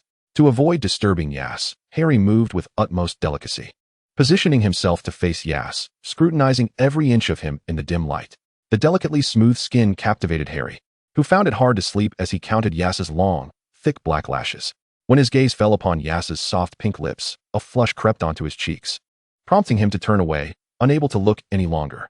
As dawn broke, Hagrid presented them with tickets, indicating he had other matters to attend to before departing. Gazing at the ticket for Platform 9, Harry furrowed his brow, questioning Aias. Did Hagrid buy fake tickets? Look closely, Harry.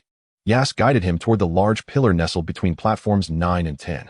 A lady was urging her children to hurry, and Harry stood in astonishment as they pushed their luggage right through the barrier.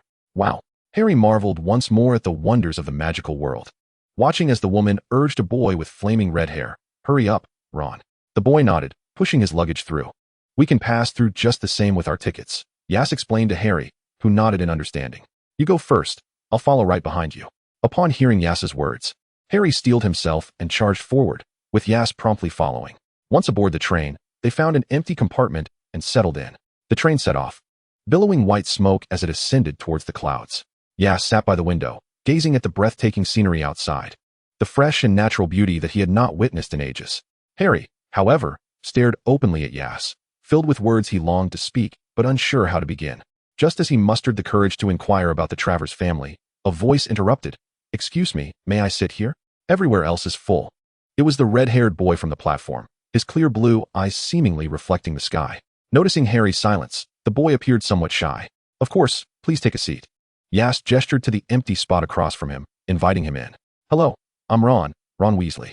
He glanced at Aias, his eyes widening in awe, for he had never encountered someone so strikingly beautiful. A veritable masterpiece of Merlin's creation, Aias possessed exquisite features with a classical charm, his skin fairer than goat's milk, and his dark eyes imbued with a mysterious allure. Hello, you may call me Aias Travers, that's my name. I'm Harry Potter. Harry pressed his lips together, feeling a twinge of annoyance at Ron's lingering gaze on Aias, but chose to remain silent. Ron, however, stared at Harry with wide eyes, excitement bubbling forth as he exclaimed, You, the legend is true? Harry nodded, revealing the lightning-shaped scar on his forehead. Oh, that's incredible. Aias, intrigued, focused on Ron, surprised to encounter a member of the Weasley family. Do you know Victor Weasley? He inquired curiously. Ron nodded solemnly. That's my uncle. He had an accident a few years back while researching Muggle explosives. How do you know him? Aias fell silent, disheartened to hear news of his friend's demise. I'm so sorry. Someone in my family knew him. I didn't expect. And no, it's all right. Ron quickly waved his hand dismissively. Harry tugged at Aias's sleeve, prompting him to turn and ask, What is it? Truthfully, he was uncertain, but the moment Aias's gaze fell upon him, he felt a surge of happiness. At that moment, an elderly gentleman pushed a snack cart to their compartment door, inquiring, Would you like to buy something, children? Ron awkwardly produced a plastic bag filled with food. Declining the offer, No, I brought my own. Aias raised an eyebrow, about to suggest purchasing some, when suddenly, Harry exclaimed, "We'll take everything." He pulled out a handful of gold galleons from his pocket. In an instant, the compartment was filled with an array of snacks. Knowing Yas's fondness for chocolate, Harry fished out a blue box labeled chocolate frogs and handed it to him. Ron chimed in, "The fun of these chocolates lies in collecting the cards inside. Each pack contains a card of a famous wizard. I've collected about 500. Yas tore open the packaging, revealing a frog-shaped chocolate that leaped away, escaping through the open window and carried off by the wind. Yas bent down to examine the card, while Ron leaned in to explain, "It's Dumbledore. He is widely regarded as the greatest wizard of our time, having defeated the dark wizard Grindelwald in 1945, an event considered one of his most renowned achievements." Yas brushed over the back of the card, where Grindelwald's name was mentioned, recalling that he had yet to visit his godfather. With his mother's help, he should be able to remember him. Just then, a girl in a wizard's robe approached, her thick brown curls bouncing as she surveyed them with her bright brown eyes. "Has anyone seen a toad?" A boy named Neville lost one. "We have a fat rat here," Ron said, pulling out a speckled creature he had found buried in the snacks. "Oh, well," she said, then noticed the lightning-shaped scar on Harry's forehead, exclaiming in surprise, "Oh my gosh. You're Harry Potter. I'm Hermione Granger." She then politely turned to Yas, asking, "And you are?" "Yask other Travers." He smiled back at the girl. "Oh my. You belong to the Travers family, the legendary mysterious family that controls time. I can't believe I'm meeting you." Her face radiated curiosity and wonder about Yas's extraordinary lineage. Reluctantly tearing her gaze from Yas, she turned to Ron and inquired politely, "And you are?" "Ron Weasley." "Oh, all right. Just a reminder, we're almost at our destination. Remember to put on your robes."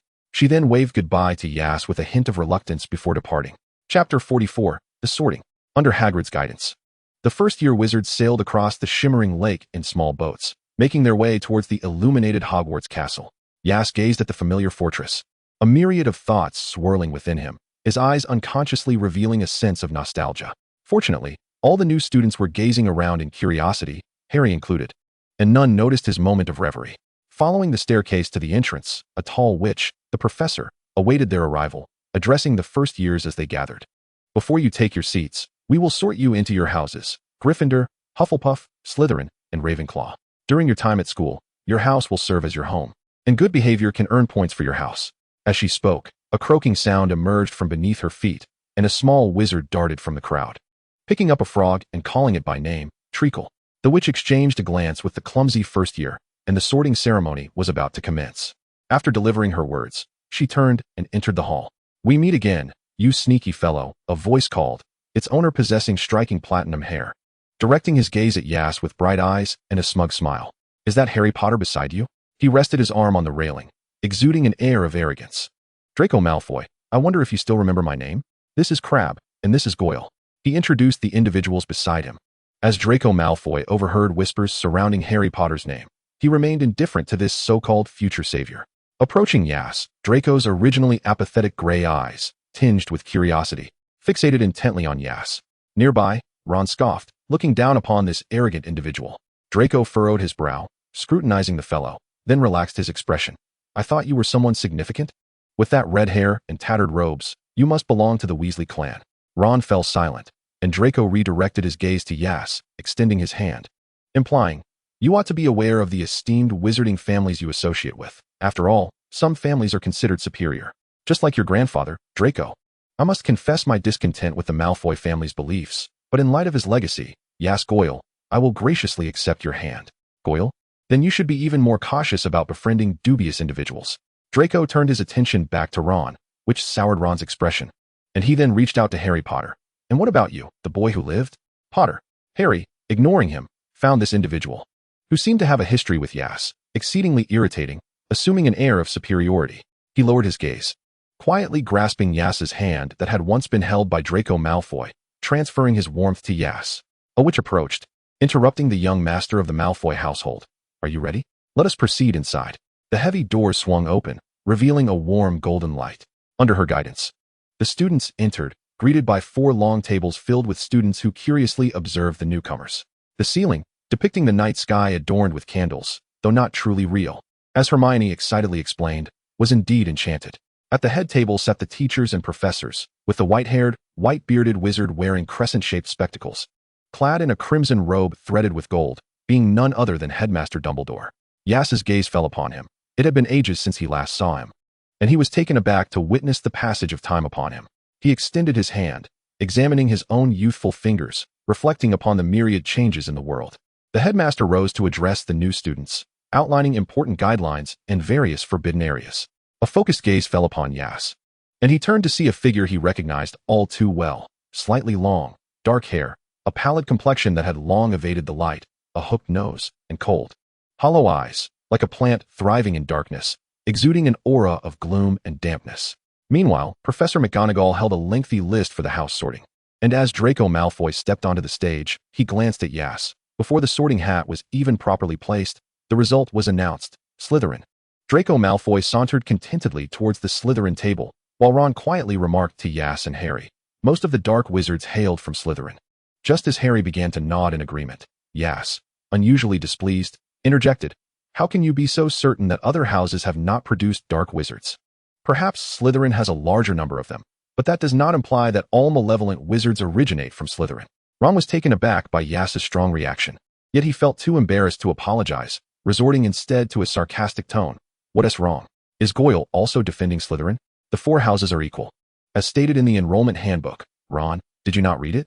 Provoking Aias's displeasure was akin to inciting his own dissatisfaction, and Harry was determined to shield him. "Humph." Ron Weasley ceased engaging with the two of them. Aias Goyle heard his name called and approached, donning the sorting hat once more. Expecting to be sorted into Slytherin without a doubt, he was surprised when the hat mumbled, "A child of the Goyle family, you possess a courageous heart, an astute mind, Gryffindor. Or perhaps Ravenclaw." The hat pondered for a considerable time before finally declaring, "Gryffindor." The Gryffindor table erupted in thunderous applause, welcoming their new member, while Draco Malfoy's expression soured. He squinted, observing Aias, convinced that this individual harbored numerous secrets, his curiosity about Aias intensifying. Ron below flashed a smile, thinking that since Aias was a Gryffindor, he would let bygones be bygones.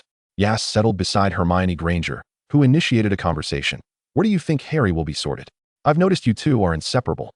After a moment of thought, Aias replied, "Gryffindor, I suppose. You seem quite certain?" Aias nodded, trusting his instincts. Hermione remained noncommittal, yet she too felt that Harry would end up in Gryffindor, as she noticed Harry's gaze frequently darting anxiously towards their table after Aias had taken his seat. Finally, the moment arrived for Harry Potter, whose presence was shrouded in intrigue. Many were eager to discover which house this prophesied boy would be assigned to. Even Dumbledore straightened slightly. Watching him closely, Harry approached and took a seat, and as the sorting hat was placed upon his head, the ancient and wise hat began its deliberation. "This is quite a challenge. Brave, with a good heart, immensely talented, eager to prove yourself." Harry glanced towards Gryffindor, softly whispering, "Gryffindor, Gryffindor. Gryffindor, are you sure? Perhaps another house would better suit your ambitions." Harry remained resolute, merely repeating, "Gryffindor, I beg you, Gryffindor." "Very well then, off to Gryffindor you go." Harry opened his eyes in delight, the sound of applause ringing in his ears, yet his bright gaze remained fixed on Aias. As he reached the Gryffindor table, they cheered, "We have Potter." Only Aias smiled and congratulated Harry. "Congratulations, Harry." Harry nodded and took a seat beside him, while Aias noticed Dumbledore raising his golden cup in satisfaction, taking a sip. When the last new student was seated, Professor McGonagall rapped her spoon against her glass, producing a clear chime. Raising her voice, she announced, "Attention, everyone." The noise subsided, and Headmaster Dumbledore stood to declare the feast officially commenced. With a wave of his hands, the tables were instantly laden with a bountiful spread of food. The students joyfully picked up their forks and knives, indulging in the feast, while Aias found himself somewhat distracted, gazing at the familiar figure beside Professor Quirrell at the head table. Noticing his gaze, Percy, a senior student beside him, introduced, "That dark-haired individual is the head of Slytherin, Professor Snape, and the one wearing the hat is Professor Lockhart." "Severus? Indeed, you know him? It's rare to find a first year who recognizes this professor." Aias was pleasantly surprised to see that the once small boy had become so accomplished, now serving as the head of Slytherin. Aias genuinely felt happy for him. However, he had left something behind at Hogwarts. He wondered if it still remained in that office. If he could locate it, it might prove invaluable for his future. As Aias pondered, the ghosts of Hogwarts emerged, continuing their tradition of frightening the first years. He then turned to Percy, inquiring, "What is the password for entering the Gryffindor common room today? You seem quite familiar with all of this, Aias?" Percy replied, puzzled. "Previously, a family member of mine attended Hogwarts, frequently regaling me with tales of this enchanting place. Indeed, today's password for entry is Dragondom, a detail I had intended to share with you when I escorted you later." As Harry listened to their conversation, He pondered the fact that he had grown up alongside Aias, yet had never encountered the family member he claimed had studied at Hogwarts. "What are you up to, Aias?" As the festivities reached their zenith, Aias inquired about the location of the restroom and excused himself from the table. Harry noted a shadow pass over his eyes. Outside, the atmosphere was tranquil and devoid of people. Rather than heading toward the restroom, Aias ascended the staircase toward the potions office to retrieve an item. The elusive Felix Felicis might still be there, and with everyone gathered in the Great Hall, there was no better moment to act.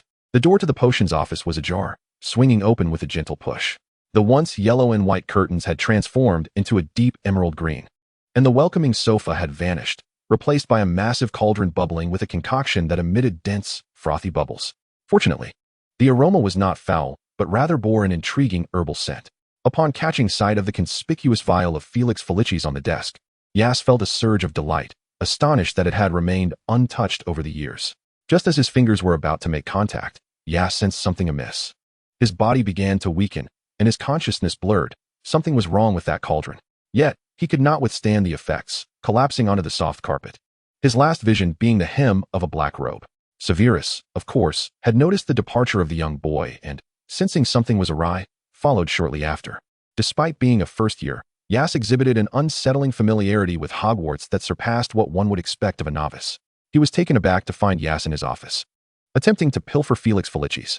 Severus lifted Aias's unconscious form, wrapping him in his cloak and placing him on a chair. Aias's actions had crossed a line. He ought to have handed him over to Dumbledore to address this unexpected incident. Yet, inexplicably, Severus felt an odd sense of recognition and an unshakable pang of sorrow. His dark, penetrating gaze clouded with confusion.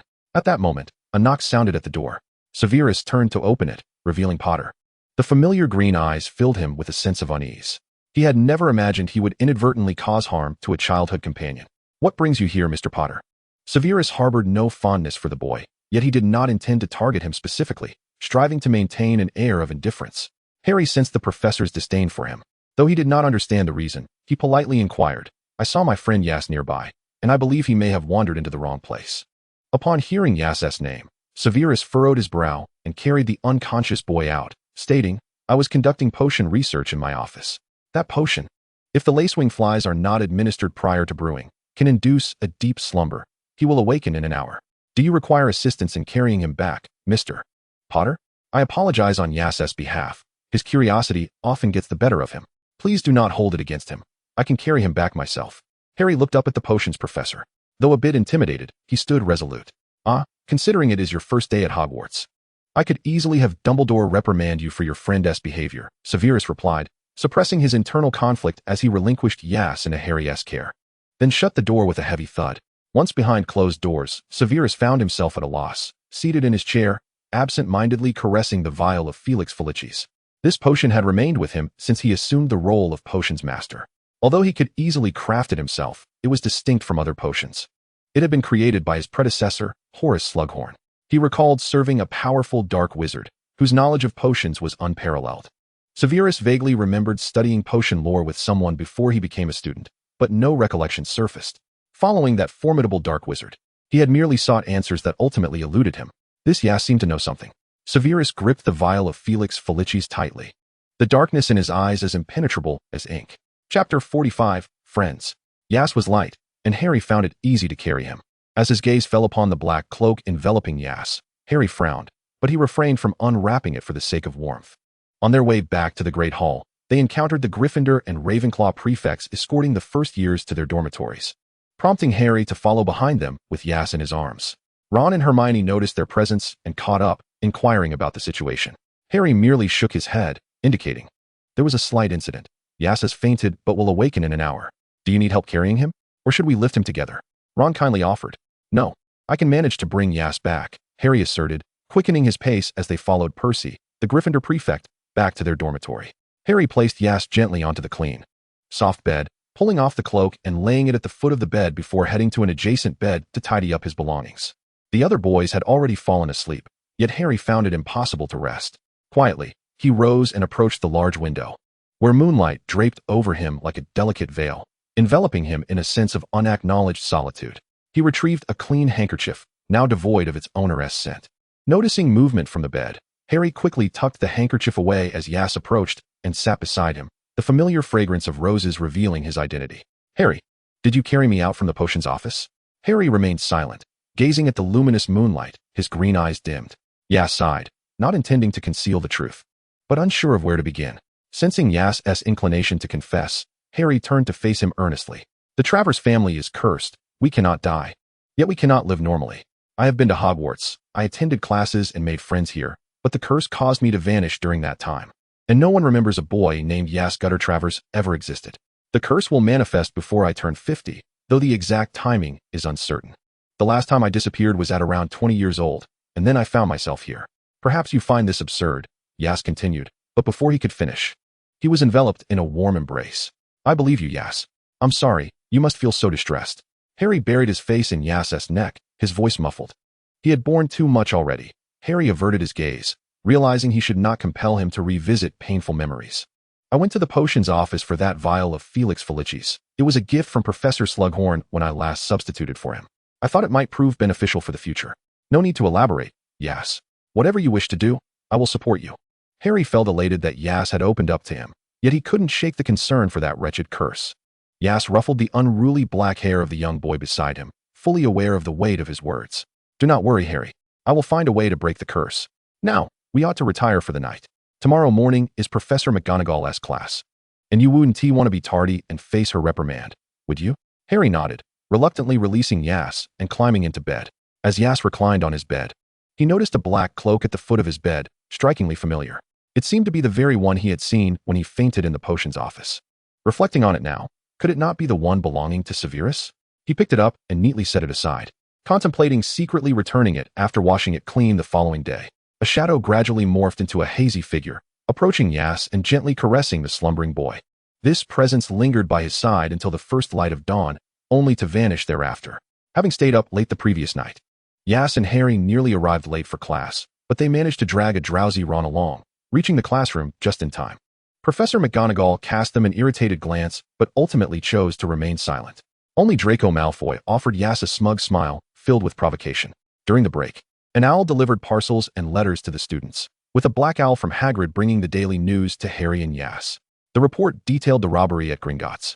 Yet the goblins claimed that nothing was stolen, as the items from the problematic Vault 713 had already been taken. Yas and Harry recalled that very vault. It was the work of that mysterious figure. Yas nodded in agreement, understanding that the items from that vault had long been retrieved by Hagrid. While the enigmatic individual sought them, their gazes met, and mutual comprehension passed between them. Hermione and Ron, puzzled, had little time to ponder, as they needed to hurry to their potions class, which was quite extensive for first-year students. In the potions classroom, equipment was set up before each student. A commanding figure strode in from outside, waving his wand to close the curtains and door. This was a profound subject, demanding meticulous attention. Some individuals might never grasp its wondrous intricacies, while others might indeed do so. Severus' gaze landed on Yas, who lowered his head, too intimidated to meet his eyes, especially since he had been caught in the professor's office, with the cloak still in his possession. It seemed as though the professor was silently reprimanding Yas for his shameful behavior. This time, Severus was not draped in his cloak. Instead, he wore a fitted black ensemble that accentuated his form with an air of competence. Those who possess intent shall attain all they desire: glory, wealth, power. His gaze remained fixated on Yas, his voice icy yet compelling. Now, I would like to inquire, Mr. Travers, in what areas is this healing herb commonly utilized? Upon hearing his name and the mention of the familiar herb, Yas reluctantly lifted his gaze, crossing his arms and staring at his professor. His acquaintance with Severus had blossomed from this very herb, and he bit his lip, hesitant to respond immediately. Meanwhile, Hermione had raised her hand high, eager for the professor to call on her, confident she knew the answer. Time seemed to freeze in that moment, yet Yas managed to respond. It is typically used for healing, Professor. That is the common understanding, but what of its deeper applications? Severus probed further. It can revert an individual's health to a state from 1 hour prior, yet the general populace merely regards it as an ordinary healing herb, as it is only effective upon its first use in a lifetime. The surrounding students gazed at Yas in astonishment. Even Draco Malfoy seemed taken aback. The herb's singular use nature rendered its research value low, and although the textbooks mentioned its deeper significance, it was merely a fleeting reference. To their surprise, Yas remembered all this. Severus stood before him, his tall figure forcing Yas to look up. Well answered, Mr. Travers. 5 points to Gryffindor for you. There was an inscrutable emotion in Severus's eyes. What are you all dawdling for? Write it down, unless you all know it already. His voice carried a discernible chill. The students hastily lowered their heads, gripping their quills to take notes. Severus then posed some basic potion-related questions to Harry, who, unfortunately, could not provide the correct answers, resulting in the withdrawal of the 5 points awarded earlier. The head of Slytherin certainly harbored grievances against Harry and Aias. As they walked down the corridor after class, Ron voiced his frustrations regarding Professor Snape's behavior. He kept staring at Aias and made things difficult for Harry. Ron's fiery red hair appeared somewhat subdued under the pressure of the classroom atmosphere. After returning their books to the dormitory, they hurried to their final class, flying. Poor Neville, unable to control his broom, had injured his arm and was taken away by the professor, who instructed the rest of them to wait on the vast lawn, forbidding any unauthorized flying. Without the professor's supervision, Draco Malfoy approached Aias, his platinum hair impeccably groomed and shimmering in the sunlight. He tilted his chin slightly. Aias, I haven't yet asked you, do you know my grandfather? Yet I have never seen you at the Malfoy estate. Or are you merely trying to catch my attention? Aias struggled to suppress a laugh, taken aback by the self-importance of Abraxas's grandson. However, Harry could no longer contain himself. Arrogant, he spat at Malfoy, clearly inciting Draco's ire. Draco stomped the tail of his broom, one hand gripping it, hovering before Harry. The great savior? How laughable.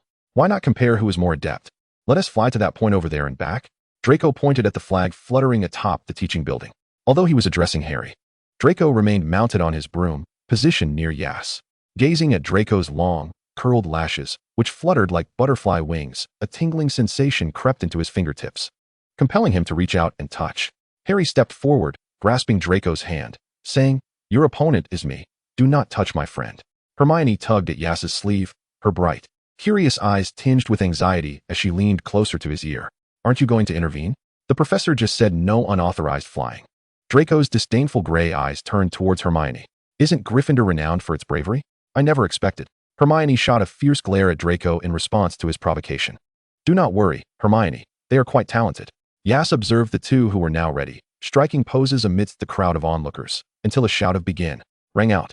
The two soared into the air, their speed swift and smooth, weaving through the architecture, each refusing to yield. Draco edged slightly ahead of Harry.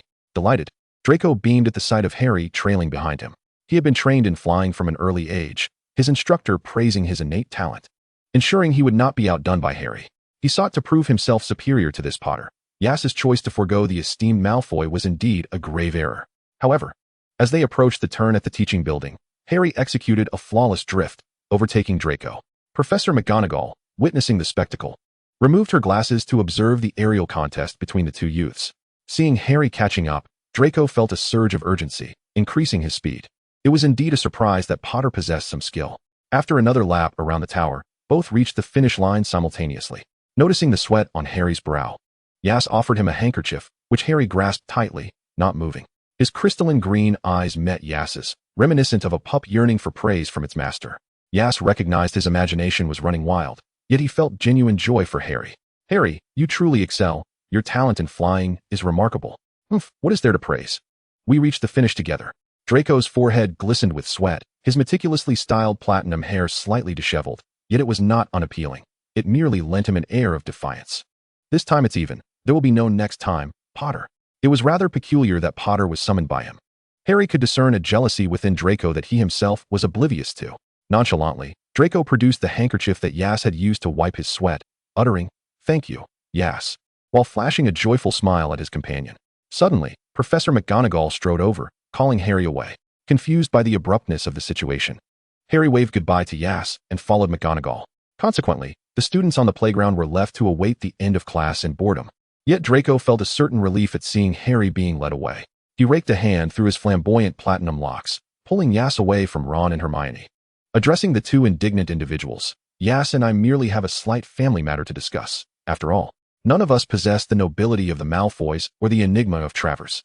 Once they reached a secluded corner, Draco Malfoy tilted his chin slightly, declaring, "I shall grant you another opportunity. Are you certain you do not wish to become my ally?" His gray eyes fixed intently on Aias, revealing an evident concern masked by an air of indifference.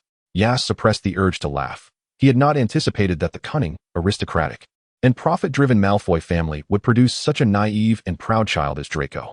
Extending his hand in a gesture of agreement, just as Draco was about to clasp it, Aias playfully curled his index finger into a hook, gently tapping Draco's forehead. "What are you doing?" Draco exclaimed, one hand pressed against his forehead, his face flushing with a mix of embarrassment and irritation. "Draco, have you been so pampered by the Malfoy lineage that you've forgotten how to make friends?" Aias inquired, tilting his head in curiosity. Don't be excessive. I'm warning you, Travers." To this, Aias couldn't contain his laughter, prompting Draco to grow even more irate. Just as he was about to storm off in indignation, a hand caught his arm. Following the grip, he saw Aias, whose cheerful demeanor was enchanting. Aias truly was strikingly beautiful, even more so when he smiled. Realizing the direction of his thoughts, Draco attempted to shake free and depart, only to hear Aias say, "Then let me teach you, dear classmate Draco Malfoy. May I inquire if you would like to be my friend?" Aias spoke earnestly, his gentle smile radiating warmth. Chapter 46, The Mystery. The sky was exceptionally clear, the light casting shadows in Draco's penetrating gray eyes, reflecting Aias's visage. Draco regarded him earnestly and ultimately clasped Aias's hand. "It is your honor to befriend me. Since you have so ardently requested, I shall acquiesce," Draco Malfoy asserted, feigning calmness, though his earlobes had already taken on a rosy hue. At some point, Professor Hawk returned for the flying lesson, the shrill whistle urging the languid students to assemble. Aias waved at him, hastening to join the gathering, while Draco Malfoy strolled leisurely behind. After class, Draco raised an eyebrow, approached Aias, and patted his shoulder, casting a disdainful glance at Ron and Hermione standing beside him before leading the Slytherin first years away. Hermione furrowed her brow and asked, "Aias, what did you do? That guy hardly seems to warrant any interaction." "Do not worry, Hermione, he is not inherently bad," Aias reassured her. Hermione and Ron exchanged skeptical glances, uncertain of what enchantment that individual had cast upon Aias.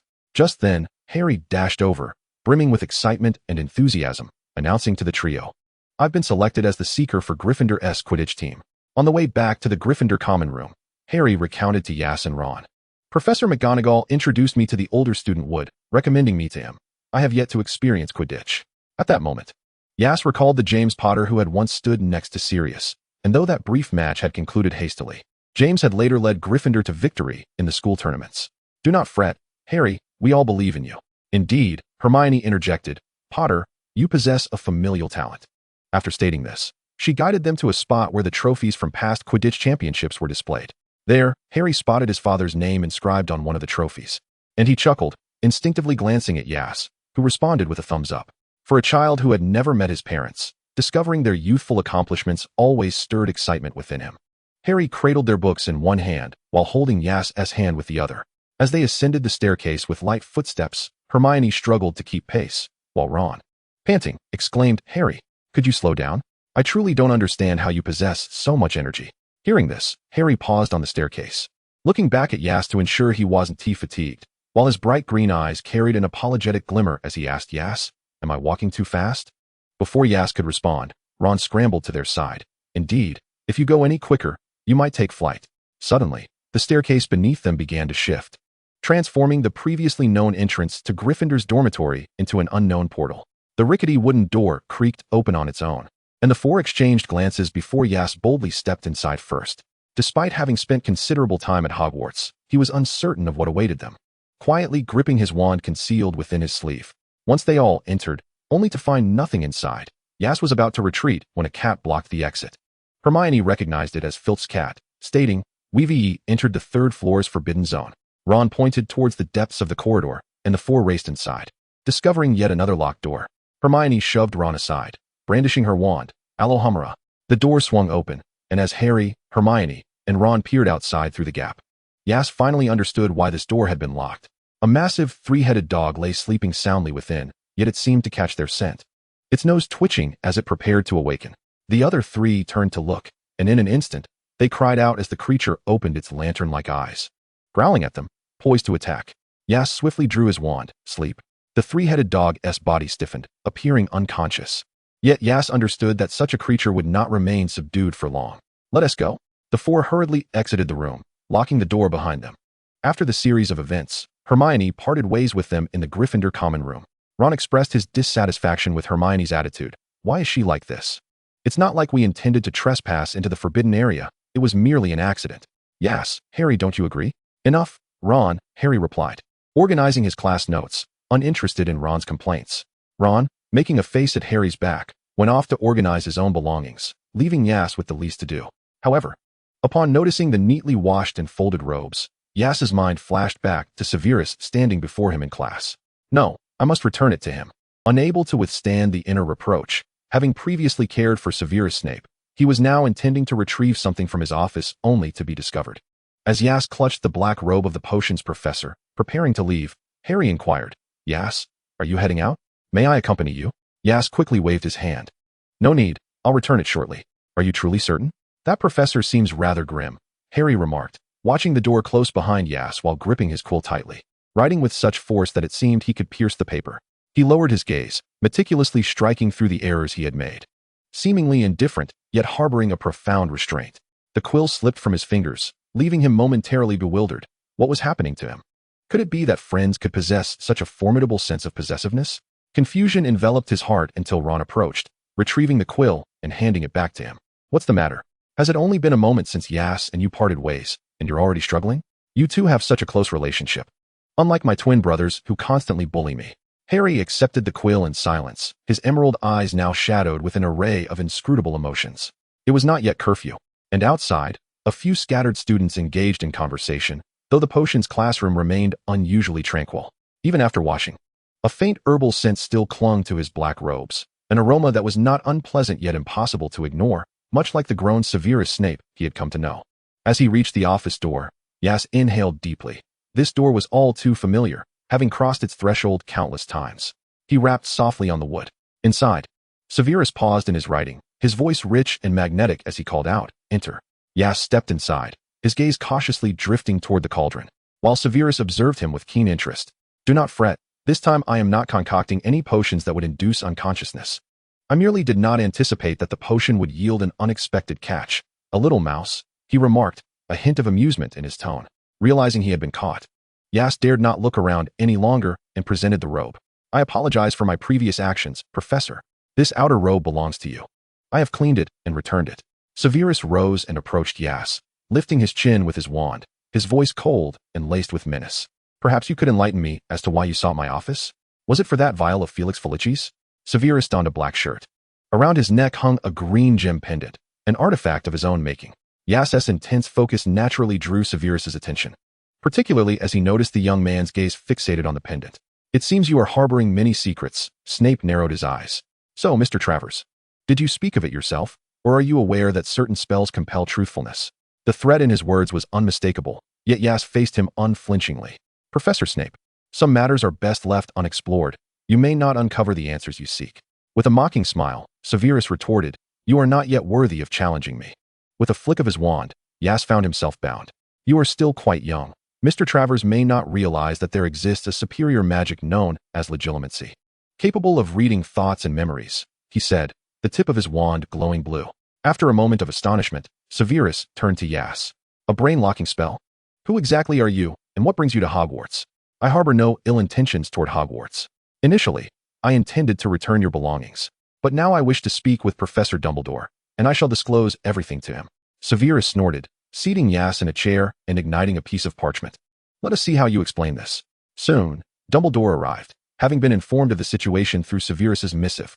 It was now past curfew, and Yas had hoped to explore Hogwarts for the opportunities his aunt had mentioned, but it seemed that would not be possible. The venerable white wizard approached Yas, releasing his bindings. Severus crossed his arms, his deep black eyes devoid of emotion as he regarded Yas. Yas mused that Severus had been quite endearing in his youth. Travers, that surname rings a bell. Have we not met long ago, Yas? Dumbledore did not perceive Yas as a villain. The young man exuded a sense of familiarity that transcended mere memory. Professor Dumbledore, it is a pleasure to reunite with you in this time and space. The sincerity in his voice was palpable. Encountering familiar faces amidst the alien was infinitely preferable. If possible, might our forthcoming discussions be held privately between us? Severus frowned, about to reprimand this disrespectful student, but Dumbledore intervened, gesturing for Severus to leave. Once the scrutinizing gaze was removed, Yas felt a weight lift. It appeared Severus was faring well, and he wished not to entangle him in his troubles. Professor Dumbledore, you must have heard the tales surrounding the Travers family. I assure you, they are true and also serve as a curse. This is my second time attending Hogwarts. The first was when you brought me and Tom Riddle from the orphanage to study here. Alas, my life in that timeline came to an end around the age of 20. I have returned due to my aunt's divination, which suggested I might find a remedy for the curse here. If you doubt my words, you may inquire with my godfather, Grindelwald, the only one who has retained his memories under the curse. Upon hearing the familiar name, Dumbledore's expression momentarily faltered, but he quickly regained his composure. Placing a hand on Aias's shoulder and gently patting him, I believe you. I can sense your honesty. However, he added, as a mere first-year student, it will be quite challenging for you to unearth any clues at Hogwarts. I can assist you, but you must also help me in return. In that moment, Dumbledore's demeanor was far from the benevolent grandfatherly figure he often portrayed, his seriousness and gravity evident. Aias was not surprised. Dumbledore's willingness to aid him was commendable, especially given the current instability within the magical realm. I hope you can protect Potter, guarding him during the dark moments that escape our notice. Upon hearing this condition, Aias understood. Lurking enemies were eyeing the once secure Hogwarts, and if it was so here, then other places in the magical world were likely just as perilous. After agreeing to Dumbledore's terms, he inquired, what has transpired in recent years? Is it Tom Riddle? Dumbledore sighed. That was a dark time, one you will come to comprehend in due course. And what has transpired between you and Severus Snape? He seems quite intrigued by you and has refrained from pressing you. Despite possessing numerous potions that could elicit painful truths, Dumbledore gestured toward the door. I apologize. I did not wish to involve Severus. I can only tell you that I helped him during his youth, and that is all. Is that so? Dumbledore raised an eyebrow, choosing not to pry further, indicating he would provide Severus with an explanation. As Dumbledore prepared to open the door, Aias noticed the vial of Felix Felicis. Professor Dumbledore, that vial once belonged to me. I believe I may have use for it. Could you possibly grant it to me? The elder stroked his silvery beard, smiling. It now belongs to Professor Severus Snape. Perhaps you could obtain it from him, as I have no authority to hand it directly to you. Aias nodded, contemplating that if all else failed, he would gather materials to create some during the holidays. As Dumbledore opened the door, Severus looked down at Aias, his gaze still icy and unyielding. Ultimately, with Dumbledore's assurance, Severus chose not to pursue the matter further and allowed Aias to leave. On his way back to the dormitory, Aias was surprised by how long he had conversed with Professor Dumbledore. The hour was late, and he reflected that with Dumbledore's guarantee, he need not worry about curfew. The visitors to the potions classroom had departed, and Dumbledore had concluded that the boy was there to protect Harry. Upon hearing these words, Severus Snape found them rather amusing. Since Professor Dumbledore was unwilling to reveal the truth to him, Snape retrieved the shadowy crystal ball he had kept hidden, gently waved his hand over it, and watched as the inky darkness gradually morphed into the tangible forms of Dumbledore and Aias. Their earlier conversation echoed within the confines of the sphere. I helped him during his childhood, and that is all there is to it. Listening to Aias's words resonating from the crystal, Severus felt a melancholic thought steadily enveloping him. The crystal cracked in his grasp, and the image vanished. He carelessly cast the orb aside, fixating on its descent to the ground where it shattered, a fleeting brilliance illuminating the space before leaving only shards behind. Severus removed the pendant from around his neck, emotions flickering in his once indifferent eyes. The green gemstone pendant bore runes that warded off mischief, having aided him countless times during moments of ridicule. The individual he had been searching for, that indistinct silhouette from his dreams, was now taking form, a low, hoarse voice calling out, Aias. Slumping into the chair as if drained of strength, he pondered how he should approach you, Aias. You, who are fully aware yet choose to remain indifferent to me. When it came time for potions class, Professor Snape entered the classroom, his demeanor markedly softer than usual, as he elucidated various common herbs and their properties, not sparing a glance at Aias or Harry. Both Aias and Harry noted that Snape was donning his black robes, suggesting that Severus would likely not pay them much heed. Aias wondered what Dumbledore had conveyed to him. As the class concluded and students began to gather their belongings, Snape's voice rang out, Mr. Travers, please wait a moment. Aias halted mid-step, turning to face this familiar yet unfamiliar figure. Harry, disliking the professor even more at this moment, furrowed his brow, while Hermione and Ron wore expressions of concern, unsure of how Aias had managed to provoke the professor. Draco, who had already exited, also paused, allowing those around him to proceed while he remained behind to await Aias. In truth, Draco had been under Professor Snape's care since childhood, as their fathers were friends who frequently visited Malfoy Manor. It was Snape who had introduced him to the art of potions, a bond that transcended mere kinship. He was perplexed as to when the professor had begun to take such an interest in someone, especially when that someone was his friend. At that moment, Snape's penetrating gaze fell upon the lingering few, his voice slicing through the air like a blade. I said for Mr. Travers to remain. Is there any room for you lot? Harry remained unfazed, his emerald eyes resolute. Professor, has Aias done something wrong? Aye, Mr. Potter. Can you not even extend basic respect to your elders? Do you wish to bring shame upon Gryffindor? The statement was issued with a tone of finality, Yas tugged at Harry's hand, leaning in to whisper in his ear, "Don't argue with the professor, it's nothing. Just wait for me outside. Be good, Harry. I'll be with you shortly." "All right," Harry acquiesced, nodding at Yas before turning to leave, taking Ron and Hermione with him. Outside, Draco Malfoy leaned against the railing, gazing at the scenery. "Oh, Mr. Potter, how dismally you've been expelled," he remarked, relishing the sight of his rival as discomfort. "Are you waiting for Yas?" "It's a pity he prefers Harry's company over the likes of proud Malfoy," Ron taunted. "You," Draco shot an indignant glare at the insufferable Weasley. "Yas and I are friends, and you are nothing. Dream on. You think he'd befriend you?" Ron retorted, emboldened by the presence of others. Eager to return the jibes he had previously endured from Draco. Draco glared fiercely at the loathsome Weasley before turning away. Indeed, few were aware of the friendship he shared with Yas, and he felt an urgent need to prove it. As for the dispute between the two boys, Harry chose to remain silent, simply waiting for Yas to emerge.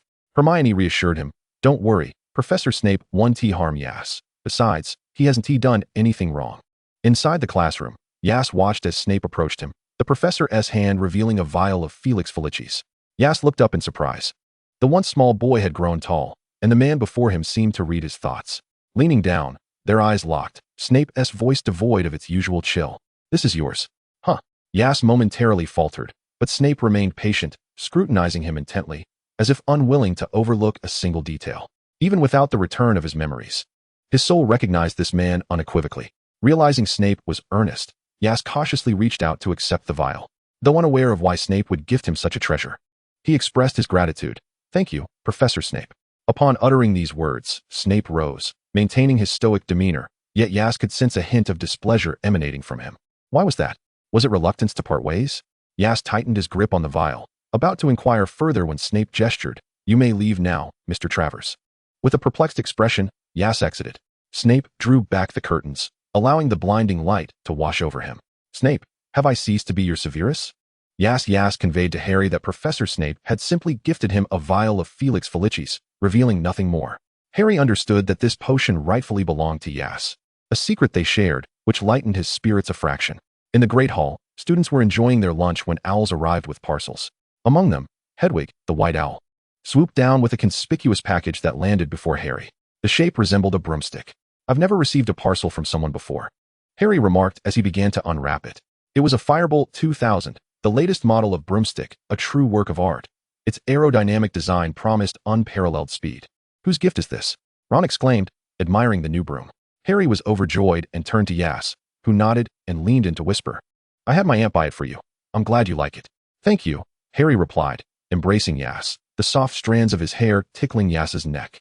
Whether it was the broom or the company, Harry's performance on the practice field became outstanding. The Quidditch match was set for after Halloween, and before they knew it, Halloween had arrived. Hogwarts prepared a sumptuous feast in the Great Hall, with floating pumpkin heads and wandering ghosts enhancing the festive atmosphere. Yas, however, found himself somewhat preoccupied. He had hoped to glean insights and inspiration for his curse through the Felix Felicis, but had instead uncovered unforeseen revelations. This potion was no ordinary brew. It contained elements of fate, closely resembling the curse he bore. Thus, resolving it would necessitate formidable power, the kind capable of transcending destiny. At that moment, Professor Quirrell stumbled in, shouting, "Troll! A troll has appeared in the dungeons," before collapsing unconscious to the floor. His proclamation sent a shockwave through the students, akin to water splashing into a boiling pot, igniting a frenzy as they screamed and sought to flee, only to be swiftly calmed by Professor Dumbledore. The heads of each college were tasked with escorting the students back to their dormitories, while the teachers set off in search of the troll's whereabouts. Yas, being led by Harry, followed the throng of Gryffindors toward the dormitories when he suddenly noticed the absence of one individual. Where was Hermione? Harry and Ron froze in unison, with Ron displaying a face of regret, exclaiming, "It's all my fault for upsetting her. She must still be in the girls' bathroom. We need to find her. She's unaware of the troll." The three of them hastened toward the bathroom, only to spot the troll's silhouette in the corridor, headed straight for the very restroom where Hermione remained. Hermione was still fuming over Ron's audacity to utter such words, when the troll suddenly appeared before her, triggering a scream of terror. "Ah, ah." The troll paused momentarily, swinging its club toward her, just as Yas, Harry, and Ron arrived. Fortunately, Hermione managed to evade the blow. Yas swiftly drew his wand, casting Petrificus Totalis. The troll's body gradually stiffened, its movements slowing until it was completely immobilized. Seizing this opportunity, Hermione dashed to their side. But the troll, being a massive magical creature with tough skin, quickly regained its composure, raising its club to strike again. Harry used the levitation charm to send the troll's club flying, infuriating the creature further.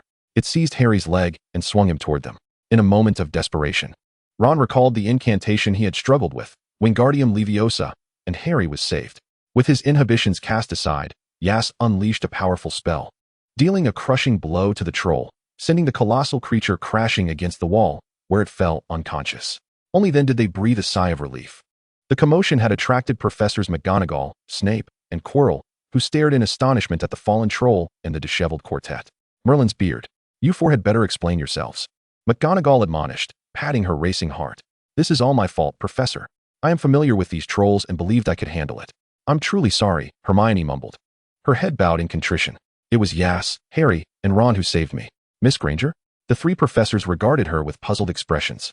Such reckless behavior is utterly foolish. Therefore, Gryffindor loses 5 points for your actions, McGonagall warned. Aias, however, detected the scent of blood and glanced down to see a gory wound on Professor Snape's leg, which Harry also noticed, raising suspicions about the professor's injury at such a critical moment. Snape, aware of Aias's gaze, concealed his wound beneath his dark robes. Locking eyes with him, Aias's grip tightened. After all, he had cared for him and spent time in his company. How could he not feel a pang of concern? As for you three, McGonagall concluded her reprimand of Hermione and turned to them. Your bravery in facing a fully grown mountain troll and surviving warrants an additional 5 points for each of you. Yet her eyes still held a warning about their reckless behavior. With that, she departed, and Aias suppressed his thoughts, lowering his gaze from Snape, who remained silent, merely casting a glance in Aias's direction before turning away. Only Professor Quirrell, the defense against the dark arts instructor, urged them, you must leave at once. It could awaken any moment. The group made their way outside. Quirrell observed the troll lying on the ground, a cold glint in his eyes as he mused on its ineptitude, wondering where its master had gone and whether anything had been discovered. On their way, Ron and Hermione began to converse openly, and the four of them genuinely forged a friendship. The Quidditch match was fast approaching. As they enjoyed breakfast in the Great Hall that morning, Professor Snape approached. Aias dared not lift his gaze until he heard the words, "It hurts," before Snape departed. Harry and Ron, unable to discern what had transpired, inquired, what did Professor Snape say? Aias's gaze darkened as he shook his head, remaining silent, his grip on his spoon tightening. Harry noted Snape's unusual gait and voiced his suspicions. Snape must have released the troll to obtain that secret item, and was injured by the three-headed dog guarding it. Hermione asked, secret item? The one Hagrid retrieved from the vault, which is highly confidential to Hogwarts, Harry explained earnestly. Yes. However, entertained a different notion, Professor Quirrell struck him as peculiar, radiating a strange, familiar, and dangerous aura. He vaguely recognized what it was, but lacked concrete evidence. His gaze flicked toward Quirrell's table, but upon being caught, Quirrell offered him a friendly smile, prompting Aias to avert his eyes and focus on his meal. In the pitch-black expanse, a mass of dark mist coalesced into a vague human form. He had just witnessed Aias's suspicious gaze through Quirrell's eyes. He remembered Aias, the wizard who had arrived at Hogwarts alongside him from the orphanage. How could this wizard remain unchanged?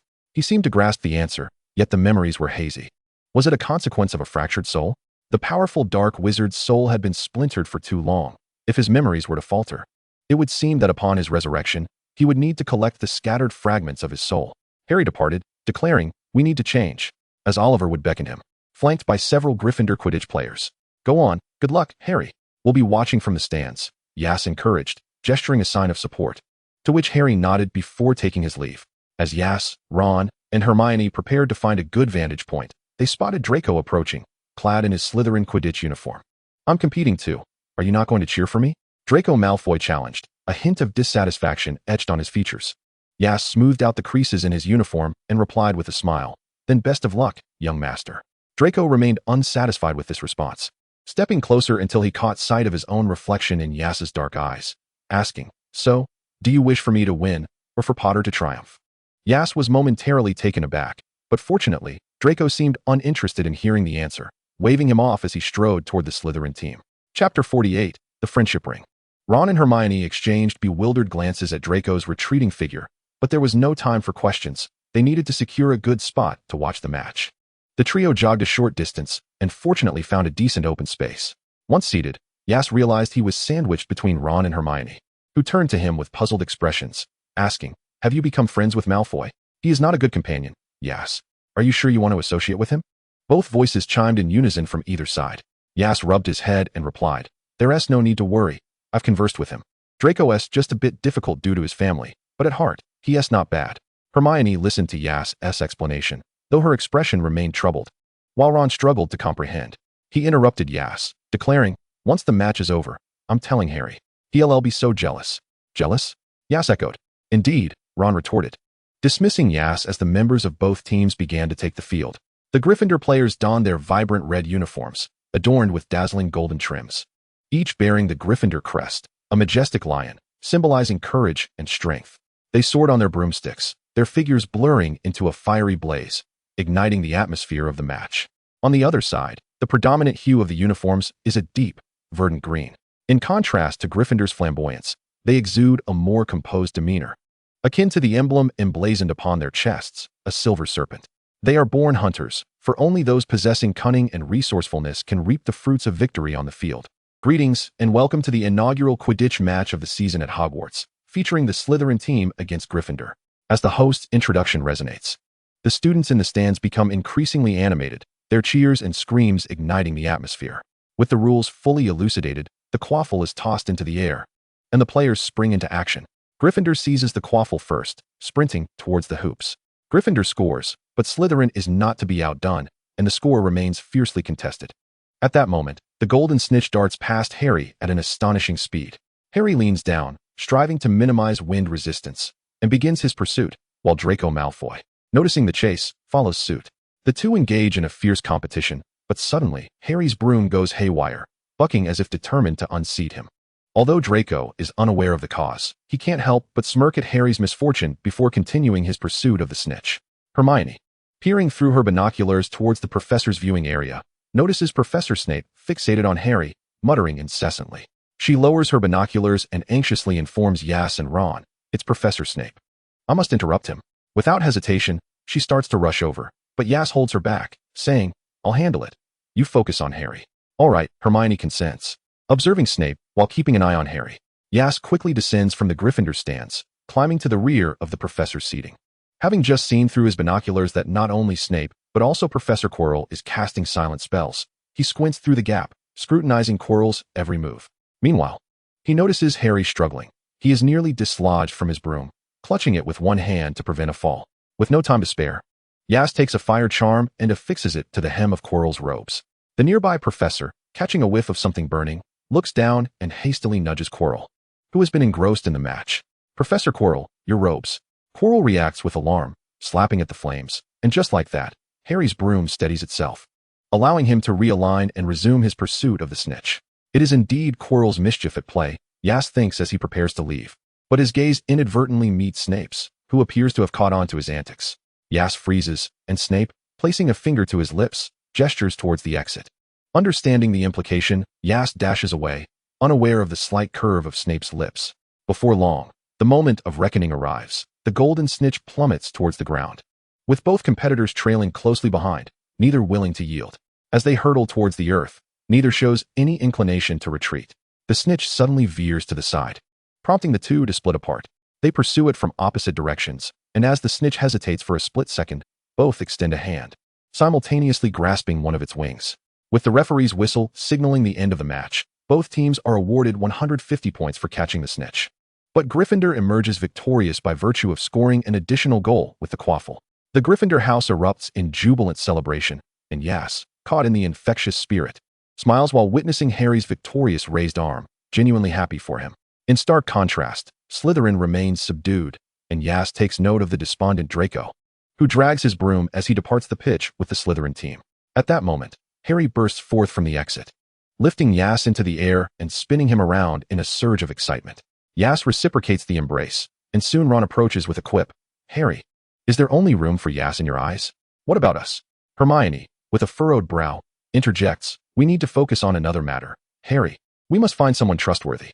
Professor Snape is definitely up to something. He cast a spell on you. Yas clarifies it wasn't him. It was Professor Quirrell who was casting spells. Ron shrugs. Whoever it was, we need to find a credible insider to inquire. But who would believe us? Harry and Yas exchange glances, contemplating. We could seek out Hagrid. He would surely know. Then let us hurry, Harry responds. Upon hearing Yas call his name, Harry pauses and turns back to ask, "What is it, Yas?" "I think I need to split up from you all," Yas replies, his gaze fixed intently on Professor Quirrell, who is now entering the classroom. If this professor is indeed connected to that individual, it poses too great a danger. He cannot allow Harry and the others to accompany him. "Why?" Yas shakes his head, a serious expression on his face. "Let us reconvene in the Gryffindor common room." "I'll explain then." With that, he strides away briskly. Harry watches Yas's departing figure, a sensation akin to a searing brand marking his heart, leaving a painful imprint that sizzles with intensity. Noticing Harry's troubled expression, Hermione gently tugs at him. "Do not worry. Yas likely has his own matters to attend to. We will find him after speaking with Hagrid." "All right," Harry concedes, retracting his gaze from Yas's direction. He truly despised being apart from Yas, a sentiment that never waned. Yet he knew he could not keep Yas tethered to him forever. Yas was free, as he had always been. Yas cautiously trails behind Quirrell until they reach a secluded girls' restroom, where Quirrell vanishes. Frowning in concentration, he searches the empty restroom. Drip, drip, a broken pipe leaks water, and he hears the sound of a girl weeping nearby. Approaching the stall from which the sobs emanate, he finds the ghostly figure of moaning Myrtle, once known as Myrtle Warren. The specter turns, her voice sharp. "What are you doing intruding in the girls' restroom?" Upon recognizing Yas's face, her eyes widen, and her tone softens considerably. "Who are you?" The ghost no longer remembers him, yet Yas recalls her vibrant presence as if it were just yesterday. He reaches out, but his hand passes through her ethereal form. "You cannot touch me. Do you not realize I am a ghost?" With that, Myrtle floats upward. "I apologize for the intrusion. I was hoping to inquire if you had seen Professor Quirrell here. I noticed him coming this way." "No, I have only seen you here." "Very well," Yas replies, intending to leave. In their last encounter, she had transformed into a spirit, and it seemed she resented him for not finding her sooner. Yas reflects that it is best not to confront Myrtle Warren again. Just then, a voice calls from behind. "What is your name?" "Yas Cutliff," he answers as he departs. Sharing his name before exiting, Myrtle ponders the name, thinking how handsome this boy is. If only she were alive, she would surely pursue him. Alas, remembering her ghostly existence, she cannot help but sniffle, wishing she could shed tears. The absence of Professor Quirrell is perplexing. How could it be possible? He had not misperceived the situation. So why had he vanished? Could there be hidden passageways or concealed chambers within Hogwarts? In the chamber where the basilisk slumbers, the colossal serpent statue illuminated the darkness with its flames. Quirrell knelt before a shadowy figure, his usual timidity replaced by a chilling expression as he professed his allegiance to the dark presence. "You've been discovered, fool," rasped a voice from the shadow. "My deepest apologies." "My lord, I shall deal with him," Quirrell stammered, beads of cold sweat forming upon his brow, fearful of incurring his master's wrath. Suddenly, something flung Quirrell aside, and he crashed heavily to the ground. Yet he understood that it was his master who had done this. He was uncertain where he had erred and quickly crawled back, kneeling once more before the dark figure. "I will handle him. You need only procure the items for me swiftly, lest you revert to being that worthless, powerless wizard. Do not forget who granted you your power. Do not stir against Harry without my permission." "Yes, yes, my great master," Quirrell fervently nodded. "Now go. Be cautious not to reveal any weaknesses. That old fool Dumbledore is already investigating. Make haste." With that, Quirrell was dispatched to a secluded corner outside. He wiped the sweat from his forehead, reflecting on a time when he had been a mere pawn, ridiculed by his family and tormented by his siblings. It was his master who had bestowed upon him everything he ever desired. He had devoted his life to his master. No one could impede the resurrection of his lord. And although he knew little of this Harry and his significance, since his master would intervene, he would spare this insufferable boy for now. He had nearly succeeded in dealing with Potter, the one responsible for his master's corporeal demise. It was utterly infuriating. As he wandered, he unknowingly ascended to a high vantage point at Hogwarts. Yas gazed down, the vast expanse of the Great Lake capturing his attention, its inky depths exuding a unique allure. His keen eyesight soon discerned Draco Malfoy sitting alone by the lakeside. What could have compelled him to sit there alone? Considering Slytherin's loss in the match today, having failed to locate Quirrell, he decided to keep the young gentleman company. After a brief run, he finally reached the lake's edge. The platinum hair was indeed striking, and Yas approached, settling beside him. Draco Malfoy did not acknowledge him, but continued to gaze at the rippling surface of the lake, disturbed by the wind. After a long silence, Draco finally spoke. "Why aren't you with the victor, Potter? I thought my friend Draco Malfoy might need me." "Humph, who needs you?" "All right, then I need you. Is that acceptable?" Upon hearing Yas's words, Draco turned to look at him. "I am not a child. Do not attempt to placate me. I am not upset. It was merely a game, nothing significant for a Malfoy. I will reclaim my victory next time." His gray eyes held a serious resolve. Indeed. I believe in you. Yas nodded in agreement. At that moment, Draco Malfoy produced a ring and presented it to Yas. This is for you. I cannot accept this. The ring was silver, adorned with a coiling serpent at its center, surrounded by intricate patterns, a clear indication of its ancient and precious heritage. We are friends, Yas. But this must remain a secret. Previously, Ron mocked me for befriending you, deeming it a dream. This ring is merely a token of friendship, a way for others to know we are allied. Draco Malfoy firmly grasped Yas's left hand, sliding the ring onto his middle finger. The ring, initially somewhat loose, fit snugly and perfectly upon Yas's hand. With this ring, you may freely enter Malfoy Manor. I hope you can visit during the holiday or any other free time. Draco Malfoy observed the ring on Yas's hand with satisfaction, his former haughty demeanor returning as he beamed with a radiant smile. Yas could only shake his head in resignation. It was merely a ring, so he would let it be. Today, due to the Quidditch match, there were no classes at Hogwarts, but curfews still applied. The two sat by the lake, watching the sunset's remnants swallowed by the dark waters. The sky painted in shades of deep crimson. I must depart now, Draco. Until tomorrow. Until tomorrow. Yas. They waved goodbye to each other. Upon returning to the Gryffindor common room, Yas overheard Harry, Ron, and Hermione discussing the name Hagrid had mentioned today, Nicholas Flamel. Seeing Yas return, Harry beckoned him to sit down. Were you discussing Nicholas Flamel? Do you know him? Harry, Hermione, and Ron had just acquired this name from Hagrid, though regrettably, he had been reluctant to elaborate, having only let it slip inadvertently. Yas nodded. He rummaged beneath the table, retrieving a chocolate frog card that Ron had collected. Flipping it over to reveal that one of Dumbledore's contributions was his collaboration with Nicholas Flamel in the field of alchemy. Ron suddenly realized. No wonder that name sounded so familiar. Do you know what he specifically accomplished? Yas inquired. Hermione, taking the card, pondered. It seems this Nicholas Flamel was a renowned alchemist closely associated with Dumbledore. He created the Philosopher's Stone, which can transmute base metals into gold and produce the elixir of life. Yas recalled his past life, when he had aspired to borrow the Philosopher's Stone for research. But before he could act, he had been imprisoned by Tom Riddle. Harry concluded, I understand now. Snape is after the Philosopher's Stone. He's a henchman of the Dark Lord. Yas felt that Harry harbored a bias against Snape. While Severus Snape did possess a somewhat brooding and reclusive nature, it was unlikely he would willingly follow Tom Riddle. Merry Christmas! Merry Christmas! The bells of Hogwarts chimed, heralding the arrival of Christmas magic. Unbeknownst to them, more than half of the semester had passed, and the Christmas holiday was upon them. Hermione, pulling her suitcase, bid farewell to Yas, Harry, and Ron. I am heading home and will not partake in your little activities. Please do not act impulsively. Consult Yas if anything arises. Her concern was evident. Ron reassured her, you can rest easy. I will be here. My parents are visiting relatives, so I will not be returning for the holiday. That makes me more uneasy. Yas, keep an eye on them. I am leaving now. With that, she waved goodbye with a smile. What does she mean by that? Harry immediately distanced himself, leaning closer to Yas, while Ron wore a look of disbelief.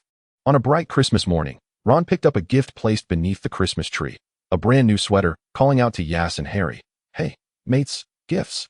Yas descended to find a parcel from his aunt. Upon opening it, he discovered high-grade invisibility and explosion charms. He grimaced. Was his aunt suggesting he blow up Hogwarts? Inside were also sweaters knitted for him and Harry, which Harry took with amusement, saying, I didn't think your aunt would forget me. Harry, there's also this. Yas picked up a package from the corner, addressed to Harry Potter. Harry unwrapped it to find a cloak, which he donned, becoming invisible beneath its folds. This is an invisibility cloak. Oh, who gave this to you, Harry? This is quite rare. Ron exclaimed in astonishment. Yas retrieved the package, noticing a card inside stating that it belonged to Harry's father, left for him before his demise. Yas glanced at Harry, who shrugged, confusion evident in his emerald eyes. As he tidied up his belongings and donned fresh attire for breakfast in the hall, a heavy snowfall blanketed the outside world. Fortunately, the fireplace within the hall continuously radiated warmth and comfort. Yas pondered over the invisibility cloak bestowed upon him by his aunt. She would not have given it to him without reason. It seemed certain areas of Hogwarts required its use. As for the forbidden zones, he might need to consult Headmaster Dumbledore, for he could potentially require the Philosopher's Stone, in addition to researching forbidden time-related spells in the restricted section. His reverie caught Harry's attention, who waved a hand before Yas, prompting him to return to the present. With a quizzical tilt of his head, Yas inquired, What is it? Are you planning something? You cannot leave me behind. Harry, his bright green eyes filled with determination, responded earnestly. Ron, having overheard, approached them, asking, What are you two conspiring about?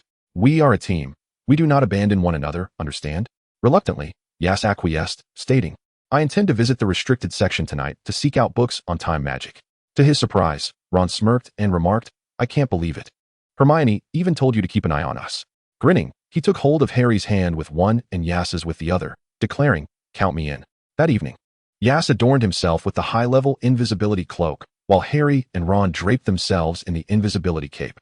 Holding Yas's hand, Harry led the way, with Ron carrying a lantern. As the trio ventured into the restricted section, relieved to find it deserted, they split up to retrieve books pertaining to time magic, handing them to Yas, who began transcribing useful information into a notebook.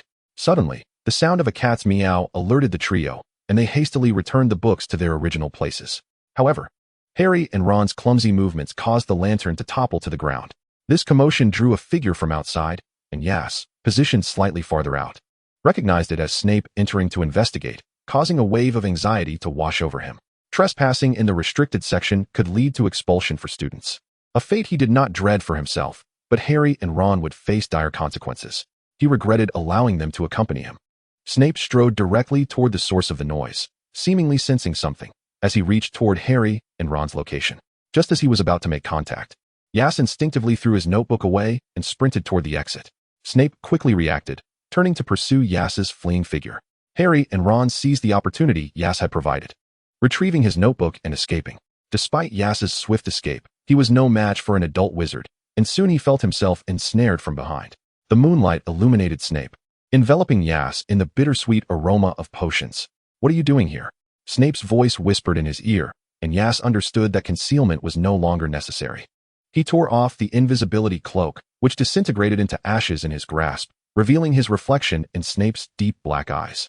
I am searching for some forbidden books on time magic, as permitted by Dumbledore. But you are not alone in this endeavor, are you? Snape replied. Yes. With a hint of irritation, lowered his gaze. Well, Harry and Ron are aware of it too. I do not intend to hinder you. I can provide you with a pass to enter the restricted section. Should you require assistance, seek me out. I wish to help you, he offered, his voice low and gravelly. Yas regarded the wizard before him earnestly. He was remarkably accomplished, far removed from the boy who once foraged for wild fruits in the woods to stave off hunger. Yas struggled to comprehend why Severus, devoid of memories, remained so fixated on him. Was it merely because he had once offered assistance? Noticing Yas's confusion, Severus's pale, slender fingers brushed against his cheek, bringing a cool sensation. Yas could feel the calluses on his fingertips. Do not bear any burden. You assisted me, did you not? I owe you a debt of gratitude. Yas had never anticipated recompense when he had helped Severus, and now he was bereft of memories. Severus, adept at discerning the hearts of others, found it effortless to read the emotions of the boy before him who wore his thoughts openly. The unalterable truth remains. You have rendered me aid. Very well, Yas conceded. Fate had intertwined his path with Severus's once more. Severus guided Yas toward the Gryffindor common room, while Yas, with head bowed, remained unaware of the subtle smile curving at the corners of Severus's lips. Back in the dormitory, Harry and Ron grew increasingly anxious as they awaited Yas's return. Uncertain of his well-being, unable to remain seated, Harry donned the invisibility cloak and said to Ron, one of us must stay in the dormitory to await Yas's return, otherwise, he will worry. I will search the area near where Yas fled. With that, he opened the door and departed before Ron could stop him. Harry, clad in the invisibility cloak, entered an empty room, seemingly untouched for ages, the floor cloaked in a thick layer of dust. In the center stood a white cloth draped over an object. Harry lifted the cloth, revealing a massive mirror inscribed with the word Aias, a name he did not comprehend. In the next moment, the figures of his parents appeared within the mirror. Harry glanced around, noticing he was alone, as the reflections of his parents greeted him. How could this be? He reached out to touch them, only to feel the cold surface of the mirror, lowering his gaze as he turned to leave. He caught one last glimpse of his parents smiling and waving goodbye. Everything felt achingly real. Upon his return to the dormitory, he found Ron had fallen asleep at an unknown moment, while Yas kept a small nightlight on, waiting for him. Harry forced a smile. Rest now. Sensing something was amiss with Harry, Yas approached and grasped his hand, feeling its chill. What is it, Harry? What has happened? Recalling the vision of his parents in the mirror, Harry struggled to articulate his feelings, but he knew it was time for rest. Taking the initiative, he pulled Yas down onto the bed. Sleep now. We shall speak of it tomorrow.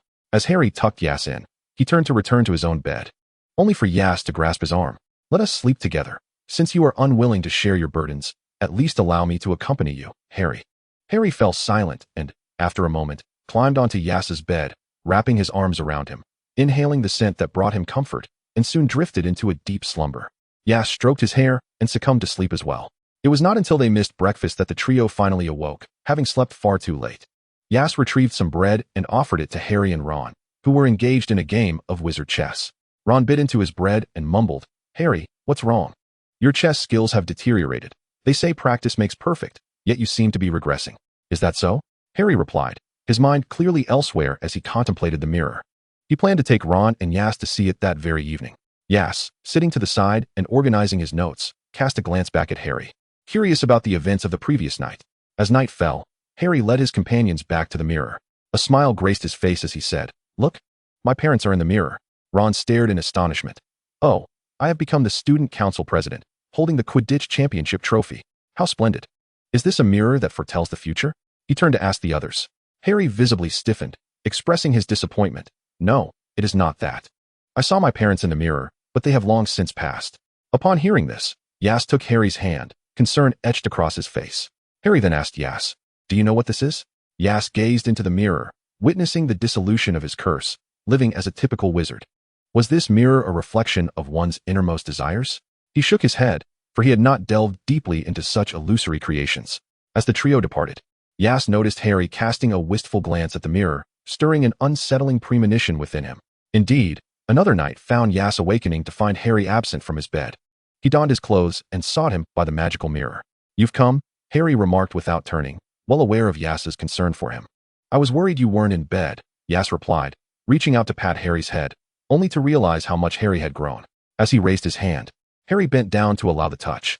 Unbeknownst to them, Dumbledore approached, his eyes glinting with wisdom.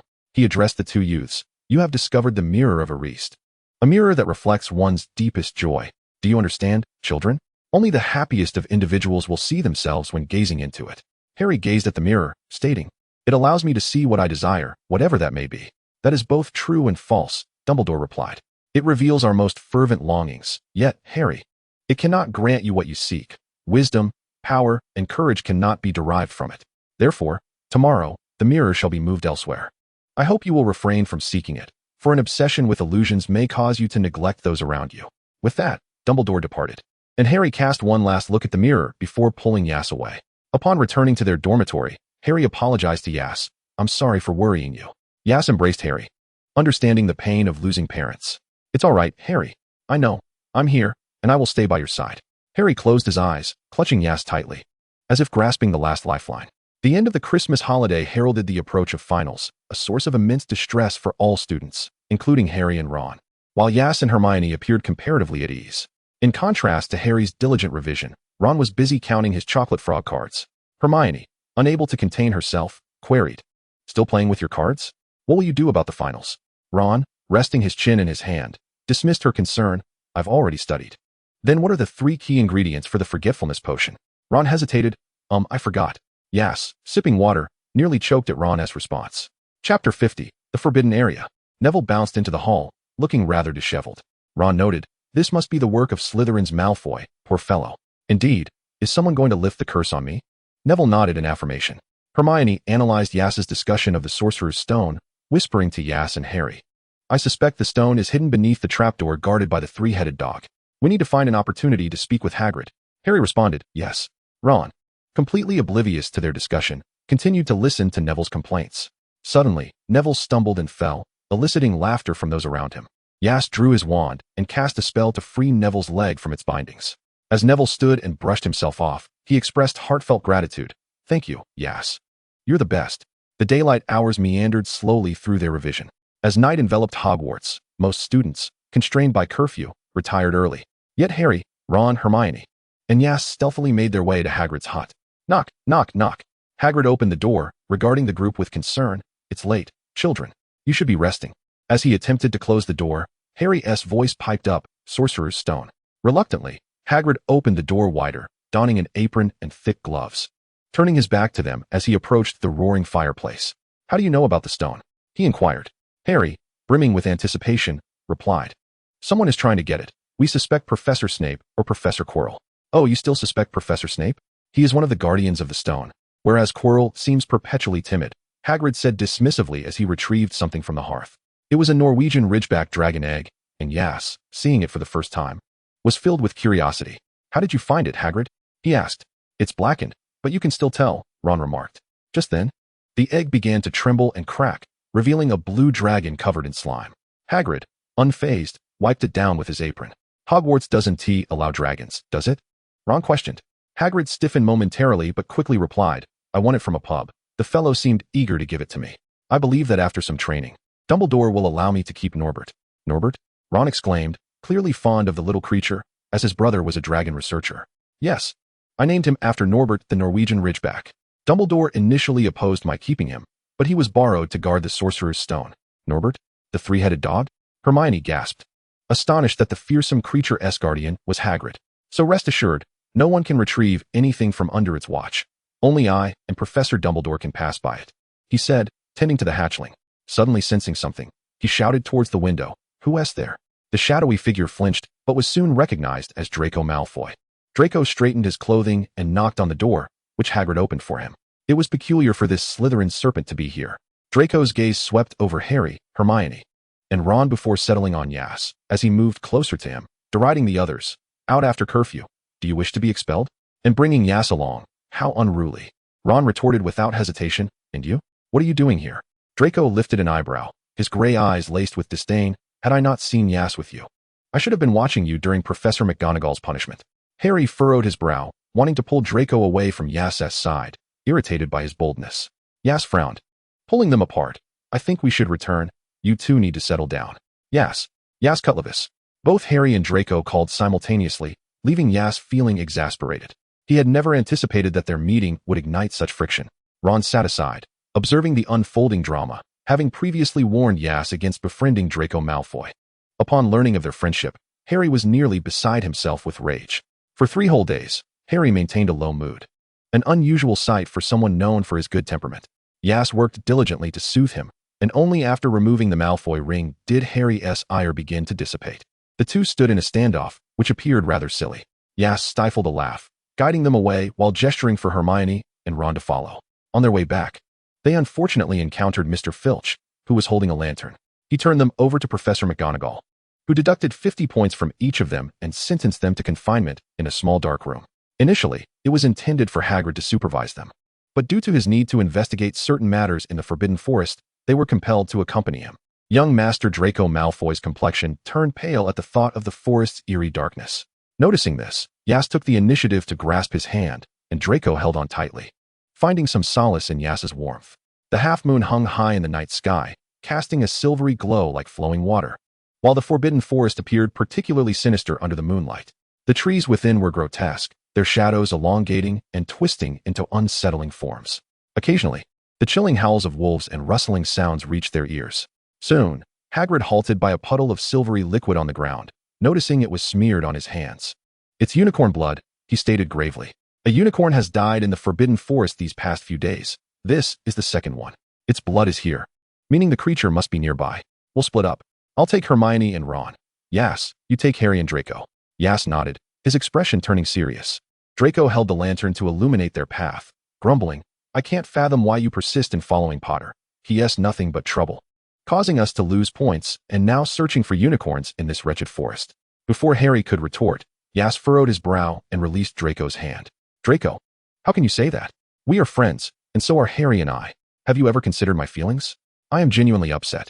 With that, he averted his gaze, causing Harry to smile at Aias's defense of him, while Draco clenched his fist in frustration. Harry, it's always about Harry. He doesn't care about me at all. If I hadn't sought him out, Aias would never have come looking for me. The proud Malfoy, for the first time, grasped the meaning of unrequited longing. Pursing his lips and turning his gaze away from Aias, his platinum blonde hair appearing duller. The three walked in silence. Harry remained quiet, pleased by the discord between Aias and Draco, and thus refrained from speaking. Eventually, they stumbled upon a unicorn lying on the ground, its neck being consumed by a dark mist, oozing silvery blood. The unicorn writhed in agony, emitting pained whimpers. Draco's eyes widened in horror. He wanted to run, but, seeing Aias frozen in place, he fought to suppress his fear. Harry stood in shock as well. The dark mist coalesced into an indistinct human form, slowly approaching Aias. Draco, trembling, reached out a hand to shield him, but was met with derisive laughter from the mist, mocking his futile efforts. A powerful force sent him sprawling. Draco crashed against a tree, losing consciousness, while Aias drew his wand, only for it to be flung aside by an invisible force. Harry seized the opportunity for a surprise attack, but a hand formed from the mist grasped his throat, lifting him off the ground. The mist coiled around Aias, its icy, bloodstained scent invading his nostrils.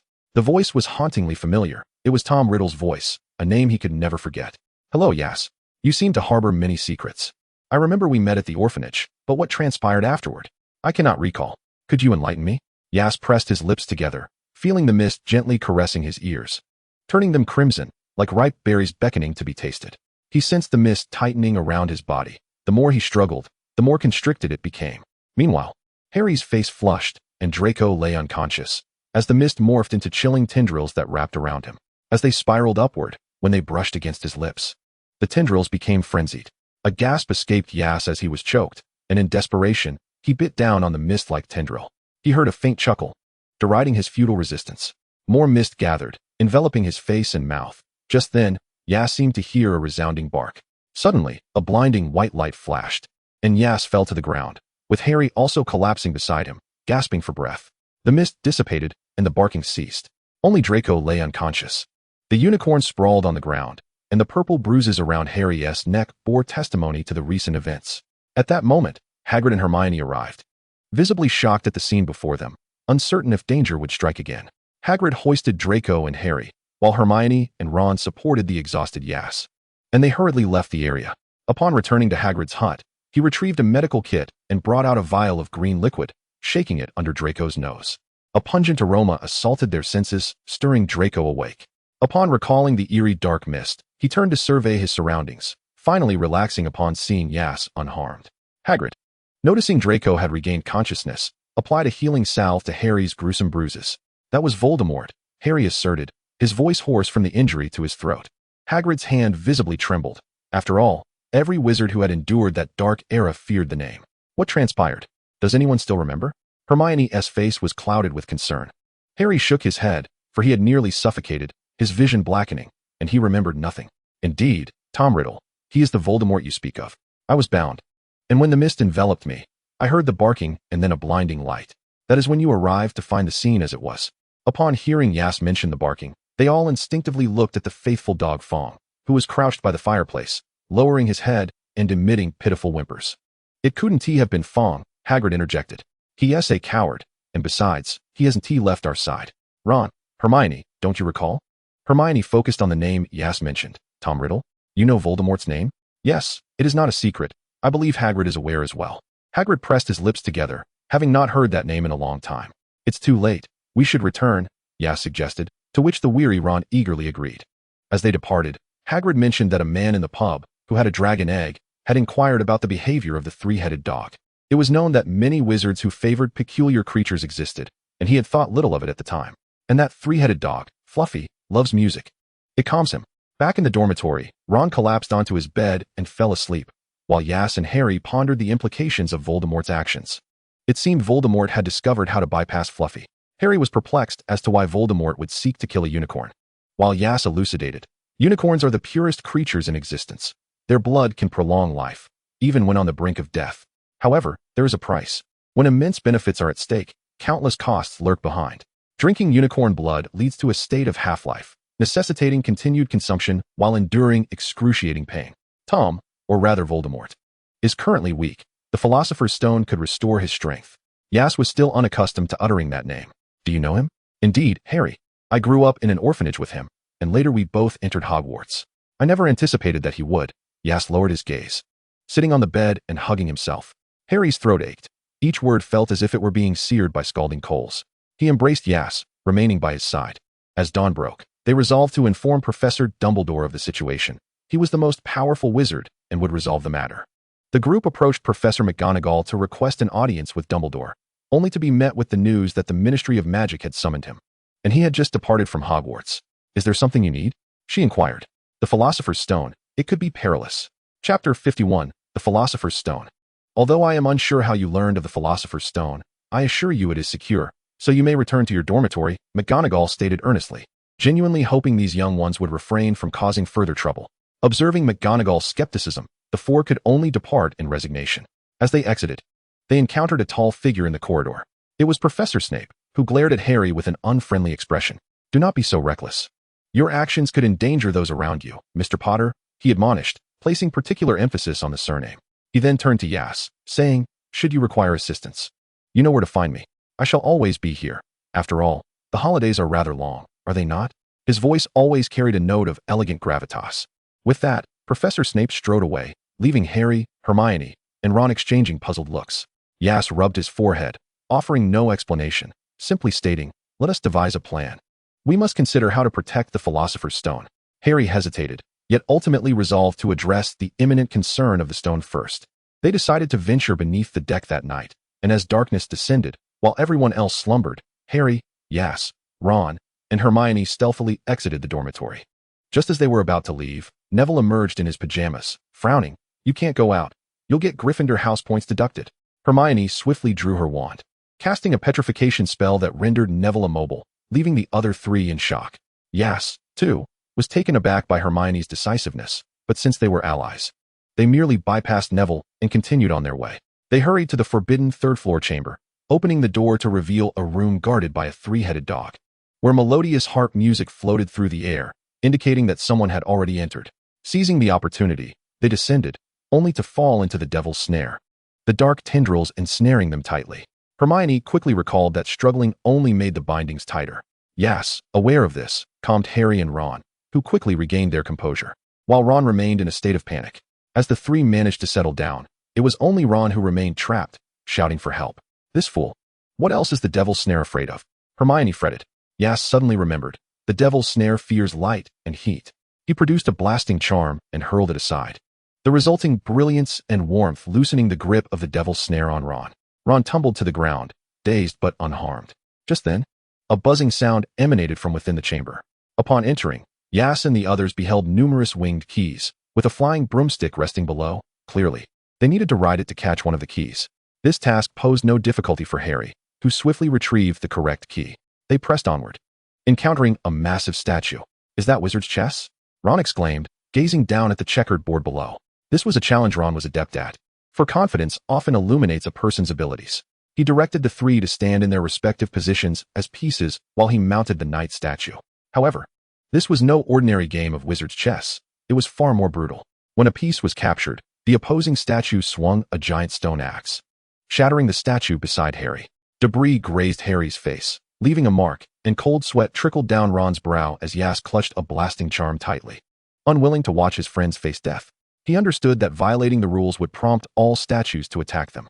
Ron tightened his grip on the reins, addressing Harry. Harry, if I advance one step, that knight will strike me, and then you only need to take out the opposing king. No, Ron, let us think this through. Before Harry could stop him, Ron pressed his lips together and stepped forward, fixating on the knight wielding the sword. In the next moment, the knight moved, swinging its sword directly at Ron, who was thrown to the ground by the force of the debris. Hermione cried out in desperation, Harry, hurry. Don't let Ron's sacrifice be in vain. Gritting his teeth, Harry secured victory in the game of wizard's chess. Afterward, the three rushed to Ron's side, finding him unconscious. Aias checked him over and thankfully discovered that he had only sustained minor injuries. He said to Hermione, I'll go down with Harry. You take care of Ron, and write a letter to Professor Dumbledore informing him that he has returned. Harry's emerald eyes reflected the image of the injured Ron on the floor, igniting a flame of fury within him, his mood turning tumultuous. Hermione nodded in agreement, then cautioned Harry, do not let anger cloud your judgment. We will all be fine. Harry pressed his lips together in acknowledgement, and ultimately, he and Aias clasped hands as they approached the final destination. The dim staircase spiraled downward, resembling a passage to the underworld. The deeper they ventured, the more Harry felt the scar on his forehead throb with pain. He resisted the urge to touch it, fearing Aias's concern. So close together. Aias could not help but notice Harry's distress and inquired, is your scar hurting? He reached out cautiously to touch it. Harry felt the gentle brush of Aias's fingertips against the sensitive scar. It transformed from mere pain to an unsettling itch, prompting Harry to grasp Aias's wrist in response. It's fine, much better now. Thank you, Aias. By this time, they had arrived at their final destination, a circular chamber roughly the size of a bedroom, with a large mirror at its center. The individual seeking the Philosopher's Stone stood rigidly beside the mirror, entranced by its reflection. Harry and Aias recognized it as the Mirror of Ariste, surprised to find it placed here by Professor Dumbledore. It is you, Professor Quirrell. Aias had warned me of your suspicious nature, but I never expected it to be true, Harry exclaimed, astonished that this professor was indeed the culprit. Indeed. Who would suspect a timid, stuttering professor? His voice flowed smoothly and low, his face wearing a cold, malevolent expression. So it was you who cursed me during Quidditch. Of course, had it not been for Snape, you would have met your deceased parents long ago. And what of this mirror? I see myself holding the Philosopher's Stone. Quirrell turned back to gaze at the mirror. Harry tightened his grip on Yas's hand, when suddenly a swirling black mist coalesced into a human form. Yanking Yas from Harry's side and binding him, "We meet again, Yas." Yas was ensnared once more by the black mist, resembling the suffering figure of Jesus in biblical tales. Pinned to a cross, his skin, pale, was forced into a struggle with the enveloping darkness, tainted by its corrupt hue. He writhed against the tightening grip of the mist, aware that it would leave behind crimson marks, just as it had when he had encountered the Forbidden Forest. Chilo swiftly knelt before the dark mist, his voice trembling with fervent loyalty. "My lord." "You are too slow, Chilo," the shadow remarked dismissively, causing Chilo to bow his head even lower. "Release him." Harry brandished his wand, embodying the fearless knight come to rescue a princess. Alas, reality seldom mirrors the beauty of fairy tales. Even if he were indeed a warrior, he was but an unseasoned one, easily broken. "Present our Mr. Potter before this mirror," commanded Chilo, effortlessly disarming Harry, binding him, and thrusting him toward the mirror. Within its depths, Harry beheld an image of himself, smiling as he tucked the Philosopher's Stone into his pocket, casting a wary glance at his trousers. A detail that Voldemort would surely notice. "Chilo, retrieve it from his pocket." Harry evaded Chilo's grasp, but ensnared, and with no avenue for escape, Yas, bound as he was, managed to scrape out a blasting curse hidden within his sleeve with the 2 fingers he could still move. He had remained silent, and still, fearful of revealing his clandestine actions. Yet, he hurled the curse at the humanoid dark mist, which erupted into flames. The dark mist dispersed, and Yas fell to the ground, drawing forth his wand to free Harry from his bindings. Voldemort, incensed, rarely displayed such fury, even when the rebounding magic from Lily led to his corporeal demise. He could still rise anew, possessing boundless power. Yet, Yas's defiance ignited a profound sense of betrayal and despair within him, a torment etched into his very soul. "You." The dark mist began to coalesce slowly, and Voldemort, disregarding Yas, ordered Chilo, "Quickly, fetch the Philosopher's Stone." Chilo obeyed his master, reaching out to seize it, only to be thwarted by Harry's hand. Both tumbled to the ground, the scarlet stones slipping from their grasp. Harry clutched Chilo's hand, which began to disintegrate into dust, as if scorched to cinders. "Fool!" came an irate voice from the dark mist. "Ah!" Chilo howled in agony. Though Harry did not grasp why he was transforming thus, he charged forward, his hand pressing firmly against Chilo's face. Chilo writhed in increased torment, struggling as his body crumbled to ashes. The Philosopher's Stone bore Dumbledore's enchantment, rendering it impossible for a soul to claim it. This wretch had not only failed to seize the stone, but had also squandered much of his power. Voldemort felt the weakness in his form, with bitterness and rage. He traversed through Harry, forcing him to experience his suffering, ultimately manifesting before Yas, surrendering to his own desires, bestowing a kiss upon his forehead before dissipating. Yas felt a chill upon his brow. Tranquility returned to the chamber, and Harry collapsed to the ground, the Philosopher's Stone lying nearby. He hurried to examine Harry, who was unconscious, uncertain if Voldemort had cast any dark magic upon him. Supporting Harry with one hand while clutching the Philosopher's Stone with the other, Yas swiftly departed. Upon exiting, he beheld many familiar figures, Professor Dumbledore, Professor Snape, and Professor McGonagall, all present. A sigh of relief escaped Yas as he entrusted the Philosopher's Stone and Harry to them, the tension within him finally easing. He felt utterly exhausted. Ultimately, he seemed to collapse into that familiar embrace, imbued with a faint, bittersweet aroma of potions. Upon opening his eyes once more, he found himself gazing at the familiar cauldron.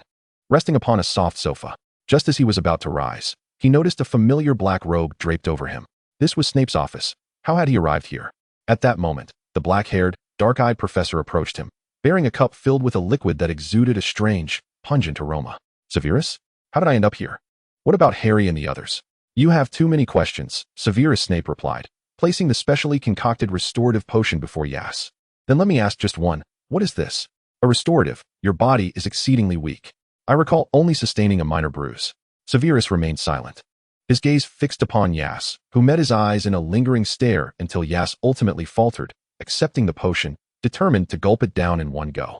As the potion entered his mouth, a bitter taste reminiscent of chard would mingled with acidity and spiciness, forcing tears from his eyes. He wished to expel it.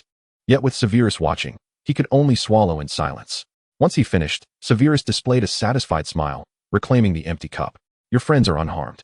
As for your presence here, it was I who requested this from Dumbledore, specifically crafting this restorative for you, hoping it would impart some wisdom.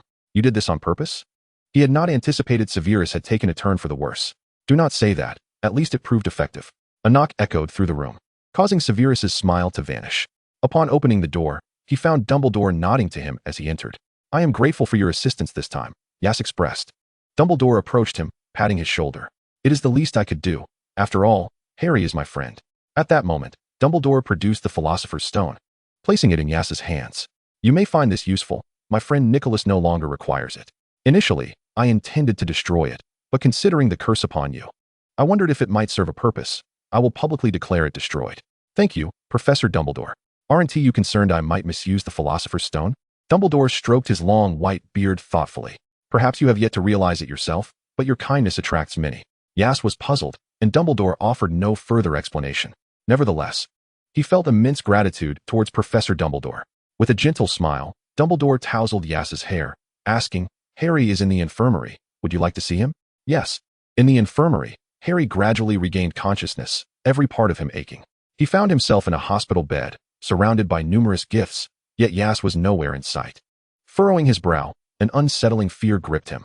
It was only when Professor Dumbledore entered, with Aias following behind him, that he felt a wave of relief wash over him. Harry Potter, you have awakened? It seems this one was unwrapped by your friend, Dumbledore remarked, picking up a chocolate frog that had been opened among the many gifts. Chapter 52, A Chance Encounter. Once the events in the chamber became known among the Hogwarts students, many, out of admiration, bestowed upon him an abundance of gifts. Hermione and Ron were also unharmed. The Philosopher's Stone had been destroyed, and at that moment, Harry seemed to remember something. Why couldn't Quirrell touch me? Is Voldemort truly dead? Dumbledore approached Harry's bedside, sitting down earnestly to explain to the boy, he has not died, but I believe we have dealt him a significant blow. As for why Quirrell could not touch you, it is because of your mother. She protected you with her love, allowing you to survive Voldemort's grasp. She also left an imprint. Harry instinctively reached for the scar on his forehead, but Dumbledore clarified, not that. It is the power embedded within your very essence. Rising, Dumbledore glanced at Aias and Harry. I shall leave you two to your time together, he said, turning to exit. The two remained silent, with Harry burying his head into the softness, inhaling Aias's essence, while feeling a profound sense of relief from their ordeal. His nose pressed against the fabric. He detected a sweet, delightful scent, akin to roses blossoming in the snow, dispelling the shadows that had lingered in his heart, banishing the chill that had once pierced his soul. Aias, I am truly grateful for your unwavering presence by my side. I can scarcely fathom how I would fare without you. In this moment, Harry resembled a lost child, shedding all defenses in the company of someone dear. It's all right. We are friends, just like Ron and Hermione. Aias reassured him, gently patting his back, providing the comfort expected of a mature elder or companion. Harry stiffened momentarily, his emerald eyes dimming in a place unseen by Aias. He felt that Aias was unlike Hermione and Ron, a singular presence that made him wish he could keep Aias all to himself. He was aware that such thoughts were misguided, and he could not fathom why they arose. An inexplicable feeling enveloped him, and he dared not disclose this sentiment to Aias, fearing that it might drive him away. All right, Harry. Dumbledore has informed me that you are not in any grave danger. We should take a stroll. Hermione and Ron are still awaiting us. Okay. As Harry donned his regular clothes, he stepped out, attracting the admiring gazes of many students. Aias felt a twinge of discomfort, but turned to observe Harry, who exhibited no signs of unease. Like a natural leader, Harry seemed indifferent to whether others revered or disparaged him. On the second floor, Aias spotted Hermione and Ron waving at them. This encounter in the Chamber of Secrets had matured everyone who had experienced it. When all examinations had concluded, Hogwarts welcomed the holiday season, and the final gathering before the break was to announce the winner of the House Cup. Originally, Slytherin held the top rank among all houses, but with the contributions of Harry, Aias, Ron, and Hermione, Gryffindor had amassed over 200 points, ultimately claiming the House Cup. As Headmaster Dumbledore proclaimed the victory, the hall was adorned with interwoven banners of red and gold, and the students erupted in jubilant cheers. Caught in the fervor of the celebration, Aias could not help but smile radiantly amidst the flurry of confetti. Before boarding the train home, Harry received a photo album from Hagrid, revealing images of himself as a baby cradled by his parents. Harry eagerly shared the photographs with Aias. Unable to resist, Aias reached out to touch the image of the infant, then glanced at the present-day Harry, marveling at the miraculous nature of life and time. How that small child had blossomed into someone remarkable. His parents, if they could see Harry now, would surely be proud. But what about him? Yas pondered his own parents, lamenting his ongoing quest for a solution to the curse.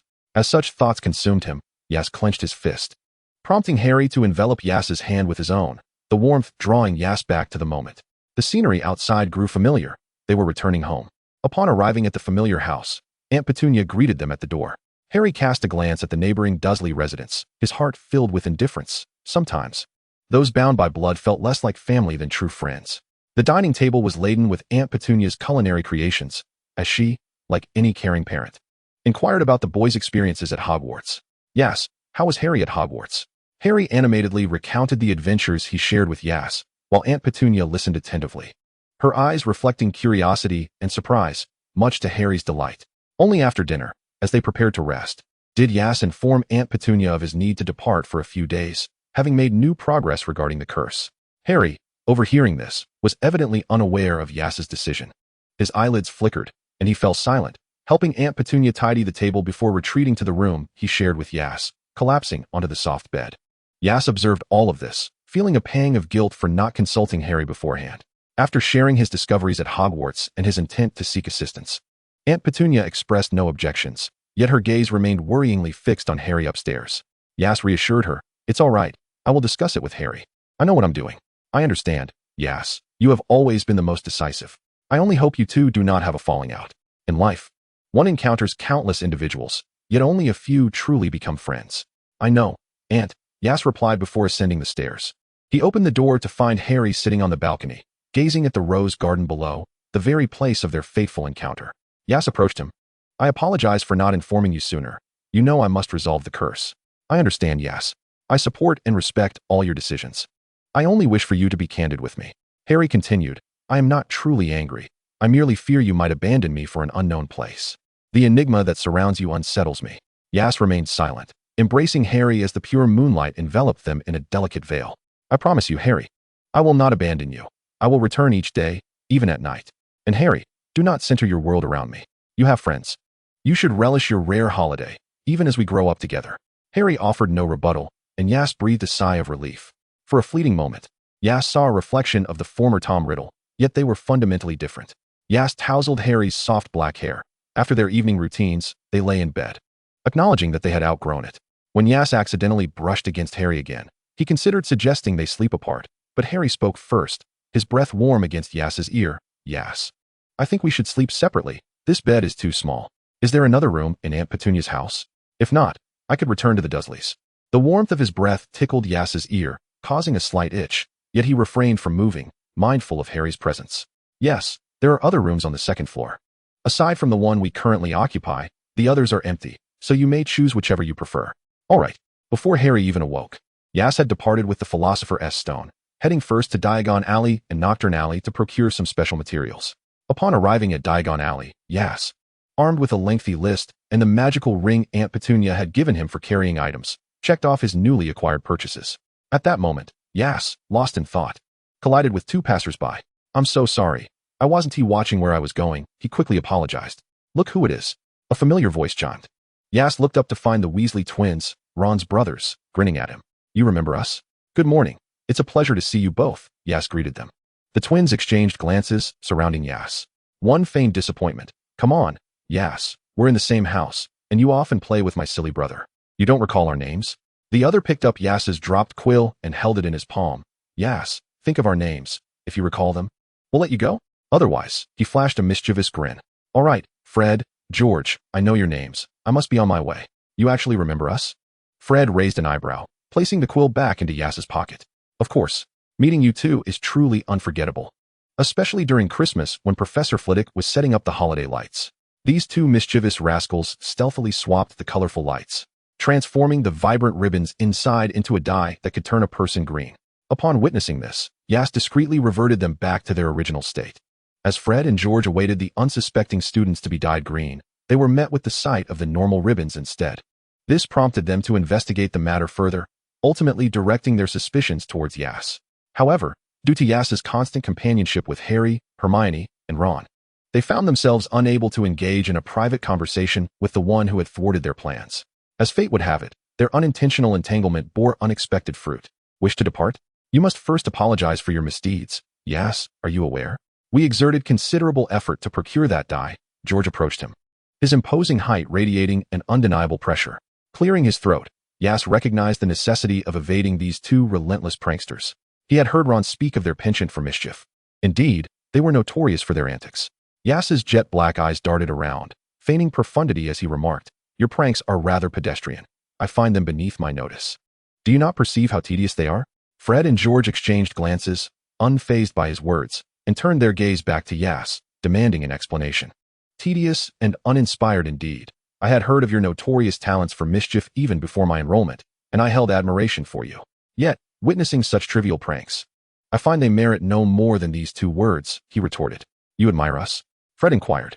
"Indeed," Yas replied, maintaining his composure, despite the fact that he had been oblivious to their exploits prior to Ron's jests. However, that knowledge was now irrelevant. Seizing the moment when the brothers appeared momentarily distracted by his words, Yas swiftly made his exit, leaving behind a simple farewell. Goodbye. He fled at great speed, even hesitating to procure certain items from Diagon Alley, and made a beeline towards Nocturne Alley. Meanwhile, the twins realized they had been outsmarted. "Do you believe he truly admires us, George?" Fred squinted in the direction Yas had vanished. "It is evident we have been played, brother," George shrugged. "No matter. He will encounter us again," Fred replied with a grin, and George nodded in agreement. Upon reaching Nocturne Alley, the ominous atmosphere starkly contrasted with that of Diagon Alley, as various peculiar wizards scrutinized Yas with malevolent glances. Yas quietly donned his cloak's hood. The wizards here were far from cordial. After successfully acquiring all he needed without incident, Yas sighed in relief, ready to seek out Severus Snape. As he approached a corner, preparing to use apparition to depart, a hand rested upon his shoulder, startling him. The art of apparition was perilous and complex. Had he attempted it at that moment, a miscalculation could have led him to meet Merlin prematurely. Turning to see who had startled him, he frowned upon recognizing Draco Malfoy. "Draco, you realize I was about to cast a spell? It is quite dangerous." "We could have met Merlin," Yas admonished. Draco stepped closer, smoothing out his furrowed brow, explaining, "Every time I encounter you outside Hogwarts, you seem to be up to something clandestine." He then queried, "What brings you here?" "I am here to procure some magical supplies." "And you, young Malfoy?" he replied playfully, eliciting a flush of irritation upon Draco's pale cheeks. Draco covered his mouth with his hand. "Silence, Yas. Enough with the jesting. I am merely accompanying my father on an inspection of our estates." Yas stammered. "What are you trying to say?" Draco inquired, observing Yas's muted whimper until Yas pointed at the hand obstructing his mouth, prompting Draco to withdraw it with a hint of annoyance. "Enough idle chatter, Draco. I have matters to attend to. I shall seek you out when I have the time," Yas said, eager to make his escape in fear of encountering an acquaintance.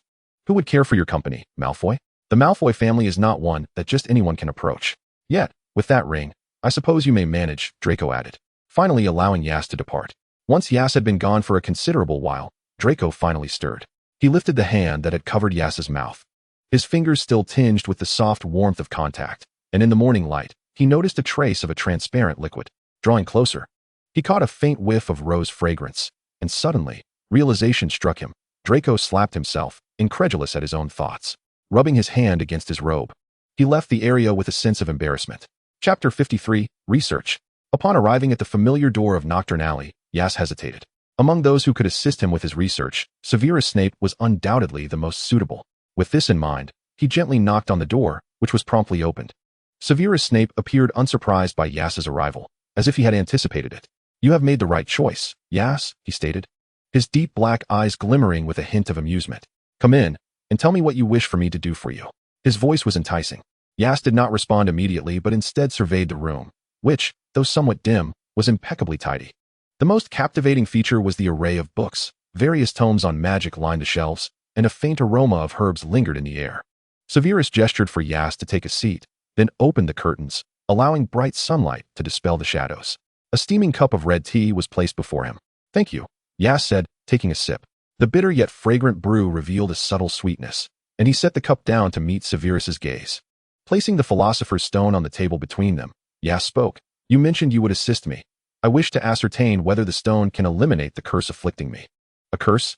Severus's brow furrowed slightly. "Indeed. The Travers family possesses the ability to traverse time and space. Yet we bear a curse that limits our lifespan to no more than 50 years in any single time frame before we must transition to another, erasing all memories of our previous existence." "Is that all?" Severus gazed intently at the Philosopher's Stone, lost in thought. Aias had once existed in his childhood timeline. Their shared experiences were not merely trivial assistance. Perhaps you might seek the answers for yourself, he suggested. Aias retrieved his notes, meticulously compiled from his past research, and handed them to Severus. He nodded in acknowledgement. This was indeed a promise he had made to Aias. Severus led him to the laboratory, a space brimming with his research accomplishments, newly developed spells, unique potions, and restored ancient runes. Aias gazed in astonishment at it all. Severus, you're truly remarkable. Why not publish your findings? You would undoubtedly become a legendary wizard. Severus was not one to seek praise, yet Aias was an exception. A subtle smile graced his lips as he replied, I detest being scrutinized by others. Is that so? Aias, though perplexed, showed respect. He arranged his prepared magical tools and materials, placing the Philosopher's Stone on the workbench while also informing Severus of the time converter. Since his demise in the previous timeline, he had felt a powerful energy, after which the time converter vanished. He and his aunt had searched extensively for it to no avail.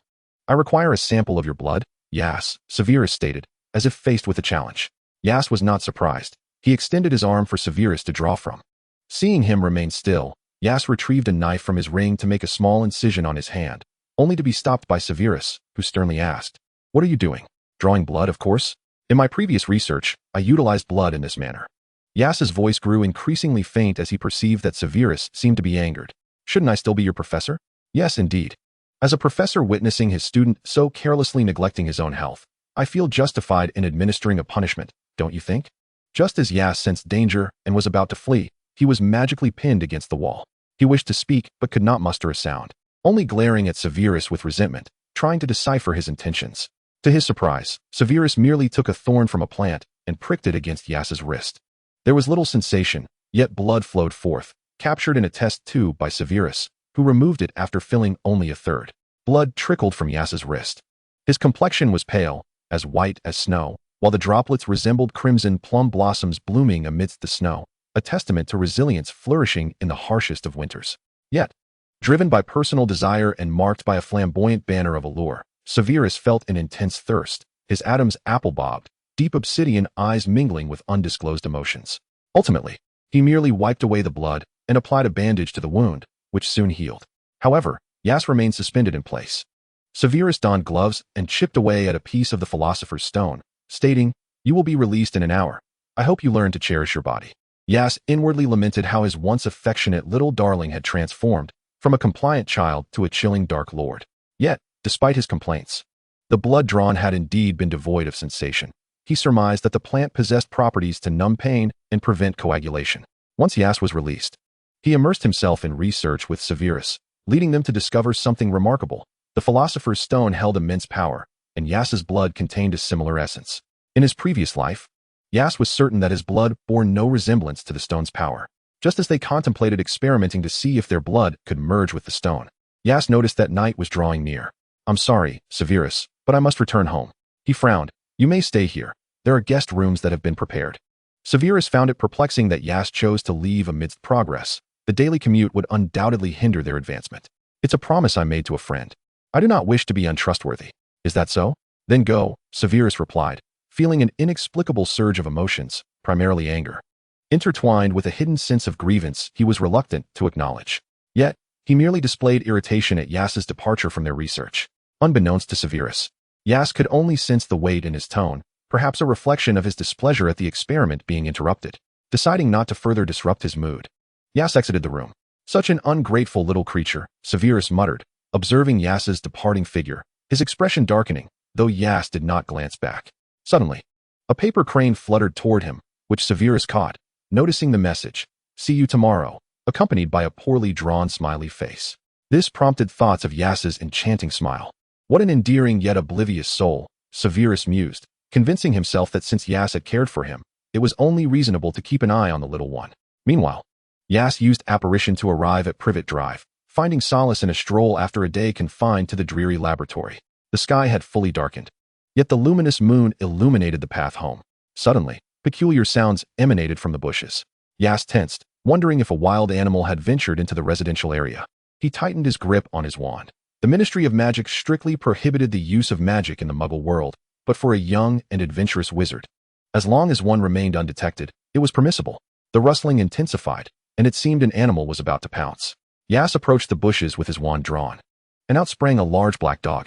It boasted a sleek black coat, robust physique, and a somewhat disheveled appearance, suggesting it had been wandering for some time. Its eyes reflected intelligence and wariness, its body poised for an attack, claws and fangs bared, alertly watching Yas. Realizing it was merely a stray dog, Yas exhaled in relief. He swiftly bound the dog, wishing to avoid any bites, and then attempted to calm it. Easy now, good dog, be quiet. Just as Yas patted the dog's head, it bit down on his hand during its struggle, but to his surprise, it did not apply pressure, simply holding his hand gently. Yas, not pondering the absurdity of the situation, quickly withdrew his hand, leaving behind only faint impressions but no injury. Observing the now docile dog, Yas gently stroked its sleek fur, murmuring, "You're not aggressive, are you? Did you frighten me because I intruded upon your territory?" The restrained dog offered no reply, merely ceasing its struggles. "Then I shall release you, but you mustn't attack me." With that, he dispelled the magic binding the dog. In an instant, it bolted away, disappearing into the shadows with astonishing speed. Yas watched it vanish, regarding the incident as a mere interlude in his life before heading home. Meanwhile, Harry anxiously awaited Yas's return, watching the clock in the living room as seconds ticked by, his heart growing heavier. Yet he clung to the promise Yas had made to return. Suddenly, he heard a noise at the door and knew Yas had arrived. "Harry, you're still awake?" Yas was taken aback to find Harry waiting for him. They typically retired by this hour. "I wanted to wait for you. Have you eaten? There's a warm meal in the kitchen." Harry's joy upon seeing Yas made all the waiting worthwhile. "Not yet." As Yas spoke, Harry hurried to the kitchen to bring out their dinner. Observing Harry's adeptness in the kitchen, Yas jested, "Harry, if you ever get a girlfriend, she'll surely be very happy." "Really? I hope he thinks the same," Harry replied, unperturbed by his slip of the tongue. Yas, taken aback, asked, "What do you mean?" "Oh, nothing," he quickly replied, shoveling food into his mouth as he ascended the stairs, feeling somewhat lost in thought. Lying on his bed, Yas rubbed his head in frustration, pondering whether Harry was alluding to his sexual orientation. He bore no aversion to same-sex relationships. After all, his godfather Grindelwald and Dumbledore shared a complex bond. As for Tom Riddle, Yas shook his head, chastising himself for such errant thoughts, recognizing that this was ultimately Harry's matter, and he needed to maintain composure. Harry's gaze lingered on the door until it closed behind Yas, his emerald eyes clouded with a sense of loss. Uncertain whether to feel relieved or disappointed that Yas had not pursued the conversation further, he harbored feelings for Yas, a connection he believed was destined. Which was why he felt Yas was different from Ron and Hermione. It was also why he despised Draco Malfoy for encroaching upon Yas. That fellow likely shared the same sentiments, though he remained blissfully unaware. Harry chose a room adjacent to Yas, and lying on the soft, expansive bed, he found himself unable to sleep. It felt akin to withdrawal symptoms, as he deeply missed the faint scent of roses that lingered on Yas, and yearned for the warmth of his presence. Regrettably, the soundproofing of the house was impeccable, leaving Harry in the dark about Yas's activities. He presumed he must be asleep. Having appeared quite fatigued upon his return, while Harry felt powerless to assist him, he retrieved a handkerchief that belonged to his beloved and placed it beside his pillow, eventually succumbing to slumber amidst his longing. During this holiday, Yas had spent a considerable amount of time oscillating between Severus's home and his own, while also making progress in his experiments. It turned out that the peculiar time-space converter had integrated with his very flesh and blood. Logically, Yas should possess the ability to manipulate this time-space device, yet he lacked the key required for its operation. Without the key, he could not utilize the converter, and its purpose remained shrouded in mystery, halting further research. Additionally, Yas's blood contained an essence that did not belong to the Travers lineage, obstructing the depth of the study. Consequently, Yas decided to grant himself and Severus a break. Rather than floundering in aimless research, a moment of respite might spark inspiration. Thus, on this day, Yas departed from Severus's abode earlier than usual, only to encounter the large black dog once more on Privet Drive. Unlike their initial, unfriendly meeting, the dog now appeared tamed. Yas waved at it, calling Cole. He often stumbled upon this dog on his journeys home, and they had developed an unspoken bond. On subsequent encounters, Yas would bring it food, and the dog's initial wariness had transformed into a gentle demeanor. The majestic creature exuded an air of authority, yet retained an approachable charm. Yas surmised it must belong to someone who had lost it, and he attempted to enlist his aunt's help in locating its owner. Unfortunately, Cole seemed only to seek Yas, darting away whenever others were present, thus eluding any search efforts. He extracted a piece of sausage and tore it open, while Cole obediently sat beside him. Yas offered the sausage to the dog, stroking its fluffy head as he asked, "Would you like to come home with me? My school is about to start, and I won't be able to bring you food." At my house, my aunt will provide you with sustenance and shelter, so you won't have to wander anymore. This was not the first time Yas posed such a question, but this time, to his astonishment, Cole nodded in rare agreement. Surprised by the dog's intelligence, Yas playfully tugged at its ear and inquired, I asked you before, why did you ignore me? Cole feigned innocence, appearing not to understand, prompting Yas to scrutinize it with narrowed eyes. After observing closely, Yas concluded that Cole was merely a bit more intelligent than other dogs, lacking any extraordinary traits, and thus guided it toward home. Harry was watering the roses when he was pleasantly surprised to see Yas return, also noticing the large black dog. Hey Yas, where did you find this? Are you going to keep it? The dog approached Harry, nuzzling against his calf, demonstrating its obedient nature. I encountered it on the road, and seeing it seemingly wandering, I brought it back. That's fantastic. Have you given it a name? For some reason, Harry felt an instant affinity for the large black dog, gently petting its head. Cole. Harry paused, taken aback. This entirely black dog possessed a commanding presence, undeniably a striking large breed, yet the name was Cole? After a moment of contemplation, he smiled. The name suits it well. It's as black as coal. With nothing pressing on this day, the two found themselves enjoying a rare moment of togetherness during the holiday, petting the dog and admiring the flowers. Suddenly, Yas recalled something and asked Harry, by the way, did you receive any letters from Ron and Hermione during the break? I remember we had quite a few acquaintances. I haven't received anything. What about you?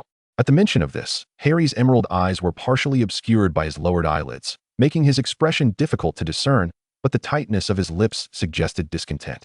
I don't know. Perhaps they're busy, or maybe they simply don't care. That can't be. Something must have happened. I suspect they might have mixed up the address you provided. Yas offered, attempting to console him. Yet, Harry's inner disappointment lingered, prompting him to embrace Yas and bury his head in his shoulder. Yas's hand, initially intended to offer comfort, hesitated as he recalled Harry's earlier words about him. He began to ponder whether their closeness might have been too intimate, and that perhaps Harry should socialize more with girls. Ultimately, his desire to comfort Harry was set aside, while Cole, with its head tilted, observed them. Whether it was Yas's imagination or not, he felt as if he glimpsed a sense of curiosity in the dog's dark eyes. Yas gently nudged Harry, saying, I need to visit Azkaban. I may have forgotten to mention, Harry, that my godfather is Grindelwald, the one defeated by Professor Dumbledore. What? Harry's expression transformed, as if he had just heard the most incredible revelation, leaving him momentarily stunned. Yes, my godfather is Grindelwald. My mother was once a student of Slytherin, and I too was a student of Slytherin in my past life. Do you think I am good or evil? Yas met Harry's gaze, looking into his clear green eyes that reflected his own image. Harry finally understood why Yas had been incensed when Ron spoke ill of Slytherin. However, he did not perceive Yas as evil. To him, Yas was inherently good, surpassing the goodness of all others combined. He found himself declaring, Yas, I will always stand by your side. Upon hearing such childlike words, Yas affectionately ruffled Harry's hair. Be cautious with promises. What if one day I were to commit heinous acts? Then I will help you cover your tracks. Yas playfully tapped his forehead, exclaiming, You are the savior, Harry Potter. Harry had grown weary of this notion, having heard it countless times. While he could be the celebrated Potter in everyone's eyes, he also yearned to be the Harry that belonged solely to Yas. Well, would you like to join me in witnessing this legendary dark wizard? Gale has been quite kind to me. When my aunt couldn't find me, he was my only family. Sure, I'll go, Harry replied, his face lighting up with joy.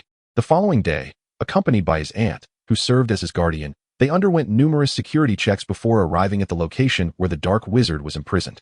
Time. A merciless blade had aged the once vibrant and confident Dark Lord, whose blue eyes now held an eerie stillness reminiscent of the Dead Sea. Upon seeing Yas, a wave of nostalgia surged through him, prompting him to hurriedly approach the iron bars, excitedly calling out his godson's name. I never expected to see you again. My dear little Yas. Gale. A smile adorned Yas's face, yet the moisture in his dark eyes betrayed the pain and longing he felt. I'm sorry for coming to see you only now. Through the bars, like a contrite child, Grindelwald lowered his head, sighing as he reached out to stroke Yas's hair. It's all right, Yas, do not be saddened. Seeing you unhappy also brings me sorrow. With his godfather's reassurance, Yas gradually regained his composure, at which point Grindelwald's attention shifted to Harry, noticing the lightning-shaped scar beneath his tousled hair. Are you not going to introduce your legendary friend to Gale? Grindelwald inquired. Gale. Do you know Harry? Harry Potter, the boy who lived, he continued teasingly. It seems the companions you attract are always of notable fame, Yas. Who was the last one to be by your side? He asked, the one known as Voldemort, Tom Riddle. Unfortunately, I suspect he has long forgotten you under the influence of his curse. Harry approached the renowned dark wizard with a degree of trepidation and bowed, saying, "It is a great pleasure to meet you, Mr. Grindelwald." "Likewise, Potter," Grindelwald replied. "As Dumbledore's successor, I suspect he has never mentioned me to you, has he? It's been ages since he last visited. When was it?" Grindelwald appeared lost in thought for a moment before quickly shaking it off. Harry, perplexed by his words, cast a glance at Aias for assistance. Unfortunately, Aias was equally in the dark, aware only of some private matters between his godfather and Dumbledore, but nothing beyond that. Grindelwald noticed traces of dark magic surrounding Aias. He seized one of Aias's hands and began to chant an ancient incantation. A dense, inky mist gradually coalesced in Aias's palm, transforming into a small serpent with sharp fangs, which lunged at Grindelwald. With swift reflexes, Grindelwald caught the serpent and, with a forceful gesture, it dissipated back into black mist. Aias and Harry exchanged bewildered glances, unsure of what had just transpired. Observing his godfather's serious demeanor and furrowed brow, Aias hesitantly inquired, "What is happening?" "You are bound by a contract of magic, but it is not a benevolent one. Rather, it intertwines the soul and flesh, binding the two parties in an unbreakable bond. However, an unforeseen complication has arisen due to the curse upon you, resulting in unknown consequences." Upon hearing his godfather's words, Aias suddenly recalled his failed attempt to use the special time-space converter. Could it be due to this contract? "So, is it possible to unravel this contract?" he asked. "Yes, but you must locate the individual who established the contract." "And who might that be?" "That person is highly skilled in this ancient dark magic and harbors an obsession with you. Think carefully, Aias. Visiting hours are nearly over. It is time for you to return. Please convey my regards to Dumbledore. It has been over a decade since our last quarrel, and he has yet to visit me." With that, Grindelwald turned to gaze out the window, reminiscent of his demeanor upon entering. The view outside unchanged over the years. Aias departed, casting one last glance at his godfather, who stood tall and resolute, his aura of former greatness undiminished by age. As Aias made his way back, he pondered the identity of the individual linked to the contract. Could it be Tom Riddle? Yet that fellow had lost all memories of his past. Ultimately, he could only sigh in resignation. Idle speculation would yield no answers. With a sense of hope, he resolved to look forward, as having a lead was still a positive development. As night fell, Aias found it difficult to sleep. Suddenly, he heard commotion from the adjoining room. Generally, the soundproofing in this house was excellent, so disturbances were unusual. Downstairs, Cole began to bark furiously towards Harry's room. With his aunt in seclusion, Aias did not wish to disturb her unless it was urgent. He made an effort to soothe Cole and cautiously approached Harry's room. Inside, Harry was bewildered by the sudden appearance of a creature resembling a goblin, yet clad in what looked like burlap, starkly contrasting the clever little beings. The creature tilted its head, its large eyes brimming with excitement and surprise. "Harry Potter, it is an immense honor to meet you," it exclaimed, bowing. "Who are you?" Harry asked. "Dobby, the house elf Dobby," it replied. "Though I am unsure how you found your way here, I must apologize. I do not believe we are acquainted." Dobby understood, but was eager to convey something to Harry Potter, though words eluded him. The little elf spoke in a flurry of incoherence. Harry sighed and gestured to a nearby chair, saying, "Please, sit down and take your time." Oh, Harry Potter has allowed Dobby to sit," Dobby exclaimed, bursting into tears, startling Harry. Despite the room's soundproofing, he worried about disturbing Aias and quickly reassured, "I apologize, Dobby. I did not mean to offend you." The elf seemed somewhat neurotic. Its large, watery eyes fixed on Harry as it said, "Offend? No, no offense taken, Dobby. No one treats Dobby as an equal, except for Harry Potter. Harry Potter is a very good wizard, just like everyone else. Perhaps the wizards you've encountered are not so kind," Harry suggested. Dobby's ears perked up and then drooped cautiously, as if wary of making a statement. Suddenly, it banged its head against the wardrobe, creating a loud thump. Harry hurriedly intervened, asking, "What is the matter?" Dobby seemed to recall its purpose and earnestly stated, "Harry must not go to Hogwarts. There is a conspiracy to harm Harry Potter. Dobby must protect Harry Potter." "Harm me? Who?" Harry's confusion deepened. As if recalling something horrifying, Dobby began to bang its head against the wardrobe again, each impact echoing its struggle. "Dobby is bad. Dobby must not say." Okay. Stop it, Dobby." Harry raised his voice, finally halting the self-punishing elf. "I can take care of myself, Dobby. I have trustworthy friends beside me." Although Harry did not mention Aias's name, the upward curve of his lips betrayed the joy he felt thinking of him. "Friends? Those who do not even write to Harry Potter?" Dobby queried. "They must do," Harry replied, as a thought struck him. He fixed Dobby with an intense gaze and asked, "How do you know they haven't written to me?" At this, Dobby grew anxious, shrinking back as it produced a thick stack of envelopes. Harry, please do not be angry. I thought you would be upset if your friends did not write to you, thus preventing you from going to Hogwarts. How could Harry not be angry? Suppressing his fury, he gritted his teeth and extended his hand, indicating for Dobby to return the letters.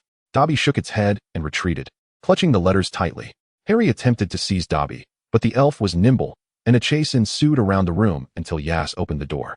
Upon seeing Harry clumsily gripping a house elf's leg, Yas raised an eyebrow. The elf took advantage of Harry's distraction to wriggle free and approached Yas, snapping its fingers. A tiny yellow flower appeared in its hand, its ears drooping, its large eyes reflecting Yas's shadow. Hello, I am Dobby, and you are so beautiful. Are you an angel?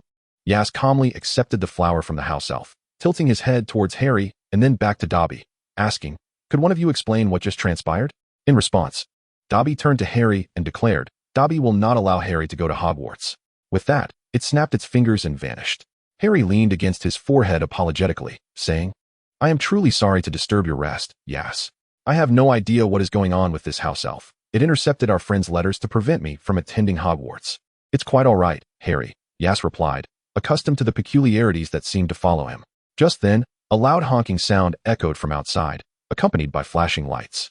Yas patted Harry on the shoulder and drew back the curtains to reveal 3 clown masks pressed against the window.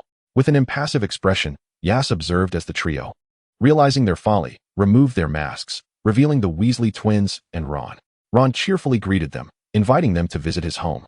Harry, upon seeing familiar faces, naturally felt delighted and was inclined to accept, while Yas hesitated.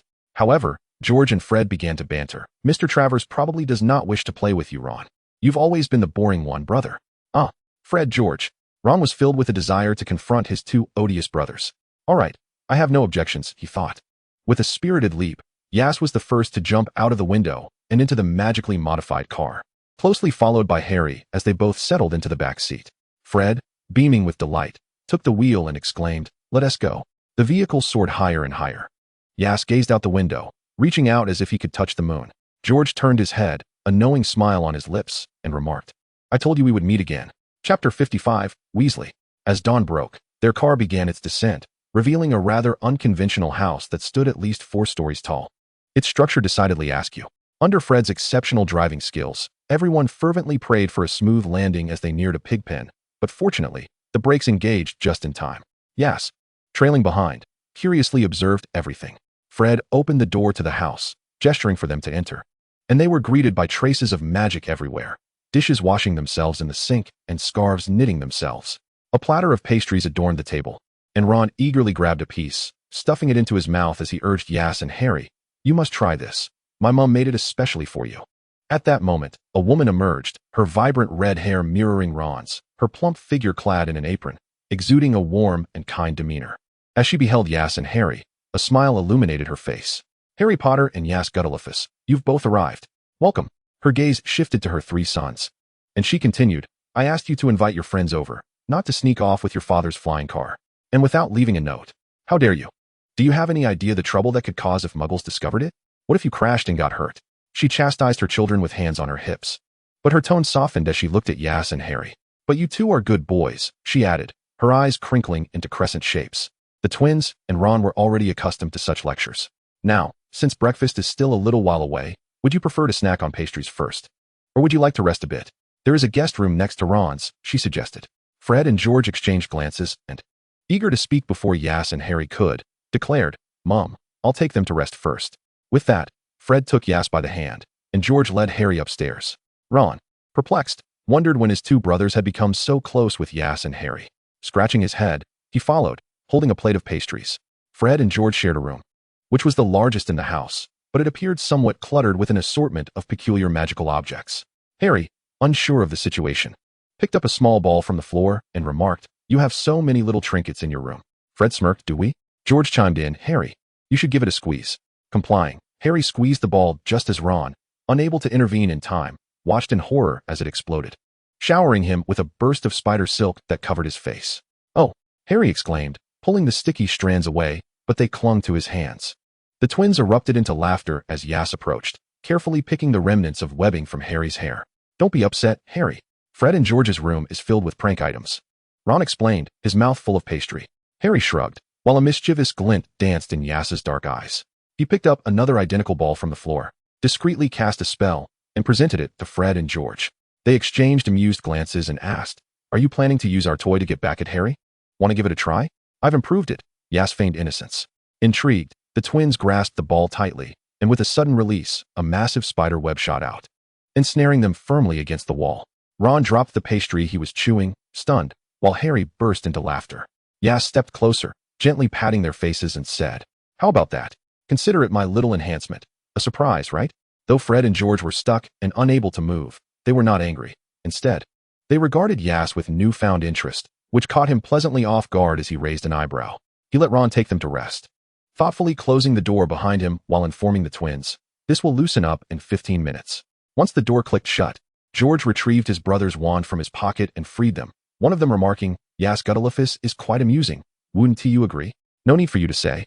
"Brother, I agree." They shared a knowing smile, the twin bond evident in their shared interest in Yas. After a brief respite, Mrs. Weasley's resounding voice called out, "Children, it's time for breakfast." Harry rubbed his eyes as Yas opened the door and stepped out, encountering a lovely little girl in pajamas, her red hair marking her identity, her cherubic face alight with surprise. "Hello, I'm Yas," he introduced himself. The girl's cheeks flushed crimson, and she scampered back to her room. Yas furrowed his brow, perplexed by her sudden retreat. Ron, seated at the dining table, shrugged it off, saying, "That's Ginny. She might be a bit shy." He too was uncertain why Ginny had suddenly run away, but then his gaze fell on Yas's face, and he understood. Yes, Yas is truly stunning. Harry joined Yas at the table with the Weasley family for breakfast when a man entered, briefcase in hand, greeting them cheerfully. "Good morning, children." "Good morning, Dad." "Good morning, Arthur." Yas and Harry acknowledged him, realizing he was the patriarch of the Weasley family. Sitting at the head of the table, he observed the two unfamiliar faces and inquired, "Who are you?" "My apologies, sir. I am Yas Guttlefiss." Yas introduced himself, nudging Harry, who followed suit. "Hello, sir. I'm Harry Potter." "Oh, Guttlefiss. I have heard of that family. They are quite mysterious. I never expected to meet one." Mr. Weasley greeted them with a friendly smile, mentioning Harry. "I've heard the rumors about you at school. A remarkable young man indeed." As he spoke, Mrs. Weasley placed food before him, and he shared a knowing smile with her, a testament to their years of companionship, leaning over to kiss her cheek. Harry, witnessing the tender moment, discreetly glanced at Yas. At that moment, a clumsy brown owl flapped awkwardly into the kitchen, crashing into the soup pot and coming to a standstill. Ron fished it out, and it shook its wings before flying off again. Ron shook his head in resignation. Errol, always like this. Percy Weasley, nearby, retrieved a fallen letter and announced, "It's a letter from Hogwarts. We need to purchase the spellbook for second year. Quite costly." "We will find a way," Mrs. Weasley assured. "Harry, Yas's is included as well." Percy handed them their letters. "All right, children, once breakfast is over, we'll need to head to Diagon Alley to gather all you need for the school year." She swiftly began clearing the table as the children readied themselves. They would use Floo powder to reach Diagon Alley. Harry quietly inquired of Yas, "What is Floo powder?" "Mrs. Weasley overheard and called Ron over, instructing, "Ron, show Harry how it's done." Ron grabbed a handful of Floo powder from his mother's bowl, stepped into the fireplace, and shouted, "Diagon Alley," as he sprinkled the powder, disappearing in a swirl of green flames. Mrs. Weasley gestured for Harry to try, and Harry approached, taking a handful of the powder, recalling Ron's actions, and called out, "Diagon Alley." As Harry vanished, the remaining individuals exchanged glances, bewildered by his earlier words. Diagon Alley? It appeared to be the case. Yas, sensing the gravity of the situation, declared, "I shall retrieve Harry. Meet me at Diagon Alley shortly." With that, he seized a handful of Floo powder and pronounced clearly, "To the alley," and then he disappeared. Harry felt as though he were tumbling down an enclosed slide, disoriented as he emerged. This fireplace had not been cleaned in ages, leaving him covered in dust, which he promptly brushed off his clothes and hair. Where had he ended up? He surveyed his surroundings, his eyes clouded with confusion. It seemed to be a shop. Gazing through the window, he realized that the street outside was not the Diagon Alley he remembered. As he scrutinized the peculiar items around him, like a desiccated monkey's paw and organs suspended in an unknown liquid, he approached a withered hand resting on a cabinet, which unexpectedly clutched his arm tightly. At that moment, the shop's doorbell chimed, and he heard a familiar voice, Draco Malfoy. Harry broke free from the grip and hid within a structure resembling a human-sized coffin, peering through a crack to observe the unfolding scene. Just then, the fireplace flared to life again as Yas emerged, remarking that since mastering apparition, he had not utilized Floo powder, which invariably left him in a cloud of dust. At that moment, the shopkeeper appeared. The man, hunched over with greasy hair falling into his face, recognized Yas without surprise. He was a regular patron, albeit young and affluent. Qualities the shopkeeper appreciated. Mr. Travers, what brings you here? Is there something you require? I am at your service, he said, revealing a greedy smile. Aias gestured dismissively. I shall browse first. It seems you have a guest arriving, Mr. Borgin. The shopkeeper nodded and turned toward the entrance, where the Malfoy heir appeared. His striking platinum blonde hair, as eye-catching as ever. Draco Malfoy entered, carrying a box, and his surprise ignited upon seeing Aias.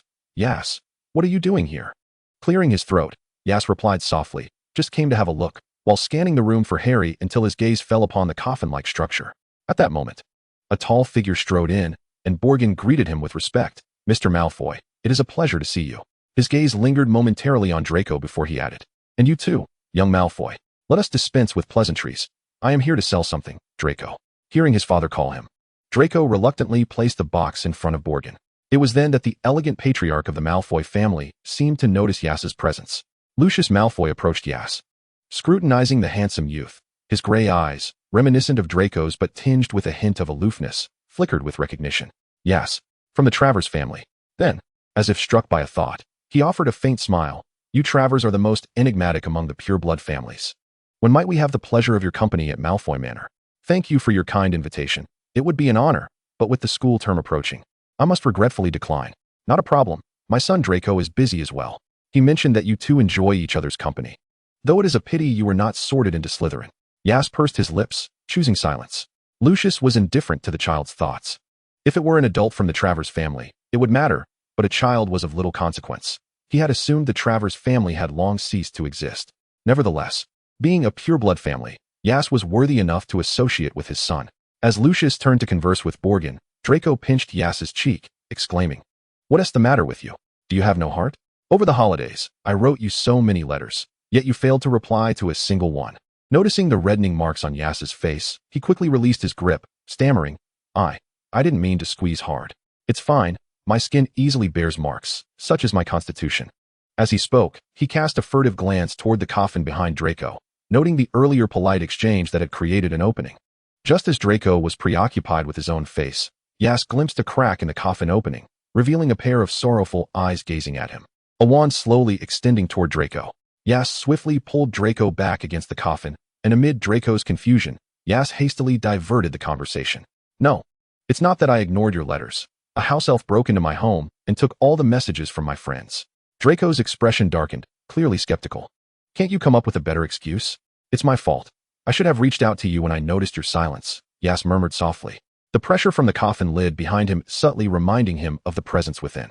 Why are you so agreeable today? Draco narrowed his eyes, leaning in. It was evident that during the holiday, Draco had grown taller, exuding an air of superiority that was becoming somewhat imposing. Don't be upset, young master. Once school begins, may I present you with a cheerful gift? What does the Malfoy family lack? Draco. Aias grasped the edge of his cloak, his voice rising slightly, genuinely feeling overwhelmed.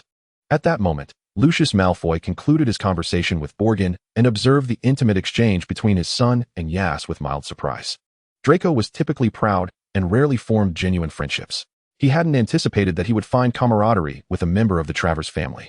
However, due to the day's itinerary, he had no time to spare. Draco, we must depart. Bid farewell to your friend, and we shall arrange another time for him to join us. Draco's expression soured as he looked at Aias to say goodbye. This time I shall let you off the hook. Do remember the gift. He then hurried to catch up with his father's retreating figure. Once they were gone, Harry emerged from the coffin, casting a disdainful glance at the departing Draco Malfoy. Borgin, noticing the sudden arrival, regarded him with curiosity. When did you arrive? His gaze held an element of scrutiny.